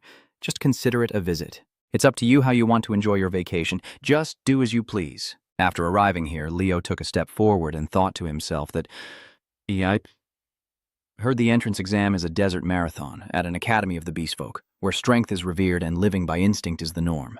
He looked around and whispered, "I wonder what the beastfolk hero candidates will be like." Kieran proudly shouted, "Thanks to my help, he has transformed into a half-beast form." Leo stared intently at the letter in his hand, realizing the entrance exam is at Astrek Coliseum, the beastfolk arena. Then he turned his head and glanced to the side in surprise. "Huh?" The relief above bears an inscription in memory of Aaron, the brave and unyielding warrior. Leo was startled and curious. Could it be Aaron? He looked up at the statue in front of him and shouted, "Unyielding courage, you damn monkey." Leo smiled brightly, trembling with fear every time, but this looks pretty good. After a long while, he looked up at the ancient architecture in front of him and shouted loudly. Leo's eyes focused on the sharp claws of a person. Then he stared intently at the beast's fangs, observing the surroundings quietly, probably the other contestants. At that moment, a figure from behind rushed forward shouting, "Hey, you mutt!" The three beastmen surrounding Leo sneered and said, "You're not going to tell us that someone like you is a contestant from Azonia, right? You should at least get rid of that mixed smell first." "Are you talking about me?" the red-haired guy shouted angrily. "Is there anyone else here besides you, you mixed blood? You hybrid rabbit, how dare you act superior?" Leo put his hands in his pockets and walked past the three of them, saying, "You haven't even become students of Aeonia yet, so why act so arrogant? You've only attended the enrollment ceremony and you're already acting like you're better than everyone else." That beastman lost his temper, grabbing your shoulder and asking, "Do you dare to look down on Azonia's candidates?" "I hate seeing weaklings who like to act tough." Leo immediately turned his head and glanced behind, then gently knocked the guy to the ground, taking a few small steps forward and walking away. The two beastmen quickly surrounded him, anxiously asking, "Do you intend to let him go?" He lay still on the ground, denying it. Completely not true. Leo raised a hand and smiled, saying, "See you at the enrollment ceremony." Ducan's eyes sparkle as he clenches his fists and shouts, "That guy is so cool and really strong." He turned around and looked back, startled by what he heard. thinking that among the beast tribes, the strong are just objects of worship. Leo quickly stepped inside the gate, thinking how truly unique it was. Then a figure appeared in the distance. I was worried I would only meet boring people. Han sat on the roof of a building, smiling and telling Hung there's an interesting person here. Below the city wall, 3 beastmen stand around the corpse of a demon beast, looking down and shouting loudly, completing the entire purge in 36 minutes, all achieving quite good results. Sir, Boga looked straight down and said, I'm not satisfied at all. Such a good performance is not acceptable. He was holding a stack of documents when he heard that and was startled, asking, What? This is already a pretty good achievement. The voice asked again, Haven't you heard any news about the freshmen from Lumen? Our new students also need to have many outstanding ones. He looked down and shouted. Ben looked towards on below and exclaimed, Biga's daughter is also participating. His lips curled into a proud smile, and he said, My daughter Atun is more than capable of being the class representative. Suddenly, Boga's eyes widened as he looked toward the source of the suspicious sound, staring intently at Leo, thinking to himself, that kid looks so familiar. Boga crossed his arms and asked, Do you know anything about the rabbit beastman at the end of the line? He immediately flipped through the documents. The first time I saw that face, it wasn't on the watch list either. So he's a nominated student? He just happened to turn to your page. Yes, that's right, an admitted student by recommendation. She crossed her arms, frowning as she thought, that look is exactly the same. Her face immediately appeared in his mind. Below the square, a voice announced, Group D of the first part of the Monster Festival has entered the arena. The candidate in Group D is the one who drew attention, right? Next, the introduction sound immediately echoes. The heir of the Tuna Tony family. Leo stared intently at her, pondering whether she had the ability to inherit Aaron's techniques, if she was the hope of the beastkin who worshipped strength. You glance around suspiciously and ask, but isn't Aeonia's entrance ceremony a desert marathon? What is the Demon Beast Festival? Leo looked at On and asked. Scatting! Hey, is this also part of the enrollment ceremony? She stretched and asked again. You don't know about the Monster Beast Festival? Leo replied with a faint smile. I'm a hybrid, so I don't know much about the Monster Beast Festival. Atun's eyes sparkled as he shouted. Aeonia's enrollment wasn't just about entering school, but one of the biggest festivals. She looked towards the stands and said that the Monster Festival was also to entertain the visitors. Then Atun bent down, touching the ground with both hands, and added, And it is also a ritual for our students. Leo was startled and asked, A ritual? She smiled brightly and excitedly said, In the face of the ongoing threat from Tartaros, this is a declaration to our kin that we have arrived. Next, a foot appears from afar. Atun calls out to him, saying, Then fight as well as you did earlier. Black Rabbit. Climb closed his eyes and muttered, Are we here? The one-eyed giant was immediately released. He threw his head back and roared, then quickly raised his hand and shot forward. The giant opens its mouth wide, causing saliva to drip constantly as the other beastmen quickly jump up and run away from behind it. The giant, kicked down, immediately rushed forward, quickly heading toward where Leo was standing still. A flash of red light tore through the night. Atun leapt high, striking the giant's head. Her claws swung up, carving dozens of intersecting cuts across its body before Atun gently let herself down to the ground. She turned her head and shouted, What are you doing? The black rabbit immediately raised his fist slightly and punched the giant's raised fist in front of him. Thin threads of blood immediately appeared in its eyes as the enormous energy from his hand spread throughout its body. The giant's body suddenly exploded, splattering everywhere, and the audience erupted into excited shouts. That's amazing, Black Rabbit, you're my number one. Aun stared intently at Leo and concluded, No doubt about it. That Black Rabbit just transformed into a beast. Her eyes narrowed as she stared intently at you, instantly reminding me of the legend. When the moon rises, it awakens the beast within us. Our ancestors studied beast transformation for a long time, but no one could use it freely. Aun thought of that man, except for one brave person, Aeon. After a long moment, a voice echoed throughout the place and declared, The Monster Festival ends here. Atun walks over from afar and shouts, Hey, Black Rabbit, I want to ask. Another voice interrupted. Hey, not bad, huh? I am Dionon, and you, Leo, respond calmly. Kai Dion said with a big smile. Huh? I was worried that this place was full of the weakest, but with someone as strong as you here, I feel reassured. Atun, with an angry face, raised his fist high. This musclehead is talking nonsense again. What do you mean? She pressed her face close and shouted. Black Rabbit, talk to me for a moment. I have something I want to ask you. Leo asked back with a look of suspicion. Me? Dion frowned in annoyance and said, Keep order. Suddenly a loud bang sounded, causing the three of them to look over at the same time. Boga stepped forward, shouting loudly, "Too noisy!" He crossed his arms and looked down from above. Everyone has worked hard to participate in the Monster Festival. Immediately after, an excited shout rang out. Hero B.A. looked much cooler up close. Then the sound of his voice announced that the test tomorrow would be crossing the Astrak Desert. The rule is simple. Cross the Astrak Desert and reach Azonia. BGA added in a deep voice. However, the Astrak Desert is one of the most brutal regions on the continent. His sharp gaze flicked over, so I have a piece of advice for you. Boga looks at everyone here and warns them not to do stupid things like confusing recklessness with courage. Ben, holding his folder and smiling, said that the nominated students haven't attended any free classes for the past 6 months because they don't know the other students, so please step forward and introduce yourselves. Leo, with his hands on his knees, asked why you haven't joined any free classes. An raised his head and smiled, saying, "I'm still strong without those things." She crossed her arms and glanced over. "I am Tuao, specializing in magic. Very pleased to meet you all." He calmly introduced himself with a frown, saying, "I am a spirit master, Red Vega." She, with her hands against her chest, shouted, "I am Aten, let's all do our best." Leo glanced over and said, "Kai, nice to meet you all." Boga frowned and stared intently at him, then immediately broke into a big smile. "Dion." The words Dion spoke next made everyone stare intently. Anyone who is weak should not get in the way. It's best to give up early. Ben immediately warned loudly, "Everyone go outside to check the dormitory assignment board and then come back." Suddenly, a hand appears on Leo BGA's shoulder, and he looks straight ahead and shouts, "Ko, stay and meet with me alone for a moment."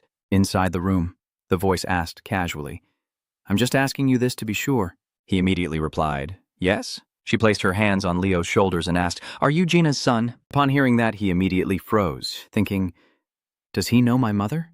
"Yes, that's right. Do you know my mother?" Borga tilted his head back and laughed loudly. As expected, "You are Gina's son." Thinking of that past, he loudly declared, "I am your mother's old friend." Leo and she used to represent the Lumen and Azonia factions competing against each other. "Surely your mother has told you a lot about me, BG." Immediately after, Leo's face serious, denying, "No, my mother has never mentioned you even once." Boga, hearing that, shouted in disbelief, "No way, Jen and I were so close." "Your voice confirms that my mother rarely talks about her school days." He closed his eyes and shyly replied, "Maybe that's true." Bigia's hand suddenly clenched tightly as the image of that person appeared in his mind. "And if it weren't for that fool, I would have already," she said softly with a slight smile. "I may not talk about the past, but I have never regretted my choices." Hearing this, BGA's eyes widened in surprise. Then he lowered his head and let out a soft laugh. A face of her praising appeared in BA's mind. "Jenna is even more radiant than a flower. She remains a woman both beautiful and courageous." Leo looked incredulous and muttered to himself, "Is my mother really a flower?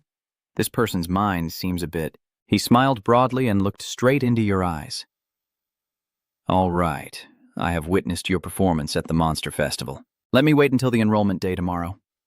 Leo looked up in response. "Yes. After taking a shower, you walk out wearing a towel. I never expected the dormitory to be better than Aya's." He turned his head toward the door outside, making a puzzled sound. Suddenly, An broke the window and stormed in, shouting, "I'm here to expose your secret, Black Rabbit." Immediately after, she blushed all over, embarrassed, covering her eyes with both hands and asking, "What are you doing taking off your clothes?" Leo calmly replied, "This is my private room." A moment later, he sat on the bed, suspiciously asking, "So I've finished dressing, now open your eyes. What secret are you trying to clarify?" Tun frowned and shouted loudly, "I saw it earlier at the Monster Beast Festival." You, in her mind, remember the scene earlier where you had the ability to freely transform into a beast-human form, right? Atun's eyes widened in shock as he looked at what was happening before him. "The claws on my hands start to grow longer. What's going on?" She shouted excitedly, "Oh my God, it's true!" Leo looked down at his furry hand and thought it was strange. When in beast-human form, using the brave breath would activate the transformation process. A green bone glow flickered, and Leo reverted to his normal form. Pondering. Of course, if maintained too long, it could cause serious after effects. Tan stared excitedly at you in disbelief. How could that be? "Throughout history, the only person able to freely create beastmen has been Lord Aaron," Leo's voice asked. "Do you want me to guide you?" She asked blankly. "Really?" Leo thought to himself that he needed an heir to carry on Aaron's legacy. Because in the upcoming battle against Tartarus, he required more fighting strength, and perhaps that was the reason he was reincarnated into this era. Then you just need to prove it. Atun stared intently and asked, Prove what? Leo's face grew serious as he responded whether he had the qualities to become a hero. She met his red eyes and thought to herself, this guy is underestimating himself. Atun immediately froze in place, still unmoving. She stared intently at Leo's contemplative figure from a high position. He smiled brightly and told me he would be waiting for that on. The next morning, an excited voice echoed throughout the place. The second day of Aeonia's opening ceremony had begun. We can see the new students lining up to take the Atexi Desert Crossing test. Duga clenched the paper in his hand and shouted from Tundenlu all the way to Vega. She raised her hand and laughed loudly. Our children are very talented, but Aeonia's nominated candidates this year are also no ordinary ones. It's a pity I didn't get to watch the Monster Festival. Really a shame. Suddenly, Duga widened her eyes in surprise and asked, Hey, Kay, there's a student with a really strange name, huh? Are you sure that's the name of the great hero? I don't know if this is Kai calling himself or the restored hero Kaio. Suddenly, he bowed his head and looked down. That makes me think of the boy who climbed too high. Ian's gaze, full of anger, fixated on her as he entered the courtyard. Isn't that student Atun? Duga stared intently at the pile of documents in his hand and shouted, Are the pride of the beastmen rising again? Look at An aiming to compete with someone. Below, An steps closer to him, shouting excitedly, Black Rabbit, you haven't forgotten our promise from yesterday, right? I will definitely make you acknowledge my abilities. I couldn't sleep all night because I was so excited. So, during today's test, don't miss even a second of my performance. Leo sighed and nodded. All right. And crossed his arms and looked down, marveling. Interesting. So the opponent is another student named Kaio? Duga also smiled faintly and said to a fellow student, truly piquing curiosity. Yes, really. Suddenly she narrowed her eyes, suspiciously staring below, while En's face also scrunched up, in full of curiosity. They stared at his face in shock and shouted, Leo, why are you in that position? Boga on the balcony crossed her arms and yelled, The nominated candidates, please be serious. Now before the opening ceremony begins, the candidates will take the oath. Juga and En stared in shock, thinking, What is that guy doing there? Biga's voice continued to echo. The 5 nominated candidates, place your hands on Sir Aaron's hero profile. Leo bows his head, gazing at the paper on the table in thought. Aaron's hero profile was unexpectedly revealed in this way. He sternly demands, Everyone, loudly recite your oath, one by one. An placed her hand on the stone tablet and loudly declared, I will not act cowardly in front of the great hero's honor. Leo put his hands in his pockets and watched her silently. Then he placed his hand on the monument, silently calling out to Aaron. The voice of the oath began to echo here, honoring the great hero. Suddenly, the stone tablet emits a dazzling golden light. The golden energy shoots straight up into the sky, illuminating the entire square. Duga shouted in surprise. Senior, could it be that Un beside him is also frowning? While BGA stared wide-eyed in amazement at the dazzling light before them. The enormous golden light shot straight up into the sky in front of the two of them. The stone tablet with 4 characters, hero profile, floats in front of Leo and An, and a line of text immediately appears revealing Aaron's world. The dazzling golden light quickly enveloped both of them as Ben, clutching a stack of documents, hurried over in a panic. Master BGA, what is going on? Could it be that the hero world has already been? Ben crossed his arms over his chest and looked up confidently. Yes, your Aeon hero world has now been unlocked. He asked anxiously, Wow, is the hero world overwhelmed? His face immediately darkened as he pondered. Regardless of the reason, a never-before-opened page of Lord Aeon's book has appeared. Although it is transformed into a dungeon due to overload, conquering it would be an opportunity to inherit Lord Aaron's power. Bijo worries about that dungeon world. The question is whether these children are capable enough to conquer Lord Aaron's world. Inside the dungeon, Atun opened her blue eyes and looked around as a line of text appeared in the dark space. The day of the past, when darkness covered the world, she exclaimed upon seeing these words. This is A.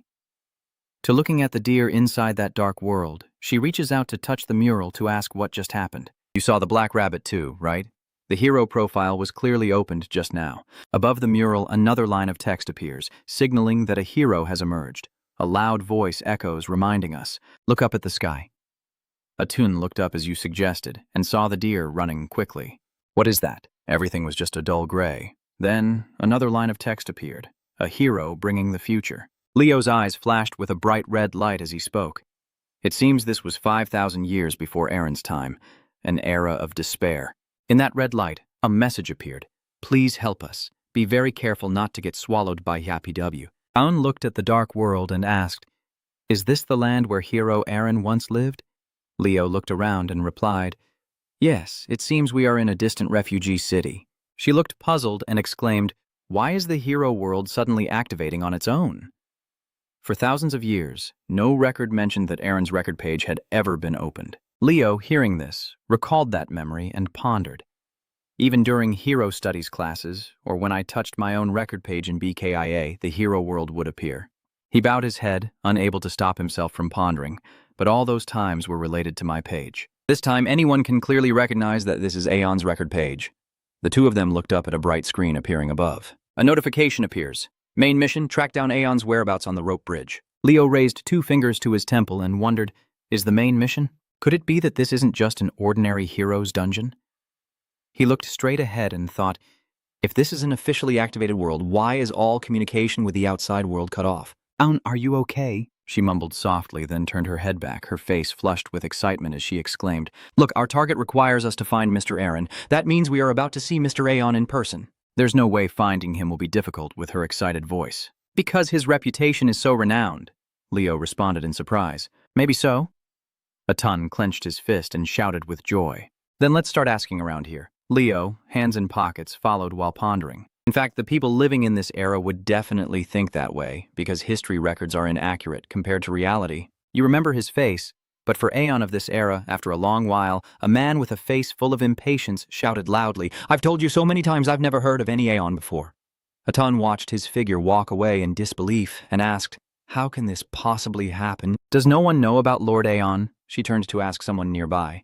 Hey, Beastman over there, have you ever heard of anyone named Aeon? He turned his head and replied, never having heard of it before. After a long while, a loud laugh echoed down the street. Ha ha ha, you're still such naive and inexperienced beastman. A drunken elf holding a wine bottle calls out, If you can't find a place to stay, just come to my room. Atun covers his mouth with his hand and whispers, as the atmosphere around them begins to grow strange and worse. Leo looks straight ahead and shouts, We need to find a place to rest before night fully falls. His gaze fixed straight ahead in thought. Perhaps the current year is 1462 according to the Antargra calendar, marking 20 years since the disaster era began. Leo quickly moved forward, thinking that at this stage, we don't need to waste effort searching for Aaron blindly. There is someone else we must definitely meet. A worn-out wooden sign hangs above the wall. Leo looks around, thinking that person must be nearby. Toon, walking behind, shouted loudly, Wait a moment, Black Rabbit. Why are you standing there loudly with your arms crossed? Where do you think you're going? Even though you're leading the way, Leo still doesn't turn back and responds. There isn't even a decent inn to be found around here.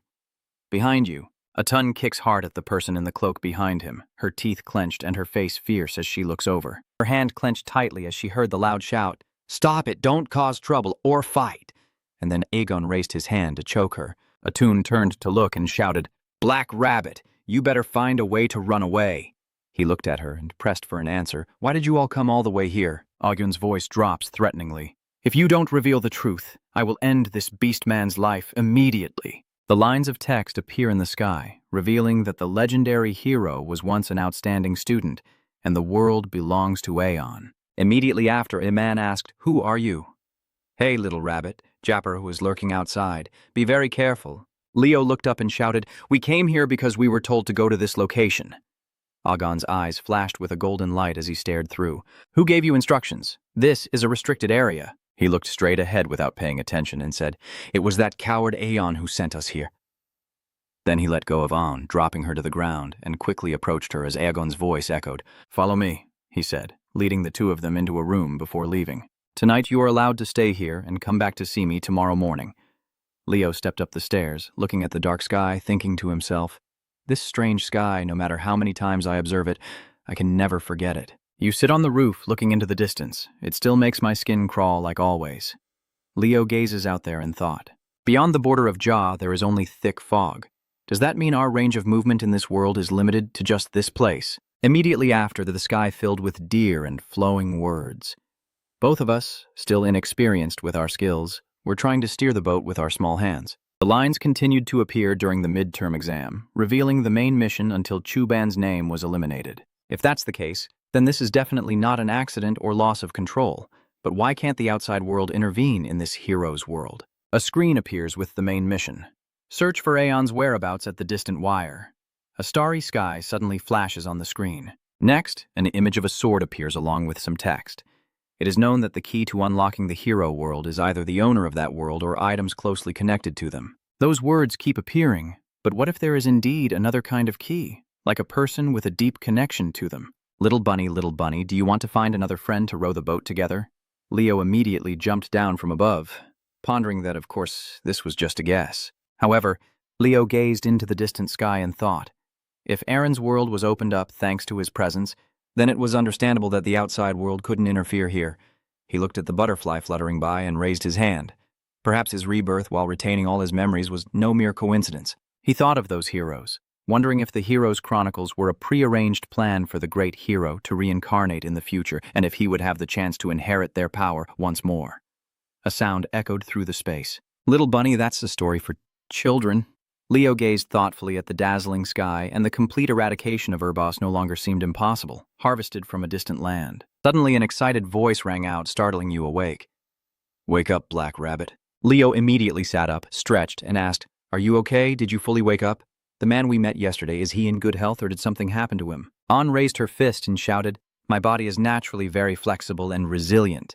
Her doubtful voice echoed, But what exactly was that situation yesterday? You get up quickly and make the bed.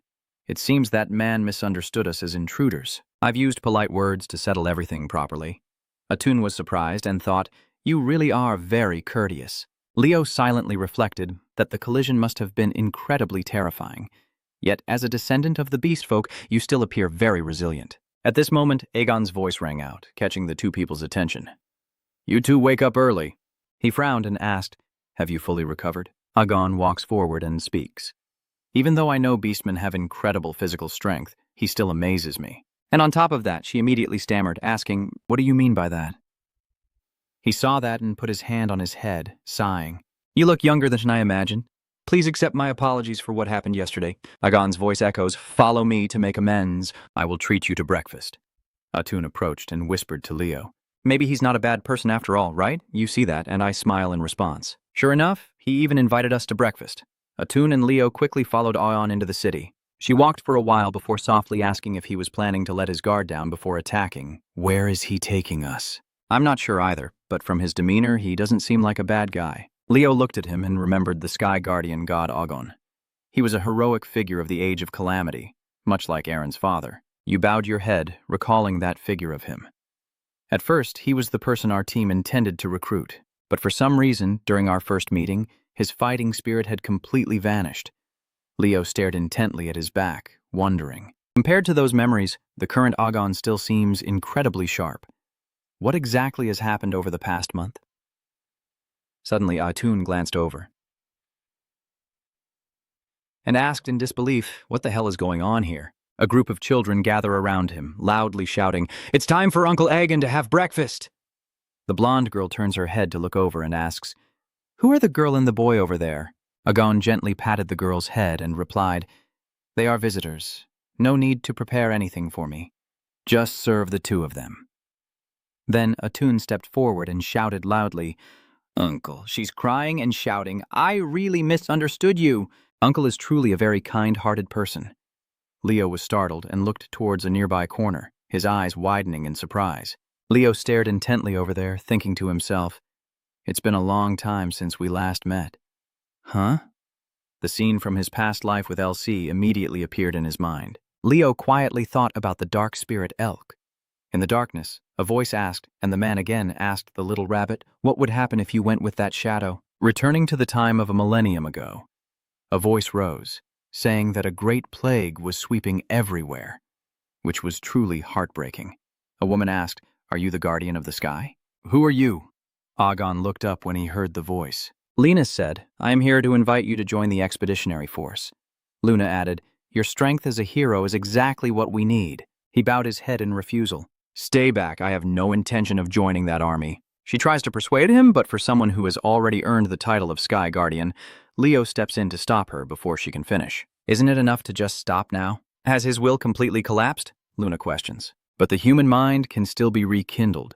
Keeping such a remarkable character here would truly be a waste. Lena softly says, Luna, you're right, the will can be restored, but someone who has nurtured hatred in their heart can never be truly saved. She turned and walked away. We should look for someone else. Aegon softly said, I have someone I can introduce you to. Just try looking for someone named Aaron. She wondered, Aaron? But in this vast world, where can I find that person now? Lena urgently asked, since he took the trouble to guide me. Please, just tell me where to go.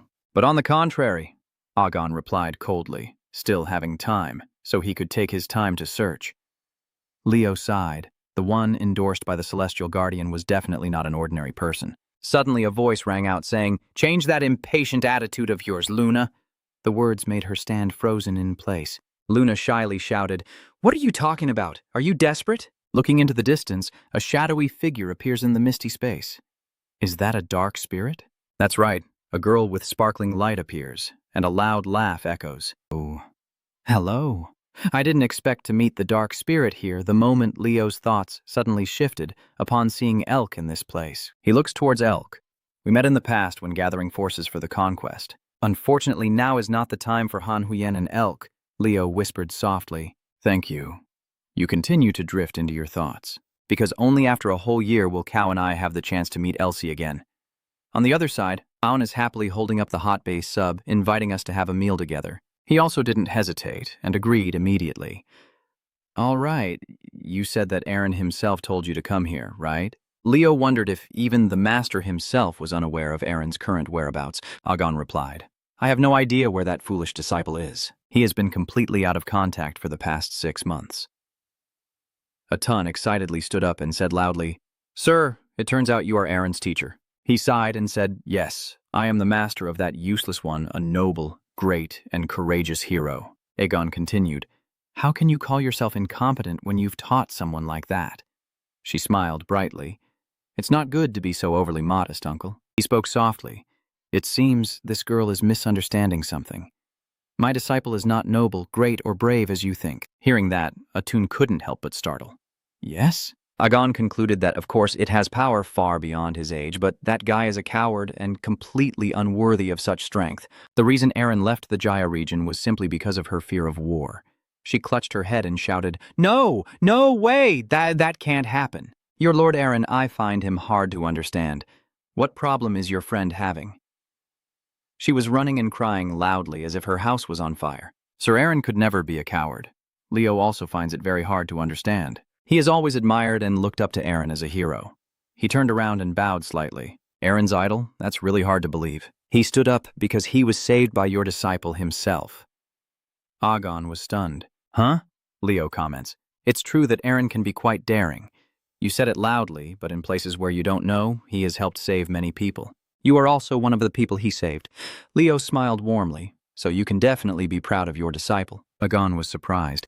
Has that child really grown this much in just half a year? He stood up and patted Leo's head, praising him. Meanwhile, An was sitting trembling and crying in a corner. I can't believe that Lord Aaron was once a coward. Leo approached and asked Aaron, What is it about being cowardly that made you so upset? She replied, It was the brave Aaron who gave me the courage. Atan recalls that when I was young, I was a weak and fearful child. Every time I train, I want to give up, but my father taught me that my name was given after the great Aaron himself. That's why I made up my mind that Min would become as brave as Aaron, someone who never backs down from any adversity. Her voice softens. And yet now I hear that he was once a coward, but it was that coward who saved the entire world. It was that coward who showed more courage than anyone when everyone else was in despair. That is why the gods honored him as a hero. Isn't that even more worthy of respect? An hugged her arm, stood up, and shouted loudly with both hands raised, Me! After hearing your explanation, I love Lord Aaron even more. Leo, helpless, truly is a changeable person. He turned back, thinking to himself, and suddenly remembered whether all these children would have to die. When our team arrived, the residents of this area had all perished from the plague, except for Aganza. Wait a minute, does that mean all these people will die within the next month? Even if it's a pandemic, this is too much. Suddenly a voice rang out. This place is still as filthy as ever, huh? The voice made Leo snap out of his thoughts. Who is he? This person is Levi, the trusted confidant of Lord Ryoza. He curled his lips. You filthy scum. The thought once again crossed Agon's mind. In an age of calamity, not everyone rises to fight against the darkness.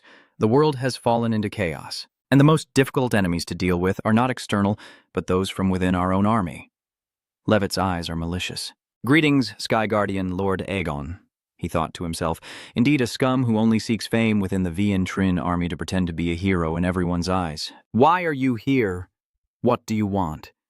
I am a hero like you, but I am rotting away in this cursed land in the chaos. I'm afraid even the gods who have abandoned the world would find that hard to accept.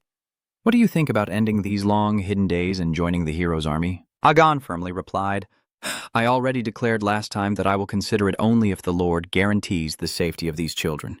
The man immediately looked displeased and looked down. I understand your intention. I will report that the Sky Guardian is still not willing to serve him.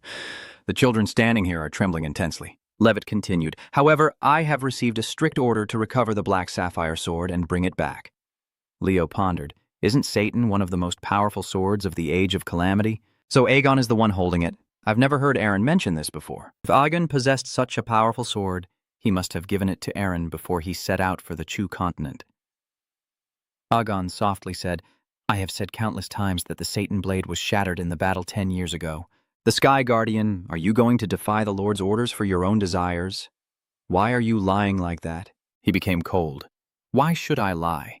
Even if I did lie, what could people like you do to me? Are you planning to attack me? Levitt's teeth clenched tightly. He turned and waved his hand. All right, I will withdraw for now, but the Lord will come here himself soon. The hatred still lingers, so Levitt leaves a warning. As long as you remain in this distant place, you will never escape from him. Aegon then sat down. Sorry for making you witness such an unpleasant scene. Leo replied, It's okay. I'm used to people like that. An also feels uncomfortable. They really are a bunch of cowards. He asked, But what exactly does joining the hero's army mean? And he lowered his bowl just as they had said. So, isn't joining the hero's army a good thing then? He denied it. I can't do that. Once I join that corps, Aegon's gaze on the children will mean no one will stay to look after them anymore. Toon said, Regarding the orphaned children, surely the kingdom or the lords will have to. He interrupted, Ra will never care about them. On the contrary, they will abandon them. They are always ready to sacrifice the few for the so-called greater good. She stood up. Will they abandon us? An couldn't accept that. How can those who call themselves heroes harbor such thoughts? Aegon smiled kindly. I find it really strange, children. Are you really kids born and raised in this era of calamity? I never expected there would still be people holding on to distant ideals like in these kind of dreams. The children are always very happy and excited when playing with Aegon. Leo asks, What if the ideals are like in a dream? Does it matter? He pats the children on the head. If that's the right thing to do, then walking the righteous path is only natural. Isn't that why Lord Aegon is so dedicated to caring for these children? His gaze fixed thoughtfully on Leo. He's just a kid around 15 or 16 years old. But where could he have gotten such deep thoughts that surpass his age? Aegon asked what your names are, and Atun responded quickly. My name is Aten, and this black rabbit is named Kaio. He strokes his chin thoughtfully. Kai, this name will make things difficult for you, huh? An hesitantly looked up and muttered that her name was the same as the hero of this kingdom. She wondered to herself if Kay was a real person. Atun stammered, Did the hero still live? Suddenly, a hand grabbed her tail and yanked it back, causing Aten to sit down abruptly. Aegon wondered what was going on. Leo chuckled softly. It's nothing. If we keep talking nonsense like that, our strategy will fall apart.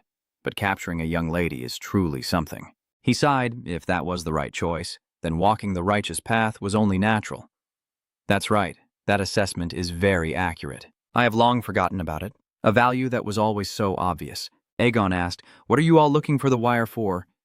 Leo decisively replied, To meet Eren. Aegon crossed his arms and stood up.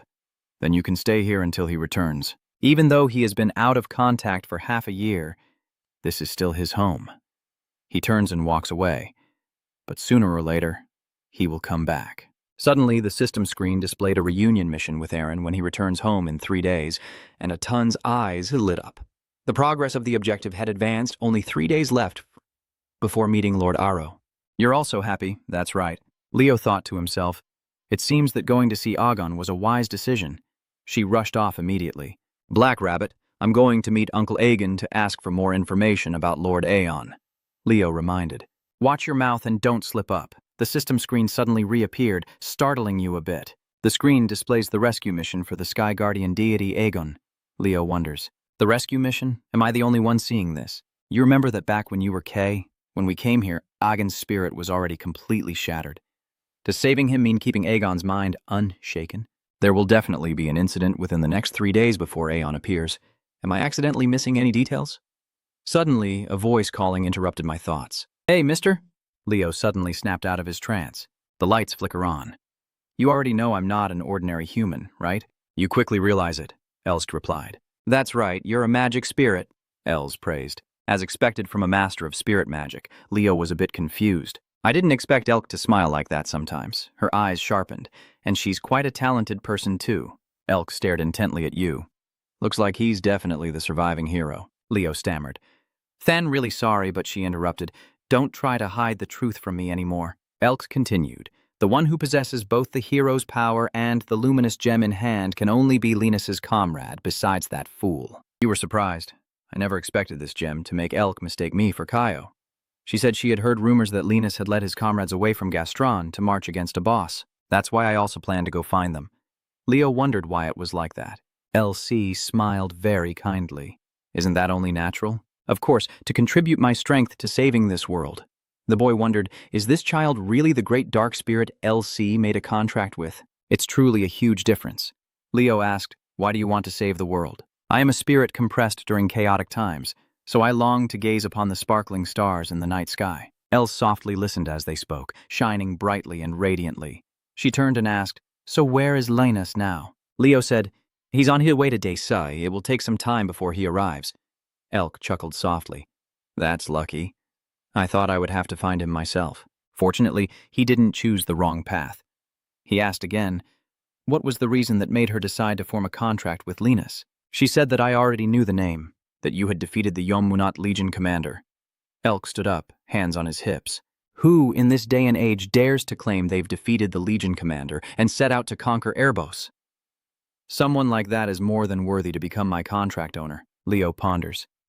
This difference makes me feel truly unfamiliar. But the person Els chose to make the contract with was himself. His gaze darkened, and I had never heard the real reason behind it. Suddenly she turned back. Hey, Else, come closer and whisper.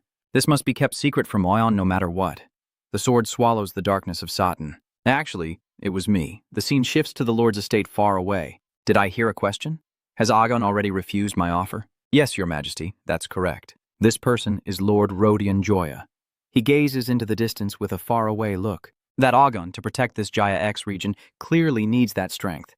What is it that he insists on so much in that place? Levitt bowed his head to report, seemingly still worried about the orphans in the cursed land. Rodion slammed his hand on the table. Truly foolish. Moreover, according to rumors among the people, there is a plague raging in that cursed land. Rodin wondered, what should we do about the plague now? If the disease spreads among the refugees, the entire city will be in danger. Step by step, he moved closer, leaning into his grim face, and said, we must eradicate it at the root before the infection spreads further. I also feel very pained having to eliminate those helpless children, Rodion stammered, but Agon certainly won't stand by and watch. Leavitt smiles kindly, as the rumor of the plague has spread throughout every corner of the city.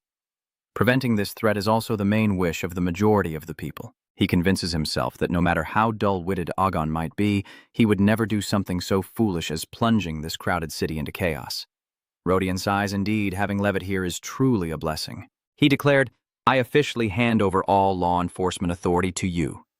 The man smiled cunningly. I will do my best to repay the Lord's trust, and I will definitely bring the Satan sword here. Murmurs and whispers spread on this side. Is the cursed land real? This is crazy. And now there's a plague too. What is the Lord thinking? What if the disease spreads here? We need to do something right now. For now, let's just avoid it. Be careful not to invite trouble. Leo looked towards Elk, who was happily playing with the children, lost in thought. Since Leviat visited Agon's residence, rumors about the plague suddenly spread wildly. At that time, she said that Linus was truly an extraordinary summoner and, having black dragon blood, was perfectly suited to a shadow spirit like me. Why are you asking something everyone already knows? Fine, go find Linus and make the pact. Elk looked up at the sky and wondered if this world still had any worth saving. Leo is confused. What on earth is she talking about? Elk whispered softly. Just as I said, is there any reason for this world to continue existing? He chuckled softly and said, why not wait until after we've saved everyone to deal with that? Hearing Leo say that, she just remained silent without saying anything more. The thoughts continued to run through his mind. The LC he met a year later had already completely lost faith in this world. She was not as full of hope as she is now. The image of a hopeless Agon was no longer there. These kids didn't die from the plague. At this moment, Atun walks in and interrupts the train of thought.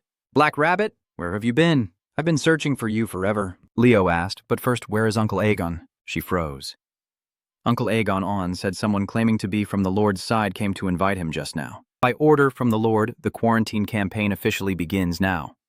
Among the children, a girl stammered, Hey, sir! Sir Aegon just went up to the Lord's castle a moment ago. The soldier raised his sword and shouted, Get out of here, you filthy girl with the disease! Just as he swung his sword down, luckily Atun saved her and leapt away. Saved. She shouted, Hey, are you crazy? Leo gently called out. First make sure the children are safe. Are you guys planning to oppose us? That person has fully revealed himself. I am Jellin from the fallen Hero Knight Order. Interfering with us is no different from disobeying the Lord's orders. You pulled out your sword and chuckled, so this must be Levitt's order, not the Lord's, right? The man standing still listened as Leo spoke, accusing, using a non-existent plague as an excuse to slaughter the children, then plotting to seize Satin City, isn't that right? Your eyes burn with murderous intent. If you want to call yourself a hero, at least keep some shred of dignity. Otherwise, it would be a true insult to those who are risking their lives to save the world. Jeline lunged forward. That spoiled brat trying to act like a hero too? Leo dodges the attack mockingly with that pathetic ability and dares to call himself a hero of the Legion.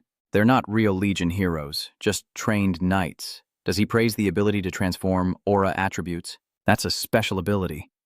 At this moment, Leo's entire team radiates a powerful aura of fire, and as he swings his flaming sword, a blazing slash cuts through the air toward Jellin. However, he still remains arrogant. That ancient flame cannot harm me at all. My aura. Two powerful swords clash against each other. Jellin struggled to hold on, and immediately after, a powerful explosion erupted, sending dust and smoke billowing into the air. A vortex appears in the sky, and his body trembles all over. Leo declares that the skills and weapons are all too primitive. At that moment, An also ran forward with incredible strength and speed. The soldier quickly realized, and without saying a word, she delivered a powerful kick to his face, causing him to fall backward onto the ground. An also dropped straight to the ground with fierce eyes, then continued jumping up and unleashing a series of rapid strikes onto the faces of the soldiers. An mocked, What kind of hero is so weak? Leo said it's the resilient aura. That's right, she replied. That's right. Is your child an aura fire? Atun's lips curled up. It would be fun if we fought each other. A torn foot comes forward. You fools! Jin, clutching his face in despair, shouts loudly. Why do you dare to provoke our hero army? Leviathan. Lord Thanon will not forgive you, scum. So you say you'll pay the price for turning the Wire into an enemy just because of those filthy orphaned kids? Atun coldly replies, So you want a beating that badly? Can you step aside and take the kids away? Leo growled, I have something to deal with that guy. Please, she quickly agrees. All right. Atun approaches the children, sensing the danger, and quickly shields them with her arms. Please stay away from here for a while. Jin still asks arrogantly. Now you're going to beg for mercy? Shoving the kids away because you don't want them to see your kneeling actions? How pathetic. Leo smirked with a sinister smile. You must be mistaken. I told the kids to stay away because this is not something they should witness. Hearing that, his whole body trembled with fear and stammered.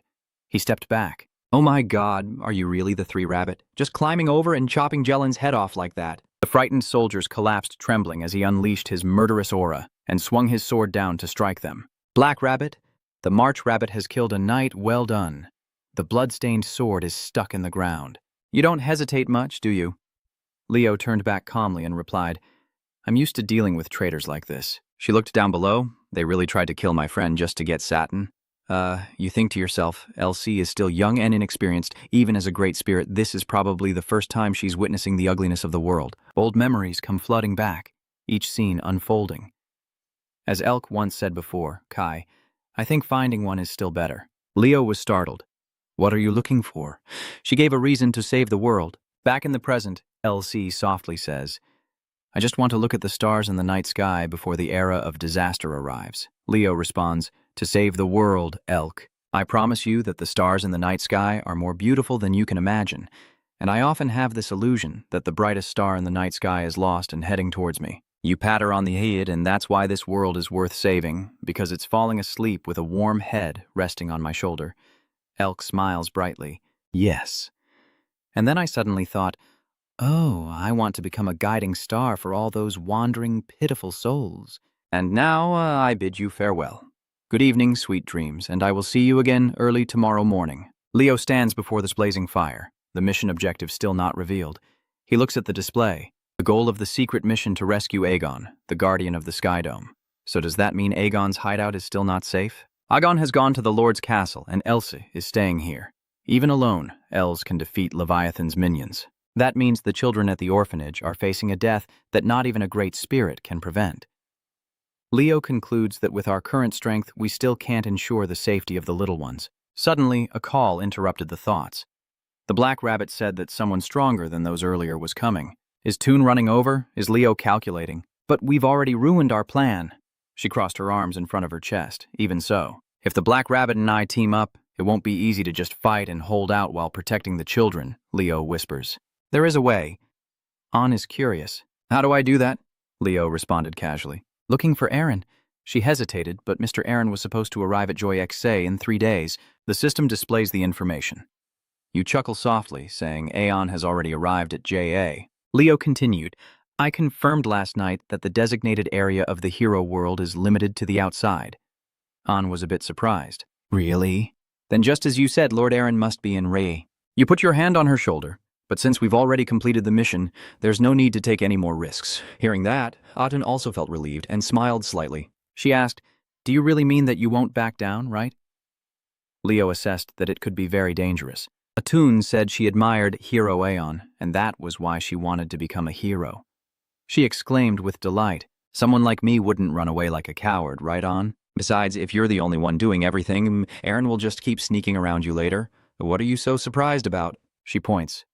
Anyway, you found a way to find Lord Aaron, right? Leo replied. Yeah. An urged him to hurry. Bring him here quickly, and until then I will keep watch over this place. A flashback of the past when Leo once said, Aeon, you're strong like this.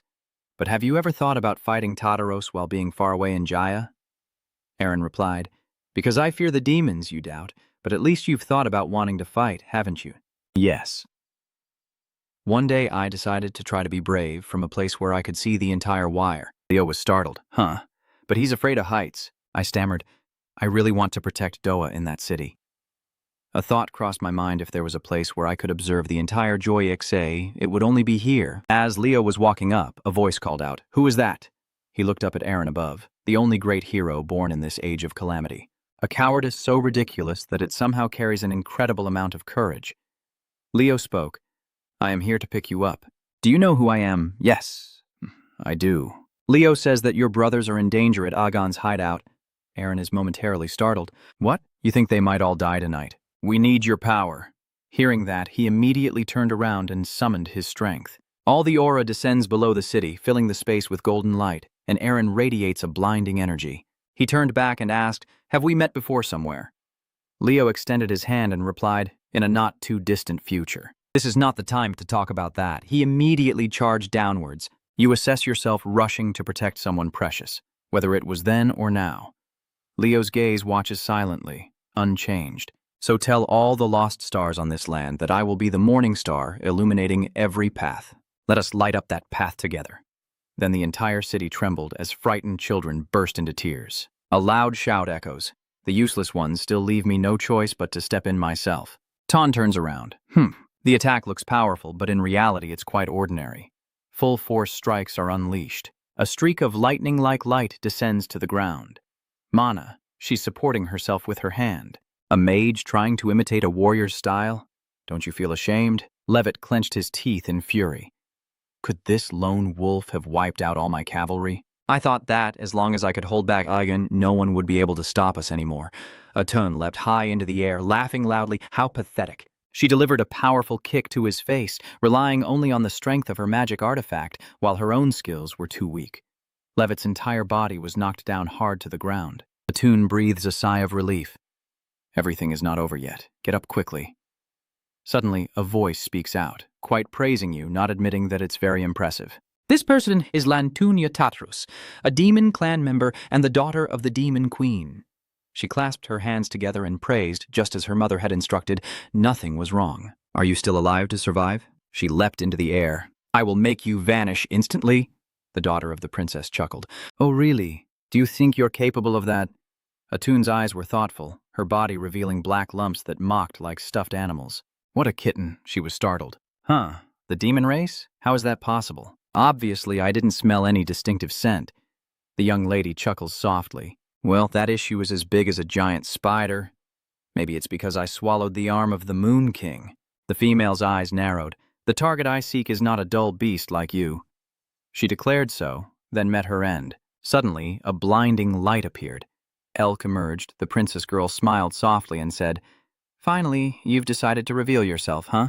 My name is Elsa, and Shatten is just the name of the sword I wield. A faint smile played on her lips. The name didn't matter as long as the dark spirit felt it was tasty. LC still pointed forward, as if an invisible hand lifted her limbs above.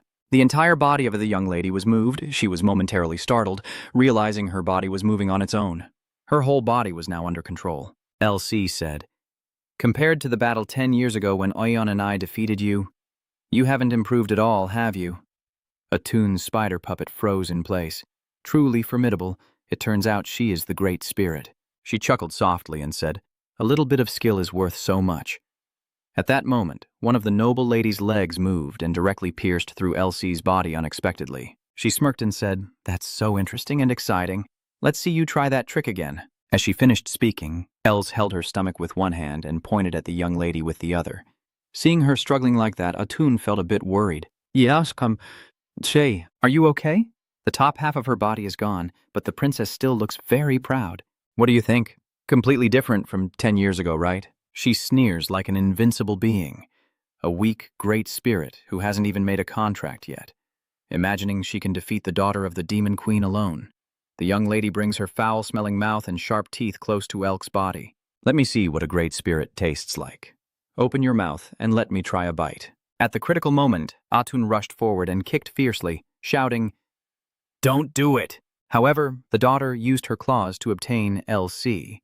She, with a distorted face, spoke in a harsh tone. This little kitten. Atun's eyes became extremely frightened. Tears streamed down her face, as memories flooded back of Leo once gently patting her head and saying, The one considered cowardly saved humanity. If I have decided to follow in the hero's footsteps, then a determination rises in Aeon's mind that I absolutely must not let fear hold me back here. She rushed forward quickly, but suddenly something enormous struck fiercely toward Atun.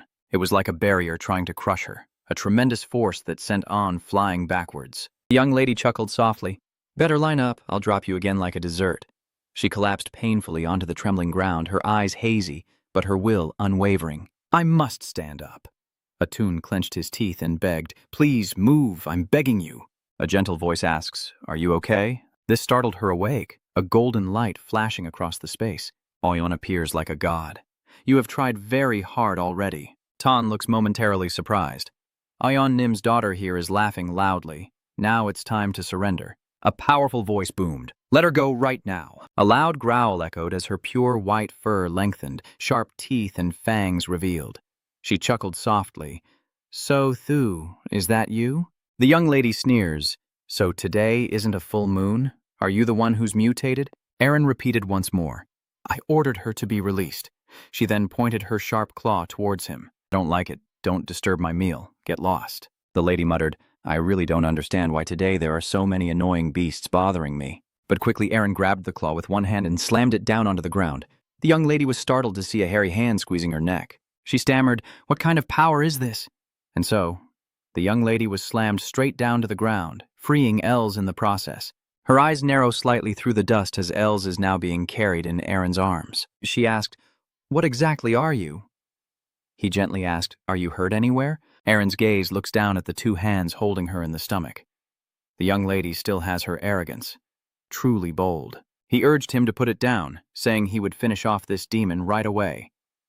Step back. She transforms into a monster, rushing forward and shouting furiously. Who dares to try to destroy me? The woman has now become a fierce demon and is shouting loudly.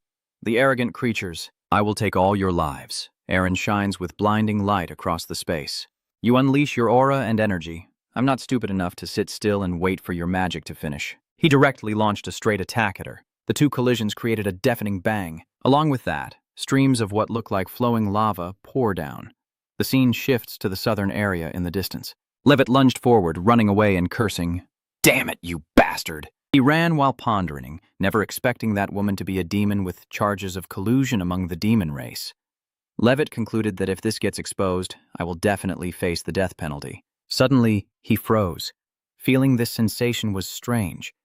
Levitt's hand slipped inside, and at this moment, he knelt down, vomiting thick mucus and gasping for breath. Leo spoke again, needing to take action against the traitor. Levitt heard the sound, looked up, and smiled softly at the person he had defeated in the past. He shouted, "Stop right there!" Levitt yelled loudly, "Please spare my life. I swear I will uphold your position and honor." But before he could finish speaking, Leo had already ended Levitt's life. He sheathed his sword and looked at the motionless body below. If Diepfeng is in this world, his status or reputation would be immense, and at that moment, rays of light still poured down throughout the space. An happily called out, Master Aaron, I've admired you ever since I was a child." Seeing her keep pushing forward makes Aaron afraid. I already said I don't deserve to be admired like that. He urged him to hurry and get treatment for his wounds. Elk spoke up. "Ku, you're here already? Are you okay? Are you hurt anywhere?" She rubs her stomach. "I'm still okay." Elk smiled brightly and said, "And most importantly, we have defeated the Spider Princess." Leo sighed. It's not easy to die just with that much. A line of thought appeared. After all, it's no coincidence that it was the creature that wiped out an entire country. Suddenly a call rang out, startling you. KTC said, "Why don't we introduce Aaron to Linus's side? With that ability, it will definitely be a valuable help to save the world." Leo patted her head in agreement. "All right, let's proceed with that." Seeing Els feel shy and embarrassed by this action, she added, "I have one more thing to say. I have changed my decision. Elk pointed and said, "I want to form a contract with you, Kaio, not Linus." She smiled brightly. "I feel very satisfied with what you've done. It's an honor, but I don't have the ability to form a contract with you right now. And right now, I am not Kay either." Hearing this, Elk was startled. "Huh? You find it confusing? Now that I think about it, it does seem a bit strange." She just pointed, and although she has many different skills, it seems your power still isn't enough to master all of them smoothly. LC leaned in close and said, "I still choose to make a contract with you." She said she wants to bet her entire future on you. Leo whispered, "If she's so sure, then my identity is the shadow spirit." Elk appears as a shadow above your hand. Elk raises his power. "I am willing to be your sword and shield as long as the contract remains valid." Leo pondered. Even though this is a contract that will end with the world's conclusion, this feeling is truly new. "You're counting on her, huh? Aaron's already crying out for help over here, and I told you to step back a bit." "Ton keeps clinging to your leg. I worship him a lot. He's really very cool." "Lord Aaron, the call is raised." Aaron. Everyone was stunned and froze when they met Aeon at Jayasa, who had saved the Sky Guardian. Aeon respectfully addresses the master. Aeon asks if his son is present in Ra. He nodded and said yes softly. If that's the case, then Aegon grabbed Aaron by the neck, making him shout, and he snapped that he should have come to see the master sooner instead of having to greet his fellow disciples. "Where have you been hiding all this time that you're only now showing your face?" The children inside the house look out at Aaron shouting outside, "I know I was wrong." Then the children rushed out. "Uncle Aaron." His eyes also became extremely surprised. Aaron praised, "Everything being safe and sound is the best outcome." Leo pondered that if this tragedy had not been prevented today, Agen would no longer hold the title of hero. It seems that being able to witness the past shifting like this is also a stroke of luck. The giggles still echo. Aegon turns around and says if it weren't for your group, everything would have been in serious danger. "Are you wondering if Elsa managed to hide in time? On still has that craving attitude." Lord Aeon got scolded badly. He shouted in frustration, "Get out of the way now, she's just being persistent." Lord Aeon. He inquires, "Where is that girl hurt? She is still so young." He replied, "That's just his nature. Let it be." He expressed, "I want to thank you, but I don't have anything truly valuable. Can you accept this?" "What is this?" Aegon replied, "It is my aura mind technique, also the secret method that Aeon once practiced." "What is this?" He said that Aaron had transformed it into his own skill to achieve the level of free body control at will, and the boy whispered, "Thank you very much." Leo pondered, "So this is the essence of the brave breath, right?" A few minutes later, he called out, "It's time to set off." Leo urged, "If there's anything you want to say it quickly." She held back, bowing her head nervously. "Lord Aaron, could you please pat my head once to give me some extra motivation?" This surprised Aaron. "Huh?" She waved her hand, asking him to help her out. He went over and ruffled On's hair. "Even though I don't know what's going on, Aeon is sure that the kid will do well." Aeon excitedly exclaimed, "I will never wash my hair again," Leo said. "The road ahead will be full of hardships. You realize there will be people you can't protect. You will feel despair in the face of endless challenges. But remember that your own Rose still exists among that vast universe, even during long nights of wandering and losing your way. And this is my secret, a very simple one. Still, you will definitely overcome it, for only the heart can see clearly, because there is a friend who will draw you a sheep, and the paths of all those lives will guide you." Core values are often invisible to the eye, because you are braver than anyone else. Why do you believe I am brave? I am just a coward at heart. Because it was you, a flash of light that saved this world. Aeon was momentarily startled. "Was it me?" Leo continued. "So I will also do my best. So my friend, don't stop. Turn right on the second turn and keep going until dawn." On the other side, a loud shout echoes. "Still haven't found a way to resolve the hero world?" The guy replied, "No, we're completely at an impasse." He said he was scared because this was a hero's dungeon and control was impossible. Suddenly, a voice spoke up. "Stay calm. What is the purpose of the professors from Lumen visiting this place?" A foot steps forward. Because this incident involves the hero world, exchanging experiences between both sides would be more helpful. On spoke, "During our school's first semester, quite a few unnecessary troubles have occurred." He continued, "And this time one of our students was also caught up in the incident." He was momentarily startled. "What do you mean?" Borga approached the stone tablet, his eyes narrowing. "The changes in the hero profile indicate that the hero world is being shattered." Duga also furrowed his brows, or perhaps that chapter has closed forever because the conqueror has fallen. At this moment, Atun and Leo also arrived, their feet touching the ground below. He spoke again and turned back. She looked around. This is where he rushed to hug On, asking worriedly if she was hurt anywhere. She replied, "Yes, Father. I have successfully conquered Lord Aeon's world," but he softly said, "That is not as important as Aon's safety. Do you know how worried I was?" Leo, lost in thought, suddenly startled and looked toward the face of the bracelet. "Who is that person? Why are they here?" Atun reached out towards Leo and said, "Father, if it weren't for this black rabbit's help, I surely wouldn't have been able to complete the task." Biga walks over and places a hand on your shoulder. "Hello, Kay. That is truly an incredible feat. It's unbelievable that you managed to conquer Lord Aeon's book," Leo replied. "I didn't do it alone," he said softly. So you're being modest again? No matter what the truth is, you and Aten have successfully conquered Lord Aeon's world. BGA raises the crown high. This is the clearest proof that you truly deserve to be a member of the Hero Academy. He said loudly, "Azonia, I am truly very happy." Waiting for Juga to speak, unfortunately I had to interrupt everyone's heartfelt words. "Are you the representative of that faction? What kind of game are you playing here?" He asked, "Who is that?" Duga angrily grabbed Leo's hair. "Who? Do you want to taste death? Are you planning to play both Lumen and Azonia against each other?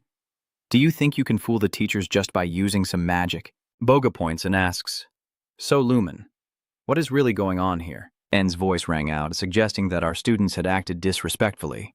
He approached, even though it's unclear how he managed to attend Aonia's enrollment ceremony. "Let me introduce him briefly." Duga lets Leo's hair down. "Stop here. Let me introduce him. This is Leo Prop." Hearing that, On was stunned. "Huh?" Then his whole body transformed back. Leo, the first-year leader of Lumen Academy, spoke. "Hello, everyone." A cup of fragrant tea is raised, and a respectful voice reports, "Madame Thu, a guest wishes to meet." Rena sips her tea. "Who could this guest be that's come to visit?" The other person replied. She introduced herself as a classmate of the young master. She whispered, "I see." Rena calmly replied, "Then invite the girl inside." In her mind, she thought that if she didn't use the family name and just acknowledged being Leo's friend, their relationship would be very close, and simply based on a dislike of playing. Chelsea approaches and respectfully greets you. "I am Chelsea, a classmate of Leo." Rena observes, "So you're Lee Wellen, his young lady. You teamed up with Leo for the competition." She stood up and said, Welcome, child. Please have a seat here. She placed a box of strawberries. Yes, these are some fruits to introduce. Raina is delighted. Oh, how wonderful. Is that a pastry from the Royal Rodron Bakery? It's been quite a while since I last enjoyed the flavors of this place. Chelsea stammered. Yes, actually, she said to just chat casually. She's excited, so I'll be polite and not insist.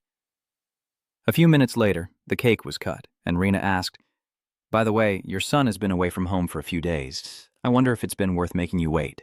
"No, not at all. Anyway, I plan to stay in Delos during this holiday."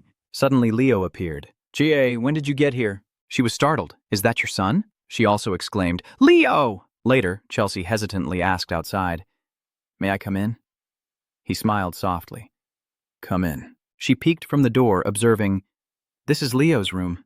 How does Chelsea describe Leo's private space? "It looks extremely simple and normal." Leo asked, "Do you expect to see something more special?" "Would you like to hear about the enrollment ceremony at Azonia?" she replied. Yeah, without hesitation. "Of course I want to."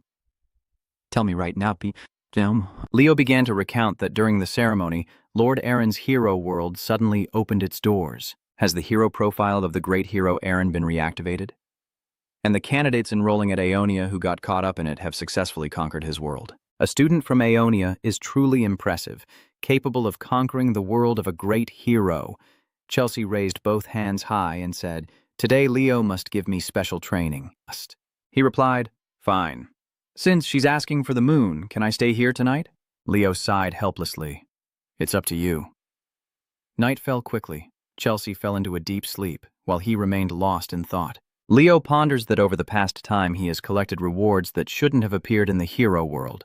But LC, a person from the past stepping out of the hero world into reality, is a completely different story. Maybe the root of this phenomenon is that my real identity is Kaio Trang. First, I need to check on Elsa's condition. Leo asked, "Are you awake now?" Elk wondered, "Where is this place?" She was confused. "Where are my rabbit hands?" El looked at his hand, feeling so frustrated. It seems he can't use his full power. The thought crossed his mind that LC, whom he met in Aaron's world, was indeed present in the real world. Still, she is not in her strongest state. She has gone through a connection with me, the one who made the contract to travel through time from the distant past to the present. I never expected the hero world to hide such miraculous power. The moon's face no longer has a red hue. There are strange bright spots in the night sky. Suddenly, Elsa felt confused. "What is that?" "It looks like the stars I've only heard about in stories before." Leo replied, "Yes, those are the stars." She innocently asked, "Is that real, you said?" "Listen, Elk, although it's hard to believe, you are in the future. This is the world 5,000 years after the era you once lived in." "What do you mean?" "Leo says that my current name is Leo Prop, but 5,000 years ago, I was the surviving hero known as Ko. I have defeated Airboss and reincarnated to this era." LC speaks softly. "Seeing this scene with my own eyes, I can't help but believe what you said." She asked, "So is this now the era of peace?" Leo replied, "Yes, but we can't be completely sure it's peaceful yet.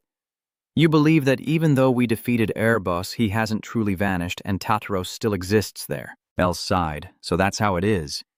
Leo continued, "So we must keep defeating them." She affirmed that if that's the case, she would also lend her strength. Sparkling lights began to rise. Elk turned back and said, "If I am in this reality, my destiny is to fly with you, so please help me from now on." Leo whispered, "No, call me Leo Bob." Meanwhile, Dade was walking inside the grounds. "So the Queen of Vast is actually Karina? I see that your friend seems to get along very well with your mother." He agreed. That's really how it is. Someone approached Kin Khan to report. "Sir, a guest has arrived." Curious, "Oh, where is this guest from?" He replied, "The report says they are from the Lumen Academy." He looked towards Leo. "It's from Lumen again? Why are you stammering?"